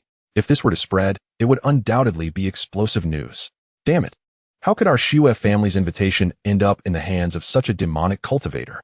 The head of the Xue family's expression darkened as he bellowed at his subordinates. "Stop shouting, I snatched it." Li Wujie chuckled coldly. In response, the head of the Xue family fell silent. "Blade Demon Li Wujie?" Xue Tianyi protested indignantly. "I have heard of you, but I have never seen you before. I have no grievances against you. On what grounds do you risk your life to assassinate me?" "No grievances?" Li Wujie's emotions nearly spiraled out of control as he growled. "My sister died at your hands." "Your sister?" Xue Tianyi was taken aback. "My sister's name is Li Xiaofei. We were inseparable since childhood. Later, as we embarked on our cultivation journey, we traversed the Eastern Domain together. That year, My sister broke through to the Golden Core stage and planned to travel through Lingzhou, wishing to witness the most beautiful sea of flowers in the Eastern Domain. At that time, I had obtained a certain opportunity and was engrossed in refining my sword techniques, so I did not accompany her. A few months later, the jade slip she left for me shattered, and only then did I realize she had encountered an accident in Lingzhou. Li Wujie's eyes were bloodshot, his tone filled with profound regret. I rushed to Lingzhou, inquiring everywhere, nearly exhausting my family's wealth, and finally obtained a crucial piece of information.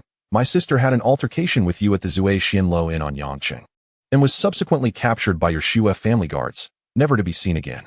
The people of Yangqing all knew that you, Xue Tianyi, the young master of the Xue family, was exceedingly lustful. There were even rumors that you secretly practiced the malevolent art of nurturing yin to replenish yang, tormenting many innocent female cultivators to death, and my sister, being a golden core cultivator, surely fell into your clutches at that time. I cannot fathom the inhumane torment my sister endured before her death. All of this is because of you, Xue Tianyi. From that moment on, I vowed to exact revenge, regardless of the cost. Afterward, I trained even harder, seeking out opponents to enhance my strength. Over 100 years ago, I broke through to the harmonization realm, and then I began to look for opportunities for revenge. But I discovered that you always traveled with a powerful entourage of guards. If I acted recklessly, I would certainly fail, so I could only remain hidden, constantly seeking opportunities. This time, your Xue family is hosting a banquet, and it is the best opportunity for me to assassinate you. The saying goes, the most dangerous place is the safest. I intended to strike on Xue family territory, as that is when you are most relaxed, increasing my chances of success. Yet, I did not anticipate. At this point, Li Wujie shouted in frustration, "Your life is truly tenacious. It is damn hard to kill you. I was so close. Just a little more." Upon hearing the unfolding story, many guests displayed expressions of realization, their gazes towards Li Wujie filled with reverence.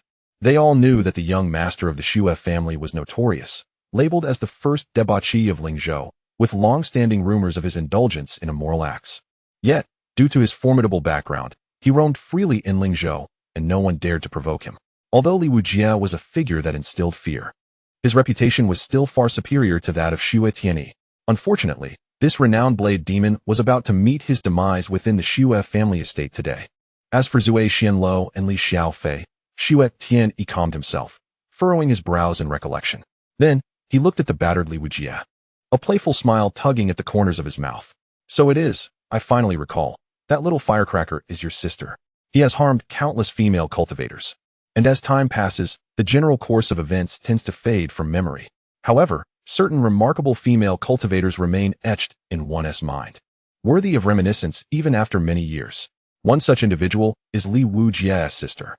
I still vividly recall her stunning figure. Though her temper was as explosive as firecrackers, one spark and she would erupt. Yet, taming such a woman brings an unparalleled sense of accomplishment. At that time, I attempted to engage her at the Jiuxian Lu, but she dismissed my advances. Consequently, I instructed my subordinates to abduct her and bind her to my bed. She was furious, hurling insults at me. However, the actions I took later brought her to a breaking point, leading her to cry and plead for mercy, a truly melodious sound. Xuetian appeared to relish the memory, exclaiming how fierce that mare was, but in my hands, all would ultimately be tamed, allowing me to gallivant freely. Do not speak further. Li Wujie, tormented, wept bitterly. The more distressed she became, the more exhilarated Xuetian felt. I tormented her for 3 days and nights. At that point, her cultivation was utterly depleted, and she had lost her sanity. Finding the situation dull, I mercifully ended her life by breaking her neck. Li Wujie, I have treated your sister with such kindness. Would you truly wish to kill me? Should you not be grateful? Boom. Upon hearing this, Li Wujie completely shattered, her tears flowing as she screamed hysterically, "You beast! You wretched creature! Why are you still alive? I will kill you." Chapter 51. Have you lost your mind? Witnessing this scene, many compassionate guests displayed sympathy and were thoroughly disgusted by Xuetian's shameless actions. However, due to the formidable power of the Xue family, they wisely chose to turn a blind eye. Hong Qianyi's expression turned icy, a surge of killing intent welling up within him. He had no ties to Li Wujie and felt no sorrow over her death, for the world of cultivation is inherently brutal, where the weak are trampled upon, and notions of human rights are non-existent. Moreover, during his struggles in the central domain, he had witnessed countless dark and worldview-shattering events, becoming accustomed to such cruelty. His desire for bloodshed stemmed purely from his disdain for individuals like Xuanhuan. Casting a glance at the Xue family's patriarch, Hong Qianyi furrowed his brow, suppressing his murderous intent. After all, that was a transcendent being, fundamentally different from someone at the Great Ascension stage. And he himself was merely half a step into that realm. Humph, Blade Demon Li Wujia, what right do you, a demonic cultivator, have to bark in my Xue family? The head of the Xue family stepped forward to defend his son, declaring with righteous indignation, in my opinion, you are merely a demonic cultivator. Your sister was treated as a furnace by my son, thus serving as a form of atonement. Furthermore, your sister's life was of little worth. How dare you attempt to harm my family's prized son for her sake? For that alone, you Li Wujia deserve death. Upon hearing this, Li Wujia, losing control of her emotions, bellowed, get lost. How dare you compare my sister to this beast? You are unworthy. You old wretch. Spawn of a dog. Xuanhuan, filled with righteous fury, retorted, silence. How dare you insult my father? Your sister's death in my hands was her honor, and as for you, a demonic cultivator that everyone wishes to strike down, do you even have the right to speak such words? As he spoke, he signaled to his subordinates, who swiftly responded, shouting, Li Wujia, your sister being favored by the young master is a blessing. Even in death, it is worth it. Do not take advantage and then feign innocence. Support the young master. What noble identity does he possess that you, a filthy demonic cultivator, dare to slander? The clamor rose, and among the crowd, some guests seeking to curry favor with the Xue family also voiced their condemnation of Li Wujia's barbarous actions. Do you see? Who is right and who is wrong is crystal clear. The Xue family father and son sneered. The Xue family ancestor, however, maintained an impassive expression, revealing no emotional fluctuation. You all. Li Wujia's eyes bulged with rage as she struggled to rise, only to collapse again, spitting a mouthful of blood mixed with shattered innards. She was filled with hatred for her own weakness. In the void above, Junlin stood with his hands clasped behind his back, sneering. A person who is solely focused on avenging his sister, acting without any semblance of propriety, is branded a demonic cultivator. While a scion of a prominent family engages in vile acts behind closed doors, yet still retains the halo of a righteous cultivator. How absurd. Ding. Congratulations on triggering the option task. Option 1. The host intervenes to protect Li Wujia, accepting him as a disciple, and compels the Xue family ancestor to willingly eliminate Xuanhuan. After the deed is done, the ancestor will express gratitude to the host, rewarding him with an unparalleled boxing technique, the Fighting Saint's Fist. Option 2. The host chooses to remain silent in the face of injustice, rewarding 10 low-grade spirit crystals. Upon hearing the system prompt, Junlin was momentarily taken aback. What?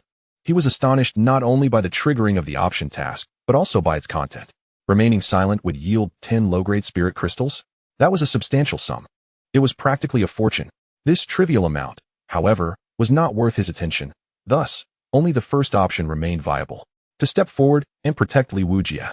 Accepting him as a disciple initially seemed relatively reasonable. Yet, the latter part became increasingly ludicrous, demanding that the Xue family ancestor willingly kill Xuanhuan, only to then express gratitude. What kind of outrageous maneuver was that? At this moment, Xuanhuan sensed the opportune moment had arrived, revealing a cruel smile. Li Wujia, it all ends here. Remember this in your next life. He seized a long sword from a guard, advancing step by step toward Li Wujia, his face filled with murderous intent on dismembering her into a pulpy mass as a warning to others. Sigh. Many guests present shook their heads in lamentation. There was no way. Ultimately, one's arms could not outmatch a leg. Li Wujia forced a bitter smile. Sister, I am powerless. I shall join you now. Just as Xuanhuan, with a face twisted in malevolence, swung his sword downward, a figure in a black robe suddenly appeared before him, raising a hand to flick his fingers, unleashing a powerful force. Clang. The sword shattered. Xuanhuan staggered back a few steps, his face a mask of astonishment. You? What do you mean? The crowd, realizing what had transpired, was left dumbfounded. The one who intervened was none other than Junlin. What was happening? The figure from the Demon Sect had stepped in. Was he here to protect the blade demon Li Wujia? But he was a demonic cultivator. Was that the crux here? The key point was that this was the territory of the Xue family. Was he not slapping them in the face? An uproar erupted among the crowd.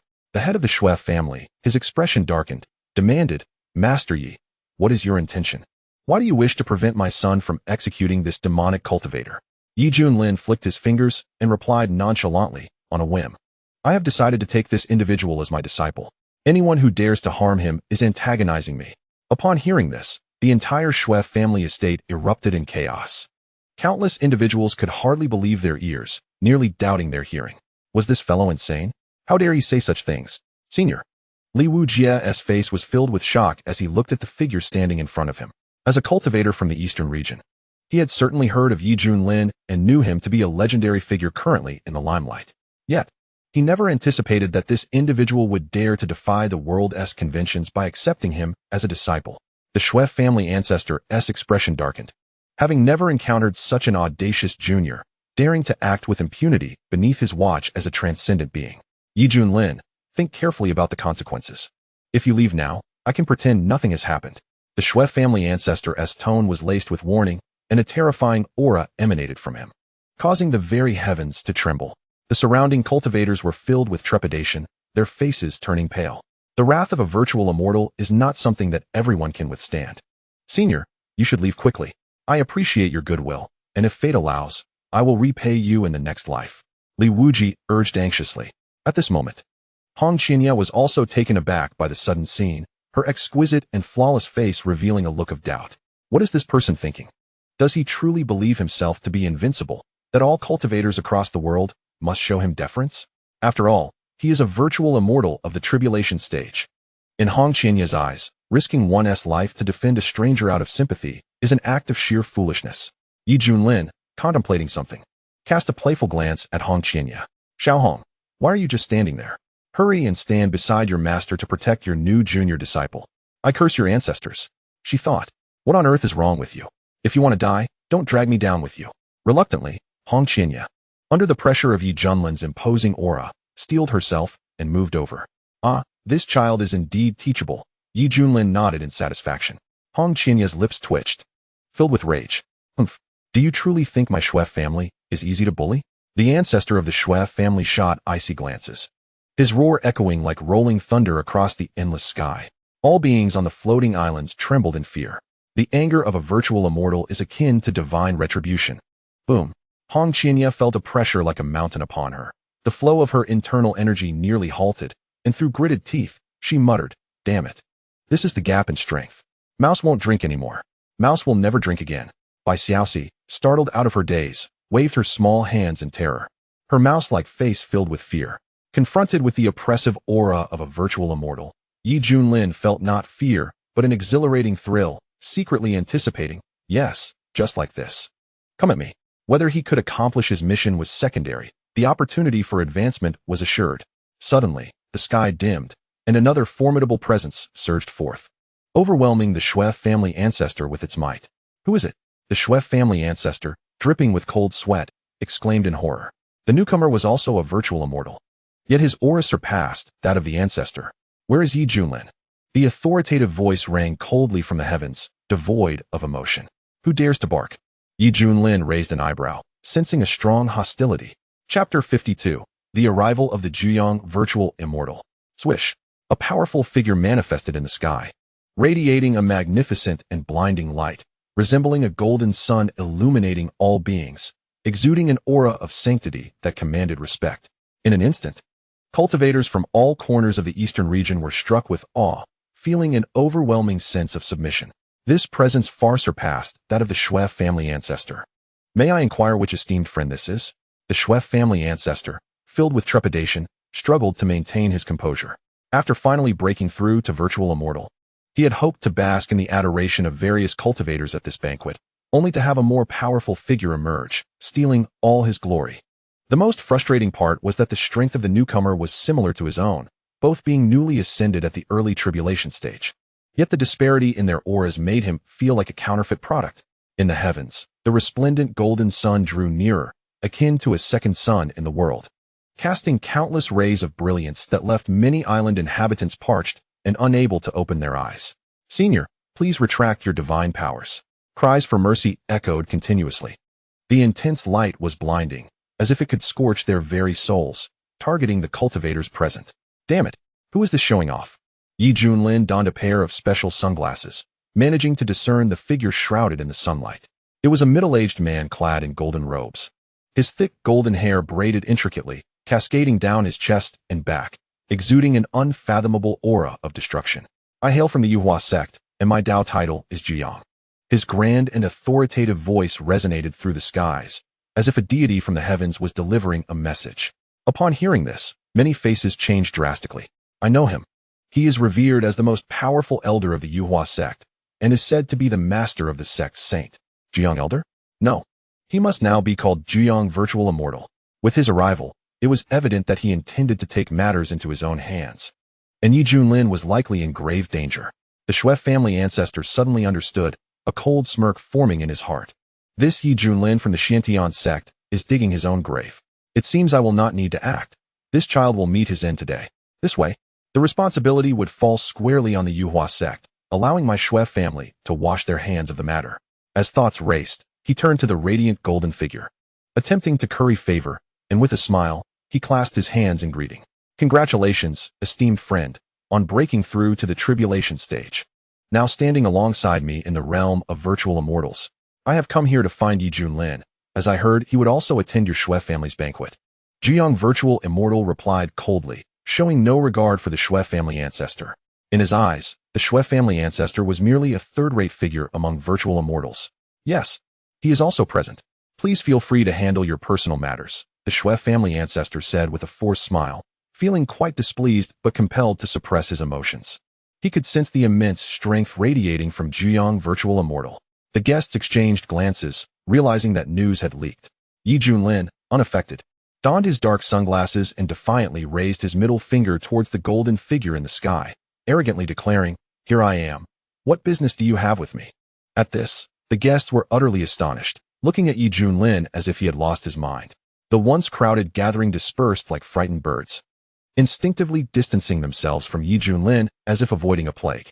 Even Li Wuji, lying on the ground, felt his scalp tingle, contemplating whether he should crawl away. He had thought himself wild enough since his debut, but compared to this, he was merely a small fry. "It's over," Hong Qinya muttered in a daze. With the Shui family ancestor still unresolved, now a more formidable presence had arrived. It seemed escaping death would be difficult. Boom! A destructive beam of light pierced the vast sky. Zhiyang Virtual Immortal, his face filled with fury, had his golden hair wildly waving, his eyes shining like scorching suns, rendering them nearly unapproachable. Yi Junlin. His furious roar echoed in all directions, causing the entire floating island to tremble violently, leaving many men, women, and children with ruptured eardrums, blood trickling from their ears as they writhed in agony on the ground. Faced with this terrifying might, Yi Junlin simply dug at his ears and impatiently shouted, "Why are you barking like a dog? I ask you, who are you barking at? You bastard! Die now!" Zhiyang Virtual Immortal's rage peaked, raising his hand to conjure a golden energy sphere, decisively launching it forward. Swish! The golden sphere rapidly expanded in the air, emanating an intense and dazzling brilliance, its surface entwined with countless runes, plummeting towards Yi Junlin like the sun itself. The overwhelming pressure enveloped a radius of 100 miles. This isn't good. As the golden sphere loomed larger, Hong Qinya felt a chill run through her body, attempting to retreat, but finding it impossible to move. As if the very space around her had been sealed. This was the power of a virtual immortal. Esteemed friend, you are merely spectating, the Shui family ancestor thought, his lips twitching. If this golden sphere were to descend, one could only wonder if the Shui family estate would survive. Yet, in this situation, he could only allow the other party to unleash their fury. Boom! The enormous golden sphere drew closer, and Yi Junlin felt the blood within him ignite. With the system prompt resounding, a formidable surge of energy erupted forth, akin to a volcano. Yi Junlin underwent a profound transformation. His skin radiated a luminous sheen reminiscent of white jade, exuding an air of unparalleled nobility. His eyes sparkled with celestial brilliance, seemingly containing the essence of the universe's stars. His flowing silver hair glimmered like a magnificent river of stars cascading down. In that moment, this young man clad in black exuded an ethereal aura akin to that of a celestial being. "Are you also a Suxian?" Red Qinya exclaimed in disbelief, her mind buzzing as she sensed the overwhelming aura. "Merely a trifling skill," Yi Junlin replied with a cold smile, raising his hand to flick his fingers lightly. Boom! An invisible, terrifying force erupted instantaneously, propelling the massive golden sphere away as if it were a mere glass orb. What? The eyes of the Zhuyang Su Xian bulged in shock. Boom. The golden sphere exploded in midair, engulfing him in a blaze of radiant light, while the terrifying energy waves wreaked havoc throughout the surroundings. Witnessing this scene, the onlookers stood frozen, their mouths agape, expressions filled with incredulity. Chapter 53. Whose is harder? What? Mid-stage of the Tribulation Realm. The ancestor of the Shui family was dumbfounded, his heart racing. This individual had silently surpassed him in cultivation. The Shui father and son felt as if they had fallen into an icy abyss, pale and trembling, stammering, Su Xian? How could he be a Su Xian? Especially Shui Tianyi, whose mindset collapsed entirely. The reason he believed his status to be superior to Yi Junlin's was solely due to the backing of the Su Xian-level ancestor of the Shui family. To his dismay, it turned out that Yi Junlin himself was a Su Xian. The guests were left speechless, their perceptions shattered. Incredible. Yi Junlin was not merely a venerable figure, but a profoundly skilled Su Xian. No wonder he had been so arrogant earlier. It was because he had the confidence of his formidable strength. He had played everyone for fools. If this banquet had not occurred today, how long would he have concealed his true power? In my opinion, the Xuanhuan men is undoubtedly the most tragic victim. Cultivators from all corners of the eastern region were astonished by Yi Junlin's true cultivation level, while simultaneously mourning for the Zhuyang Su Xian who had come to confront him. Swish! The light dissipated, revealing a golden figure standing resolutely in the void. The Zhuyang Su Xian, with his golden hair billowing wildly, fixed his gaze fiercely upon Yi Junlin, his facial muscles twitching in agitation. Is he treating me like a fool? Despite already possessing mid-stage Tribulation Realm strength, he had disguised himself as a Decheng Realm cultivator, deceiving the entire Xuanhuan men. Not long ago, the Zhuyang Su Xian, having just broken through to the Tribulation Realm, intended to seize this opportunity at the Shui family's banquet to eliminate this pressing threat with overwhelming force. After all, a dignified Su Xian could easily deal with a venerable figure, right? Who would have thought that things would not go as planned, and that Yi Junlin's true power would exceed his own? What a blunder. The Zhuyang Su Xian's anger escalated as he berated, shameless scoundrel. To possess the cultivation of a Su Xian yet hide it. You have brought disgrace upon our sect. Unjust. I have just broken through. I swear I was truly a Decheng Realm cultivator before. Yi Junlin replied sincerely, his conviction unwavering. Nonsense. Do you take me for a 3-year-old? The Zhuyang Su Xian was furious, feeling as if he might vomit blood from hearing such a clumsy lie. Well, believe it or not, Yi Junlin shrugged helplessly. The crowd couldn't help but twitch their lips, feeling embarrassed by the audacity of the silver-haired youth. Roar. At that moment, the Zhuyang Su Xian let out a long howl, releasing countless beams of light from his body, then unleashed a ferocious golden palm print imbued with terrifying energy. Swish! A golden palm print, spanning 1,000 feet, materialized in the sky, its surface adorned with countless radiant runes. Suspended within its palm was an enormous luminous sphere, a torrential heat wave overwhelming the area, leaving everyone parched. Yet, Yi Junlin stood immobile, arms crossed, wearing a mocking smile as he faced the impending onslaught. Die! The Zhuyang Su Xian, enraged by Yi Junlin's audacity to disregard him, growled fiercely. Boom! The explosive light was dazzling, and the energy waves disrupted the entire sky.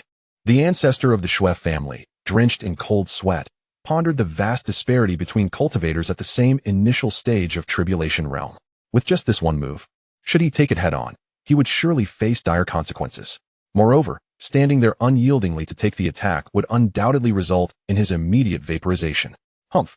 Relying on your superior cultivation, you look down upon others. You deserve to suffer at the hands of my friend, the Zhuyang. The ancestor of the Shui family scoffed. But the next moment, his eyes widened in disbelief, exclaiming, "How is this possible?" Yi Junlin remained standing with arms crossed, the smoke surrounding him dissipating. Not a scratch upon him. Apologies, but I have not lost a single drop of blood. Yi Junlin scoffed at the notion of being weak, his confidence palpable. With the protection of the indestructible body art and his superior cultivation, his physical defenses were extraordinarily formidable. If it were an ordinary mid-stage Tribulation Realm cultivator, they would have been gravely injured from such a lethal blow. The Zhuyang Su Xian was both astonished and furious. The previous attack was delivered without any reservation, yet it was effortlessly blocked by Yi Junlin's physical form. Instantly, his assessment of Yi Junlin's strength escalated to a new level. Yaoluan. The Zhuyang Su Xian raised his hand, revealing a metal ring crafted entirely of crimson gold. Infused with surging spiritual energy, it radiated a brilliant light, akin to a blazing sun. This was undeniably a rare piece of Xian artifact. Although it was the lowest grade among Xian artifacts, it surpassed the combined value of 100,000 ninth-grade spirit artifacts. It is important to note that once a spirit artifact ascends to the Xian artifact level, the difference is akin to that between an eel and a dragon. They are in entirely different realms. This Xian artifact, crafted with the utmost effort by the sect, even required caution from late-stage tribulation realm cultivators. I shall see whether your hardness or my own prevails. The Zhuyang Su Xian grinned maliciously, channeling all his energy into the Ri Yao Luan. With a resonating hum, the Ri Yao Luan emitted immeasurable divine light, swiftly tearing through the void as it slashed toward Yi Junlin. Heh! Yi Junlin coldly chuckled, secretly activating the indestructible body art. Boom! His aura surged, becoming as towering as a mountain, while white energy surged upward like a tsunami. Clang! Clang! Clang! The jarring sound of metal clashing echoed. The Ri Yao Luan spun rapidly. Yet Yi Junlin raised his arm to block it, as great gouts of flowing fire rained down, capable of scorching the earth for 3 days and nights. The spectacle was magnificent, dazzling the eyes of all who beheld it. Damn it! I refuse to believe you are this resilient. The Zhuyang Su Xian roared. Swish! The Ri Yao Luan emitted a searing brilliance, its power amplifying exponentially, embodying an indomitable force as it struck fiercely toward Yi Junlin's forehead. The scorching winds howled as the sharp intent to tear through the air reached Yi Junlin, causing him to narrow his eyes, finally taking the threat seriously. He raised both hands, grasping the rapidly spinning Ri Yao Luan as if it were a pair of pincers, creating a shower of sparks.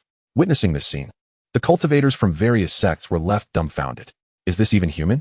He dares to barehandedly confront a Xian artifact. Could this fellow possibly be a transformed ancient beast? The ancestor of the Shui family was drenched in cold sweat, muttering to himself. With such terrifying defensive capabilities, he would have been shredded to pieces by the Ri Yao Luan. Impossible. The Zhuyang Su Xian's complexion shifted drastically. My hardness is not something you can envy, Yi Junlin declared with a hint of pride, having formed a rough assessment of his current physical prowess. Boom. He unleashed a powerful punch, forcefully sending the Ri Yao Luan flying back. The Ri Yao Luan was compelled to return to the Zhuyang Su Xian's grasp, leaving him filled with shock. This is indeed a treasure of great magnitude, second only to celestial artifacts, possessing an incredibly terrifying power. Specifically designed as a deadly weapon against those in the tribulation stage of cultivation. Yet, astonishingly, the opponent withstood it using mere flesh and blood. He had never encountered anyone so resilient. Yi Junlin shook his head and sighed, saying, Alas, considering your assistance in my breakthrough, I can grant you another chance to gamble with your life. Upon hearing this, the Zhuyang Shuxian felt utterly mocked. A sense of humiliation washing over him as his pride was trampled. A brutal and terrifying aura emanated from him, his eyes bloodshot and particularly menacing. Yi Junlin, I shall not rest until one of us is dead. With a resonant hum, silver-white patterns began to surface on his skin, a dazzling radiance enveloping him. The atmosphere around Zhuyang Shuxian brimmed with a divine essence, as if he were on the verge of ascending to the heavens. Oh, I recognize this technique of yours, called the Feather Ascension Technique. Yi Junlin teased. Silence. You shall not insult the secret arts of my Yuhua sect. Zhuyang Shuxian bellowed, his eyes nearly ablaze. At that moment, a triangular emblem appeared on his forehead, his silver pupils gleaming with intensity, and his aura had grown exponentially stronger than before. Kill! With a fierce roar, the sun wheel erupted with blinding light, rapidly spinning and fracturing into thousands of phantoms, enveloping Yi Junlin like a vortex. In that instant, Yi Junlin felt a genuine threat, and he summoned the immense mana within him, raising his hand to cast the Human King seal, shattering a multitude of sun-wheel phantoms. He then charged towards Zhuyang Shuxian. You shall not escape. Zhuyang Shuxian screamed in a frenzy, exerting all his strength to resist this seal, every pore of his being radiating a brilliant golden light. A thunderous sound echoed as the Human King seal was neutralized. 9 suns burning heaven. Zhuyang Shuxian, now drenched in blood and his expression twisted in madness, desperately activated the Feather Ascension Technique. His patterned skin began to crack, yet the power he gained was unfathomable. A series of golden suns appeared in the sky, casting an overwhelming brilliance across the land, creating a scene of sheer terror. The island's numerous inhabitants were engulfed in smoke, emitting wailing cries of despair. Zhuyang Shuxian was determined to fight to the death. Many guests felt their scalps tingle, hastily summoning treasures to shield themselves from the searing light. I admit you are powerful. But if I were to use this technique, how would you respond? Jiang Xuxian sneered. Chapter 54, Supreme Understanding. This was his strongest skill, enhanced by the sect's secret arts. And within the tribulation stage, he was undoubtedly unmatched. The 9 resplendent golden suns loomed overhead, an oppressive force that instilled fear in all. Open your eyes and behold. Junlin, with a smirk, raised his hand slowly above his head, a massive orb of multicolored light coalescing instantaneously, expanding at an incredible speed. Boom.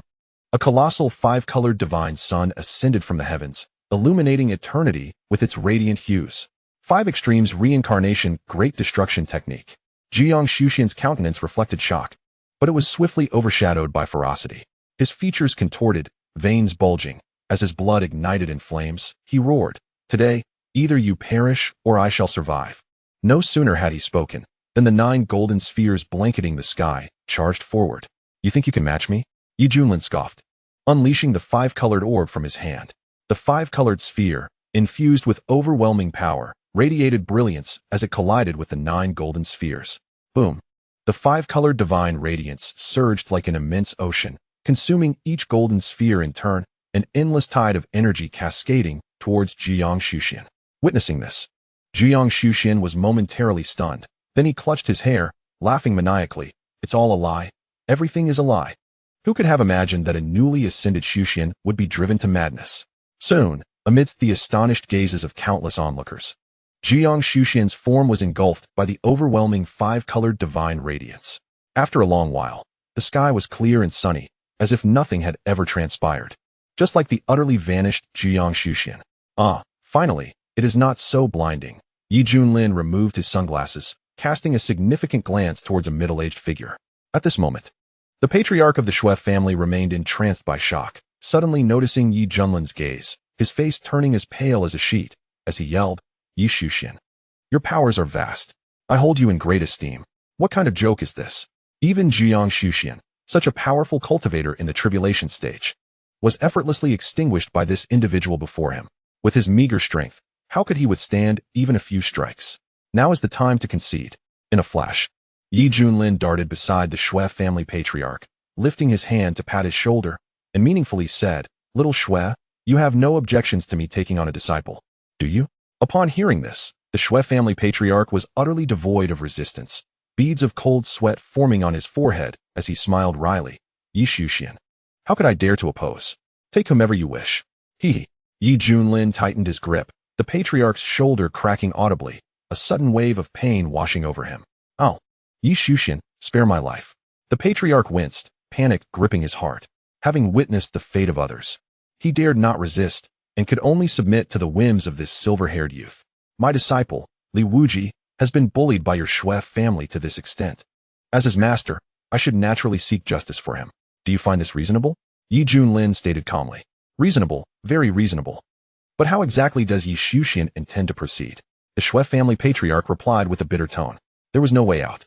At this moment, he was like a lump of clay, easily shaped by the other party. "I want you to personally kill the members of the Shui family here." Junlin's eyes narrowed, his tone suddenly turning frigid, the murderous intent causing the temperature around them to drop. "What?"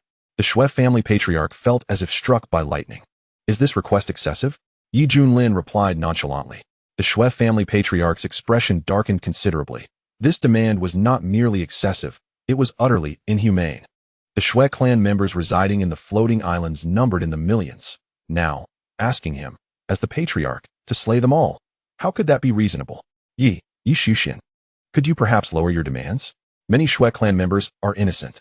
The patriarch pleaded, groveling. You have merely lost your clan members, while my disciple has lost his sister. Do you possess any shred of compassion, you old fool? Junlin retorted indignantly. Why, you are right. The Shui family patriarch's facial muscles twitched, feeling the strangeness of the statement. Broaden your perspective. Now that you have ascended to Xuxian, with a lifespan spanning hundreds of thousands of years, is it not sufficient for you to remarry and have children? Junlin continued to pressure him. The Shui family patriarch wore a sorrowful expression. If he were to follow through with such actions, he would undoubtedly be haunted by inner demons, jeopardizing his future cultivation. I beg for Xuxian's mercy. I truly cannot do it. he implored desperately. Yi Junlin scrutinized him for a long moment before seemingly reaching a decision, sighing heavily as he shook his head. Very well, who am I to reason with? In that case, you may eliminate the root of the issue. Upon hearing this, the Shui family patriarch was momentarily stunned, then filled with ecstatic gratitude as he clasped his hands, saying, "Thank you, Yi Xuxian." This was undoubtedly the best outcome, going from slaughtering the entire Shui family to merely eliminating one person as atonement. Then, the Shui family patriarch turned coldly, his gaze fixated on the middle-aged man in the distance. "Patriarch, your Shui family leader appears pale, and I sense an ominous premonition." As Yi Junlin had already insulated their conversation, everyone outside could only perceive the surface. Die. At that moment, the Shui family patriarch decisively extended his hand, instantly obliterating the Shui family leader into a mist of blood. Leader. The Shui family members were horrified. Shui Tian was stunned for several seconds, then realized what had transpired. Unleashing a heart-wrenching cry, "Father!" He truly had not anticipated that his own patriarch would suddenly strike, killing his father on the spot. "Why, patriarch? Why did you do this?" Shui Tian's eyes were crimson as he questioned fiercely. The patriarch of the Shui clan ignored him and cautiously inquired, "Yi Xuxian, are you satisfied?" Yi Junlin, with a dark expression, retorted, "Satisfied? Are you a fool? I instructed you to kill that idiot. Why did you kill his father?" The Shui clan patriarch feigned innocence, replying, "You referred to the mastermind. I considered the father's failure to educate his son. Is not the responsibility on him?" Yi Junlin scoffed. Impressive, top-notch understanding. He continued, "Fine, let us make it a pair. Do me the favor of killing him as well." "As you wish." Still grieving, Shui Tian suddenly felt an overwhelming pressure surging through him, his bones cracking, and his internal organs burning as his complexion turned a deep shade of purple. His eyes nearly popping out in disbelief as he gazed at the one who struck. "Why, ancestor, you..." Shui Tian's worldview shattered. He had never anticipated that he would perish at the hands of the very foundation he prided himself on. "You wretched thing. You nearly led the entire clan to their demise. Die." The Shui clan patriarch's tone was filled with disdain as he clenched his palm. Boom. Ah! Shui Tian exploded, a vast cloud of crimson mist scattering into the air. Countless onlookers were left dumbfounded, perceiving the scene before them as surreal. "All right, let bygones be bygones." Yi Junlin nodded. The Shui clan patriarch expressed his gratitude, saying, "Thank you, Yi Xuxian.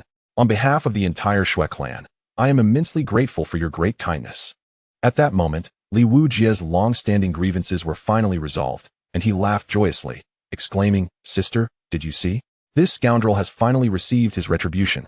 With a swift motion, Yi Junlin appeared before the blood-soaked figure, his expression serious. "Li Wujie, now that your great vengeance is avenged, would you like to become my disciple?" Li Wujie was taken aback, staring at the silver-haired youth, tears streaming down his face, his voice trembling with excitement. "I, Li Wujie, am willing to enter your service. From this day forth, this worthless life of mine is yours. Command me as you will, even if it means death. I will not flinch.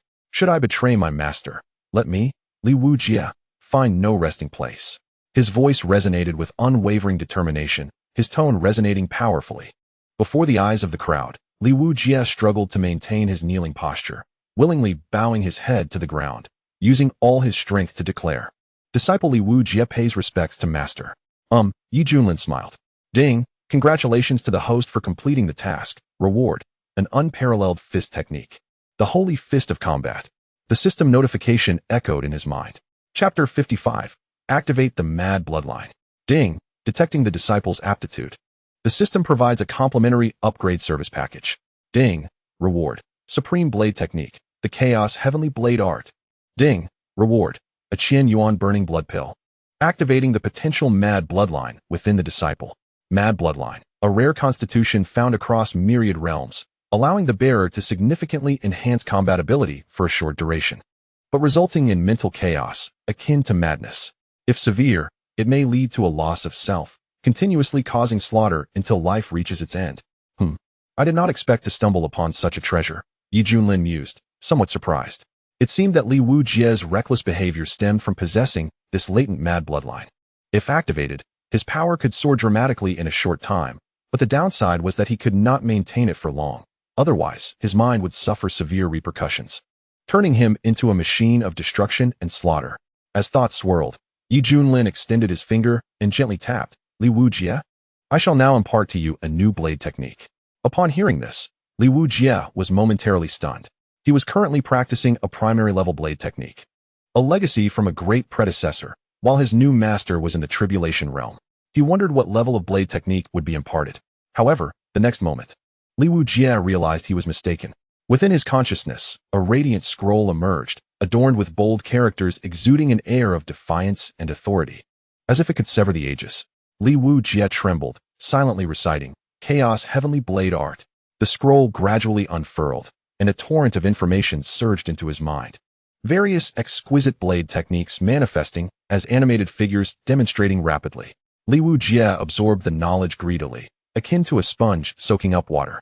In mere seconds, Li Wujie was profoundly shocked, his emotions overwhelming him, his face reddening as if he might bleed, breath coming in rapid gasps. What level of blade technique is this? It's truly formidable. A lifetime dedicated to the blade. Upon witnessing the Chaos Heavenly Blade Art, Li Wujie found himself wholly immersed. Previously, he had believed himself accomplished in blade techniques, but now he felt utterly crude and laughably naive. Disciple Li Wujie, thank you, master, for bestowing this technique. Li Wujie exclaimed, tears welling in his eyes, bowing again in gratitude. For someone so passionate about blades, a great technique was worth more than life itself. Suddenly, Li Wujie coughed up dark red blood, his breath faltering to the extreme. Seemingly recalling something, a bitter expression crossed his face. Previously, he had recklessly unleashed secret techniques without regard for the consequences, leading to his body nearing collapse and his foundation severely damaged. Even if he had managed to save his life, his future cultivation path would undoubtedly be hindered. Master, I fear I may disappoint you, Li Wujie sighed regretfully. Yi Junlin chuckled, saying, what nonsense. First, take this pill, you will experience unexpected changes. With that, he produced a box containing the pill and handed it over. Li Wujie cautiously accepted it, opening it with anticipation, only to reveal a ghastly sight.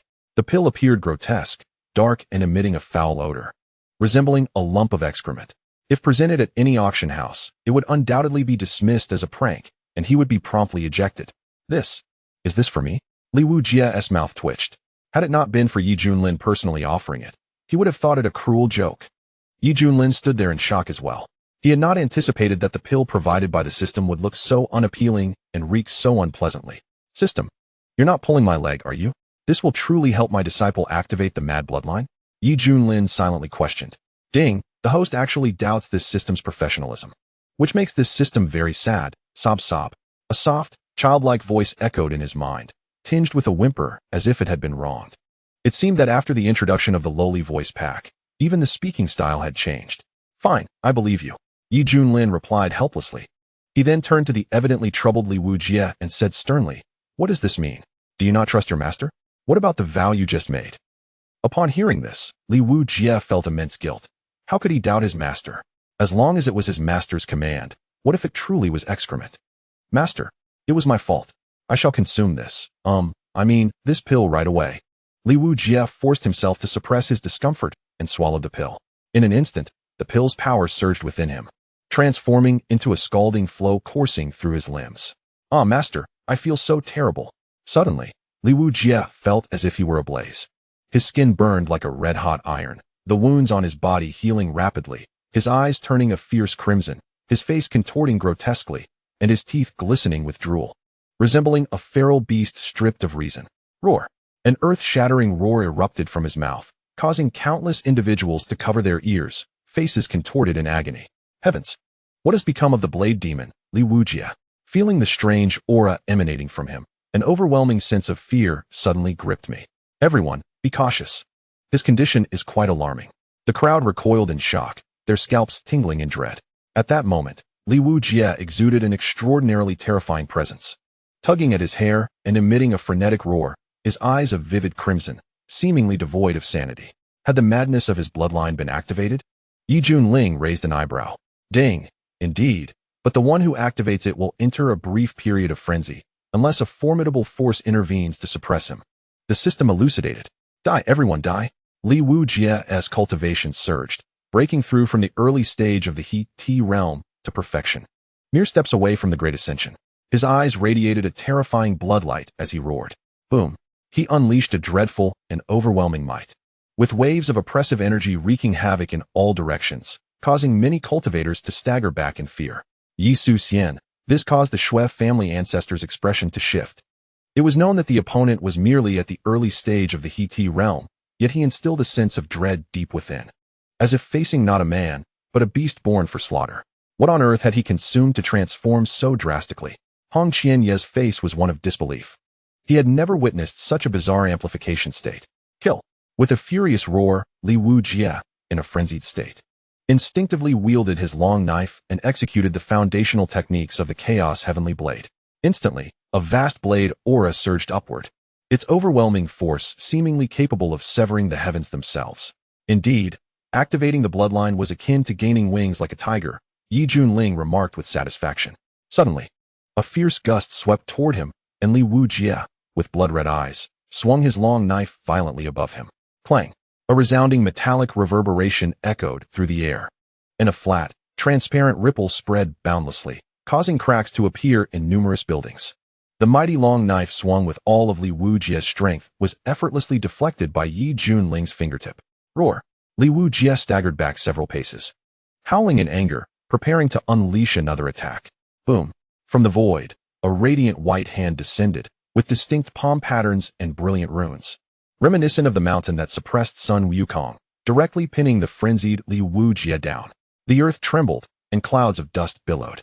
Li Wujie's desperate roars echoed as he attempted to break free from the giant hand, but his power was utterly insignificant before Yi Junling. How could a mere He realm practitioner exhibit such strength? A certain esteemed elder of a prestigious sect, at the pinnacle of the Great Ascension, broke into a cold sweat upon witnessing Li Wujie's display, feeling an innate sense of helplessness.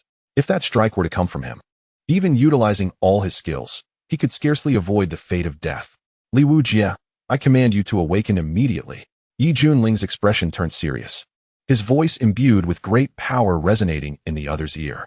Upon hearing his master's voice, Li Wujie initially froze, his expression transforming wildly, the dense malice within him gradually dissipating, the crimson hue in his eyes fading to reveal a look of bewilderment. Master, what just happened to me? Li Wujie, filled with trepidation, vaguely recalled acting like a madman, swinging his knife at the silver-haired youth before him. In that moment, he felt as though he had lost himself, consumed by thoughts of slaughter, indifferent to opposing the entire world. Examine yourself carefully and see if there are any differences from before, Yi Junling instructed. Upon hearing this, Li Wujie promptly checked himself, and after a while, his face lit up with surprise. My realm has broken through to the He perfection. Moreover, the various hidden dangers within his body and the damage to his foundation had all been resolved, and he felt even more solidified, akin to being reborn. Li Wujie, filled with excitement, understood that this was all thanks to his master. I thank you, master. Yi Junling nodded and secretly transmitted a message. Li Wujie, you bear the mad bloodline. Once activated, it will grant unimaginable power, but it cannot be sustained for long. You must learn to exercise restraint.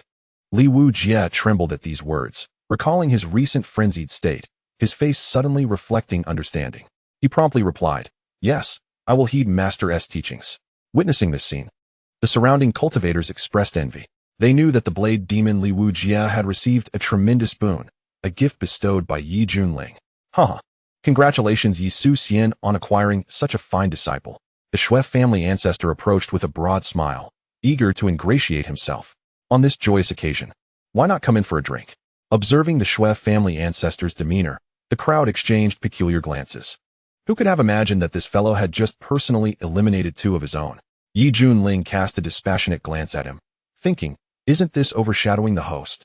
After all, this banquet was organized by the Shui family primarily to celebrate his breakthrough in tribulation. No problem, more joy upon joy. The Shui family ancestor, thick-skinned, turned his benevolent gaze toward Li Wujie, addressing him warmly. Young friendly, what do you think? Li Wujie let out a cold laugh, disinterested in engaging with this old dog, feeling a deep-seated aversion toward the Shui family. After all, it was they who had intervened to prevent him from killing Shui Tianyi. Enough, the matter has been resolved. There is no point in lingering here. You Shui family continue your celebrations, but do remember to arrange a funeral later. We are leaving. Yi Junling turned to depart. Farewell, Yi Su Xian. The surrounding guests, seeing this, respectfully clasped their hands in farewell. The Shui family ancestor, still wearing a forced smile, said, Yi Su Xian, do visit often. The doors of my Shui family are always open to you. Boom.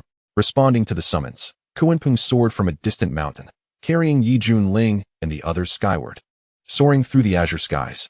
As they watched the group vanish, the Shui family ancestor's smile gradually faded, his expression darkening at the thought of the day's turmoil. His previously joyous mood thoroughly ruined. Master! Master! I've finally found the young master's hand. Suddenly, an excited shout echoed from afar. A guard ran over, holding a severed arm aloft, his enthusiasm palpable. The others struggled to suppress their laughter, their faces turning crimson. Where's the master? The guard paused, sensing the atmosphere was somewhat odd. Throw this abominable hand to the backyard to feed the dogs. The Shui family ancestor exploded in fury, bellowing. Yes. The guard trembled in fear, unsure why the elder was so enraged. Elder, what about the banquet? One of the Shui family elders tentatively inquired. Dissolve it immediately. Everyone, get out. The Shui family ancestor's composure shattered, his emotions nearly spiraling out of control as he roared. Farewell. The guests present felt their scalps tingle, hastily fleeing the Shui family floating island. Thus, this grand and luxurious banquet came to a hasty conclusion. The events of this day would soon spread among the cultivators, creating a sensation throughout multiple regions in the eastern domain. The sky was a brilliant blue, clouds swirling. The massive Xuanhuan soared through the void. Li Wujie stood atop it, feeling as if everything were a dream. Suddenly, his gaze fell upon a striking figure in fiery red. Her delicate features and picturesque countenance were unlike any mundane beauty. Her skin was fair and exquisite, radiating natural grace. Just standing there, she exuded an aura that could captivate all. In an instant, Li Wujie silently marveled. Hong Xianzi is indeed as stunning and enchanting as the rumors suggest. Presently, the most talked-about figures in Xiantian Zone, apart from Yi Junlin, were his disciple, Hong Qianyi. Some claimed she harbored a disdain for men, showing no favor to any unfamiliar male who approached her, while others asserted that her standards were exceedingly high, with only a singularly unique man capable of captivating her. After a moment's hesitation, Li Wujie resolved to approach and greet her, for they shared a brotherhood, and they would inevitably cross paths in the future. Ahem. Li Wujie coughs lightly a few times, a smile gracing his face as he approaches. Senior sister Hong not only possesses exceptional talent, but is also strikingly beautiful. In the future, I hope you will guide your junior brother in cultivation. Hong Qianyi casts a sidelong glance at him. Upon witnessing Yi Junlin annihilate the giant Yang Xuxian, Hong Qianyi's mood had already soured. This indicated that the gap between them had widened yet again, and now, with the addition of a uniquely gifted junior brother, an inexplicable sense of crisis stirred within her. Humph. With a cold huff, Hong Qianyi flicks her sleeves and turns to leave, leaving Li Wujie standing in the wind, bewildered. Li Wujie's lips twitch. Although he had mentally prepared himself, he did not expect her to be so aloof. Is there something wrong with what I said? Complimenting your beauty is not well received? Truly, a woman's heart is as elusive as a needle in the ocean. Greetings, newcomer Li Shidi. At that moment, a sweet, youthful voice chimed from below. Li Wujie looks down to see a little creature with a mouse head and a charming demeanor cheerfully greeting him. I have met senior sister Bai. Li Wujie recognizes her identity and respectfully clasps his hands in greeting. Being addressed as senior sister brings joy to Bai Xiaoxi, her fluffy mouse face displaying a bashful expression. With her hands clasped together, she shyly says, Oh, there is no need for such formality with me, mouse. Li Wujie replies solemnly, Senior sister Bai, one must maintain decorum. Very well, Bai Xiaoxi nods earnestly, saying, Mouse is actually here to inform you that the grand disciple of our master is a male, and you must call him Hong Shixiang, or he will be angry. What? Upon hearing this, Li Wujie feels as though struck by lightning, his expression one of shock, his mouth agape. If it were not for Bai Xiaoxi's direct words, he would have drawn his sword in fury at anyone else, deeming it an outrageous slander. The famed Hong Xianzi, rumored to be a woman, is actually a man? Is this news credible? No wonder all the men who fawn over him receive nothing but cold stares. Turns out he is male. Li Wujie scratches his head, wryly laughing, then says, Does that mean what I just said was utterly misplaced? Chapter 57, Creatures of the Underworld. After uncovering the truth, Li Wujie reluctantly accepts the fact that Hong Qianyi is a man. As he contemplates their direction, he inquires, Senior sister Bai, is this not the route to Huangzhou? Bai Xiaoxi tilts her head, seemingly reorganizing her words before responding. Master wishes to wander and explore, experiencing the vicissitudes of life. Li Wujie is momentarily stunned, then exclaims, "The realm of my master is truly unparalleled. Such a carefree and liberated spirit serves as a model for us all." Haha, indeed. Bai Xiaoxi scratches her head, feeling a bit awkward. She merely beautified Yi Junlin's original words, which were more like this: "My mount is so impressive. Of course, I must show off everywhere. A kun. Charge forward." Months later, as the Xuanhuan soared through the skies, word of the events at the Shui family banquet reached many cultivators in the eastern region. Yi Junlin is not a venerable sage, but rather a Xuxian. The great young venerable of the Yuhua sect broke through his tribulation and sought out Yi Junlin, only to be ambushed in return. This is baiting. Who would dare provoke him again? I have roamed the cultivation world for years and have never witnessed such absurdity. My condolences to the great young Taoist. One must blame Yi Junlin for his shamelessness, time and again concealing his true strength. Goodness, does this fellow have no end? Can't we maintain a shred of sincerity between people? Tea houses and taverns buzzed with gossip. Many cultivators even speculated that Yi Junlin was an ancient being who had lived for eons, now playing games in the mortal realm. As for his currently revealed tribulation strength, some boldly wondered if it was merely a facade. In short, one cannot perceive him with ordinary eyes. Songzhou, rich in spiritual energy and abundant resources. The Dazhou dynasty. At this moment, Panshir City faces an unprecedented crisis. The sound of war drums resounds, and the cries of battle shake the heavens.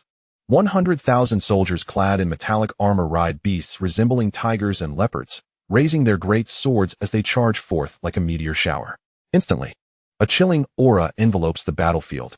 This is no ordinary mortal army. It is the fearsome tiger leopard cavalry of the Dazhou dynasty. Each soldier possesses golden core cultivation, a true elite force. They ride swiftly like lightning, communicating their powers as they unleash terrifying sword flashes, each strike enhanced in magnitude. Such a well-trained force of 100,000 tiger leopard cavalry would make even nascent soul cultivators retreat in trepidation, fearing they would become ensnared and never escape. At this moment, they are not battling another dynasty's army, but rather a horde of grotesque, malevolent beings. This is the Ghost Clan. Kill. An ugly, diverse group of ghostly beings charges fiercely at the tiger leopard cavalry. The brutal battle commences. In no time, half of the 100,000 tiger leopard cavalry have fallen. In contrast, even when the ghostly beings suffer severe injuries, they gradually recover thanks to the black smoke wafting from behind. This battle turns the ground into a river of blood, strewn with corpses. Hold the line at Panshir City. Injured soldiers wield their long swords against the ghostly beings, roaring defiantly. Charge. Their comrades, eyes ablaze with fury, fight recklessly, their sole thought being to protect their city. Panshir City is engulfed in panic. Women clutch their children in tears, while young men wear faces of despair and rage. High above, the Xuanhuan happens to pass through this area. Master, there are ghostly beings attacking the city below. Li Wuji rushes in, cupping his hands in report. EQ. A powerful shout echoes. Yi Junlin lifts one of his side's artillery pieces and directly places it on the enemy's general piece. Across from him, Hong Qianya's lips twitch furiously. In his life, he had never encountered such shamelessness. Hu's artillery piece crosses an entire river, disregarding all pieces in its path, and takes down the general on the first move.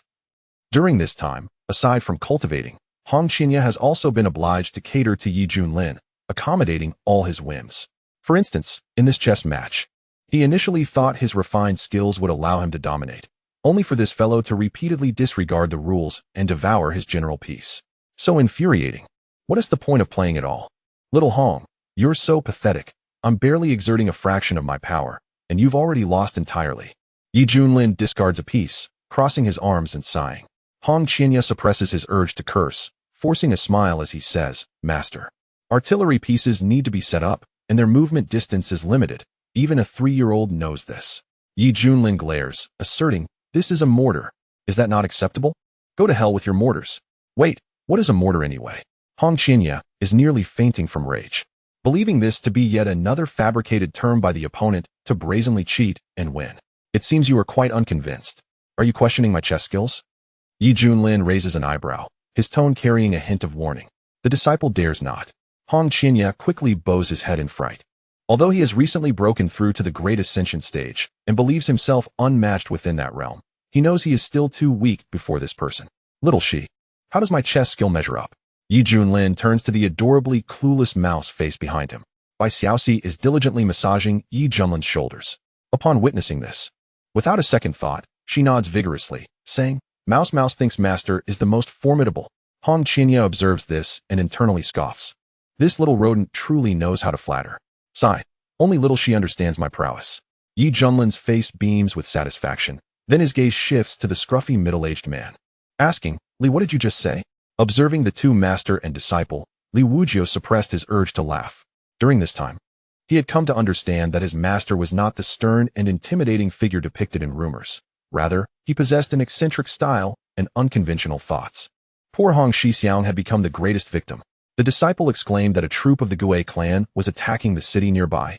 The situation was perilous. Gui clan? Yi Junlin searched his memories and immediately recalled relevant information. The Gui clan is one of the prominent dark races, originating from an ancient forbidden land in the east known as Mingyuan, which serves as the stronghold for many dark races. It is said that in ancient times, creatures from Mingyuan attempted to invade the outside world, prompting the human cultivators to unite and engage in a large-scale battle. In the end, the creatures from Mingyuan were defeated and retreated, leading to an uneasy peace for millennia. Unexpectedly, a Gui clan army was assaulting the human city, which could signify the shattering of a long-standing stalemate. In this case, it was time to take a look. Yi Junlin commanded, Akun, go lend a hand. The Kuanping emitted a whale-like cry, joyfully flapping its wings and soaring toward the battlefield. Below, smoke billowed, and the sounds of battle reverberated. The scene was one of devastation. Stop your futile resistance. Capturing this city is merely the beginning. Other fortresses will also fall to our Gui clan's onslaught, and the entire dynasty will soon meet its demise. The leading Gui clan general, fierce in appearance, sneered. Mounted on a skeletal steed engulfed in green flames, wielding an ancient spear entwined with runes, he exuded an imposing aura. Silence! You shall not succeed. The middle-aged commander roared, charging forth on a strange beast with a large blade in hand. With his Yuan-Ing cultivation and the enhancements from the formation, his power was formidable, rivaling that of a sex prodigy. The clang of metal rang out as the Gui general and the middle-aged commander exchanged blows, but with each absorption of the black mist, the general's condition improved. Meanwhile, the tiger leopard cavalry suffered dwindling numbers, and the formation's strength diminished, causing the middle-aged commander to gradually fall behind. Swoosh! The Gui general, spear in hand, unleashed a dark, sinister energy, thrusting it toward the middle-aged commander's chest. Not good. The commander quickly raised his blade to defend, but the force was overwhelming, sending him hurtling from his mouth. Blood spilling from his mouth. Commander Wang. The remaining subordinates, their eyes wide with fury, rushed forward to protect Wang Defa, only to be blocked by the sinister grins of the Gui clan beings. Struggling to rise with his black gold blade, Wang Defa gazed at the terrifying figure atop the skeletal horse drawing near, feeling an overwhelming sense of helplessness as the echoes of angry roars filled his ears. If this continued, not only would his brothers perish, but Panshir City would also fall. Moreover, as the Gui general had stated, this was merely the beginning. The Dazhou dynasty was doomed. Kneel before me, you wretched humans. The Gui general proclaimed arrogantly. Wang Defa, with a gaze like steel, shouted back. I am the commander of the tiger leopard cavalry, appointed by the Emperor of Dazhou, representing the dignity of Dazhou. How could I kneel to a beast like you? Come, strike if you dare. Very well, I shall grant your wish. The Gui general laughed in rage, thrusting his spear skyward with tremendous force, aiming to impale Wang Defa upon the city wall. Suddenly, a thunderous roar echoed from the heavens. A terrifying aura of a sovereign swept across the battlefield, causing all soldiers and Gui beings engaged in combat to freeze in place like mere clay figures, gazing into the depths of the sky. Their eyes widened in horror at the colossal silhouette piercing through the clouds. What is that? The Gui general stammered. At that moment, an unimaginable force erupted from the Kuanping's mouth, leaving the Gui beings aghast as they found themselves unable to resist, being drawn toward the abyss-like maw. No. The Gui general attempted to flee, but was also pulled in. Terrified cries echoed. Before long, the Gui beings were completely consumed by the Kuanping, which playfully shook its body and let out a resounding belch. The defenders of Panshir City were left dumbfounded, nearly doubting their own senses. Is this a celestial beast descending to protect our Dazhou? Wang Defa murmured, momentarily forgetting his pain. Chapter 58. Something is amiss. The Kuanping rode the mighty currents of air, and the soldiers laid down their arms, kneeling in worship. Thank the divine beast for safeguarding the people of Dazhou. Their cries surged like a tidal wave. With the Gui clan's assault, Its timely appearance made them wonder if this was a sign of auspiciousness for Dazhou. Just as Wang Defa pondered the origins of the Kunping, a clear voice resonated from it. One among you, come forth and explain the situation. Instantly, the fervent cheers fell into silence. The soldiers exchanged bewildered glances, their expressions filled with astonishment. This divine beast had a master. Wang Defa was taken aback, suddenly realizing that a powerful human must have coincidentally passed by and intervened to assist them. Suppressing his excitement, he leaped high onto the Kunpeng's broad back, where he beheld a magnificent palace and 4 figures. Not daring to be negligent, he bowed deeply, respectfully stating, I am Wang Defa, the commander of the Tiger Leopard Cavalry. It is an honor to meet you, esteemed seniors. Answer me, to which dynasty does this land belong, and why is the Gue clan attacking you? Junlin, lounging in a reclined position, accepted the milk tea handed to him by Xiaoxi and sipped through a straw. Wang Defa's gaze sharpened. He recognized that the seated figure was the highest ranking among the 4. The aura and demeanor were undeniably that of a formidable leader, reporting to the esteemed one. This land belongs to the Dazhou dynasty. I am uncertain why they are attacking Dazhou, but according to the fallen Gue general, a full-scale assault will soon be launched against Dazhou. It will surely be a fierce battle. Upon hearing this, Junlin furrowed his brow. Did the beings of Mingyuan not fear provoking the wrath of human cultivators by brazenly attacking a human territory? After all, the Gue clan was a major faction of Mingyuan, and if they acted so openly, perhaps other dark races would share the same intent. Li Wujiu pondered aloud. What advantage does the Gue clan gain from conquering Dazhou? Given their preference for environments heavy with dark energy and moisture? Hong Qinya remarked nonchalantly, why overthink it? If they come, we will simply eradicate them. Hearing this, Wang Defa felt a surge of joy. He gazed at the stunning figure of Hong Qinya, cupping his hands and tentatively saying, esteemed fairy, will you assist Dazhou in overcoming this crisis? I would like to express my gratitude on behalf of the people of Dazhou. Heh, Hong Qinya sneered, casting her gaze elsewhere. Displaying a disinterested demeanor, Wang Defa's expression turned awkward, but upon reflection, he understood. After all, they were merely strangers. Why should anyone wade into such murky waters? Junlin stroked his chin, sensing that there was more to this situation than met the eye. At that moment, a familiar system notification echoed in his mind. Ding. Congratulations. Host, you have triggered a mission to defeat the invading Gue clan army attacking the Dazhou dynasty. Completing this will yield significant rewards. Very well, if that is the case. Let us temporarily establish this place as a foothold and see if we can extract any clues from the Gue clan. Junlin resolved in his heart, cleared his throat, straightened his posture, and spoke earnestly. The foreign race wreaks havoc, slaughtering the innocent. As a powerful being of the human race, I cannot stand idly by. Dispatch the message. I shall take action. Initially, Wang Defa felt hopeless, but upon hearing those words, his eyes brightened. Overwhelmed with emotion, he half knelt on the ground and clasped his fists, exclaiming, esteemed one, Dazhou shall forever remember your grace. He felt that this was truly a twist of fate. Even such a supreme beast was being used as a mount. How powerful must be the master who commands this divine creature? With such a promise made, the lives of the people would surely be safeguarded. Li Wuji admired, Master, your wisdom is unparalleled. He genuinely wished to stay and assist Dazhou, for he was a native cultivator of the eastern region, deeply opposed to the invasion of the Mingyuan creatures. Hong Qinya curled her lip, thinking to herself, truly meddlesome. By the way, may I ask how to address you, esteemed elder? From where do you hail? Wang Defa inquired cautiously. Xiantian sect. Junlin replied, sipping his milk tea. Boom. Wang Defa felt as if struck by lightning, his head buzzing.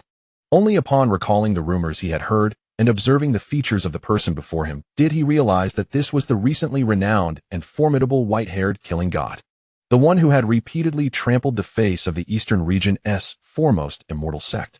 Zuns, I am in awe of you. Wang Defa's forehead broke out in a cold sweat, forcing a smile as he trembled with fear.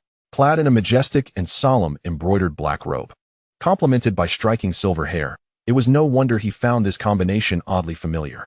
However, Wang Defa had initially imagined the revered Junlin to be an ancient figure with a head full of white hair. He never anticipated that the true appearance was so youthful. Zuns. Junlin's expression was somewhat peculiar. It appeared that the news in this place was rather outdated, as they were unaware of the events that transpired at the banquet. Yet, it mattered little. It was merely a title. Let us proceed. Take me to meet your sovereign. Yes. Thunderous roars echoed as the Kunping soared over Panshir city, with the common folk kneeling in gratitude for the protection of the divine beast. Wang Defa's heart surged with excitement as he held a flag bearing the characters of Dezhou, standing at the forefront to clear the path. Meanwhile, as the crisis in Panchur City was resolved, various cities were successively attacked by the Ghost Clan armies, the flames of war igniting at an astonishing speed. 1,000 miles away from the capital, 60,000 of the most elite Dezhou troops stood guard. The ground was densely populated with bronze giants, upon which silver-armored soldiers radiated a gleaming light, wielding long spears that shimmered with a metallic sheen. Warships blotted out the sun, exuding an oppressive aura, while countless archers drew their bows, arrows gathering storm-like energy. Such an array could spell doom even for a transformation god, and those at the integration stage would have to weigh their options carefully. At this moment, the Dezhou army was fully prepared to withstand the impending onslaught of the Ghost Clan. Within the military tent, observing the red dots marked on the map, several armored Dezhou generals were deliberating on the battle. Just moments ago, multiple Ghost Clan forces had breached their established defenses and were advancing along the nearest route. Intent on directly targeting our Dezhou capital, it was evident that they aimed for a swift resolution. Reports from across the nation indicated that several suspected integration stage Ghost generals had emerged, and there was even a possibility of a Great Ascension stage Ghost commander overseeing them. At this remark, their expressions grew grave. At that moment, a general hesitated for a moment before speaking. Could it be that the Ghost Clan's sudden aggression, with the intent to seize our Dezhou imperial palace, is due to some treasure that attracts their covetousness? Upon hearing this, the faces of the other generals shifted slightly. They covertly glanced at the imposing figure clad in golden armor, draped in a crimson cloak. This was the established Crown Prince of Dezhou, the heir to the Zhou Emperor. The Crown Prince pondered, "I understand your concerns, but unfortunately, as the Crown Prince, I am also unaware. Your Highness." I was the one who spoke out of turn. The general who had made the initial remark stammered, cupping his fists in apology. The Crown Prince waved his hand and said solemnly, "No harm done. In the face of this large-scale invasion by the Ghost Clan, our duty is to resist as much as possible. If we cannot hold them back, we must ensure the evacuation of as many civilians as we can. As long as the people remain, there is hope." The generals were moved by the Crown Prince's heartfelt concern for the populace, exclaiming, "Such compassion is indeed a blessing for our Dezhou." The Crown Prince sighed, "Alas, this is merely the worst-case scenario. I hope that other forces in Sanzhou, recognizing our shared humanity, will extend their hands to assist Dezhou in withstanding the Ghost Clan." Just then, a commotion erupted outside the military tent.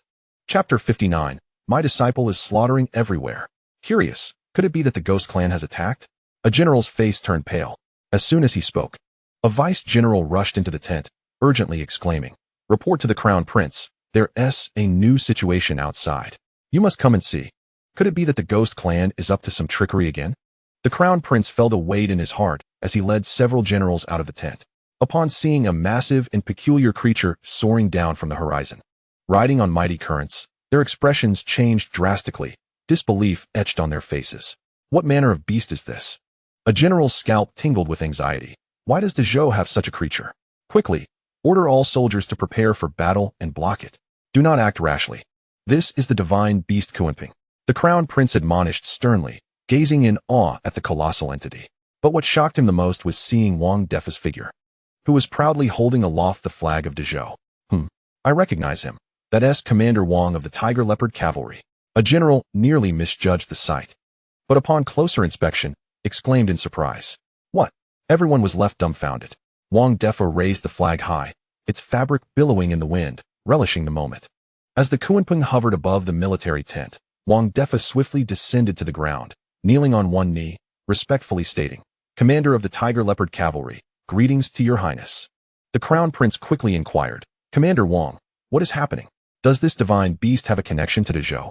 Wang Defa replied solemnly, "Your Highness, this divine beast has an owner, and that person has promised to assist Dezhou." Hiss! Everyone gasped in astonishment. Who in the entire eastern region possesses the audacity to ride the Xuanhuan? The Crown Prince was equally stunned. But what stirred his emotions the most was the latter part of the revelation. "Commander Wang, is this true? Is that esteemed elder truly willing to help Dezhou overcome this crisis?" "Absolutely." The Crown Prince felt elated. With such powerful assistance, hope for Dezhou suddenly seemed within reach. What is the esteemed elder's name? Once this matter is resolved, Dezhou will surely repay him. "To report to your Highness, that esteemed elder is named Junlin. Upon hearing this, the crown prince froze momentarily, his heart racing as he tentatively asked, Yi Junlin? Is he the white-haired, killing god of the Xiantian sect? Wang Defa was startled and quickly lowered his voice. Your Highness, speak cautiously. Zunzi is actually quite affable and doesn't he resemble the fearsome reputation he holds. Everyone swallowed nervously. The term affable seemed ill-fitting for him. Given that he had caused the Yuhua sect to lose 1 million cultivators, including 18 core elders at the Great Ascension stage, this was a substantial reality. The crown prince composed himself and stepped forward, respectfully clasping his hands. The crown prince of Dezhou greets Zunzi. He could not afford the slightest negligence. If the esteemed elder were displeased, he might effortlessly level the capital to the ground. With the 60,000 troops under his command, they likely wouldn't even qualify to warm up for him. Suddenly, a vast expanse of black mist swept across the horizon like a tidal wave.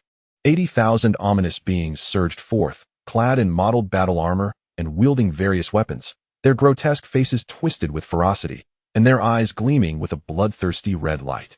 You bunch of human folk, if you know what's good for you, surrender and become our ghost clan's offerings. Mocking laughter echoed through the skies. The crown prince's face twisted with anger. Just as he was about to speak, he heard Kunping's displeased voice. You too. Go take care of them. Yes, master. Whoosh. Immediately, Hong Qinya and Li Wuji charged forth, transforming into beams of rainbow light as they faced the formidable army of the Ghost Clan. Behind the Ghost Clan, 10 fearsome ghost generals, shrouded in black mist, observed from the shadows, communicating telepathically. How absurd it is that to conquer this human realm known as Dezhou, we must exert such considerable effort. We must not be careless. It is said that this dynasty is unlike sects, typically endowed with national fortune. The Ghost King, out of caution, wishes to test the limits of that Zhou Emperor. Regardless, with 800,000 against 600,000, the advantage lies with us. Most crucially, this joint emergence of the 100 clans from the Netherworld means our Ghost Clan must seize the initiative as it pertains to the rise and fall of our entire race. Indeed, the fall of this world is only a matter of time. Once we control the Eastern Domain, our merits will grant us a significant voice. At that moment, Hong Qinya and Li Wuji landed not far from the Ghost Clan's army, witnessing the overwhelming tide of ghostly beings surging towards them. Senior brother Hong, my blade skills are lacking. I shall display my shortcomings first. Li Wuji's gaze fixed ahead, a manic smile curling at the corners of his mouth. His inner bloodlust barely contained. Gripping the hilt of his pitch-black long knife, he drew it with a ferocious motion. In an instant, Li Wuji's aura transformed dramatically, shifting from a carefree swordsman to a fiend poised to slaughter. Flash! His cold voice echoed in all directions. With a swish, a blade of darkness surged forth, morphing into a colossal maw of the abyss that devoured countless ghostly beings. The air was filled with heart-wrenching screams. Many ghostly entities were terrified to the point of losing their souls. Who is this human powerhouse? With a single strike, he has slain 100,000. Li Wuji exhaled heavily, reflecting on his previous technique, feeling it still lacked perfection. Boom. At that moment, a terrifying aura akin to a volcanic eruption surged nearby. The temperature around them soared, leaving them parched. Hong Qinya summoned the surging magical energy within him, his disheveled black hair whipping wildly, emanating an overwhelming presence. With a single hand gesture, he pointed 2 fingers into the distance. Waves of crimson golden flames surged forth, rippling through the very fabric of the void. Within the range engulfed by the crimson golden flames, anguished wails erupted, as countless ghostly beings were turned to ash. This is bad. Quickly block it. Among them, dozens of ghost generals in the fusion realm were taken aback, unleashing boiling ghostly energy as they joined forces to counteract, attempting to salvage the situation. Yet, their struggles were in vain. Soon, one by one, they were ensnared by the raging flames, perishing on the spot. In the blink of an eye, 40,000 out of the 70,000 ghostly soldiers had been annihilated. This is utterly horrifying. Li Wuji marveled. Senior brother Hong, your methods are formidable. I am in awe. A faint smile tugged at the corners of Hong Chinya's lips, a sense of pride swelling within him. Even if that shameless fellow has taken in an oddity, I, Hong Qinya, remain the most powerful senior brother. Let us conclude this swiftly. We must not allow anyone to mock us, Hong Qinya remarked coolly. Swish.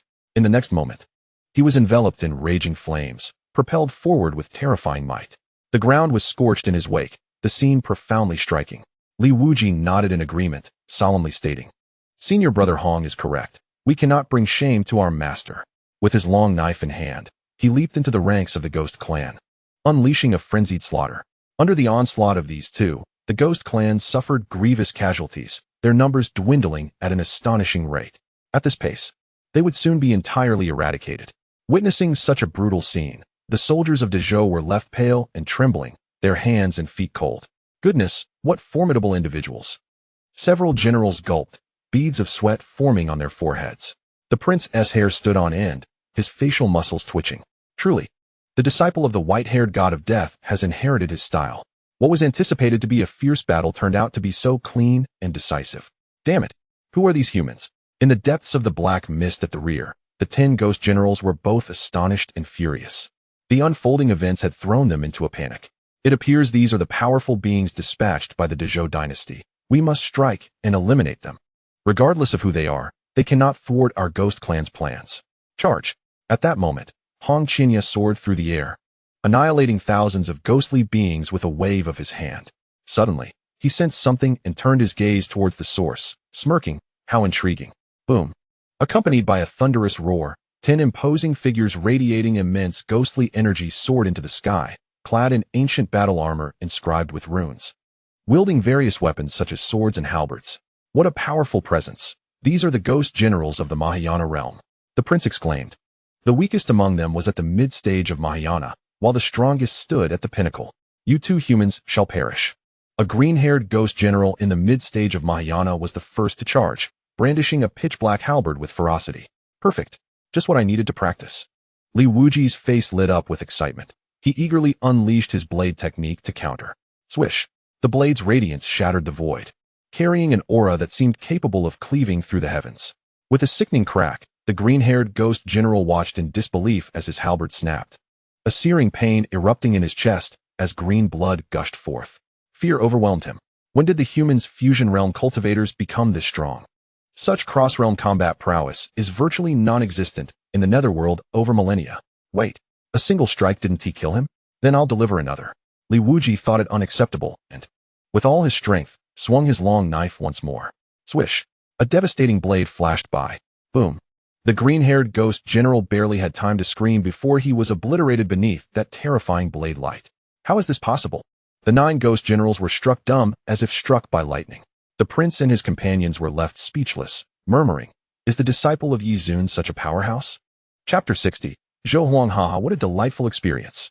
Li Wuji laughed heartily, brandishing his long knife towards the other ghost generals. Kill that one. The leading purple-haired ghost general bellowed, thrusting his trident with a fierce gust of wind. The other ghost generals unleashed their lethal techniques, a torrent of malevolent energy surging forth, darkening the skies with their terrifying presence. Boom.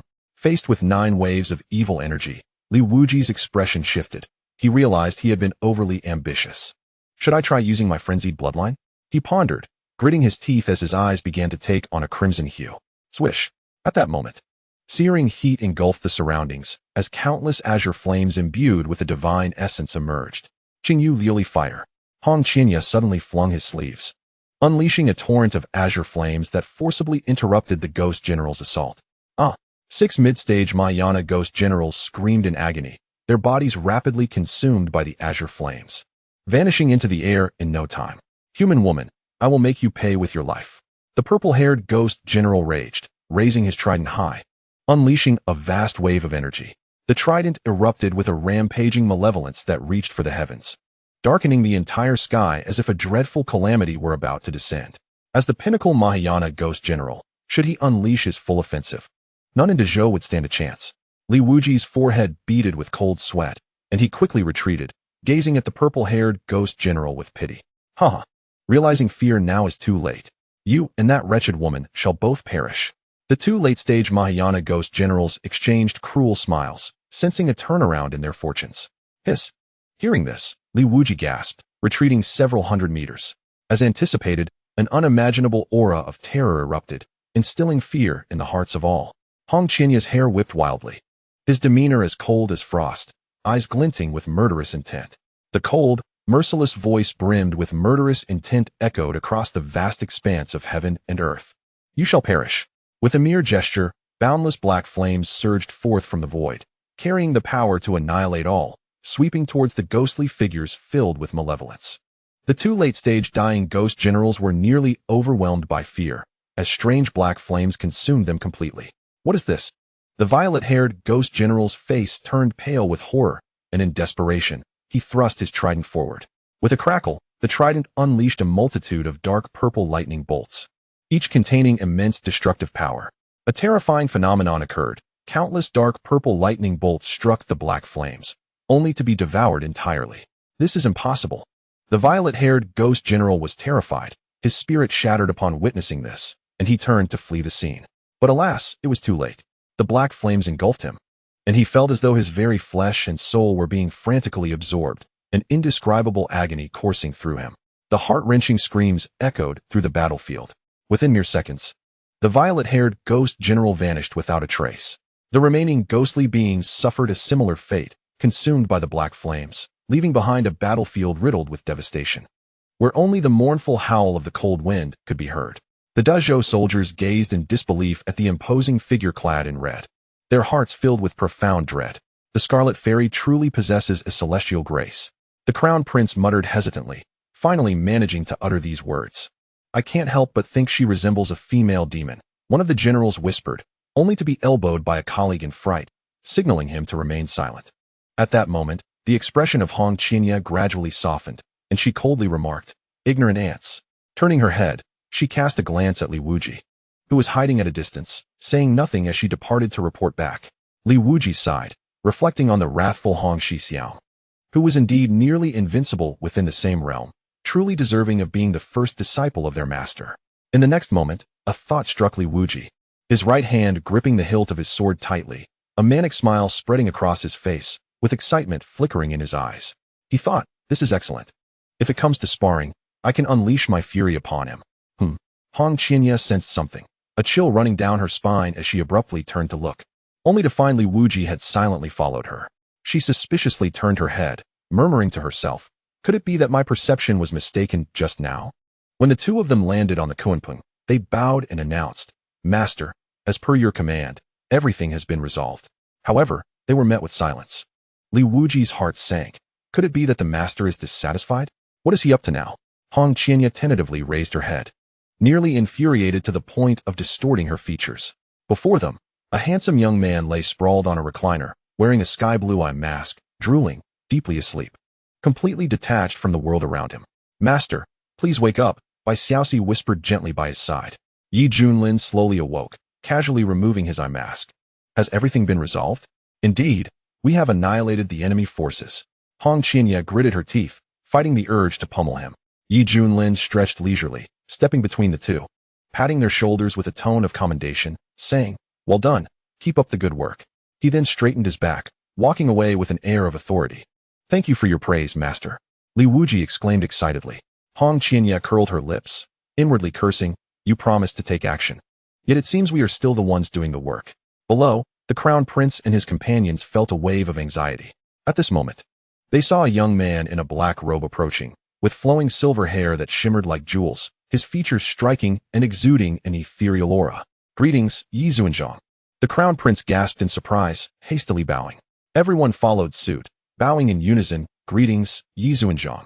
With the crisis now averted, shouldn't the Dazhou treat me well? Yi Junlin smiled. The Crown Prince respectfully replied, Yi Xuanzhang, you are our most esteemed guest, and Dazhou will certainly extend a warm welcome. Yi Junlin nodded. He had come down specifically to experience the local atmosphere, and as they soared through the clouds, they arrived at the bustling capital, where news of the annihilation of the ghost army had already spread throughout the city. The citizens of the capital rejoiced, celebrating with vibrant cheer.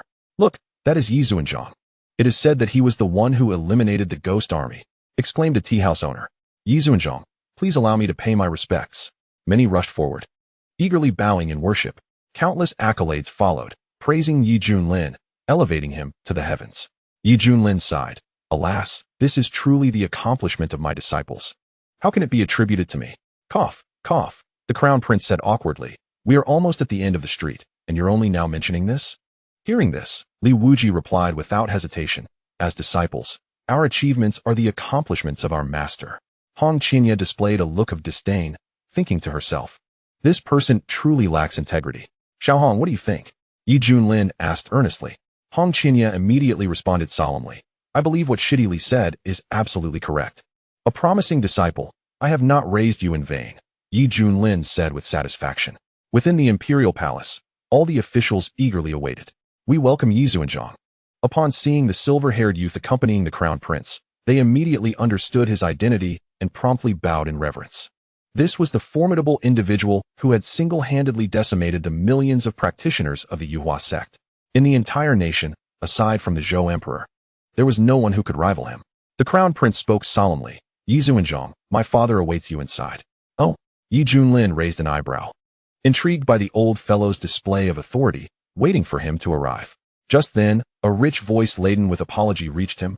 Yi Xuanzhang, please forgive me for not being able to welcome you in person. My health is unfortunately not well. As Yi Junlin entered the grand hall, he was taken aback.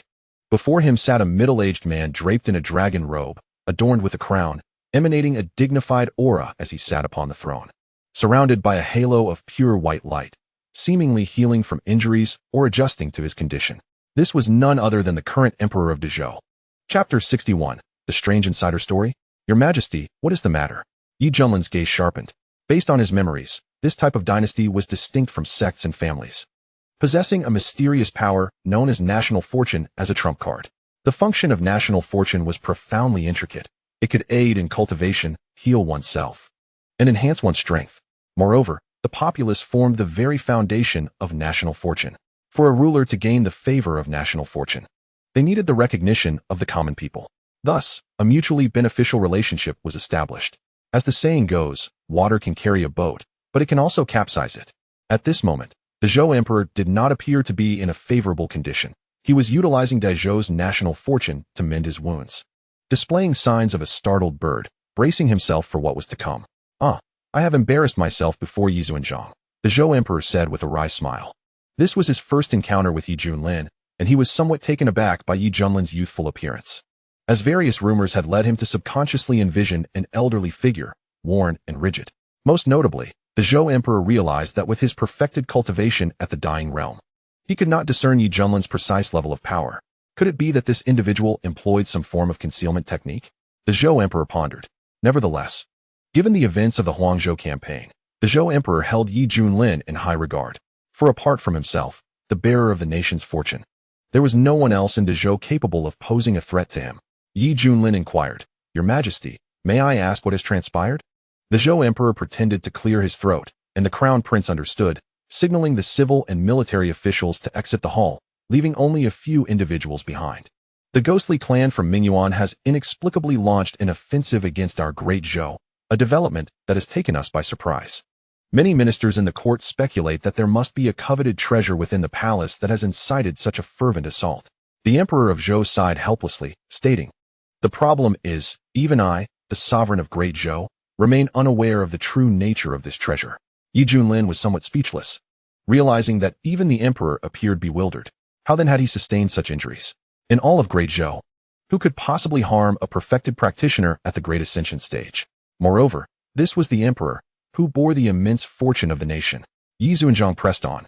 Before the ghostly army formally attacked Great Zhou, my ancestral tomb was invaded by a mysterious individual. I arrived at the scene promptly and, employing the nation's fortune, was able to repel this enigmatic figure. The Emperor's expression darkened with deep apprehension as he recounted the incident. Strangely, I could distinctly sense that this mysterious individual possessed formidable power, one that could easily overpower me, yet he withdrew with apparent hesitation. Shortly thereafter, the ghostly clan commenced their assault on Great Zhou. Upon hearing this, the crown prince was taken aback. He had assumed that it was the emperor's use of national fortune that had driven back the intruder, only to discover this alarming backstory. It is well known that the power of national fortune is immense. With the emperor's cultivation, it could contend with the finest practitioners in the tribulation stage. Yet, if even the emperor admitted to being outmatched, one could only imagine the fearsome strength of the intruder. What was even more perplexing was the fact that this individual had simply retreated. The subsequent invasion by the ghostly army must be intrinsically linked to this event. It seems the issue lies within the ancestral tomb. Yi Junlin's gaze flickered with intrigue. From the emperor's description, it appeared the ghostly clan was acting on the instructions of this mysterious individual, seeking to seize control of the ancestral tomb. There must be immense interests at stake. for they would not undertake such a perilous endeavor without significant motivation. Yet, it raises the question, why did the mysterious figure, possessing the power to overpower the emperor, suddenly retreat? What secrets does the ancestral tomb hold? The more he pondered, the more Yi Junlin's curiosity deepened. Originally, he had traversed into this world of cultivation with a carefree spirit, possessing an almost supernatural advantage that allowed him to thrive without arduous training. He had anticipated a life of leisure, yet this newfound complexity added a layer of intrigue to his existence. Such extraordinary events were indeed captivating. Li Wuji frowned, while Hong Qinya, beside him, narrowed her eyes, a glimmer of sharp insight illuminating her gaze, as if recalling a certain rumor she had heard in the central domain. Your Majesty, if it is not too presumptuous, may I accompany you to the ancestral tomb? Yi Junlin stated directly. The emperor, seated upon the dragon throne, fell into contemplation. Such a request was indeed audacious. After all, for a sovereign, the ancestral tomb is a place of utmost significance. It is not a site for outsiders to merely inspect. The crown prince perceived his father's dilemma and, with utmost courtesy, interjected, Yi Xuanhuan, the ancestral tomb is the resting place of our forebears. Should you enter, you might inadvertently attract ill fortune. He then shifted his tone respectfully. Your esteemed presence, having aided us in repelling the ghostly army, warrants a warm welcome from Great Zhou. The royal banquet prepared by the imperial kitchen is about to commence. Might we invite you to the Tiana Hall for a feast? At that moment, the emperor also spoke. Yi Xuanhuan, I regret that I cannot fulfill this request. Our royal ancestral tomb is not easily accessible. However, as our most honored guest, I shall offer you the most lavish of treatments, and you may choose treasures from our royal treasury at your leisure. It was evident that the emperor was earnest in his offer. Yi Junlin raised an eyebrow. As a man favored by a system, he could amass wealth simply through daily sign-ins, rendering the treasures of the royal treasury insignificant in comparison. While Great Zhou was one of the eternal empires of the eastern domain, with a treasury accumulated over countless years, Yi Junlin found little allure in it. His sole curiosity lay in the intentions behind the mysterious individual's invasion of the ancestral tomb. Since they were unwilling to grant him access, he would not press the matter further. He was inherently a person of leisure. Very well, he waved his hand. The crown prince privately exhaled in relief, his face alight with joy. I knew Yi Xuanhuan was a reasonable individual. This way, please. Thus, the group proceeded to the royal banquet. Meanwhile, outside the borders of Great Zhou, there stood a mountain shrouded in a terrifying atmosphere. Despite the bright daylight, sunlight failed to penetrate its shadows. Along the path, one could observe ghostly soldiers clad in armor, wielding long spears, standing sentinel, their expressions blank, exuding a dense aura of malevolence. Deep within the mountain lay a palace constructed from bones. The table was laden with dishes of processed flesh, various human organs, and contrastingly colored eyeballs. The air was thick with a nauseating stench of blood. A ghostly being with pale gray skin and a single horn protruding from its forehead lounged upon a throne upholstered with human skin, its large hand reaching into a mound of eyeballs, tossing them into its mouth and chewing with evident delight. My king, your drink, said a frail, disheveled human female cultivator, her body marred with scars, trembling as she held a bronze cup filled with thick, crimson blood. This is the blood of a newborn. The horned ghost king accepted the cup, drank it down in one gulp, and tossed it aside, forcibly pulling the female cultivator into its embrace, roaring with laughter. Delightful. I am thrilled to lead my kin from Mingyuan to conquer the outside world, escaping the dreary existence of eternal darkness. After so many years, I have finally awaited this opportunity. I must seize the moment to showcase my prowess. Should we successfully capture the Great Zhou dynasty, my prestige within the ghostly clan will soar. Most importantly, if I gain the recognition of a few key figures, perhaps I might secure a position of influence in the eastern domain. The horned ghost king mused with a sneer. The female cultivator trembled, her face a mask of despair. She was a loose cultivator from Zhangzhou who had fallen victim to capture, enduring ceaseless torment. In the meantime, she had witnessed countless inhumane atrocities, her spirit shattered, longing for an end. Yet the overwhelming power of her captors rendered her incapable of even seeking death. Why has there been no news yet? With the strength of Kunta and the others, they should have been able to compel the emperor to act. The horned ghost king's gaze darkened. Just then, a wisp of eerie black mist floated into the hall, revealing a mysterious figure draped in a black cloak and hood. A low, raspy voice emerged from beneath the hood, infused with an unmistakable fury. Incompetent fool, what are you still doing here? Upon hearing this, the horned ghost king did not react with anger. Instead, his expression turned pale with shock as he fell to his knees, trembling. "I humbly greet you, messenger." In the face of the mysterious figure's wrath, the horned ghost king was paralyzed with fear, daring not to voice a single complaint. For this individual was one of the principal orchestrators, an entity upon which all beings of Mingyuan relied, and the fate of various clans would rest in their hands. As the myriad clans of Mingyuan prepared for the holy war, you, as the Ghost King, indulge in revelry in the rear. Does this imply that the ghostly clan has already given up? The black-cloaked messenger spoke coldly. Unjust. I have already dispatched troops to assault the great Zhou dynasty. I believe the emperor will be compelled to act soon, at which point his true strengths will be laid bare, and I will have an even greater advantage against him. The horned ghost king, trembling in fear, hastily defended himself. If this leads to misunderstandings and jeopardizes the future of the entire Gue clan, will the other ghost kings not unite to tear him apart in their fury? The black-robed messenger laughed in anger. Fool. The 800,000 troops you dispatched have already been annihilated outside the capital. It has not affected the Zhou emperor in the slightest. How could this be? The Du Jiao Gue Wang's head buzzed, his expression one of disbelief. This army of 800,000 contained dozens of ghost generals at the He-Ti realm, along with 10 ghost commanders at the Daicheng realm stationed there. If the Zhou emperor did not intervene, he could certainly overturn the entire Dezhou. Yet, they could not even breach the capital and perished utterly? The Dezhou dynasty is surprisingly formidable. The Du Jiao Gue Wang's countenance darkened. The black-robed messenger coldly continued. It was not the Dezhou dynasty that obliterated your 800,000 troops, but a cultivator who happened to pass through Dezhou. The citizens of the capital referred to him as Yi Zunjia. Zunjia? The Du Jiao Gue Wang was momentarily stunned, then filled with indignation. How dare an outsider at the Daicheng realm disrupt his plans? Truly, he was courting death. Although he was astonished by the other's strength, to him, Emir Daicheng was insignificant. To prevent any further mishaps, take this Ming Yuan Dan. You must secure Dezhou for me. I will not allow you to fail again. The voice of the black-robed messenger was devoid of mercy. A purple pill, intricately adorned with mysterious patterns, slowly floated before the Du Jiao Gue Wang. Knowing this was his final opportunity, the Du Jiao Gue Wang resolutely declared, I assure you, I will fulfill the messenger's wishes. Ha. The black-robed messenger sneered, his form dissolving into a mass of black mist, as if he had never been present. The Du Jiao Gue Wang let out a sigh of relief, wiping the cold sweat from his brow.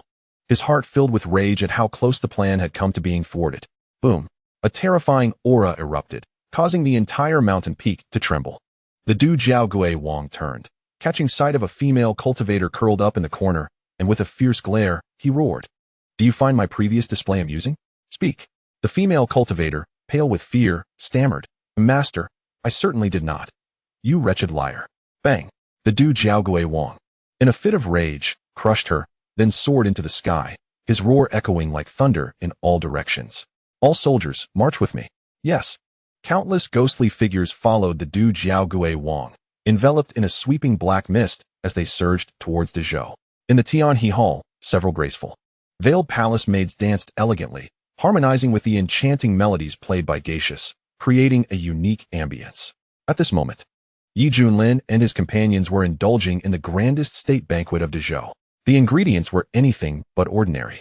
They were either rare exotic beasts or sourced from heavenly materials, making each dish worth its weight in gold and brimming with benefits. Even a typical cultivator could achieve a breakthrough after consuming them, gaining significant advantages. Li Wuju lifted a wine jug and drank heartily. His cheeks slightly flushed as he exclaimed, This wine is truly invigorating. By Xiao she savored a piece of meat, her expression one of bliss as she relished the flavor. Hong Qian-yi sampled a few bites before putting down her chopsticks, an action that caused the prince's heart to leap to his throat. Tentatively, he inquired, Fairy Hong, is there something amiss with the flavors? With her arms crossed and eyes closed in contemplation, Hong Qian-yi simply lacked appetite for these so-called delicacies. Noticing this, the prince's face turned awkward. Yi Junlin remarked, Pay no mind to her. She is on a diet. Ah, that makes sense. Fairy Hong is truly disciplined, the prince mused. I am not on a damn diet. Hong Qian-yi twitched, struggling to suppress her inner fury, but for now, she opted for silence. The prince raised his cup and stood, addressing Yi Junlin. Yi Zunjia, it is an honor to host a guest of your caliber on behalf of Dezhou. I shall drink first, you may follow suit. With that, he downed the entire cup. Well said. Yi Junlin nodded.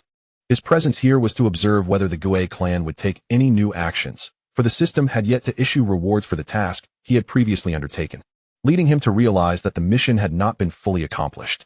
Suddenly, the prince clapped his hands, prompting all the palace maids to withdraw. An elderly man clad in gray robes, his demeanor serene, entered the hall, carrying an ancient zither on his back. This was Master Nangong, the undisputed premier musician of Dezhou, renowned across multiple regions of Tsangzhou. His melodies were not only enchanting, but imbued with profound principles, providing an exceptional experience for cultivators. Once, a nearly expiring Yuanian cultivator traveled a great distance to hear him play, experiencing enlightenment and breaking through to the Huashan stage on the spot. The prince introduced, "This is Master Nangong Changfeng. I present him to you. I am Nangong Changfeng. Greetings to all." With a respectful bow, he exuded an ineffable air of pride. Yi Junlin stroked his chin, finding the old man rather arrogant. "Master Nangong, please proceed," the prince said respectfully. Nangong Changfeng sat cross-legged on the ground, positioning the guzheng on his knees, and gently plucked the strings, producing a sound that resonated through heaven and earth. The melody flowed seamlessly, echoing in all directions as if cleansing the soul. Throughout the performance, Li Wuju's expression softened, attentively listening. By Xiao she became entranced, unable to resist swaying gently. In contrast, Hong Qianyi remained expressionless, too indifferent to even lift her eyelids. As for Yi Junlin, upon reaching the latter half of the performance, he yawned widely, propping his head with one hand, teetering on the edge of slumber. Nangong Changfeng noticed this, and his expression darkened. What does this mean? Is this a slight to my artistry? Countless cultivators have expressed their gratitude for hearing my melodies, yet here, it becomes a lullaby? Nangong Changfeng's pride was wounded. He finished the performance with suppressed anger and stood, stating coldly, "Your Highness, if such a situation arises again, there will be no need to invite me. I cannot bear this humiliation." The prince coughed awkwardly. "Master Nangong, what do you mean?" Nangong Changfeng pointed an accusatory finger at Yi Junlin, indignantly declaring, "Ask him." The prince cautiously inquired, "Yi Zunjia, did Master Nangong's performance fail to meet your expectations?" Yi Junlin scratched his ear. It was passable. He preferred more spirited melodies, while Nangong Changfeng's playing was overly mellow, compounded by the fact that he was an old man, leaving Yi Junlin utterly uninterested. The prince's face flushed with embarrassment, not expecting even Master Nangong's performance to be rated as merely passable. This struck him as absurd. He had been completely captivated moments ago. The princess thoughts shifted to the still-closed Hong Qianyi, silently noting, "See, even Fairy Hong is immersed." Her eyes closed in deep appreciation. Upon receiving this assessment, Nangong Changfeng felt as if he might vomit blood for someone of his esteemed reputation. This was a blatant humiliation. It was an affront to his very character. "Silence. You uncouth wretch, you know nothing of music." Nangong Changfeng rebuked publicly. Boom. A chilling aura erupted. "You old fool, you are courting death." Li Wuju's eyes gleamed with cold light as he grasped the hilt of his blade, rising with intent to strike down Nangong Changfeng. Should his master permit, he would immediately slay the old man. Chapter 63. As long as one has hands. The prince broke out in a cold sweat. How could this escalate to a life-or-death situation? He deeply regretted inviting Nangong Changfeng to perform. It had truly backfired. Locked in a terrifying murderous intent, Nangong Changfeng felt the hair on his body stand on end, his complexion drastically changing. Yet, instead of pleading for mercy, he held his head high, fiercely meeting Yi Junlin's gaze. It was evident that he was profoundly indignant. Yi Zunzhong, Master Nangong's temperament, is just like this. He holds no ill intentions, merely speaks his mind without reserve. The crown prince wiped the cold sweat from his brow. "Your Highness, I cannot endure such an insult. Even if it leads to my demise, I must declare that this fellow knows nothing of music theory. He is merely a brutish man who understands only violence. How dare he claim my musical skills are mediocre?" Nangong Changfeng pointed at Yi Junlin, vehemently rebuking him. The crown prince shook his head in resignation, hoping that Nangong Changfeng would at least meet a dignified end, considering he was the foremost musician of the Great Zhou. At that moment, the atmosphere in the hall was exceedingly tense.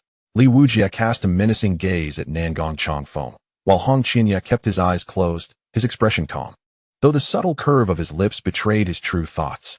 "Well said. I have faith in you." Though acknowledging the performance was indeed rather average. Having once been a practitioner from the central domain, Hong Qianyi had a broader perspective. In his homeland, someone of Nangong Chongfeng's caliber would barely be considered above average. Seated at the head, Yi Junlin felt a wave of exasperation wash over him. Just as he was about to speak, a system notification echoed in his mind. Ding. Congratulations to the host for triggering an option task. Option 1. The host, in a fit of rage, orders the execution of Nangong Chongfeng. Upon completion, he will receive 10 high-grade spirit crystals. Option 2. The host personally performs a piece, causing Nangong Chongfeng to feel deep shame. The reward will be 10 bags of top-tier pet food, milk-flavored. Top-tier pet food. The more consumed, the faster the growth. An option task at this moment? Yi Junlin raised an eyebrow. Option 1 was straightforward, but the reward was too meager. A single meal could cost him more than tens of millions of high-grade spirit crystals. Moreover, ordering the execution of Nangong Chongfeng would appear as a desperate act, damaging his impeccable image if it were to spread. Conversely, Option 2 involved personally playing a piece to slap Nangong Chongfeng in the face, with the potential reward being 10 bags of top-tier pet food. The description indicated that it could enhance a pet's cultivation experience, accelerating its growth. Currently, his steed, the Xuanhuan, was at the early stage of the Great Ascension, relying on its pure ancient divine beast bloodline, nearly invincible among its peers. However, if it could break through further, it would be even more dazzling to showcase. With the top-tier pet food, its cultivation would accelerate, eliminating the need to wait for it to grow gradually. As his thoughts churned, observing the furious and unyielding Nangong Chongfeng below, Yi Junlin slowly rolled up his sleeves, grinning slightly. Is it not merely a matter of playing a tune? As long as I have hands, I can manage. His clear voice echoed throughout the hall, leaving everyone stunned. Nangong Chongfeng's face flushed with rage. As long as you have hands. What an arrogant statement. He had devoted himself to the mastery of the lute under a renowned teacher since his youth, striving for millennia to enhance his skills. While he could not claim to be the pinnacle of mastery, he was certainly among the elite in the entire Eastern domain. Yet this fellow before him dared to boast that he could succeed merely by having hands? Truly a ruthless fiend, simple-minded and brawny. The Crown Prince's expression was peculiar, silently pondering. Such words are overly presumptuous. If merely having hands suffices, then what remains of the masters in this world? As the saying goes, every craft has its specialization, and cultivators are no different. No matter how powerful one may be, one cannot possibly be omniscient or omnipotent. There will inevitably be areas of ignorance. The Crown Prince felt that Yi Junlin was overreaching. One should prefer death to humiliation. Nangong Chongfeng is, after all, a master. You may kill him for offending you with words, given your superior status and strength, but to speak so grandiosely is quite unbecoming. My master is correct. As long as one has hands. Li Wujia puffed out his chest, proudly declaring. Although he did not quite understand why he felt pride, he believed that whatever his master said must be right. Come, if you dare, I will lend you the Fuyoqin to see what astounding melody you can produce. Nangong Chongfeng, furious, laughed derisively. What now? Are you afraid? Ha ha, I knew you were boasting. If you can play that, even a sow could climb a tree. You, a mere practitioner who knows only fighting and killing, understand nothing of the lute. The Crown Prince lowered his head, drenched in cold sweat. He had expected a simple feast, but the situation had escalated to this extent. Stealing a glance at the silver-haired youth, he genuinely feared that the latter might lose his composure and erupt in violence. Surprisingly, Yi Junlin did not show anger. Instead, he smiled and said, "Very well, I shall give it a try. Take this." Nangong Chongfeng was taken aback for a moment, then coldly laughed, eagerly anticipating the downfall of this arrogant fool.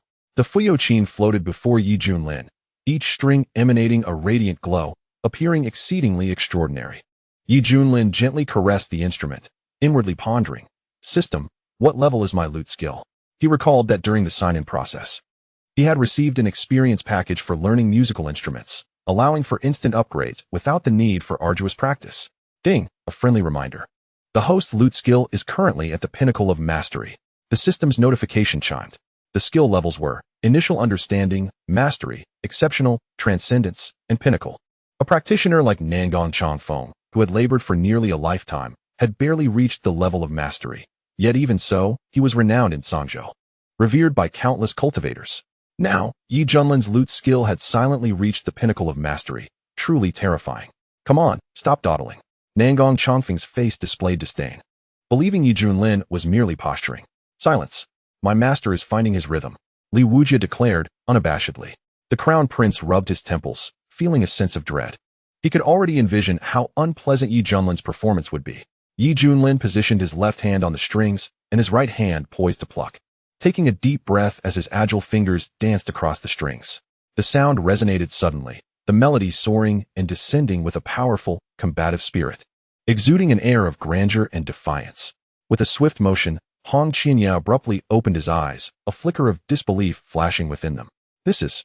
Yi Junlin unleashed his full momentum, the intensity of his finger techniques growing increasingly ferocious, the melody soaring with passion, creating a grand and sweeping spectacle.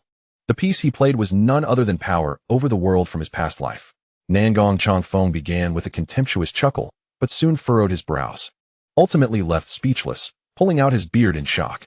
The crown prince's spirit jolted, his blood surging, his breath quickening. Li Wujia's complexion flushed, his heart nearly leaping from his chest, its rhythm echoing like a drum.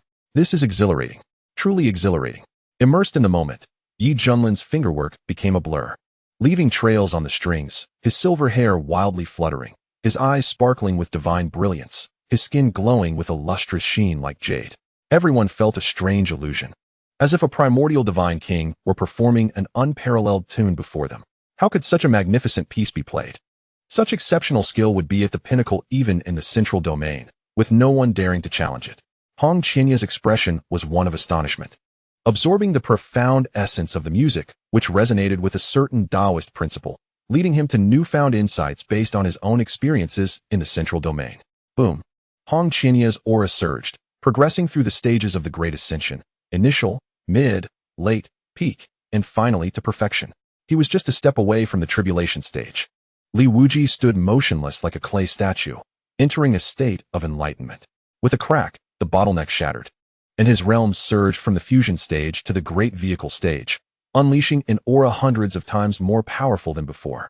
His flowing black hair danced wildly, and his eyes gleamed with a cold, electric light. He gazed at Yi Junlin, his eyes brimming with fervor. Boom! At that moment, an overwhelming momentum erupted from Yi Junlin.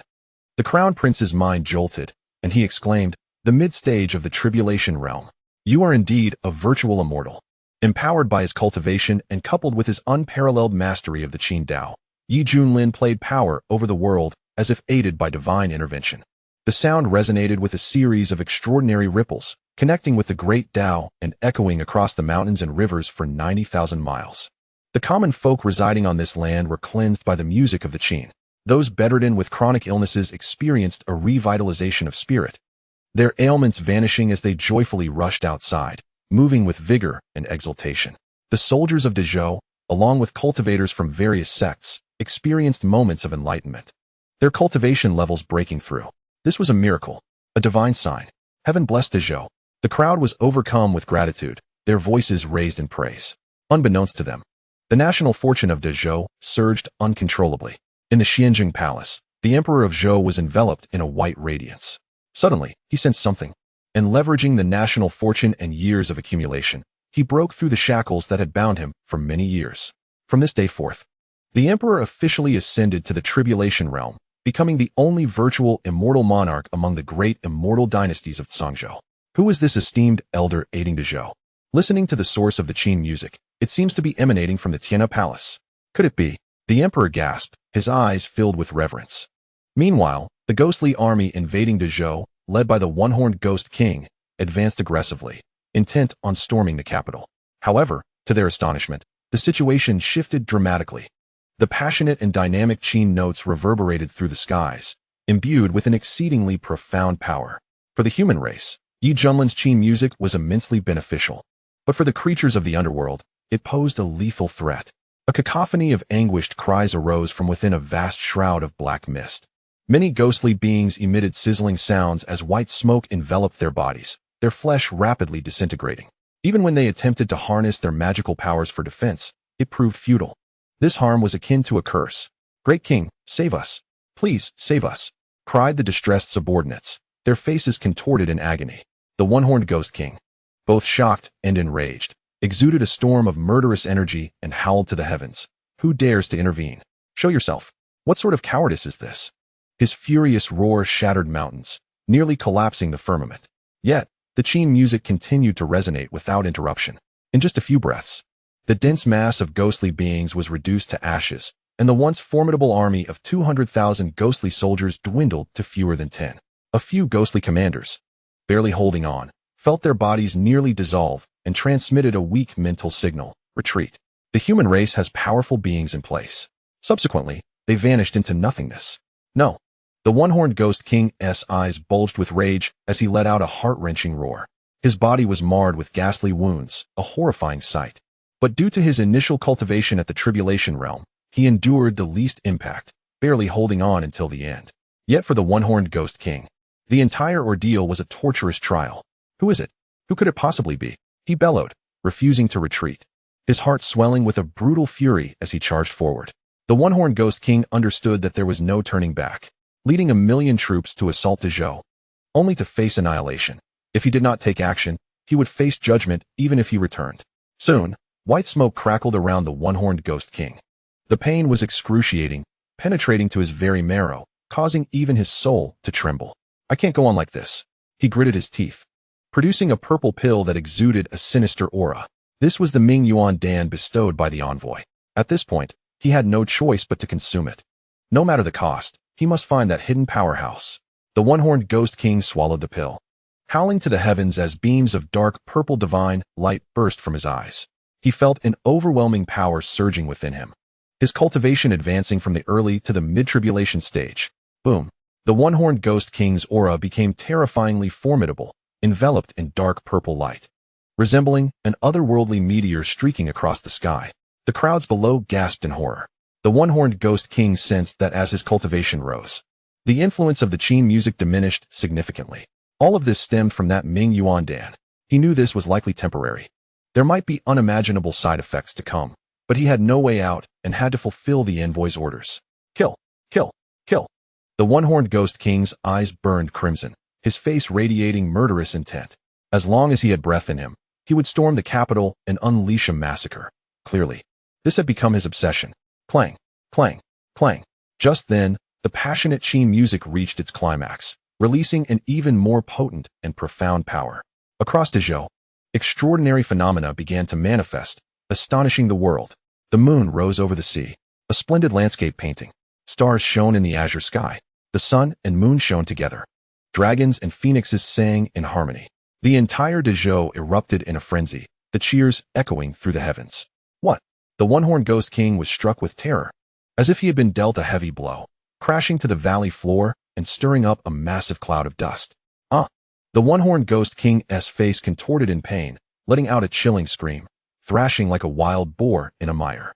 His blood essence rapidly dissipated, revealing his stark, white bones, which were already webbed with cracks, as if they would shatter at any moment.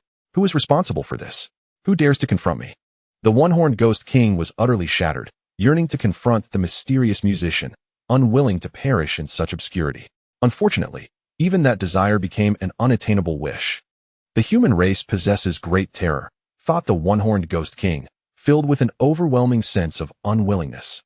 A dignified tribulation realm ghostly sovereign, yet in death, remained oblivious to his assailant. What a disgrace. Ultimately, in his despair, the one-horned ghost king disintegrated into dust, his consciousness forever lost in darkness. In the Tianhe Palace, Yi Junlin's fingers danced across the strings of the qin, his technique now more refined and restrained. After a while, power over the world concluded. The entire venue fell silent. One could hear a pin drop. Yi Junlin exhaled heavily, wiping the sweat from his brow.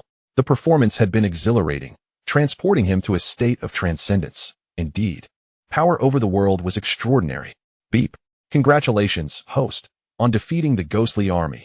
Reward. Immortal grade 5 elements spiritual root, metal, wood, water, fire, earth. The system's playful notification chimed in his mind. Yi Junlin. Chapter 65, Stargate. What is going on? Did I do something? Throughout the ordeal, aside from playing the music, I did not encounter a single ghostly being. How could it be said that I defeated the ghostly army? Yi Junlin jested. System. Are you malfunctioning? Beep. The ghostly army that invaded Dezhou was just now obliterated by the music you played. This system is professional. Please do not question it. Be careful, or this system might cry for you, boo-hoo. The system clarified. Yi Junlin's expression shifted in realization. So that was it. He then felt the changes occurring within him, as he had obtained the exceedingly rare immortal grade 5 elements spiritual root. With such a spiritual root, elemental Dao techniques would come effortlessly, and their unleashed power would be even more formidable. Taking the Junlin Damian Shu as an example, if Yi Junlin were to continue employing this technique, the overall lethality would be significantly enhanced. One strike would be akin to a calamity descending from the heavens. How splendid! Master is truly formidable. Bai Xiaoxi was the first to regain her composure, exclaiming with excitement. Yi Junlin feigned a light cough, nonchalantly declaring, I have said before, as long as one has hands, it suffices. With a flash, the Fuyokin shimmered with brilliance, gracefully floating before Nangong Changfeng. At that moment, Nangong Changfeng was trembling all over, his eyes bloodshot, shedding 2 streams of regretful tears, murmuring, what an exquisite divine melody this is, marvelous, marvelous. He felt as though his entire being had been cleansed, his essence illuminated from within, and his soul elevated. Compared to this extraordinary mastery of the Guqin, his own skills were utterly insignificant. Poor fellow, he had once been self-satisfied, priding himself as a master of Guqin, believing it was only natural to be revered by the masses, when in fact, he was merely gazing at the sky from the depths of a well. The elder was right. My performance was indeed mediocre. How laughable that I had the audacity to berate the elder as a vulgar person, lacking understanding of musical theory. I am damned. I truly deserve this fate. Overwhelmed with shame, Nangong Changfeng collapsed to the ground, clutching his beloved Guqin and weeping bitterly, his cries laden with sorrow. The crown prince of Nangong stared in disbelief. No, I am unworthy to be called a master. The elder is the true master. I am but a jester, a complete and utter fool. Nangong Changfeng cried out in despair. The system notification chimed, congratulating the host on completing an optional task and receiving 10 bags of exquisite pet food. Yi Junlin understood that the objective had been achieved. Yi Xuxian, how do you wish to handle him? The crown prince, now aware of Yi Junlin's status as a transcendent being, inquired with utmost respect and caution. Yi Junlin waved his hand, signaling him to withdraw. Having successfully humiliated the other, he saw no need to pursue the matter further. Upon hearing this, the crown prince's admiration deepened, and he clasped his hands in reverence, stating, Yi Xuxian possesses a broad-mindedness that commands my respect. He then turned to the dazed elder. Sighing, bring Nangong Changfeng away. 2 blade-wielding guards rushed in and dragged the weeping Nangong Changfeng away. Li Wujie snorted disdainfully. That old fool is lucky. Otherwise, I would have had him executed. He then gazed at Yi Junlin with admiration, exclaiming, Master, thanks to your melody just now, I have broken through to the great ascension. Indeed, Yi Junlin nodded. Out of the corner of his eye, he noticed Hong Qinya had already reached great ascension, and he felt a tinge of emotion. Those who have transcended are indeed extraordinary, progressing towards transcending tribulations so swiftly. Hong Qinya feigned calmness, though turmoil churned within him. He had not anticipated that Yi Junlin possessed such abilities, effortlessly sparing him from millennia of arduous cultivation with a single melody. Is this the power possessed by those of great fortune? Truly terrifying. Wait, isn't this a blessing? I can utilize him to recover my strength more swiftly. Hong Qinya reassured himself, regaining confidence and thinking, Yi Junlin, just you wait, I shall soon surpass you. A person like you, who lazes about all day, is unworthy of such immense fortune. The humiliation you have brought upon me shall be repaid tenfold. At this moment, Hong Qinya had devised various creative tortures for Yi Junlin, such as making him wash his feet, and then consuming the foot-washing water, all while expressing profound gratitude. Merely imagining such a scene made Hong Qinya quiver with excitement, a smile creeping upon his lips. Suddenly, a figure in a dragon robe appeared in the hall, exuding a terrifying aura of tribulation. Father, you have broken through. The crown prince exclaimed joyfully. With a genuine Xuxian-level powerhouse presiding, the status of the Dazhou and Sangzhou would be further solidified, and with the overwhelming national fortune backing him, who among those below the tribulation realm could rival his father? To his astonishment, Emperor Zhou turned to the silver-haired youth seated at the head of the table. Without a hint of hesitation, prostrating himself and proclaiming, on behalf of the people of Dazhou, I express my gratitude to Yi Xuxian for playing the divine melody that blesses all. The crown prince was dumbfounded. A sovereign of a nation, a tribulation-level powerhouse. Yet he humbles himself to such a degree? How formidable must this figure from Xuantiangong be? Rise, your breakthrough is a testament to your own abilities. Yi Junlin waved his hand. The emperor stood, his tone filled with reverence. Yi Xuxian jest. It is due to your divine melody that Dajo's national fortune has reached unprecedented heights, and I, too, seized this opportunity to break through. Previously, his cultivation was at great ascension, and while he held a certain wariness towards Yi Junlin, it was limited, believing that even with his strength, he could suppress him with the support of national fortune. After all, this was Dajo, his home ground, not some remote wasteland. However, now, having grasped the profound essence of that melody infused with the principles of the Tao, the newly ascended Emperor Zhou had his horizons broadened. Finally realizing the terrifying prowess of the leader of Xuanhuan's Piaomiao Peak, it turned out that what he had previously witnessed was merely the tip of the iceberg. The gap between them could not be bridged merely by relying on national fortune. Realizing this, Emperor Zhou promptly set aside his dignity, lowering himself to the utmost. Better to cling to the thigh first. Yi Junlin pondered. It seems you genuinely appreciate my efforts. Indeed, as long as Yi Shuxian speaks, whatever is within my capabilities, Dajo will undoubtedly cooperate fully. The emperor declared solemnly. Very well, then take me to visit the ancestral tomb. Certainly, please follow me. I shall guide you ahead. The crown prince remarked. The ancestral tomb is the most heavily guarded area of the entire palace, the burial site of the Dajo monarchs throughout the ages. The emperor waved his hand, dismissing various restrictions before leading Yi Junlin and the others into the ancestral tomb. The interior of the ancestral tomb was vast, emanating an ancient aura. In truth, aside from the burial items that might attract tomb raiders, the rest of the place was rather unremarkable. I cannot comprehend why such an existence would fixate on this location, even inciting the ghost clan to mobilize against Dajo, solely to seize control here, the emperor lamented. In this era, there are indeed many strange occurrences, Li Wujie remarked. They continued until they reached the end of the passage. Yi Junlin raised an eyebrow.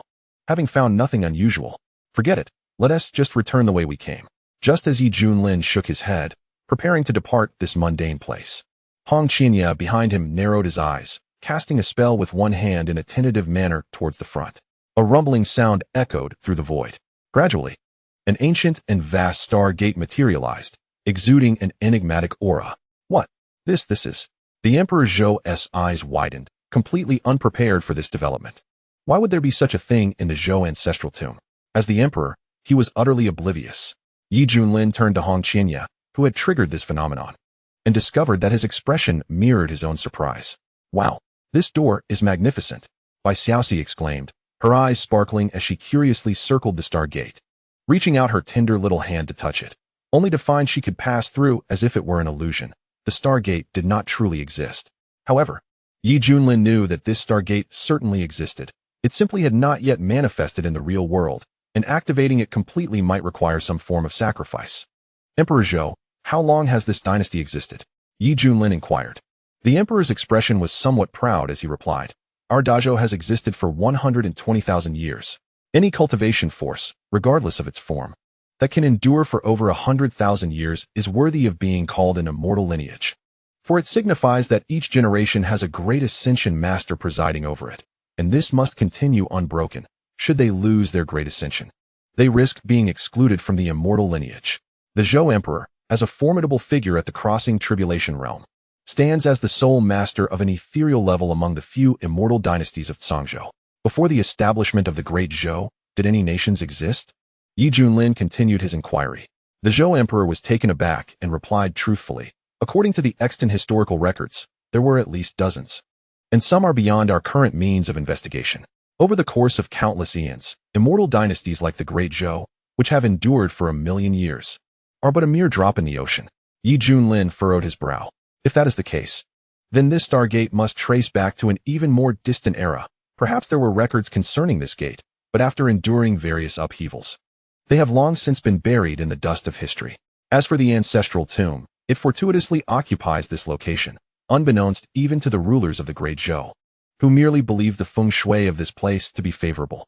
Looking at his disciple, whose expression was changing, Yi Junlin spoke with a profound tone. Xuanhuan, do enlighten me. Do you know anything? Chapter 66, A Departure from the Norm. A flurry of gazes converged upon Hong Qinya. After a moment of hesitation, she spoke. Regarding the origins of this Stargate, I have only heard rumors and possess no concrete evidence. No matter, speak freely.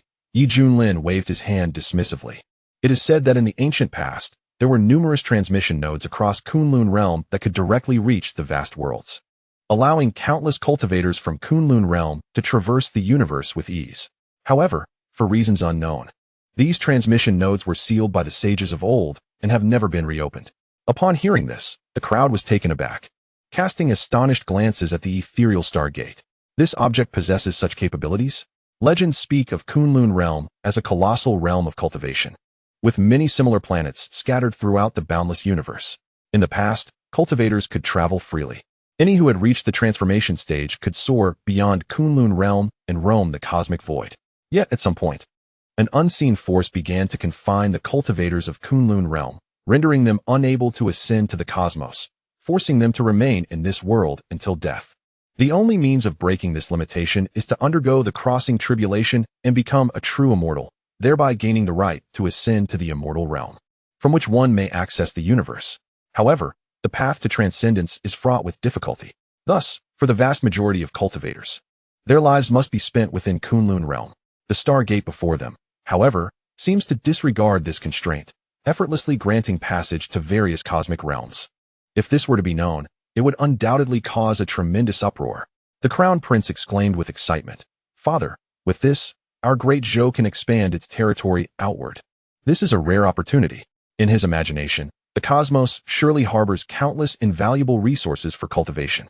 If the great Zhou could take the lead in initiating an expansion beyond its borders, its national strength would undoubtedly soar, creating an abundance of formidable cultivators. Indeed, the Zhou Emperor felt a stirring within him. This was an irresistible temptation for any ruler. "Fools, what are you daydreaming about?" Junlin scoffed. Upon hearing this, the father and son felt a wave of embarrassment wash over them, stammering, "Xuanhuan, what do you mean?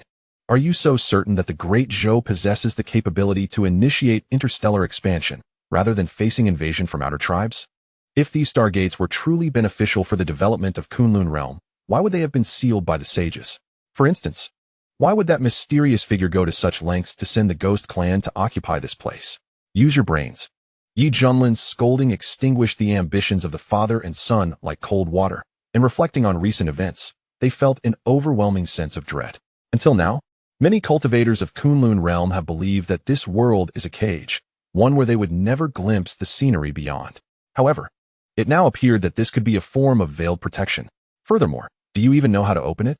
Junlin derided. The father and son shook their heads again, their cheeks burning with shame. Indeed, they did not even know how to activate the stargate. Yet they fantasized about territorial expansion. What a laughable notion. All right, continue to strive, as long as this stargate exists. The good days for the great Zhou are yet to come. With that, Junlin turned and departed from the ancestral tomb. Initially, he had intended to uncover the truth, and now that his curiosity was satisfied, he had no desire to linger. "Alas, we can only remain vigilant," the Zhou Emperor said, his expression somber, realizing that the future of the great Zhou would be fraught with challenges. Fortunately, he was currently at the crossing tribulation realm, bolstered by the immense fortune of the nation. And even if the ghost clan were to invade again, he believed he could repel them. After all, the current great Zhou dynasty was experiencing unprecedented prosperity. And in this regard, the Zhou Emperor felt quite confident. "Master, if what you say is true, those dark creatures from the underworld are truly despicable. They are willing to betray Kunlun realm and become the henchmen of outer tribes," said Li Wujie behind him, his eyes radiating a fierce aura. Junlin's gaze flickered. "What intrigues me most now is what transpired in Kunlun realm back then. I fear that the answer lies within the immortal realm. After all, only by ascending to the immortal realm can one traverse the universe, and from this perspective, it is undeniably connected to the powers within the immortal realm." The immortal realm. Li Wujie bowed respectfully. It is a place that countless cultivators yearn for. It is said that the concentration of spiritual energy in the immortal realm is beyond imagination. Even the foulest stones, if cast within, can eventually awaken intelligence and embark on the path of cultivation. Yet, the immortal realm is also a realm of survival of the fittest, and it is rumored to be even more brutal than the lower realms. Hong Qianye's eyes glimmered with a cunning light, secretly scoffing. When he ascended to immortality, he did not choose to ascend to the immortal realm immediately, but opted to remain in the central domain to hone himself. Due to the rumors of the strict hierarchy in the immortal realm, where one might even lose their freedom. In this era, those who can transcend to immortality are all exceptional prodigies, capable of commanding respect in Kunlun realm and enjoying the adulation of countless cultivators. Yet, After painstakingly ascending to the immortal realm, one must start from the bottom again. How many can endure such a stark contrast? There is a saying, it is better to be a head among chickens than a tail among phoenixes. If one has a background in the immortal realm, it would be advantageous, as there would be seniors to guide them. However, without such support, the situation would be even more challenging. Hong Qinya started from scratch, relying solely on his own efforts to become a true immortal level figure, due to attracting too many hostile forces in the central domain. If he were to ascend to the immortal realm, he would likely be hunted down by powerful entities. Remaining in the central domain at least afforded him some measure of safety. After all, immortals from the immortal realm cannot casually descend, resulting in true immortals being the pinnacle of power in the lower realms. Regrettably, the cultivation environment in the lower realms is too poor, making it difficult for true immortals to break through their cultivation levels. It can only be said that there are pros and cons. For this reason, many cultivators who have successfully crossed the tribulation to become immortal often choose to remain in the lower realms, unless they are nearing the end of their lifespan and are compelled to ascend to the immortal realm. Subsequently, the group rode the Xuanhuan away from the Great Zhou. Basking in the bright sunlight, Junlin reclined on a chair with his hands behind his head, fully relaxed, reflecting on his experiences in the Great Zhou as thoughts swirled in his mind. It is evident to any discerning observer that the sudden aggression of the underworld creatures is being orchestrated by unseen hands, aiming to seize the Star Gate and facilitate the invasion of outer tribes into the eastern domain. Eventually, the other 4 great domains will also face similar circumstances. A crisis targeting Kunlun realm is quietly approaching. Regarding this, Junlin felt little concern. After all, he is a traveler from another realm, armed with a system that grants him extraordinary advantages. If anything threatens him or his loved ones, he can simply extinguish it with a mere flick of his finger. Junlin's guiding principle is to be at ease when necessary and to flaunt his prowess when appropriate. There is no need for excessive urgency or self-imposed pressure. Life should be lived according to one's own desires. Indeed, I almost forgot this. Junlin recalled something and retrieved a bag of feed from the system's backpack.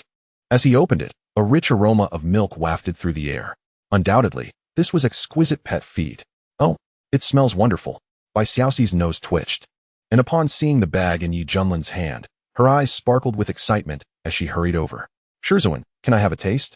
Observing Bai Xiaoxi's drooling expression, Junlin couldn't help but chuckle. This is for pets. Pets? Bai Xiaoxi tilted her head. But I'm a beast too. Hearing this, Junlin was taken aback. He almost forgot that his disciple was indeed a little white mouse. Initially, he had taken her in as a pet, perfectly fitting the definition of a pet beast. All right, you can have this bag as a snack, Junlin said. Yay, thank you, Xuanhuan, Bai Xiaoxi exclaimed, gleefully lifting the bag above her head like a child. In the distance, Hong Qinya, sitting cross-legged, scoffed inwardly. This foolish mouse spends all day thinking about food instead of cultivating, just like that fellow Yi. Hong Qinya could tell that Bai Xiaoxi had a remarkably strong constitution, yet since joining the sect, she had neglected her training and willingly became Junlin's #1 follower. So far, she had only progressed to the early stage of transformation. To him, such a waste of talent was akin to squandering a life. Bai Xiaoxi eagerly grabbed a handful of feed, each piece resembling a milk candy, radiating a white glow. She then began to pop them into her mouth, her eyes squinting in delight. So tasty. Bai Xiaoxi savored the feed, growing increasingly addicted and unable to stop. Soon, her body glowed brilliantly, with pure essence surging from every pore. In the next moment, an explosion of energy erupted within her, and her cultivation soared rapidly. Mid-transformation, late stage, peak, and then completion, breakthrough, fusion realm. Yet, it didn't stop there. As Bai Xiaoxi continued to eat, her cultivation kept climbing. By the time she finished the entire bag, she had directly broken through to the Great Ascension. Hong Qinya was left speechless, his preconceived notions shattered by this scene. Suddenly realizing he could no longer comprehend this world. It was utterly absurd. Chapter 67. The care from Senior Brother Hong. The snacks from Xuanhuan are delicious. At this moment, Bai Xiaoxi was still lost in the deliciousness of the feed, only to realize her cultivation had changed. It was truly a gradual increase that she hadn't noticed at all. How did Mouse break through? Bai Xiaoxi's eyes widened, her naive mouse face looking bewildered. Junlin was equally astonished. He had not expected such exaggerated effects from a bag of exquisite pet feed. From the early stage of transformation to the early stage of Great Ascension. What if she ate a few more bags? Would she become an immortal on the spot? Senior Sister Bai, you were originally studying swordsmanship. Li Wuzhou noticed this and nearly dropped the knife in his hands. It's that bag of snacks that's the culprit. Hong Qinya's eyes sparkled. Fixated on the packaging in by Xiaoxi's hands, waves of curiosity swelling within him. I am genuinely intrigued. What level of treasure does Yi Junlin possess to consistently produce such astonishing items? Hong Qinya's heart raced with desire. If not for the consideration that he couldn't compete, he would truly want to seize everything from Yi Junlin. Xiaoxi, do you want to eat some more? Yi Junlin inquired. Bai Xiaoxi's eyes lit up as she nodded vigorously. Yes, yes. Mouse wants to eat more. Yi Junlin produced 4 more bags of pet feed, wanting to see if Bai Xiaoxi could continue to break through. Upon seeing the 4 substantial bags of snacks, Bai Xiaoxi was elated. She quickly took one, opened it, sniffed it, and displayed a joyful expression. Then, she began to scoop the feed into her mouth, chewing delightfully, her cheeks puffed out adorably. Yi Junlin closely observed Bai Xiaoxi and noted that after finishing the 3rd bag, her cultivation only ascended to the late stage. He realized that continuous consumption diminished the effects. The more she ate, the harder it became, ultimately requiring a large quantity to stack up. However, Yi Junlin found it inconsequential. As to him, it was merely pet feed. Next, Yi Junlin took out 5 more bags of exquisite pet feed and called out to the massive creature beneath his feet. Akuan, you have been working hard lately. Here are some snacks for you. Whoosh. 5 bags of exquisite pet feed floated in midair, shimmering brilliantly as they flew toward the Kunping. The Kunping was delighted and opened its mouth wide to consume them. Under normal circumstances, such a small amount wouldn't suffice, but this system-rewarded feed was exceptionally unique. Essentially a release of energy that could proportionately satisfy its appetite. After consuming 5 bags of exquisite pet feed, the Kunping radiated a striking blue glow. Perhaps due to its pure divine beast bloodline, its cultivation surged from the early stage of great ascension to completion. The Kunping emitted a joyful cry, transmitting waves of happiness to Yi Junlin, resembling a child rewarded by its parents. Li Wuzhou's heart nearly faltered, his eyes widening in disbelief. Good grief. Just from eating that little bit, the cultivation rises as if it's child's play. Xuanhuan is indeed unfathomable, Li Wuzhou sighed, gazing at the silver-haired youth with increased admiration. Hong Qinya was initially astonished, but soon his expression turned to indignation, thinking, is this method of cultivation fair to those who toiled diligently? I must vehemently condemn this on moral grounds. Most importantly, there must be side effects. I wouldn't eat it even if offered. Though Hong Qinya thought this, his eyes remained fixated on the bag of feed in Bai Xiaoxi's hands. At this moment, Bai Xiaoxi did not wish to rush through her meal. Instead, she began to slowly savor each piece, enjoying the delightful flavors of her new snack. Hong Qinya stealthily moved behind a nearby phoenix tree in the palace, clandestinely transmitting a message. Xiaoxi, come here for a moment. Bai Xiaoxi was taken aback, looking toward the source of the voice and seeing Hong Qinya beckoning her. Senior brother Hong is calling for Mouse. Bai Xiaoxi felt thrilled, as this senior brother often treated her with indifference. In fact, she had mustered the courage a few times to approach him, only to be dismissed with disdain. This had left her feeling somewhat dejected. However, now that Hong Qinya had called her over, Bai Xiaoxi felt a sense of acceptance. She scampered over with her short legs. Senior brother Hong, did you call for Mouse? Hong Qinya gazed at her silly, adorable mouse face, internally mocking, this foolish mouse. He cleared his throat and spoke with a serious demeanor. I wanted to inform you that what Xuanhuan gave you is poisonous. What? Bai Xiaoxi was stunned, then shook her head vigorously. That's impossible. Xuanhuan would never harm Mouse. Plus, Mouse's cultivation is increasing rapidly. Humph, everything has 2 sides. Even the pills consumed by cultivators leave residual effects that must be refined afterward, or they will impact one's foundation. Thus, most cultivators who rely on pills are often left with a poor foundation. Hong Qinya crossed his arms and raised his chin, adopting a tone akin to teaching a younger sibling. What you consumed may seem beneficial for breaking through, but in reality, it may lead to detrimental consequences, possibly accumulating a large amount of toxins within you. Continuing to eat, it would be tantamount to a slow suicide. Bai Xiaoxi stood frozen, chewing motionless. And after a difficult swallow, she weakly said, but since Xuanhuan gave it to Mouse, that means the snacks are fine. Senior brother Hong, you must be mistaken.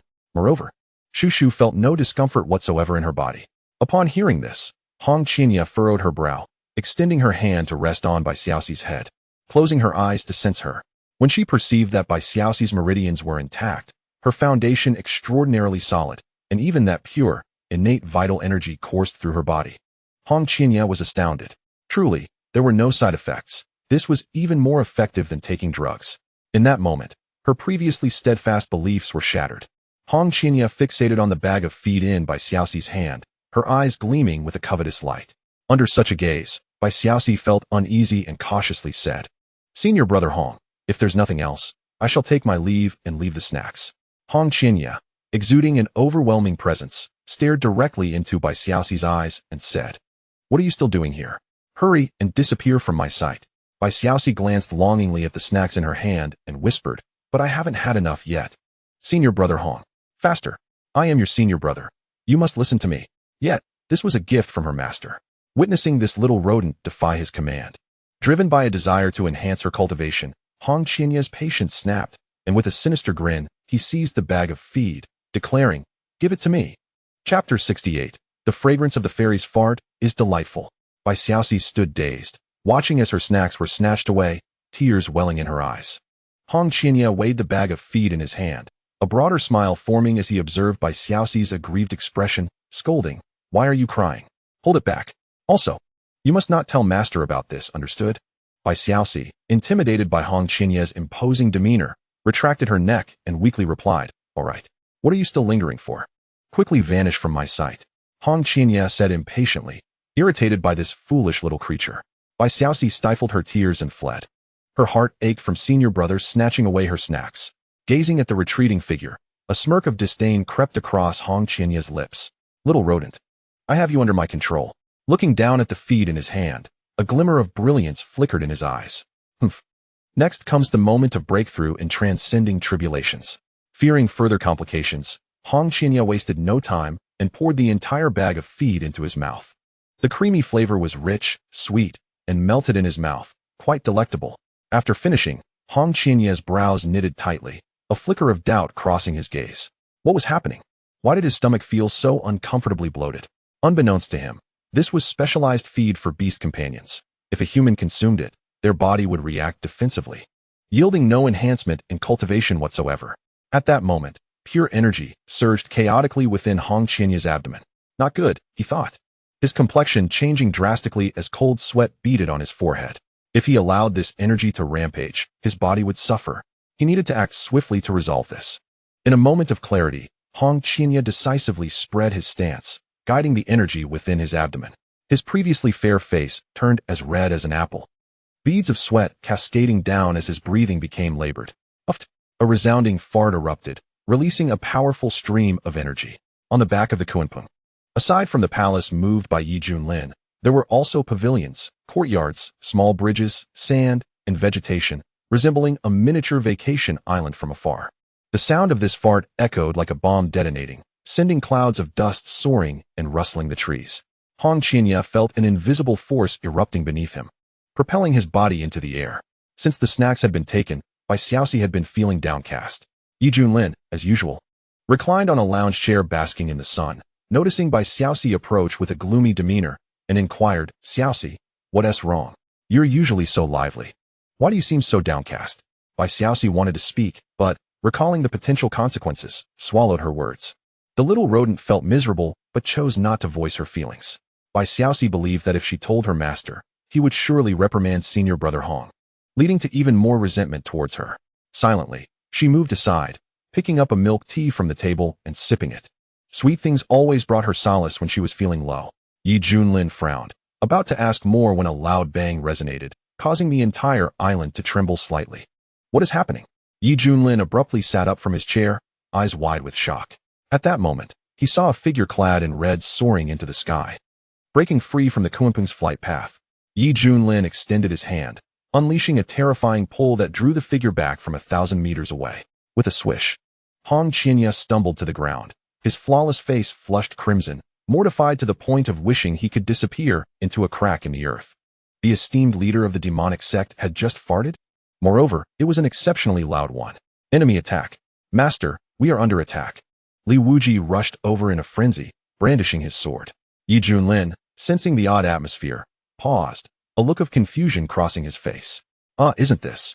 He cleared his throat and fixed his gaze on Hong Qianya, stating seriously, "Little Hong, explain, what exactly is happening?" Before the silver-haired youth, Hong Qianya's earlier bravado evaporated, replaced with anxiety and uncertainty, stammering, "Are you deaf? I am asking you. Yi Junlin's glare was sharp, commanding authority. Boom. A powerful aura erupted, akin to heavenly wrath. Disciple acknowledges wrongdoing. I beg for Master's forgiveness. Hong Qianye's psychological defenses crumbled as he instinctively knelt, bowing his head in supplication. He knew that this individual, who usually doted on that foolish little rodent, would not take kindly to the theft of her belongings, and if this matter came to light, he would not escape unscathed. Yi Junlin rubbed his nose, feeling somewhat vexed. It was just a fart. Why the need for such fright? Have I truly been too harsh on my disciples? Suddenly, Hong Qianye broke into a cold sweat, his facial muscles twitching, his body trembling uncontrollably, as if struggling to suppress something that was difficult to contain. You. What are you? Yi Junlin raised an eyebrow. Uft. A loud fart erupted, a vast surge of energy expanding, ruffling Yi Junlin's silver hair, leaving him in shock. Hong Qianye was once again propelled into the air, launched by the sheer force of the fart. Senior brother Hong. Li Wuji exclaimed in astonishment. Bai Xiaoxi sniffed, her little face revealing surprise. Senior brother Hong's fart smells delightful. Indeed, the gas released by Hong Qianye bore no foul odor. Instead, it was infused with a rich, milky fragrance, uplifting the spirits of those who inhaled it. Yi Junlin was baffled. What on earth was happening? Why would a cultivator in the Great Ascension stage suddenly fart? And why did it smell so good? Suddenly, Yi Junlin connected the dots and turned to Bai Xiaoxi, asking, "Did that fellow steal your snacks?" Bai Xiaoxi's expression tightened as she cautiously replied, "Yes, it was the snacks I gave him." Senior brother Hong said he wanted to try some too. Haha, Yi Junlin sneered. He immediately deduced that Hong Qianye, seeing the extraordinary effects of the premium beast feed, had malicious intentions and snatched it from Bai Xiaoxi, only to discover that the feed was exclusively for beast companions and unsuitable for humans, resulting in the current predicament. Clearly, he harbored some demonic tendencies, and it seemed he required proper guidance. Bai Xiaoxi timidly inquired, "Master, should we assist Hong Xixiao?" "Ignore him. He brought this upon himself. He'll be fine once he finishes," Yi Junlin retorted with a disdainful snort. Leaning languidly back on the lounge chair and inhaling the sweet aroma of milk wafting through the air, Yi Junlin's expression turned blissful, only to suddenly darken as he realized. What is this? My master is actually smelling his disciples' flatulence? With a scowl, he flicked his sleeve, dissipating the fragrant scent that lingered in the air, and his countenance noticeably softened. Li Wujie stood rooted to the spot, utterly bewildered. The events of the day were so bizarre that he found himself at a loss. I should take my leave and practice my sword, he murmured. At that moment, Hong Qianye gritted his teeth, still processing the energy within him. Gas periodically erupted from behind him, propelling him across mountains and seas in pursuit of the vanishing Kunping. Finish your business and return to receive your punishment. A cold voice echoed from afar. Yes, master. Hong Qianye's expression soured, filled with regret. Fortunately, none of his past enemies witnessed this scene, otherwise, he would truly have no face to live in this world. Look, everyone, such a beautiful fairy. In a remote village, the villagers looked up, excitedly pointing at the passing Hong Qianye. What is that strange sound? Some pricked up their ears, hearing the faint puffing noises, their eyes widening in curiosity. Why do I feel like that sound resembles flatulence? A young herder exclaimed in surprise. Nonsense. How could such a lovely fairy possibly pass gas? The old village chief scolded, rapping the herder's head with his cane. He then gazed towards the stunning figure in red on the horizon, exclaiming, "This fairy is bestowing celestial energy. Bless our Jiba village." Everyone quickly absorbed the celestial energy. Celestial energy? So this is celestial energy. No wonder it smells so delightful. The villagers of Jiba became ecstatic, scrambling after the direction of Hong Qianye, eagerly inhaling and beaming with excitement, as if the more they absorbed, the greater the benefits would be. This incident would later become a legend in the village, recounting how, on a sunny morning, a beautiful fairy in red fortuitously passed through Jiba village, recognizing the villagers' pure hearts and bestowing them with auspicious celestial energy, resulting in their vibrant vitality. Chapter 69, The Imposter Appears. 3 months later, under a blazing sun and swirling clouds, a luxurious treasure ship soared through the air towards a certain location. The ship resembled a grand resort, hosting many cultivators from all corners of the world. Some were discussing philosophies over wine, while others engaged in gossip, boasting of their backgrounds, or indulging in merriment. I can't wait to reach Wuzhou. I've heard the Yaowang Valley is about to open. I don't want to miss this rare opportunity, someone remarked. Indeed, the competition will be fierce. Look at our entire ship. We're all headed to Wuzhou. Another replied. That's right. I've heard that the Tianzi private rooms are filled with transformation stage cultivators. We mere foundation establishment practitioners are only fit to stand outside and feel the breeze. What of it? I've heard that even higher-tier Daozi private rooms host more than a dozen celestial lords from the immortal sects. Celestial lords? Those are paramount figures at the integration stage. The Yaowang Valley has long been steeped in mystique within the eastern region. It is a treasure trove abundant with opportunities. The valley's earliest master, revered as Yaozuan, possessed unparalleled medical skills, earning the respect of cultivators during ancient times. The valley cultivated various renowned herbs and featured colossal spirit-gathering formations that absorbed the spiritual energy of a vast expanse of Wuzhou. Even a single ordinary precious herb cast aside could incite chaos in the outside world. Under normal circumstances, such a place would undoubtedly attract the covetous gaze of various factions. However, the Yaowang Valley thrived in solitude, not solely due to Yaozuan's healing prowess and vast connections, but also because of his formidable strength, which remained unfathomable. Eventually, Yaozuan ascended to immortality, utilizing his immense powers to transform the Yaowang Valley, establishing various formations, and upon completion, he ascended gracefully, leaving behind endless legends. Since then, the Yaowang Valley has opened once every 100,000 years, with limited time and entry slots. Anyone who dares to recklessly damage the environment within will face the wrath of the powers left behind by Yaozuan. This was his way of blessing the populace, granting future generations a chance to alter their fates while ensuring the valley's normal operations and preventing the precious herbs from being wasted. As fate would have it, these days coincided with the Yaowang Valley's reopening. Consequently, countless cultivators flocked to Wuzhou, eagerly awaiting the valley's opening. For ordinary cultivators, this was undoubtedly an opportunity for a turnaround, while for those of notable status, it was a chance to further their cultivation. On the treasure ship, the noise was deafening. Suddenly, a cold, aged voice resonated, imbued with an undeniable authority. "You there, halt the ship." The treasure ship, previously moving at high speed, abruptly came to a stop, causing thousands of cultivators aboard to stumble, their faces dark with displeasure. Who dares to be so audacious? A burly man with animal skin roared, exuding the aura of a nascent soul cultivator. What is the meaning of this? Why have we stopped? A young gentleman in a long robe, whose handsome features were marred by fury, demanded. Even a clay figurine has its limits, much less cultivators who can summon the winds and rain. The sudden halt of the treasure ship stirred discontent among many present, who sought an outlet for their frustrations. "Dear friends, kindly present your valuables. Do not force me to take matters into my own hands," the aged voice continued. "What? This is a robbery." An uproar ensued within the ship. "Who is so bold as to intercept us in broad daylight?" "Humph. Our ship is protected by a celestial lord. How dare any fool seek trouble?" "Steward, ram him to death." Shouts rang out, whether from the Tianzi or Daozi private rooms. A palpable killing intent permeated the air. Thunder rumbled ominously as dark clouds gathered, hinting at an impending storm. "Captain, why not activate the formation and eliminate the bandits ahead? Our guests are growing increasingly displeased." A subordinate rushed to complain. "No, we absolutely cannot," the captain replied, beads of sweat forming on his forehead. "If we do so, we are all finished." The subordinate was taken aback. It must be noted that this treasure ship is a spirit tool, equipped with formations laid by a master arrayist. When activated, even a celestial lord at the integration stage would suffer defeat. How could anyone possess the audacity to wipe us all out? "May I ask your esteemed name?" The ship's master approached the bow, tentatively cupping his hands in greeting, seemingly seeking to confirm his suspicions. In the distance, shrouded in mist, stood an elder clad in a black robe embroidered with gold, his long white hair dancing in the breeze. He stood on a celestial crane, hands clasped behind him, his gaze sharp and composed. Xian Tianzong, Yi Junlin.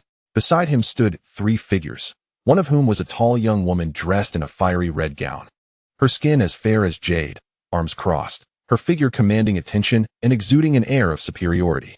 A towering figure, adorned with a wide-brimmed hat, stood with a menacing gleam in his eyes, gripping the hilt of a knife at his waist. His face, marked by an abundance of flesh, suggested a readiness to draw his weapon at the slightest provocation.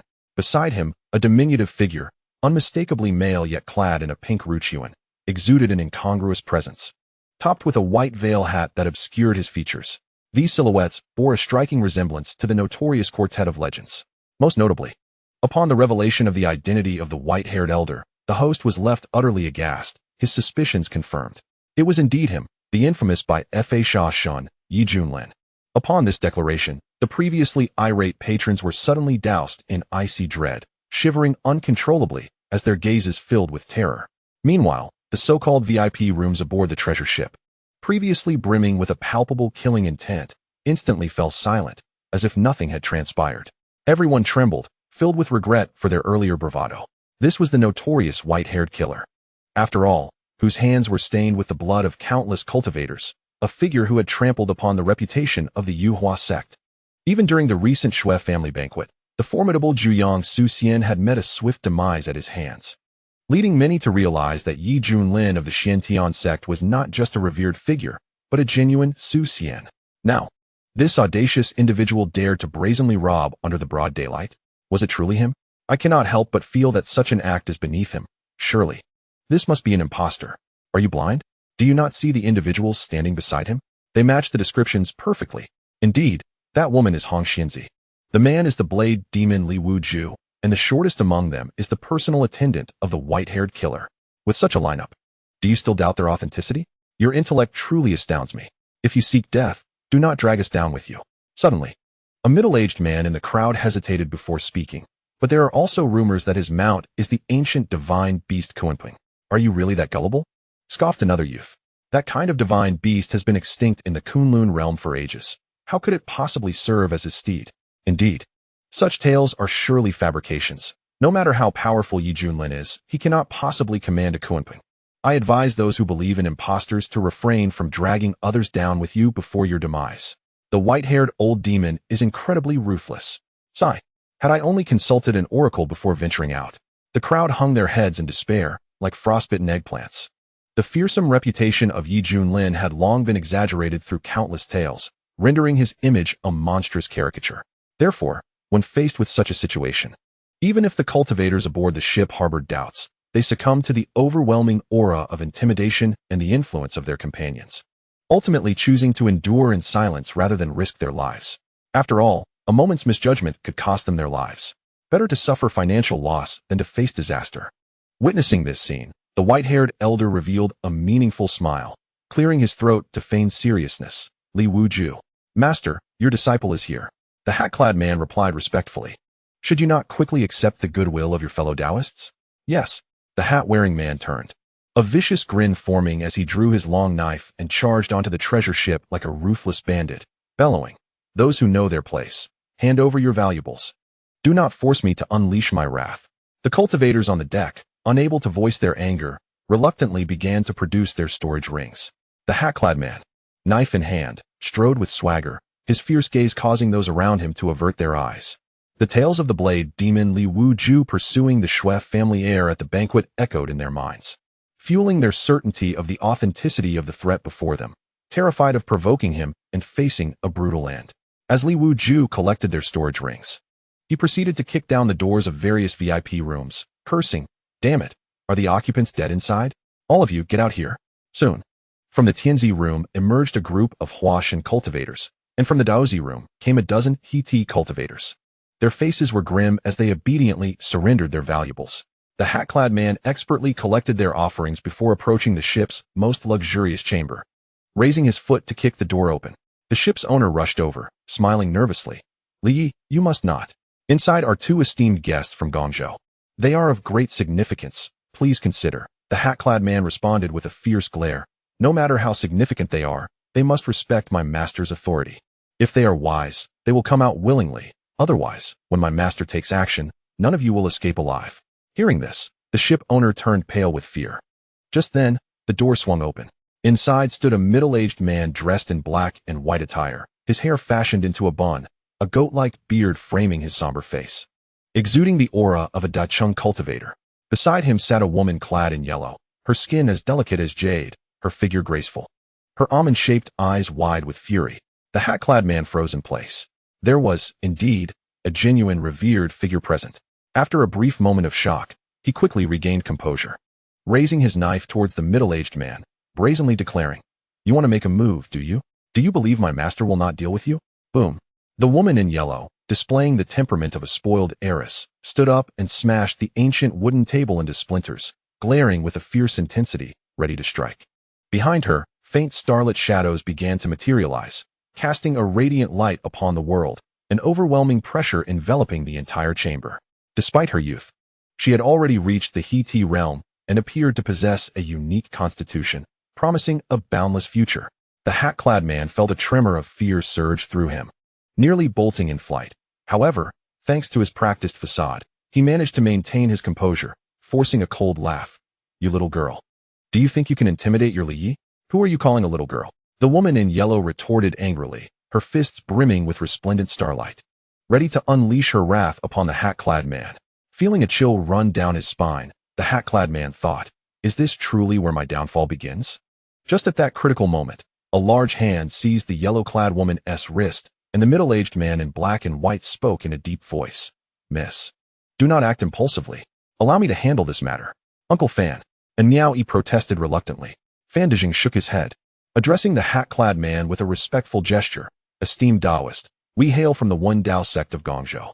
Might we trouble you to allow us some leniency in this matter? We will surely make a visit to your Xiantian sect in the future. One Dao sect. The hat-clad man's eyelids twitched. This sect ranks among the top 10 in the eastern region, said to have produced several immortals in ancient times. My goodness, I have truly struck iron. Wait, why should I be afraid?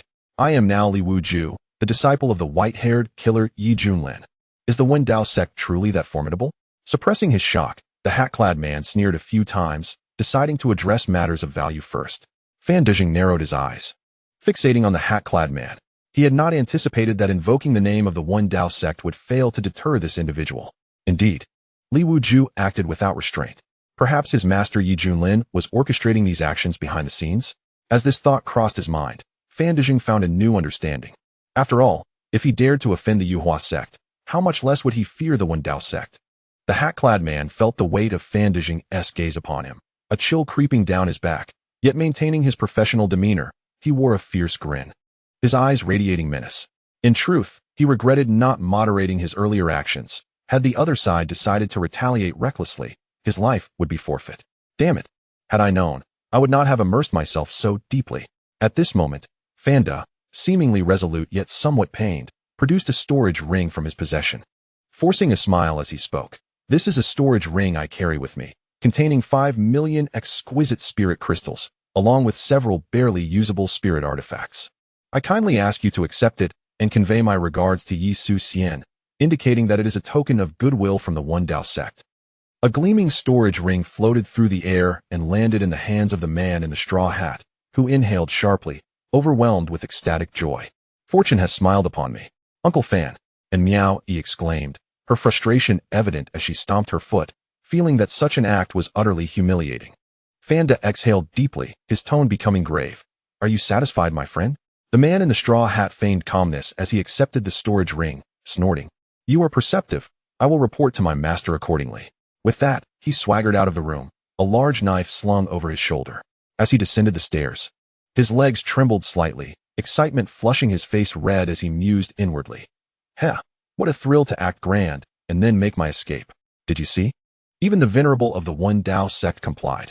Hiss, I knew it was true. Some fools doubted just moments ago, and thankfully, a catastrophe was averted. There was little to be done.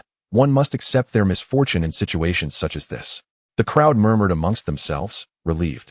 The man in the straw hat, brimming with joy, leaped off the treasure ship and approached the white-haired elder, bowing theatrically. Master, I have graciously accepted the goodwill of the esteemed friends. The elder, exuding an aura of authority without anger, donned a solemn black robe that billowed dramatically. His eyes glimmered with cold light as he spoke slowly. Splendid. It seems some are willing to honor Yi Junlin's reputation. Let us depart. Yes. With a swish, the group soared away, vanishing into the swirling mists. On the treasure ship, the others sighed in relief, still haunted by the earlier events, while the ship's captain wept tears of joy, feeling he had narrowly escaped disaster. In the top-level compartment, and Miao Yi stood with her hands on her hips, a pout on her pretty face, questioning. Uncle Fan, you have greatly disappointed me. Fanda grimaced, expressing his frustration. Miss, I acted to ensure your safety. If I had not shown respect, given Yi Junlin's cruel and bloodthirsty nature, we would surely have faced death. Moreover, as you witnessed, his disciple completely disregarded us. Should anything unfortunate happen to you, I would be deemed a sinner of the One Dao sect. Still fuming, and Miao Yi retorted indignantly. How can this be? Yi Junlin is utterly excessive. Why is he allowed to act with such impunity in the eastern region? Fanda shook his head, resigned. Who can blame him, possessing such unfathomable power? Recently, he even eliminated a member of the Yuhua sect, known by the Tao name of Zhu, who was the master of the Yuhua sect's holy son. Alas, it was a pity he journeyed so far, believing he could defeat Yi Junlin alone. Who would have thought that the latter concealed his true strength, leading to Zhu Yang's tragic demise? Moreover, it is said Yi Junlin is fiercely protective of his own, having compelled the ancestor of the Shui family to personally eliminate the Shui father and son. Such a ruthless individual cannot be underestimated. This elder from the One Dao sect, usually revered and of high stature within the sect, spoke of Yi Junlin's deeds with palpable trepidation. And Miao Yi paced the room, her chest heaving with anger, grinding her teeth. How can such vile individuals exist in this world? Observing the furious woman in yellow, Fanda appeared contemplative and advised earnestly, "Miss, strive to cultivate diligently. With your talents, you will surely break through the tribulation stage and even attain immortality. Do not forget, you possess the starry immortal body, a physique that rivals that of the Yuhua sect's holy son." Upon hearing this, and Miao Yi's eyes sparkled with determination. "Do not worry, Uncle Fan. I will toil in my cultivation. Once my strength is formidable enough, I shall eradicate the evil and uphold righteousness. I will personally eliminate such scum." Fanda smiled wryly. Although the sect master's daughter was ambitious, her thoughts were somewhat naive, her actions impulsive, and her emotions easily swayed. Alas, there is no rushing. I hope this journey to the Medicine King Valley will foster her growth. On a distant mountain peak, several figures sat upon the ground, dividing the spoils of their recent endeavors. The name Yi Junlin is indeed advantageous. These days, our heists have been unfailingly successful. The diminutive figure, removing his hood, revealed a shifty-eyed visage, grinning lewdly. "Damn, I was terrified just now, nearly giving ourselves away." Thankfully, that venerable from the One Dao sect yielded in light of Yi Junlin's reputation. The man in the straw hat exclaimed excitedly, "That was a venerable, a high-ranking figure. Yet he showed me such deference. This feeling is utterly delightful. Uft, take a good look in the mirror. That respect was not for you, but for the knife demon Li Wujia. And who are you? Merely a minor character," spoke a voluptuous woman in red, rolling her eyes disdainfully. The man in the straw hat glared angrily. "Who are you calling a minor character? Have you forgotten your past at Fengshanlu? Do you really think you are a celestial beauty? I spit. I will tear your mouth apart." The woman in red fumed, rising angrily, her chest heaving. "Come on. I will slay you, you wild hen." The man in the straw hat brandished his long knife, his demeanor menacing. Silence. At that moment, the white-haired elder's eyes flashed with a chilling glare as he bellowed. His powerful aura, the culmination of the transformation stage, suppressed the others present instantly. Compared to these incompetent fools, the elder's strength was unquestionable, as he was the architect of this very team. Crucially, the elder had mastered the art of concealing his true power, allowing him to create an illusion of unfathomable strength during their escapades. The elder sneered, "Do you all think you have become capable? Are you unaware of your own limitations? Let me tell you, you are not irreplaceable. Should you prove troublesome, I will simply dispose of you both and recruit more suitable replacements. So, wise up and behave." The audacious planner instilled a sense of respect and fear in the straw hat man and his companions, leaving them silent as mice. The elder retracted his aura, a smirk playing on his lips. It is often said that the bold thrive while the timid perish. Cultivation requires not only talent and effort, but also an abundance of resources to sustain it. As a rogue cultivator, he had struggled for years, yet remained stuck at the transformation stage. To achieve a breakthrough, he must take decisive action. The Medicine King Valley presents an excellent opportunity. By masquerading as Yi Junlin during its opening, he can engage in deception at the most opportune moment. This period sees the highest influx of people, making it the most lucrative time, allowing him to reap the rewards effortlessly. Fortunately, Yi Junlin's notorious reputation, coupled with his complete team, caused potential targets to surrender without resistance, willingly parting with their wealth for safety. Now that he has amassed a fortune, the elder reflected on the brilliance of his strategy. As for any negative repercussions for Yi Junlin, the elder felt not an ounce of guilt. After all, this mere act of highway robbery pales in comparison to the slaughter of 1,000,000 cultivators in the past. After this final score, we shall disband. The elder's eyes gleamed with excitement as he coldly declared, "But before that, we shall engage in a far grander scheme." Suddenly, the clouds on the horizon roiled violently, a colossal figure soaring overhead, stirring a powerful gust of wind. The terrifying pressure emanating from it caused hearts to race, even from a distance. What is that?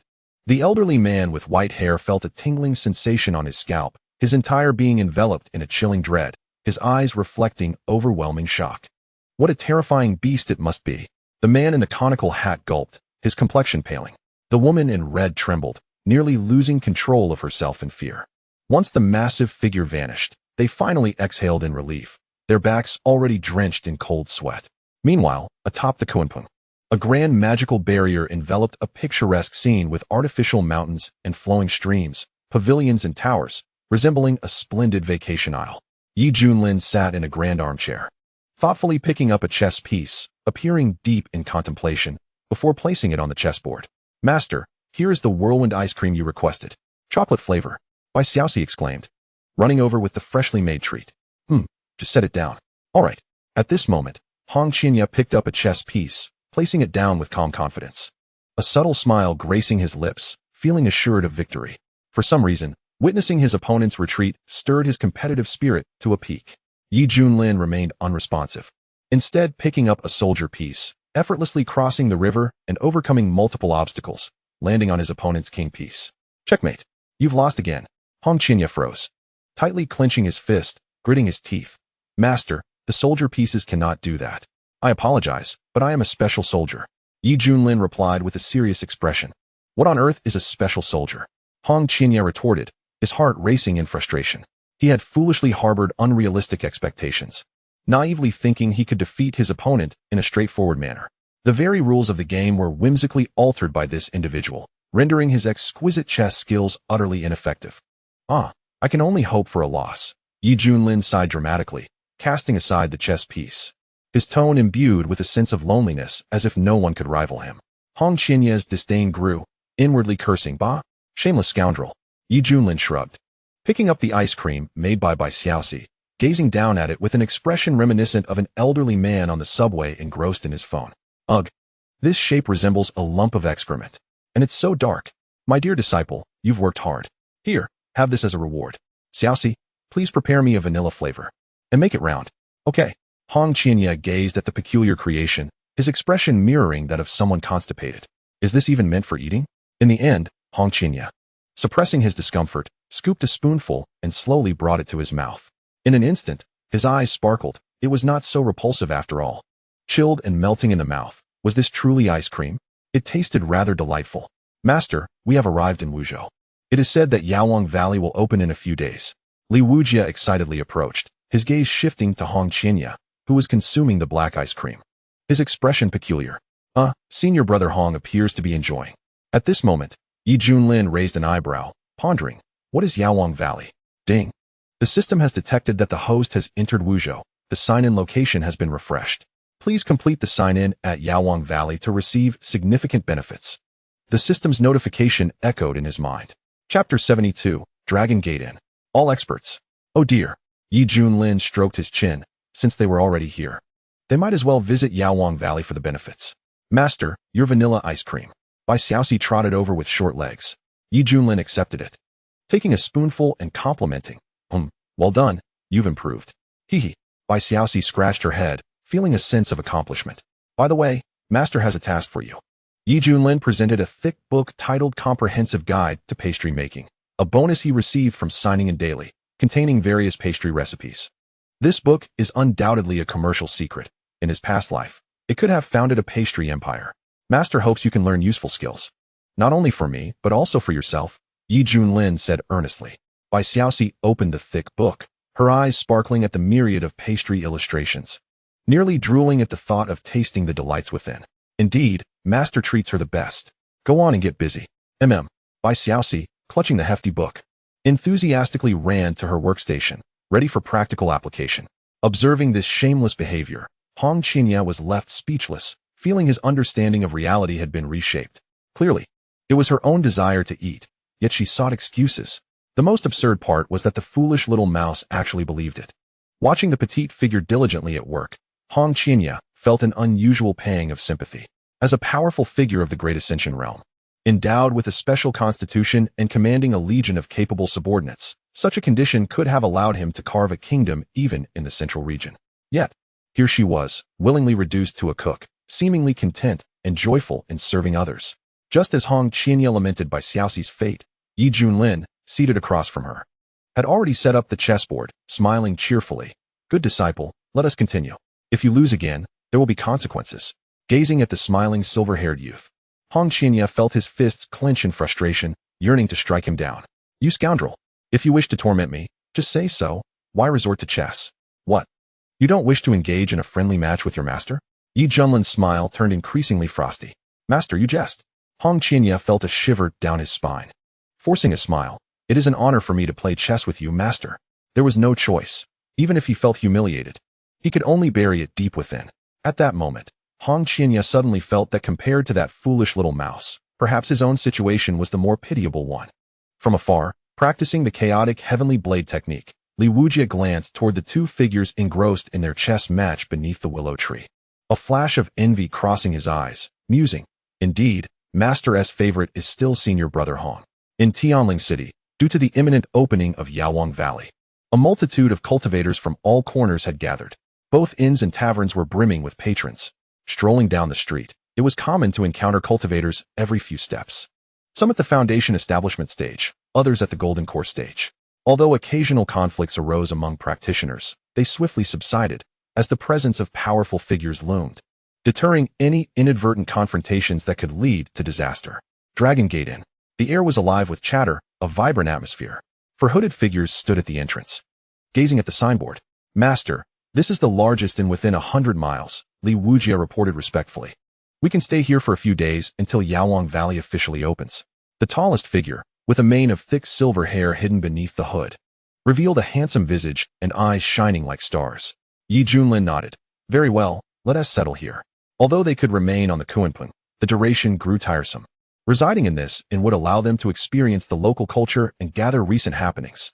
Esteemed guests, please come inside. The innkeeper gestured. As Yi Junlin and his companions entered, their hoods concealed their identities, preventing other patrons from taking notice. This precaution was primarily to maintain order, as the four were easily recognizable within the entire eastern region's cultivation community, and their gathering would inevitably attract attention. Master, why must we conceal ourselves? After much hesitation, Hong Qianya finally mustered the courage to ask. In the eyes of the leader of the demonic sect, their kind possessed absolute strength, rendering the opinions of the outside world inconsequential. Anyone daring to gossip would be dealt with swiftly and without mercy. Given my current fame, I am bound to attract many fervent admirers. If my identity were to be revealed, they would surely swarm me for autographs, which would be quite a burden. Sighed Yi Junlin. Upon hearing this, Hong Qianya appeared momentarily stunned, his facial muscles twitching. He had contemplated countless reasons throughout their journey, yet this particular point had eluded him. Indeed, he should not have attempted to decipher Yi Junlin's intentions with the mindset of an ordinary person.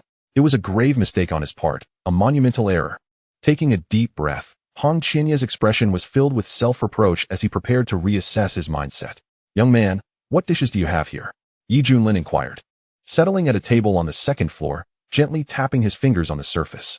The waiter promptly approached, beaming with enthusiasm. Dear guest, you've come to the right person. Allow me to recommend some of our signature dishes, which are guaranteed to be authentically delightful. As he spoke, he opened the menu to introduce. This dish is called Hong Shao Shizi Tu. Our lion's head is sourced from a roaring wind lion at the Yuaning stage, with our chef expertly severing its head and roasting it repeatedly over a fire. The outer layer is crisp and delectable, while the meat is tender and succulent. And then we have the Tang Siu Liu, a carp that is no ordinary fish, containing a hint of true dragon blood, making it extraordinarily delicious. Additionally, there's the Bao Chao Niu Ro, made from the Tianqing Niu of the Hua Shun cultivation level, which enhances both strength and vitality after consumption. As the waiter elaborated on these luxury dishes, he discreetly observed Yi Junlin's expression. Given the exorbitant prices of these dishes, despite the bustling crowd, few cultivators could afford to dine here. Most were dissuaded upon seeing the menu's prices. Yet this time, something seemed different. Yi Junlin was not intimidated by the steep prices. After all, he had witnessed grand banquets where even a simple dish like scrambled eggs with tomatoes was made with the eggs of a golden-winged rock. The dishes the waiter presented were merely innovative, yet not extravagant enough to faze him. What about this one? I think it looks delicious. At that moment, Bai Xiaoxi pointed to a dish named Xuanhuan Yuru on the menu. Her curiosity piqued. The waiter grinned. Ah, dear guest, you truly have an eye for quality. This dish features ingredients from the Jibing Shu, a creature from the frigid northern lands that loves to burrow into glaciers. After expert preparation by our chef, the meat is exceptionally rich, with each slice glistening like snowflakes, hence its name. I recommend cooking it on a hot pot. Bai Xiaoxi's appetite instantly vanished upon hearing such a cruel description, nearly causing her to faint. No, I don't want it. I refuse, she exclaimed, shaking her head vigorously, her voice tinged with emotion. The waiter, puzzled by her reaction, wondered why this little girl was so affected. Suddenly, he thought he glimpsed a furry mouse face. Cough. Aside from the Xuanhuan Yuru, I will take everything else you mentioned, one by one, Junlin declared, pulling out his storage ring and slamming it onto the table with a flourish. The waiter was taken aback, and upon delving into the spatial contents, he found mountains of high-quality spirit crystals, leaving him parched and his heart racing. What a wealthy patron. Please wait a moment. I will notify the kitchen immediately. The waiter trembled with excitement before hastily departing. Junlin shook his head, reflecting that the amount of spirit crystals accumulated from his recent sign-ins could easily purchase an ordinary dynasty. The previous expenditures were but a mere trifle. Oh, why must such a cute creature be eaten? Bai Xiaoxi lamented, her hands clutching her head, tears welling in her eyes for her kindred's fate. Junlin chuckled as he patted her head. Suddenly, a vast and overwhelming aura surged, impacting the entire Longmen Inn. Fortunately, the inn was sturdily built from mysterious iron, only experiencing a slight tremor. What is happening? Junlin turned to investigate the source. An aura from the Yuaning stage? Which friend has broken through? Commented an elderly Jean Dan cultivator enviously.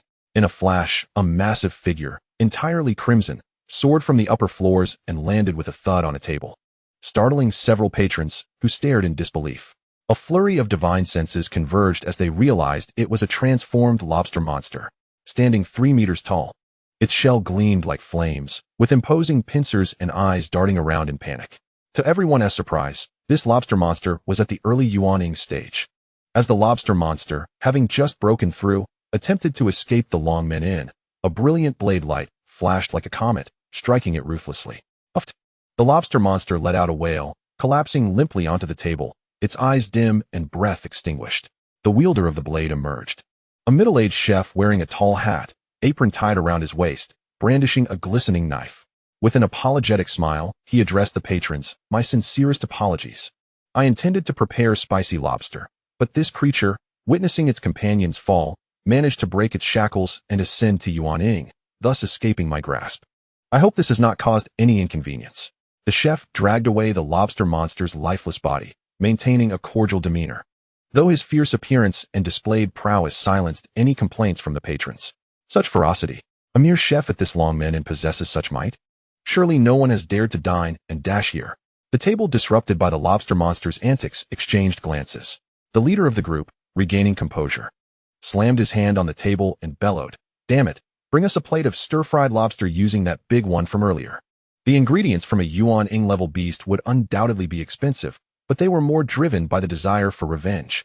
Absolutely. The waiter, exhilarated, tossed a towel over his shoulder, calling out, "1 plate of stir-fried lobster for these esteemed guests."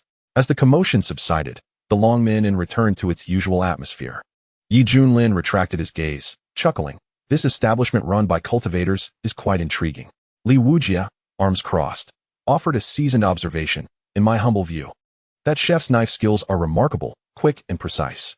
He practices a fierce and domineering style, though his aura seemed a bit unstable, likely due to haste. He is indeed a knife cultivator, and a passionate one at that." "Hush, do you hear? It seems someone is discussing us," Hong Qinya remarked, his gaze sharpening. "Naturally. I have many fans." Junlin feigned nonchalance, while secretly straining to listen. Whispers circulated throughout the inn, converging on a singular topic. "Such a tragedy. I recently encountered that damned Junlin. All my hard-earned spirit crystals were snatched away." "Damn, me too. Not just spirit crystals, but 6 7th-grade artifacts, 30 mystic-grade talismans, and 5 earth-grade pills, all stripped away by that scoundrel. Wow, it appears that all of you have been victims as well. I once thought I was the only unfortunate one, caught by that old dog. Alas, seeing my fellow Taoists suffering similarly brings an unexpected sense of balance to my heart." The air is thick with fervent discussions. In the entirety of the Longmen Inn, a staggering 80% of the victims have stepped forward, denouncing Junlin as a shameless scoundrel, a despicable wretch. It resembles a grand scene of venting frustrations, where they unleash a torrent of invective against Yi Junlin, embodying a collective fury that is palpable. To them, Yi Junlin is akin to an utterly irredeemable villain, deserving of divine retribution, pulverized into ashes, and condemned to the darkest depths of hell, never to be reborn. Ha ha ha! Hong Qinya bows his head, his shoulders trembling, seemingly suppressing laughter. At this moment, the leader of the demonic sect is overjoyed, reveling in the cacophony of the patrons vehemently berating Yi Junlin. He feels an overwhelming sense of cosmic justice, every pore in his being expanding with exhilaration, as if even his soul is ready to escape. Ha ha ha! Noble heroes, well said. You have articulated my innermost thoughts. Yi Junlin, you too can be reviled by the multitude. Behold, this is the will of the people. As a fellow victim, Hong Qinya feels an instinctive empathy while hearing the crowd's righteous anger directed at Yi Junlin. Purely a reflection of reality. How exhilarating, how liberating. Li Wujia is utterly astonished, completely unprepared for this turn of events. In his mind, his master does not strike him as the type to engage in such underhanded dealings. Immediately, a murderous intent replaces his shock, his right hand gripping the hilt of his sword, prepared to rise and unleash a bloodbath. Insult my master? You shall die? At this moment, a large hand firmly presses upon his shoulder, forcing him back down. A look of bewilderment flashes in Li Wujia's eyes. Master. You. Yi Junlin shakes his head, urging restraint. Do not act impulsively. Clearly, someone is impersonating me to commit fraud. It is only natural to feel disgruntled when unjustly berated. Truly, it resonates with the adage, while one sits at home, the pot comes crashing down from the heavens. Yi Junlin strives to maintain his composure, his expression somewhat grim, as he catches a glimpse of his eldest disciple, who is bowing his head beside him. With a meaningful tone, he adds, Xuanhuan, if you wish to laugh, let it out. Do not suppress yourself to the point of harm. Upon hearing this, Hong Qinya feels a chill run down his spine, beads of sweat forming on his forehead. He quickly adjusts his demeanor, raising his head again, his face brimming with indignation. His eyes nearly ablaze with fury as he grits his teeth, declaring, Damn it, these ants deserve to perish. Master, just give the word, and I shall act immediately. Not a single one shall be left alive. Yi Junlin chuckles. Chapter 74. Hong Qinya. Am I part of the audience? Yi Junlin, aware of this individual's cunning nature, knows that witnessing his scorn brings him immense joy, almost causing him to reveal his true self, joining in the fray out of excitement. And that knife demon, Li Wujia, that wretched creature is no human. Under the banner of his master Yi Junlin, he intimidates us into submission. Indeed, the very moment I witnessed his arrogance, I felt an urge to spit in his face. I wanted to point at him and proclaim, Pa, what are you even worth? How did you survive at the Shui family banquet? Humph, in my view, he is merely a mad dog raised by Yi, unleashed to cause chaos. Suddenly, around them, victims begin to shift their ire toward Li Wujia, hurling various affectionate insults, even invoking family lineage in their curses. At this moment, still enraged by the slander against his master, Li Wujia grows even angrier upon hearing these remarks. How dare they include me in the insults? Do they think I am also an imposter? And judging by their tone, that individual seems to have performed decently. Yi Junlin clears his throat a few times. Shaoli. It's all right. Your master is here with you. Li Wujia's face turns a deep shade of crimson, and after a moment of silence, he finally exclaims, Cursed be that individual. Should I catch him, I will surely carve him to pieces. Although he is known as the Knife Demon, infamous throughout various Dao states, his reputation has been earned through honorable combat. To find a rogue exploiting his identity for nefarious gains is an unprecedented affront. Hong Qianya's molars nearly grind together, his brows furrowed tightly, his fists clenched within his sleeves. This is too amusing. If this continues, I might truly suffer internal injuries. From the beginning until now, Hong Qianya has been observing as an onlooker, indifferent to the insults directed at both Yi Junlin and Li Wujia, finding no significant difference between them. The only discomfort lies in his inability to laugh aloud. Just then, a tall, burly man has an epiphany and waves his hand. Enough about that mad dog Li Wujia. Let us discuss Yi Junlin's eldest disciple. It is said that Hong Xianzi possesses exceptional beauty and an unparalleled, ethereal grace, captivating countless men. Yet, when I beheld her with my own eyes, I found her to fall short of the rumors. While her appearance is certainly commendable, for some reason, she exudes a distinctly alluring aura, reminiscent of a courtesan. Another man, diminutive in stature like Wu Dalong, concurs, stroking his chin and exclaiming, What you say holds truth. With my years of experience in the world of pleasures, I derate Hong Xianzi as merely above average. I truly do not understand why the outside world exaggerates her merits. Indeed, seeing is believing. Indeed, your assessment is rather objective. When I first laid eyes upon Hong Xianzi, I nearly drooled. Her beauty is indeed breathtaking, and I wish to reach out and touch. Another man leers, his face adorned with a lecherous grin. In an instant, the crowd erupts into uproarious laughter, significantly alleviating the anger that had filled the atmosphere, bringing a lively energy to the gathering. Many male cultivators, while not voicing their thoughts, share knowing glances, fully aware of the unspoken understanding among them.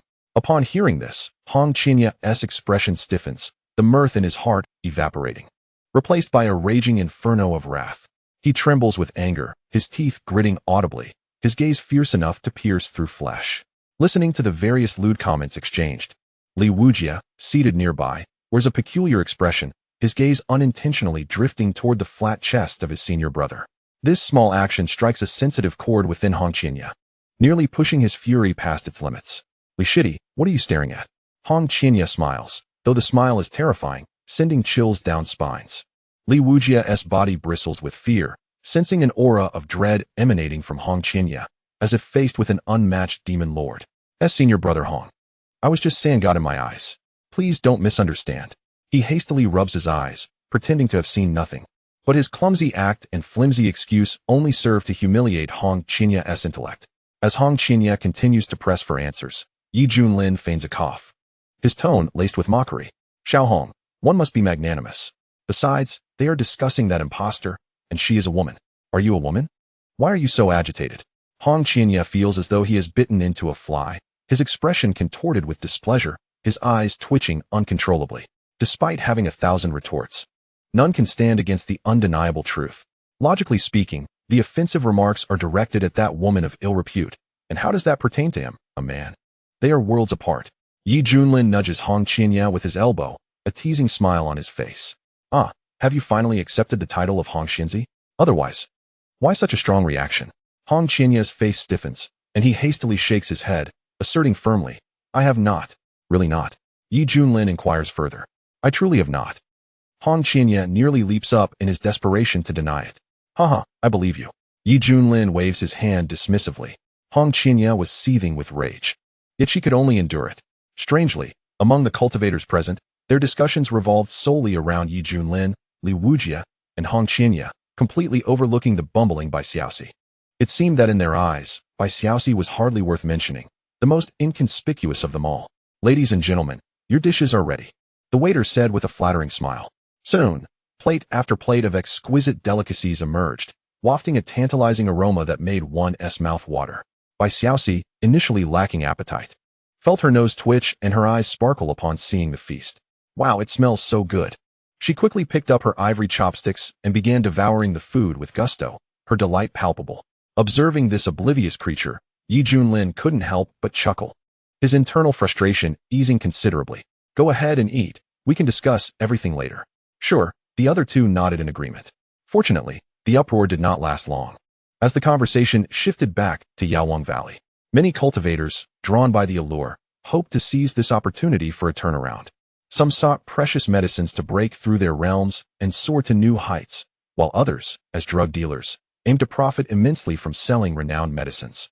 In short, Yaowang Valley was destined to be a battleground of fierce competition. Meanwhile, in a higher corridor, a graceful woman clad in yellow crossed her arms and sneered, Uncle Fan. Did you hear? Everyone is cursing Yi Junlin and his companions. To me, this reflects the hearts of the people. Fandijan sighed, miss. They are merely indulging in empty words. Such powerful figures are not swayed by external gossip. Even if they are targeted by 1,000 voices, what of it? Uncle Fan, why do you always defend that scoundrel? And Miaoi stamped her foot in frustration. Fandijan forced a smile. All right, I won't speak of it anymore. Why don't you check the room to see if anything is lacking? I'll have the innkeeper provided immediately. And Miaoi huffed, turning to enter the elegantly decorated chamber. Ah, this child, Fandijan shook his head. Chapter 75, Dreamland Murder. Before long, the sumptuous meal concluded. And apart from Bai Xiaoxi, who was thoroughly satisfied, the other three remained sullen. This way, please. The waiter, ever enthusiastic, guided them to their respective rooms. As Junlin and his companions passed by Fandision, he suddenly felt a strange jolt in his heart upon seeing the retreating figures shrouded in hoods. "Uncle Fan, what are you looking at?" And Miaoi emerged from the room, hands behind her back. "I sense that those individuals possess unfathomable strength, especially the one leading them." I felt a profound sense of helplessness in their presence. Fandision's expression grew solemn. "How is that possible?" And Miaoi's eyes widened in disbelief. After all, this was the elder of the Windazong, whose cultivation had reached the pinnacle of great ascension, mastering several ancient secret arts, making him incredibly formidable. Yet even he felt apprehensive towards those figures, particularly the leader, igniting feelings of inadequacy. One could only wonder how powerful that individual truly was. Could he be a transcendent being? The thought flashed through in Miaoi's mind, but she quickly dismissed it as ludicrous. Come on, that's a being at the tribulation stage. In any force within the Eastern domain, they are exalted entities. Even among the 10 great sects, tribulation stage cultivators are few and far between, rarely revealing themselves, often either in seclusion or slumber. Aside from the white-haired old demon who had previously led the robbery against their convoy, and Miaoi doubted they would encounter another. "Uncle Fan, why bolster another's confidence while diminishing our own?" she said softly. Fandision sighed. "Miss, it's wise to be cautious when we are away from home, especially with the Yaowang Valley about to open. This inn is likely teeming with powerful cultivators, and it is not unusual for there to be seniors stronger than I." "Oh," and Miaoi nodded, but still felt Uncle Fan was overly worried. In the dead of night, the bright full moon hung high in the sky, casting a cool, silvery light. Junlin stood with his hands clasped behind his back, gazing out at the picturesque bamboo grove, a hint of nostalgia on his handsome face. It had been nearly a year since he traversed into this world. Fortunately, with the thoughtful service of the system, life had been quite pleasant. Beep. Detected that the host feels extremely lonely. This system can provide free voice services. Would you like to activate the experience? Just then, a sweet, childlike voice echoed in his mind. Indeed, it was the system. Junlin was speechless. "System, your timing is impeccable. Should I praise you or lavish you with compliments?" "No need." Junlin decisively rejected. Engaging in voice conversations with the system? What an outrageous notion. If this were to leak, where would the dignity of a Chinese traveler go? Beep. The host actually declined. "This system is so saddened. Sob, sob, sob. Knock, knock, knock." A gentle knocking sound arose. "Master, it's me, Shushu," came a clear, youthful voice. "Come in." The door swung open, and Bai Xiaoxi entered, carrying a tray, placing a cup on the table. "Master, this is your cappuccino." The coffee was adorned with a whimsical smiley face design, steaming and fragrant. Naturally, the ingredients used were far from ordinary.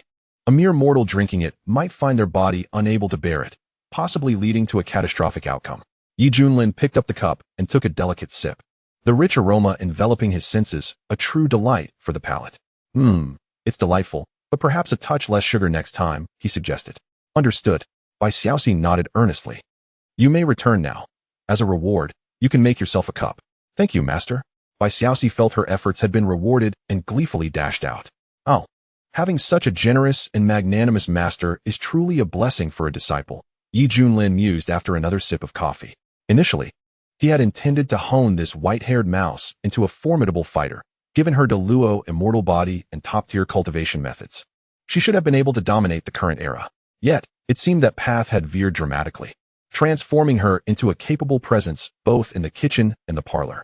Nevertheless, this white-haired mouse reveled in her newfound passion for culinary arts, indulging in the satisfaction it brought her while maintaining her innocent and pure-hearted nature. So be it.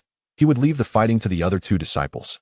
In another shadowy corner of the Dragon Gate Inn, a dozen serpentine figures emerged, their eyes a dark purple, tongues flicking in and out, exuding an ominously malevolent aura. Their gazes were filled with a brutal, savage intent as they stared at the inn. "Honorable priest, shall we proceed with the plan now?"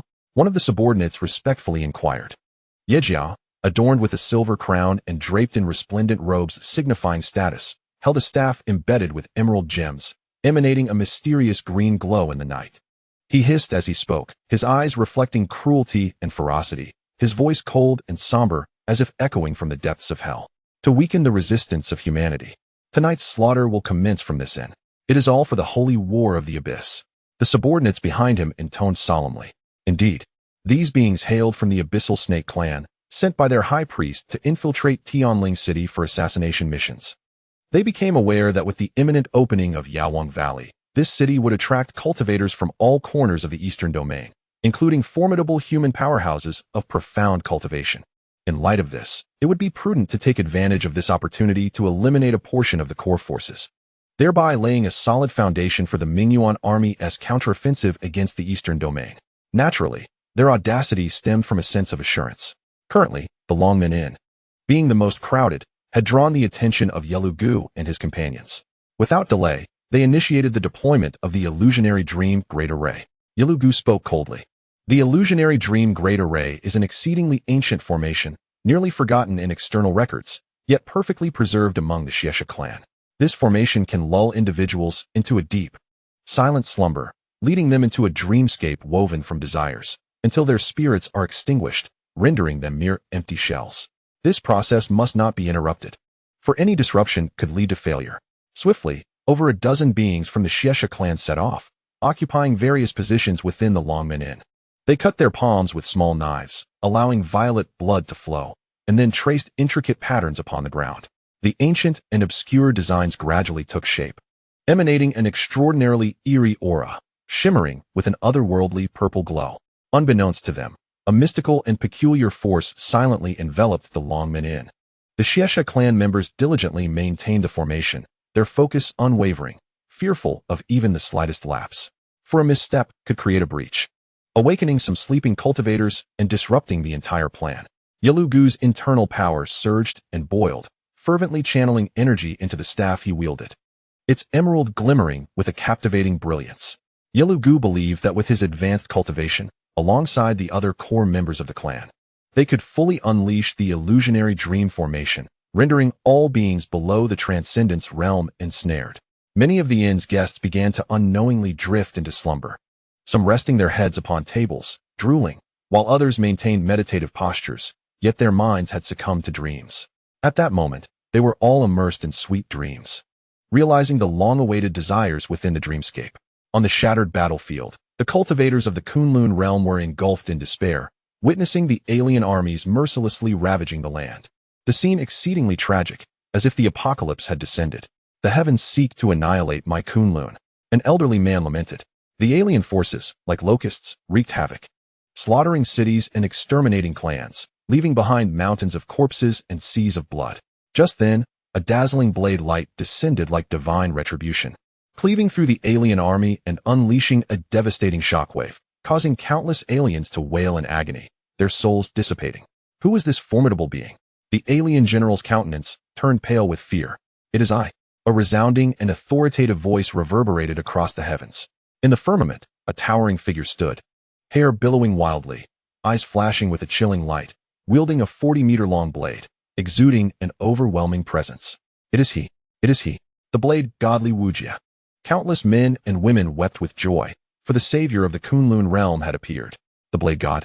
You are the blade god. Renowned as the mightiest sword cultivator of the Kunlun realm, the foremost in the path of the blade throughout history. The alien general's face expressed sheer terror, as if his throat would burst from his cries. Humph. Li Wujia's gaze was like lightning, his tone brooking no dissent. Anyone who offends my Kunlun shall face annihilation. Upon finishing his declaration, he swung the 40-meter-long blade, cleaving through the very fabric of existence, dimming the cosmos and erasing the great Tao itself. Oh! The alien beings shrieked in despair, obliterated by the earth-shattering blade light, vanishing into nothingness. Blade godly Wujia, you are our great hero. The cheers of jubilation resonated throughout the Kunlun realm, as all knelt in worship, tears of gratitude streaming down their faces. The Kunlun realm shall be safeguarded by me. Li Wujia's expression turned grave, raising the 40-meter-long blade, proclaiming the mightiest voice to the heavens. In another illusion, upon a high throne sat a tall figure, his gaze surveying the world, causing all powerful beings to bow in submission, like obedient servants kneeling in silence. Hong Qinya tilted her chin, a wicked smile playing at the corners of her mouth. All past enemies have been vanquished. In this world, no one stands against him. I hereby declare the era of the Baohua Demon Sect's dominion has arrived. A cold voice echoed throughout the Kunlun realm, as if a divine being was imparting a message, resonating endlessly. The sect leader possesses boundless power. Millions of followers fervently shouted, their voices shaking the heavens. Hee hee, hee ha. Hong Qinya sat upon the highest throne, throwing her head back in a wild, satisfying laugh. Chapter 76. Dance of the Serpents. This is a world brimming with childlike wonder and dreamlike essence. The stream flowing through the valley is not water, but sweet and delectable cream. Each blooming flower represents different flavors of candy. The earth is made of chocolate, and the rocks are in fact cakes. Roasted chickens soar through the air, and boiled cows run about. Even the birds and beasts are ready-made meals, coming to you at a mere beckon for your enjoyment. Numerous colorful little sprites hold hands, bursting into joyful laughter. Here, there are no battles, no deceit, no bloodshed, only an atmosphere filled with tranquility and harmony. Bai Xiaoxi relished the delicious treats, wandering through the mountains and fields, swapping flavors whenever she grew tired of one, discovering new culinary delights each time. Suddenly, Bai Xiaoxi lifted off the ground, landing on a fluffy cloud made of cotton candy, lying upon it in blissful comfort. This place is wonderful. Bai Xiaoxi smiled sweetly, filled to the brim, and drifted into a dream. Throughout the inn, the sounds of snoring filled the air, as everyone became absorbed in their respective dreamscapes. Yet, there was one exception. At that moment, Junlin gazed out at the bright moon, feeling a sense of frustration over being unjustly blamed. He had thought that with his looks and strength, he would gain immense fame and a multitude of fans in Wuzhou. To his dismay, they were all detractors. All of this was due to treacherous individuals acting under his name, deceiving and tarnishing his image of brilliance, might, and righteousness. Junlin sighed. Alas, the world has fallen, and human hearts have grown cold. Ding! Detected that the host has not checked in for 2 months. Would you like to complete the check-in? The system prompt sounded. Check-in, Junlin replied. Ding! Congratulations to the host for receiving 1 million premium spirit crystals. Ding! Congratulations to the host for receiving 5 top-tier flame explosion talismans. Ding! Congratulations to the host for receiving 10 bags of premium pet food. Ding! Congratulations to the host for receiving the #1 flute of all realms, Chongqing Flute. All rewards from the check-in have been automatically stored in the system space. Junlin raised an eyebrow. Chongqing Flute? System, what is its grade? Ding! It has no grade. The flute's power entirely depends on the host's skill in playing, as well as their cultivation level. The system replied considerately. Junlin suddenly recalled that his flute-playing skills were indeed among the very best. Feeling the long night and reflecting on the day's troubles, Junlin inexplicably felt the urge to play a tune to ease his inner turmoil. With a flick of his hand, a gleaming blue flute appeared, its surface glimmering with a verdant glow, exuding a mysterious and ancient aura. This is the Chongqing Flute. Holding the flute with both hands, Junlin placed it to his lips and began to play. In an instant, the flute's sound rang clear and melodious, echoing with an ethereal quality. Junlin did not utilize his cultivation, simply relying on his intuition to play, yet even so, it released rippling waves of divine resonance, forming a connection with the very essence of the world. A gentle breeze stirred within the room, as Junlin's silver hair danced, his eyes sparkling with intensity, his whole being emanating an otherworldly grace, as if a celestial being from the 9th heavens was playing the flute. What sound is that? A dozen or so beings from the Xie clan shifted uneasily, fearful that someone might disrupt their formation. Strangely, they suffered no harm, as if the sound was merely a simple melody, particularly enchanting and beautiful. Such delightful music reminded me of my childhood in the tribe. One of the clan members, completely entranced, let his tongue loll out, swaying his body uncontrollably as he danced gracefully to the rhythm. Tu Lu, what are you doing? Yi Lu Gu sensed something amiss and scolded sharply.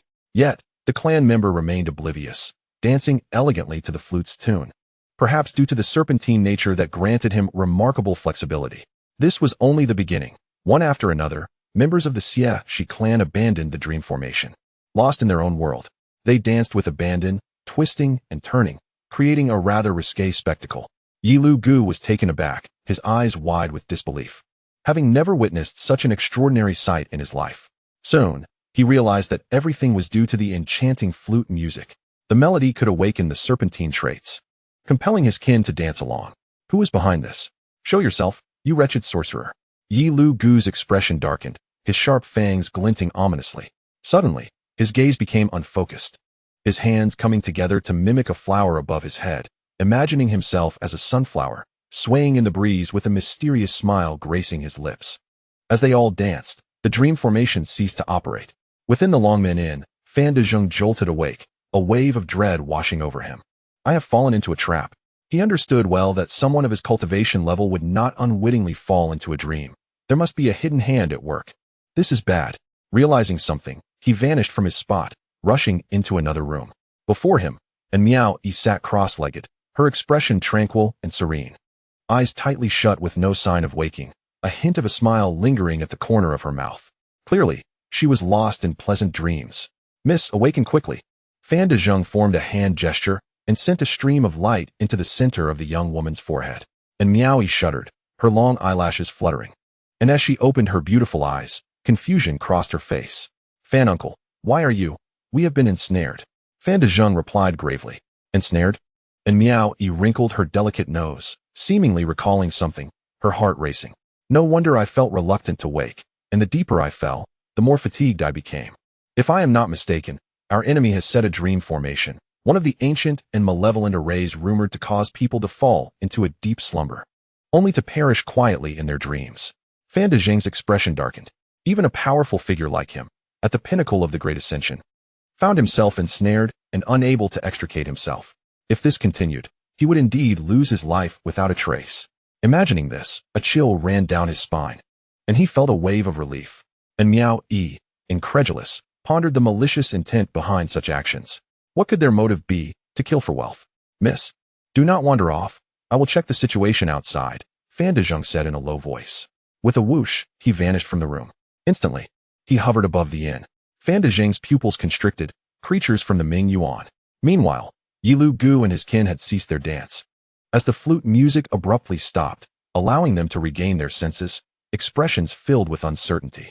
My lord, some of our kin feel a tingling sensation, and we are quite concerned about the strange occurrence just now. Can we continue with this plan? Yi Lu Gu's eyes glimmered with murderous intent as he coldly replied. Though interrupted, many human cultivators will choose to remain asleep, enchanted by the dream's beauty. As long as we act promptly, there is still a chance. Halt! A furious voice rang out. Chapter 77. Is this a new form of provocation? Fan de Zheng swiftly approached, his gaze sharp as lightning, enraged. The wretched beasts of the Ming Yuan dare to strike against our human race. Yi Lu Gu's eyes flickered with caution as he retorted coldly. And what of it? My Ming Yuan army shall sweep through the eastern domain. Eliminating your kind is hardly excessive. You have quite the audacity. This is the territory of my human race. Fan de Zheng waved his hand, gripping a 3-foot azure blade, its radiance shining like stars, emanating a sacred aura. Do not think that I fear you. Even if you are a mere priest. Despite being 2 small tiers lower, Yi Lu Gu felt a surge of confidence, unafraid. Who do you think you are? Just a creature from the Ming Yuan. Not far away, Li Wuju appeared, his eyes sharp as an eagle's, brandishing a long knife with fierce intent. Following closely was a chilling voice filled with murderous intent. You filthy, lowly creatures dare to plot against me? With a flash, Hong Qianyi appeared, hands clasped behind her back. This leader of the demonic sect, with a flawless and exquisite face, radiated intense killing intent, her phoenix eyes ablaze with golden divine flames. As if to scorch all in their path, her aura unmatched. 2 more great ascension cultivators?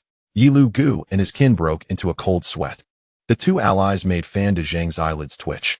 Both the middle-aged man wielding the knife and the woman in red exuded an overwhelming pressure. Most importantly, what was this inexplicable sense of familiarity?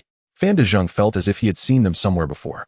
Hong Qianyi and Li Wuju had clearly taken advantage of the moment when the formation ceased, realizing they had been ensnared and reluctantly breaking free from the dream.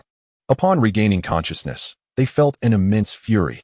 On one hand, they resented the underhanded tactics employed by their adversaries, and on the other, they experienced the stark contrast of pleasant dreams shattered by a harsh reality. Therefore, they attributed the fault entirely to Yi Lu Gu and his kin. The priest's subordinates trembled in fear, as there were 3 great ascension cultivators present. Yi Lu Gu first panicked, then quickly regained his composure, speaking in a deep voice. Channel all your strength into me, quickly. Yes. His subordinates complied immediately, pouring their immense power into Yi Lu Gu. With a roar, Yi Lu Gu's eyes bulged, releasing a potent aura of malice, raising his staff high above his head. The emerald gem at the staff's tip trembled violently, and cracks began to form upon it, releasing a colossal emerald glow that enveloped Yi Lu Gu and his kin. Yi Lu Gu's heart felt as though it were bleeding, knowing that his most treasured weapon was ruined, yet it was worth it if it meant securing a chance to escape. This is bad. They intend to flee. Fan Dezheng's expression changed, swinging his sword with all his might. You won't escape. Hong Qianyi and Li Wuzhu moved to intercept him. Useless. This staff was a sacred object bestowed upon me by the clan leader. Even a Tribulation Realm cultivator would struggle to detain me. What more could you do? Yi Lugu boasted. The emerald glow blazed fiercely, on the verge of vanishing without a trace. In the nick of time, the flute melody returned, this time rhythmic, imbued with an irresistible Taoist essence. Hong Qianyi and the others involuntarily paused, their expressions filled with suspicion. Yi Lugu realized something, his triumphant smile fading into despair. This melody, why does it compel me to dance? Li Wuzhu rubbed his nose, feeling an inner urge stirring. Hong Qianyi furrowed her brow, instinctively attributing it to that individual. She then gazed ahead, seemingly witnessing a rather scandalous scene, her eyes twitching. What, exactly, was happening? At that moment, the emerald glow dissipated, revealing a dozen alluring figures. These beings, with serpentine heads and human bodies, either swayed their hips or twisted their waists, their forked tongues hissing, as if lost in a wild and joyous celebration. Yeligu's antics were utterly outrageous. With a staff firmly planted in the ground, it leapt into a bold and fiery dance, swirling and executing difficult maneuvers as if wielding a steel pipe rather than a staff. This was a provocation, was it not? Li Wuzhi displayed a look of disgust, tightening his grip on the knife. Hong Qianyi felt a chill run down his spine, goosebumps erupting all over his body as he watched the serpentine performance, wishing to wash his eyes with water. It was the melody of the flute that caused this. Fan Dezheng was initially dumbstruck, but soon regained his senses, his heart shaken profoundly. The flute's lively rhythm resonated with the essence of the Tao, embodying a return to simplicity. As he listened, he found himself irresistibly drawn into its depths.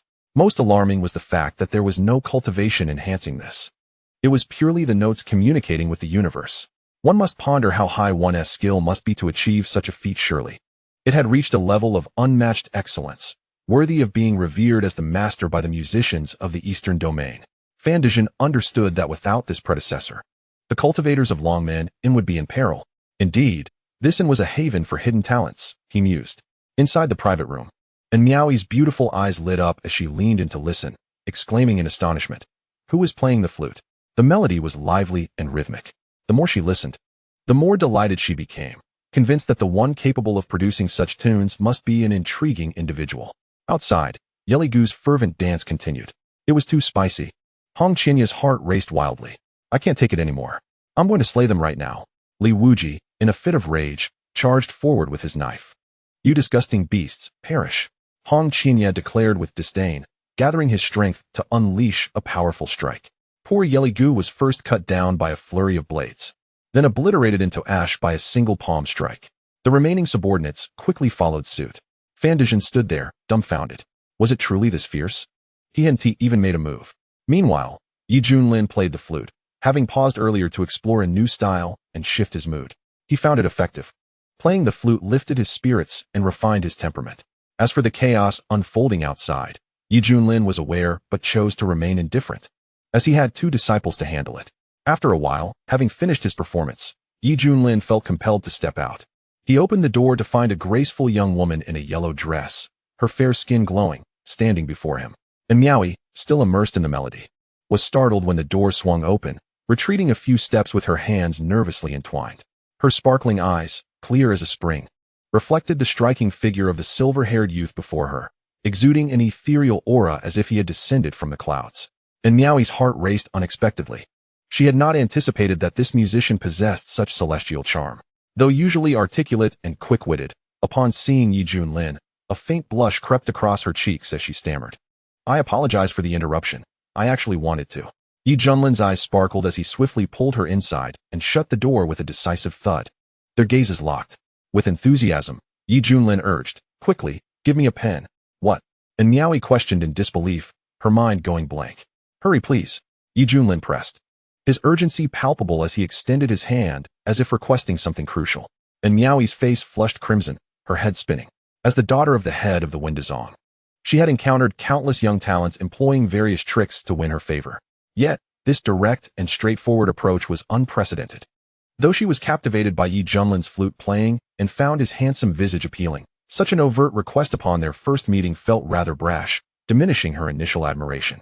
In a moment of clarity, and Miaoyi firmly pushed the silver-haired youth away, shaking her head. Sir, please show some respect. I am not that kind of woman. Now it was Yi Junlin's turn to be bewildered. What do you mean? I merely asked for a pen. Do you truly require my autograph? Yi Junlin asked tentatively. And Miaoyi was taken aback, her mind racing as she realized her misunderstanding. Instantly, her cheeks reddened further, resembling a ripe apple. However, she quickly regained her composure and asked with curiosity, why would I want your autograph? Are you famous in the Eastern Domain? Yi Junlin was momentarily speechless, so she did not recognize him. Your flute playing is exquisite. You are clearly a musician, so you must be quite well known in your region. However, I had never seen you before. I was merely drawn here by your music, and Miaoyi elaborated. Yi Junlin felt a bit embarrassed, realizing he had been too forward. However, fate has brought us together. I am Miaoyi, a local from Guangzhou. May I ask your esteemed name, sir? Greetings, Missin. I am Yi Yefan, hailing from Huangzhou. Yi Junlin paused for a moment before continuing. I have a feeling that with the gathering of heroes at Yaowang Valley, those imposters will surely seize the opportunity for a grand scheme. So I thought it best to keep my true identity hidden to avoid unnecessary complications. You are from Huangzhou? And Miaoyi's lovely eyes widened, covering her mouth in surprise. Indeed, is there a problem? Young Master Yi, I used to have a rather poor impression of Huangzhou. My elders always said it was a backward and barren place, the least notable dojo in the Eastern Domain, barely producing a single transformation cultivator, and Miaoyi stated candidly. Yi Junlin nodded, not offended. That is indeed true. In the past, even those of the nascent soul stage could walk unchallenged, let alone transformation cultivators. However, with the emergence of Xuanhuan Song, my perception of Huangzhou has changed drastically. I now see it as a severely underestimated place. And Miaoyi remarked. Yi Junlin smiled. So, your impression of Huangzhou has improved? No, it has worsened. What? Yi Junlin was taken aback. And Miaoyi, hands on her hips, replied indignantly, the leader of Xuanhuan Song. Yi Junlin flaunts his profound cultivation, committing heinous acts while leading his disciples to plunder various cultivators in Wuzhou. Even I and Uncle Fan have fallen victim. How could a mere tribulation stage virtual immortal stoop to such despicable deeds? It is a disgrace to the Eastern Domain's cultivation world. Coughing lightly, Yi Junlin responded solemnly. Missin, I believe there must be some misunderstanding. In the eyes of us Huangzhou people, Yi Junlin is an unparalleled perfect man. Not only is he powerful and virtuous, but he also possesses an explosively handsome face that is beyond reproach. Even I, as a man, was nearly captivated. Tell me, how could such an exceptional man engage in actions that tarnish his reputation? That simply cannot be. Upon hearing this, and Miaoyi's expression turned peculiar as she stared intently at the silver-haired youth before her. Had she not seen Yi Junlin in person, she might have been misled. She certainly believed in his strength, but as for his character and looks, she scoffed at the notion. Young Master Yi, there is no one else here. You can speak the truth to me without fear of repercussions from the white-haired old demon, and Miaoyi urged sincerely, her eyes sparkling. Yi Junlin's lips twitched. Missin, your imagination is quite vivid. From the performance of Yi Gongzi, it is abundantly clear how utterly depraved the Bai Fa Lao Mo is. He resorts to cruel methods to oppress the people of Huangzhou, coercing you to speak falsehoods. In truth, your fear of Bai Fa Lao Mo has undoubtedly penetrated to the very marrow of your bones. Your daily lives must be exceedingly arduous. Is that not so? Fear not, for justice shall ultimately triumph over evil.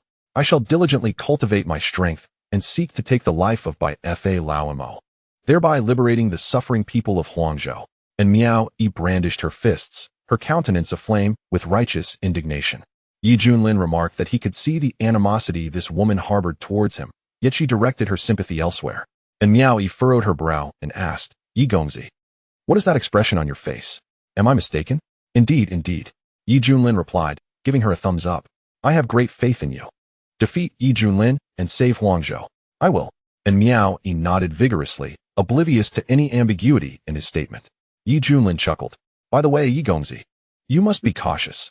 This inn is. Before Miaoyi could finish, she sensed something amiss and decisively opened the door, calling out, Fan Bobo, I am here. With a swish, Fan Dejing appeared, his demeanor serious. Miss, how did you come to this place? I instructed you to remain in your room. And Miaoyi scratched her cheek, feeling slightly embarrassed. I heard someone playing the flute, and the melody was delightful, so I followed it here. Wait, are you saying you found the owner of the flute? Fan Dejing's eyes brightened, excitement evident. This is truly a significant figure. They have resolved the crisis of the entire inn. Chapter 79, The Opening of Yaowang Valley. Yes, they are right here. And Miao Yi pulled Yi Junlin forward, introducing him. This is Yi Fan. Yi Gongzi, I admire your skill. Fan Dezhing's expression shifted slightly as he clasped his hands in respect. For reasons unknown, upon seeing Yi Junlin's persona, his heart inexplicably skipped a beat. Yi Junlin smiled and said, You flatter me. It is merely a bit of skill I have mastered. And Miao Yi found Fan Dezhing's flattery rather peculiar. At that moment, Hong Qinya and Li Wujia landed beside Yi Junlin. Greetings, fellow Taoists. Fan Dezhing did not dare to be negligent, having witnessed the formidable prowess of these two individuals. Hong Qinya opened his mouth, about to utter the term master, when suddenly he received a covert transmission that caused him to swallow his words, his expression turning oddly. Yi, brother Yi, the issues outside have been resolved. That is good. Yi Junlin replied with a smile and a nod. These two are, and Miao Yi's eyes widened in astonishment, fixating on Hong Qinya, marveling at his beauty and charisma. So beautiful. Like a celestial being. Yi Junlin earnestly stated, This one in red is called Wang Xuanhuan, and this one wielding a knife is called Li Taidan. Hong Qinya shot him a disbelieving glance, thinking, What nonsense is this? I am certainly not named Wang Xuanhuan. However, upon meeting Yi Junlin's meaningful gaze, the once mighty leader of the demonic sect felt as if he had been struck down, lowering his head and reluctantly admitting, Yes, I am called Wang Xuanhuan. As he uttered this name, Hong Qinya felt a tinge of shame, and his dissatisfaction with Yi Junlin escalated to a new level. Indeed, I am called Li Taidan. Li Wujia, on the other hand, had no qualms. He would follow his master's orders without question. Greetings, fellow Taoists, and Miao Yi nodded, particularly surprised at the stark contrast between Hong Qianya's appearance and his name. How unfortunate. Such beauty, and yet named Wang Xuanhuan. After a brief exchange of pleasantries, and Miao Yi was pulled back by Fan Dezhing. Master, you just, Li Wujia began hesitantly. Yi Junlin, with one hand behind his back and the other holding the flute at his abdomen, feigned a cough and said solemnly, I believe that the group of impostors will likely take further action. It is best to refrain from leaking any information in the coming days to avoid alarming them. Master, your wisdom is unmatched. Li Wujia praised. Hong Qinya inwardly scoffed, thinking, While that may be true, why must I be called Wang Xuanhuan? Are you a naming genius? Meanwhile, Fan Dezhing reflected that Yi Gongzi is quite remarkable. Even without appearing last night, he managed to use the flute to subdue the enemy, deftly resolving the crisis and manipulating those creatures of the Ming Yuan to his advantage. Truly impressive. Is it really that exaggerated, Fan Bobo? And Miao Yi asked in surprise. Moreover, I can see that the other two seem to regard him with implicit respect throughout the process, further solidifying my belief in Yi Gongzi's formidable strength. Fan Dezhing contemplated deeply, feeling an inexplicable sense of familiarity when those individuals congregated. Fan Bobo, do not overthink it. Yi Gongzi and his companions are good people. Once the Yaowang Valley opens, we can consider traveling with them, and Miao Yi suggested. Fan Dezhing replied seriously, Miss, one can know a person's face, but not their heart. You have been sheltered in the Windazong for too long and are unaware of the perils of the outside world. I must say, these individuals exude an odd aura. We should remain cautious. Oh, Fan Bobo, you are becoming increasingly like my father with your preachy advice. I can hardly tolerate my father's nagging, which is precisely why I wanted to escape. I am tired now and wish to sleep. See you in the morning. And Miao Yi hurriedly retreated to her room, slamming the door behind her. Fan Dezhing stood in stunned silence before shaking his head and sighing. Master, your precious daughter is indeed a handful. As dawn broke, the guests of the inn gradually awoke, entirely unaware of the events of the previous night, even feeling quite satisfied with the dreams they had experienced. Master, here is your tiramisu, Bai Xiaoxi said, gently placing the freshly made dessert on the table. Yi Junlin took a spoonful, a satisfied smile gracing his face as he praised. Xiaoxi, you are truly a culinary genius. Hee, it's really nothing much. Bai Xiaoxi scratched her head, her body wriggling in delight at her master's compliment. By the way, did you sleep well last night? Yi Junlin inquired deliberately. Upon hearing this, Bai Xiaoxi's eyes sparkled with excitement. Master, I had the most wonderful dream last night, filled with an abundance of delectable treats. After feasting to my heart's content, I lay upon a cloud and enjoyed a delightful slumber. Yi Junlin chuckled. Haha, that sounds quite amusing. Indeed, this white-furred mouse is carefree, able to sleep even in dreams. Master, do you think such a world as I described really exists? I would love to see it. Bai Xiaoxi expressed with longing. Yi Junlin gently patted her head, saying, The universe is vast. Perhaps such a world truly exists. If given the chance, I shall take you there. Wonderful, Bai Xiaoxi exclaimed, bouncing up like an innocent child. Just then, a tremendous commotion erupted in a valley. Protected by a mysterious forbidden formation, located 100 miles from Tianling City. Thunderous sounds reverberated through the air. Brilliant beams of light shot skyward, with countless runes swirling like tadpoles overhead, as the entire valley exuded an irresistible aura. In an instant, the various cultivators, who had been attentively monitoring the situation, changed their expressions, their eyes alight with joy. The Yaowang Valley has opened. The Yaowang Valley has opened. Exclamations erupted in a cacophony, shaking the heavens. This news rapidly spread to Tianling City. Boom. Tianling City erupted in a frenzy. Whether in the bustling streets, inns, taverns, or even brothels, one could see cultivators hastily departing, soaring through the air on their flying swords. The sound of slicing wind was sharp and piercing. In midair, a throng of cultivators rushed toward the Yaowang Valley, trailing a myriad of colorful streaks behind them. Strange, this is not in line with the predicted timing. It has opened so suddenly. In the corridor, and Miao Yi gazed at the vast array of cultivators in the distance, her lips pursed in awe. Let us go. Fanda's expression turned solemn as he swiftly pulled Miao Yi away, vanishing from their location. Moments later, the two had already traveled a distance of several thousand meters. Xuanhuan, we must depart. Hong Qianyi and Li Wuju appeared, clasping their hands and speaking in hushed tones. Junlin leisurely finished his tiramisu, holding by Xiaoxi's hand as they exited the room. Let us proceed to Yaowang. Chapter 80. The Hidden Truth of Yaowang.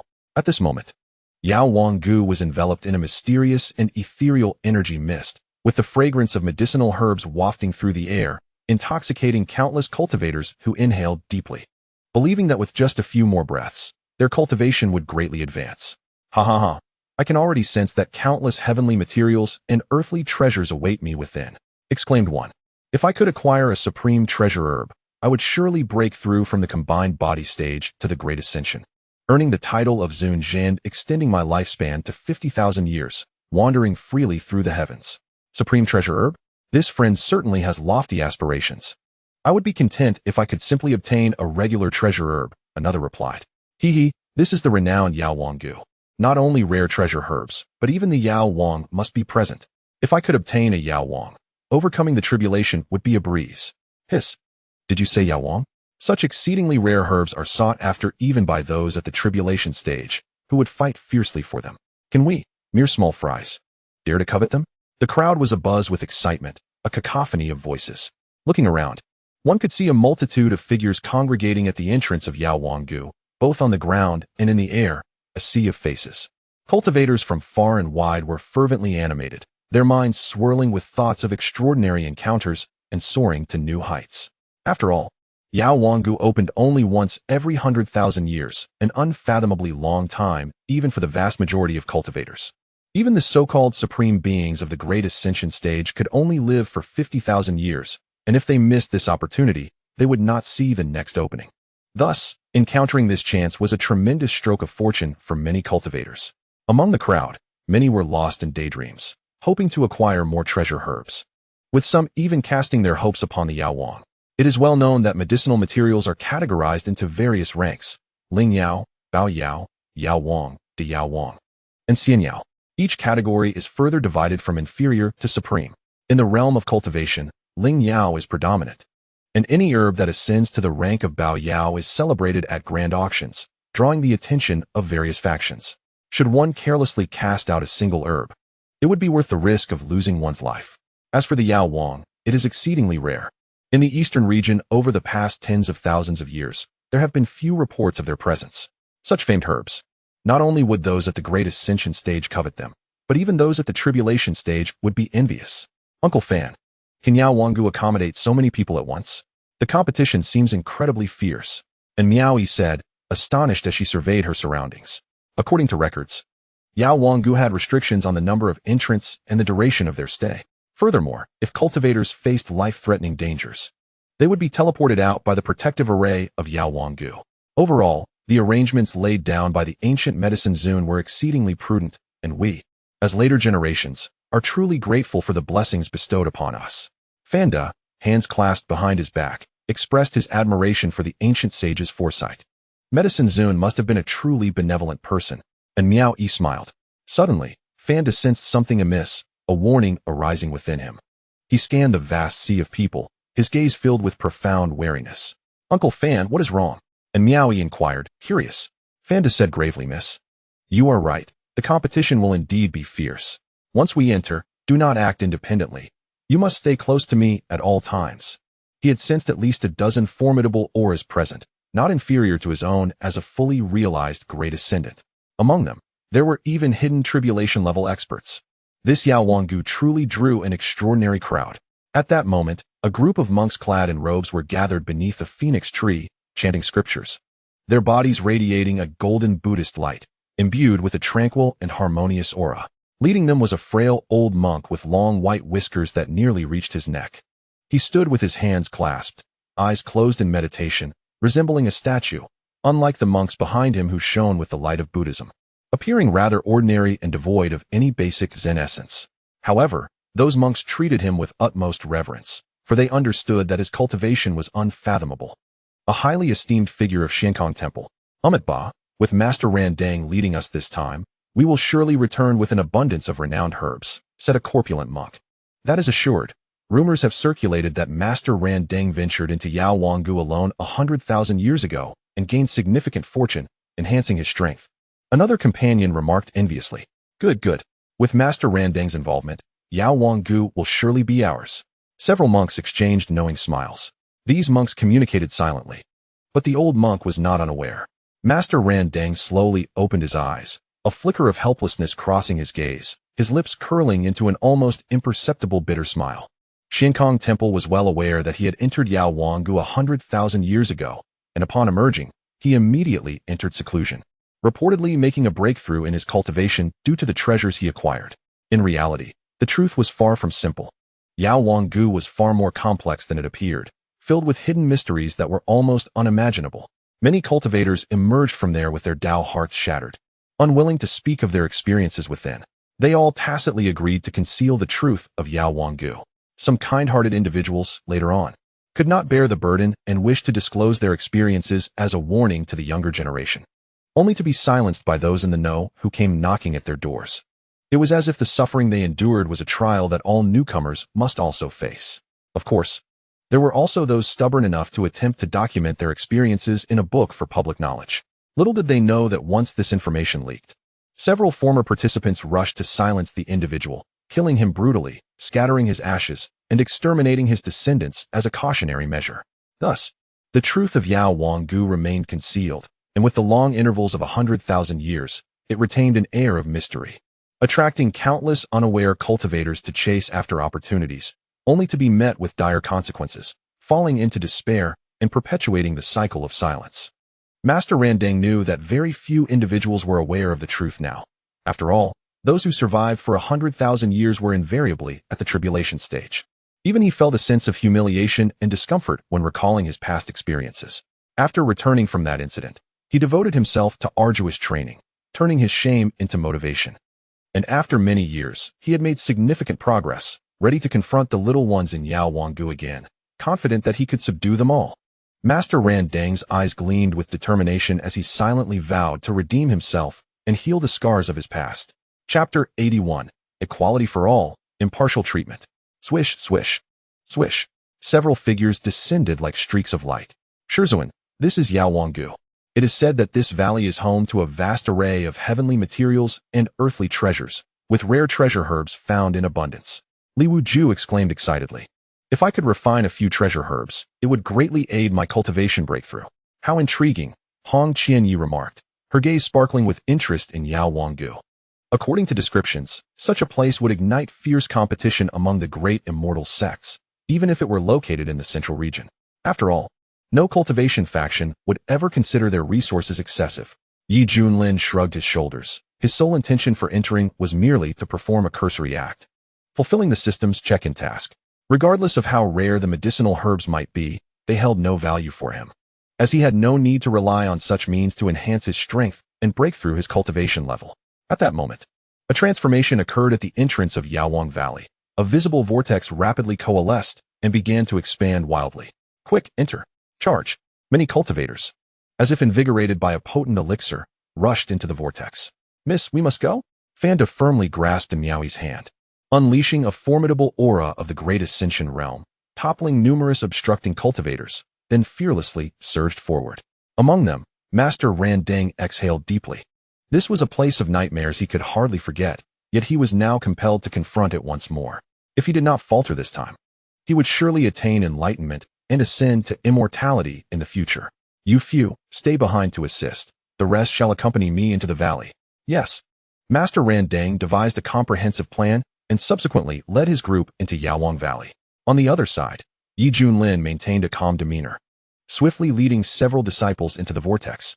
In an instant, the world spun around him, and countless strange runes flickered in the surroundings. Soon, they found themselves in a fragrant clearing where spring reigned eternally. The sun shone brightly upon lush, verdant vegetation, and the surrounding spiritual energy was so dense it was almost unimaginable. Standing at the cliff's edge, Junlin gazed into the distance. The serpentine mountains resembled a slumbering dragon, enveloped in mist, rendering the entire valley a celestial paradise. This was the internal scenery of Yaowang Valley, truly magnificent. Li Wujia marveled. Hong Qinya was initially taken aback, furrowing her brow, and then her expression changed dramatically as she exclaimed, "What is happening? My realm." She was shocked to discover that her originally perfected Great Ascension cultivation had inexplicably regressed to the initial Qi refinement stage, precisely stagnating at the 9th level of Qi refinement. Mine too," Li Wujia reacted, his face paling in astonishment. For a powerful being of the Great Ascension realm, experiencing a fall to the Qi refinement stage was utterly unacceptable, akin to a fabulously wealthy merchant suddenly reduced to poverty, comparable to a beggar on the street. Junlin's expression reflected disbelief. His mid-stage tribulation cultivation had similarly plummeted to the 9th level of Qi refinement. This was the fruit of his arduous training. Well, I admit, perhaps I overreacted. Soon, Junlin's demeanor returned to normal, showing no sign of distress. To him, realms were mere embellishments. As long as he faced a powerful adversary of the tribulation stage again, his cultivation would swiftly restore. Moreover, the regression in cultivation was undoubtedly related to Yaowang Valley. Junlin stroked his chin, contemplating. It seems that the esteemed Yaowang is behind this. He seeks to forcibly suppress our cultivation and instigate competition within this valley. The 9th level of Qi refinement posed minimal destructive capability, and even if everyone unleashed their full potential, they could not harm the valley. However, transitioning from a formidable figure to a mere novice was inevitably disconcerting. The venerable Yaowang, with profound wisdom, surely enacted this for fairness. Since all were confined to the 9th level of Qi refinement, there would be no disparity in cultivation or magical treasures. Li Wujia shook his head, sighing alas. But this means my sword is rendered useless, as the gap in cultivation is too vast to wield it. His ink-black blade was a 9th-grade spiritual weapon, which could not be utilized at the Qi refinement stage. Fortunately, I have this. Li Wujia produced an ancient, mottled kitchen knife, its age evident. However, the faint spiritual energy emanating from it indicated it was indeed a magical artifact. Junlin inquired with curiosity. You still possess such a humble magical artifact? Magical artifacts are the most basic type of treasure, with higher grades being precious artifacts, spiritual weapons, profound artifacts, and immortal artifacts. Li Wujia replied with a hint of embarrassment. Master, to be honest, this is the first magical artifact I acquired when I embarked on my cultivation journey. This kitchen knife has accompanied me since my weakest days, and even now, I still keep it. Li Wujia gently caressed the knife's battered surface, nostalgia shining in his eyes as he murmured, "Old companion. Who would have thought we could fight side by side again? As a swordsman, one cannot do without a sword. Possessing a capable weapon is essential to unleashing one's power. Otherwise, lacking a blade is akin to severing one's own limbs." Junlin nodded, understanding the sentiment. Ding. Detection indicates the host has arrived at Yaowang Valley. Would you like to check in? The system notification chimed. Check in, Junlin silently resolved. Ding. Congratulations to the host for receiving a large jar of exquisite enlightenment tea. Perfect for leisure moments. Exquisite enlightenment tea. Consuming this will grant cultivators sudden insight, propelling both cultivation and techniques to unprecedented heights. Junlin shook his head. To him, this was merely a triviality. Well, I suppose it can quench my thirst. At that moment, Hong Qinya narrowed her eyes, fixating on the silver-haired youth, her hands stealthily channeling power from within her sleeve. Previously, she would have been wary of his cultivation, but now, with everyone at the 9th level of Qi refinement, it was all quite fair. Seizing the opportunity, She planned to strike with full force, thinking, surely, I can't lose to him. Hong Qinya had already devised various torturous methods to torment him, such as binding him to a tree and mercilessly whipping him, or roasting his backside with fire. However, Li Wujia's next words extinguished her thoughts entirely. By the way, I've heard that in Yaowang Valley, if a fight poses a life-threatening risk, one will be automatically teleported out, so we need not worry. We can give it our all. Li Wujia gripped his kitchen knife, filled with ambition. Hong Qinya's lips twitched. If that were the case, she would undoubtedly face repercussions later. Having learned from a painful lesson, she dared not rashly confront him without complete confidence. Yi Junlin caught a glimpse of his eldest disciple's unusual expression from the corner of his eye, a knowing smirk forming within. No matter, I shall continue to teach. Suddenly, rustling emerged from the grass, and Bai Xiaoxi, noticing the commotion, pointed excitedly, exclaiming, "Hey, look over there." Chapter 82, The True Face of Yaowang. From the grass emerged moving medicinal herbs, some bore leaves shimmering like reflected stars, climbing with gnarled roots, while others resembled sunflowers, radiating brilliant light and exuding an imposing aura. Some swayed like dogtail grass, shaking their heads.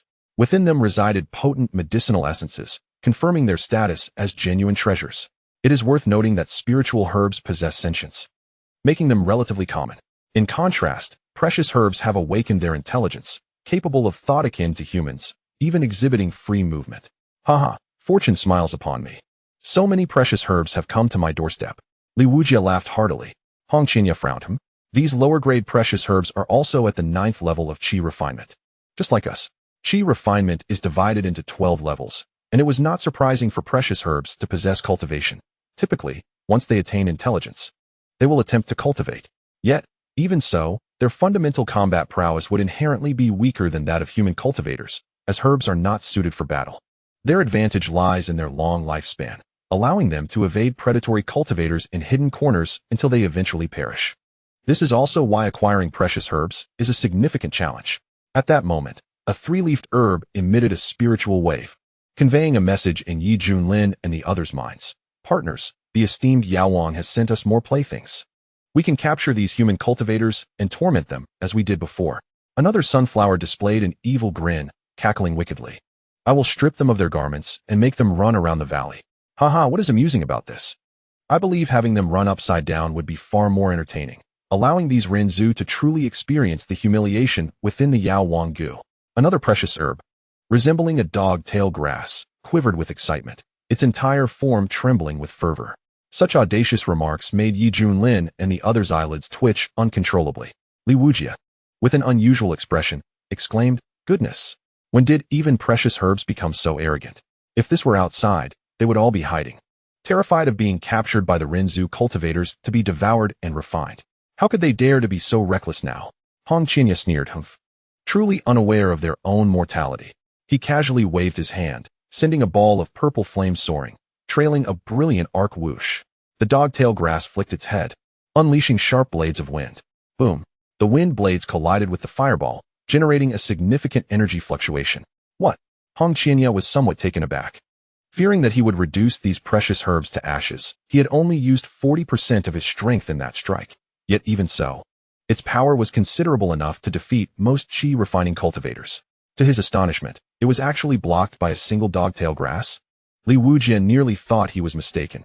Even he had to brace himself to withstand such an attack, yet it was easily neutralized. The treasures of Yaowang Gu seemed extraordinary indeed. Well, you foul woman, how dare you lay a hand on me? Watch as I strip you bare and hang your clothes from a tree to beat you mercilessly. The dogtail grass emitted a powerful mental wave, visibly furious. Upon hearing this, Hong Qinya's forehead bulged with veins, his voice icy as he declared, "You seek death. A mere precious herb, daring to speak so brazenly to him? Truly preposterous." This time, Hong Qinya summoned the magical energy within him, his palm striking forth with a torrent of crimson flames, an imposing sight indeed. "Foul woman, still coming? I shall not indulge you." The dogtail grass shook its head wildly, shooting forth countless sharp wind blades, tearing the ground into a crisscross of ravines. The scene was truly astonishing. It was hard to imagine such a battle occurring among those at the 9th level of Qi refinement. Hong Qinya found it absurd that he was in a stalemate with a precious herb. He immediately intensified his offensive. The dogtail grass could not withstand the onslaught and retreated repeatedly, howling in pain as it was scorched by the flames. What are you all dawdling for? Hurry and help me.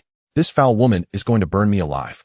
The other 10 or so precious herbs erupted in laughter, as if watching a spectacle. Yet, being part of the same faction, they could not simply stand by, and thus, they launched their own attacks against Hong Qinya. Whoosh! Several powerful elemental energies shot forth, and the once surging flames immediately showed signs of being obstructed. How could this be? Hong Qinya's expression darkened. With his current low cultivation level, many of his techniques were beyond his reach, severely diminishing his advantages. Yi Junlin frowned. Although his disciple was cunning and had a rebellious streak, he did possess extraordinary techniques and the enhancement of a celestial-grade fire affinity. Even if his cultivation regressed to the 9th level of Qi refinement, he could easily dominate Foundation establishment cultivators outside, being exceptionally ruthless. Yet now, he was evenly matched against over a dozen inferior precious herbs, which was decidedly abnormal. Brother Hong, I shall assist you, Li Wujie proclaimed, brandishing a kitchen knife and employing the foundational techniques of the Chaos Heavenly Blade. Though its power was a weaker version, it was still formidable within the Qi refining realm. In an instant, the tide of battle shifted once more. With Li Wujie's involvement, Hong Qinya unleashed his full potential, casting successive foundational fire techniques toward the precious herbs to suppress them. Go, Brother Hong. You can do it. Come on, Junior Brotherly. Bai Xiaoxi waved her petite fists. Cheering excitedly, Yi Junlin clicked his tongue in wonder, finding it exceedingly entertaining. So this is Yao Wanggu, indeed ruled by herbs. He understood that with the talents of Hong Qinya and Li Wujie, even if their cultivation regressed to the 9th level of Qi refinement, they could easily sweep through Foundation establishment cultivators when united. Yet now, they could not swiftly overpower these precious herbs. Was it due to their lack of strength? No. The herbs themselves were peculiar. One could hardly imagine that each of these herbs, if placed outside, would be a paragon capable of crushing most Rinzhu cultivators. Even their basic techniques contained extraordinarily terrifying power. This was utterly surreal. After all, it was a well-known fact that herbs were not innately skilled in combat, so they typically avoided confrontations with Rinzhu cultivators. However, now they exhibited exceptional combat prowess, which was utterly outrageous. Suddenly, Yi Junlin's mind sparked with inspiration as he gazed skyward, noticing a fleeting golden ripple. If I am not mistaken, the extraordinary abilities of these herbs can be attributed to the enhancements provided by the formations in this area, crafted by the esteemed Yao Zun of yore. Now the truth was laid bare. Everything was orchestrated by that old rascal, Yao Zun. He suppressed our cultivation levels while exaggerating the strength of the herbs themselves. What could his intentions possibly be? Yi Junlin stroked his chin thoughtfully. If his goal was to suppress all participants' cultivation for fair competition, that could be understood. However, deliberately enhancing the strength of the herbs to allow them to dominate Rinzhu cultivators was rather excessive. This was clearly an act of favoritism. Yi Junlin began to formulate a reasonable theory. Yao Zun's purpose in establishing Yao Wanggu was to attract a fresh batch of naive souls every 100,000 years, only to let the herbs here mercilessly torment them. The most outrageous part was that no one had ever revealed the truth. It seemed as if everyone was in on the secret, deliberately seeking to ensnare those who came after. How absurd. It was as if, having experienced the rain themselves, they sought to tear apart the umbrellas of others.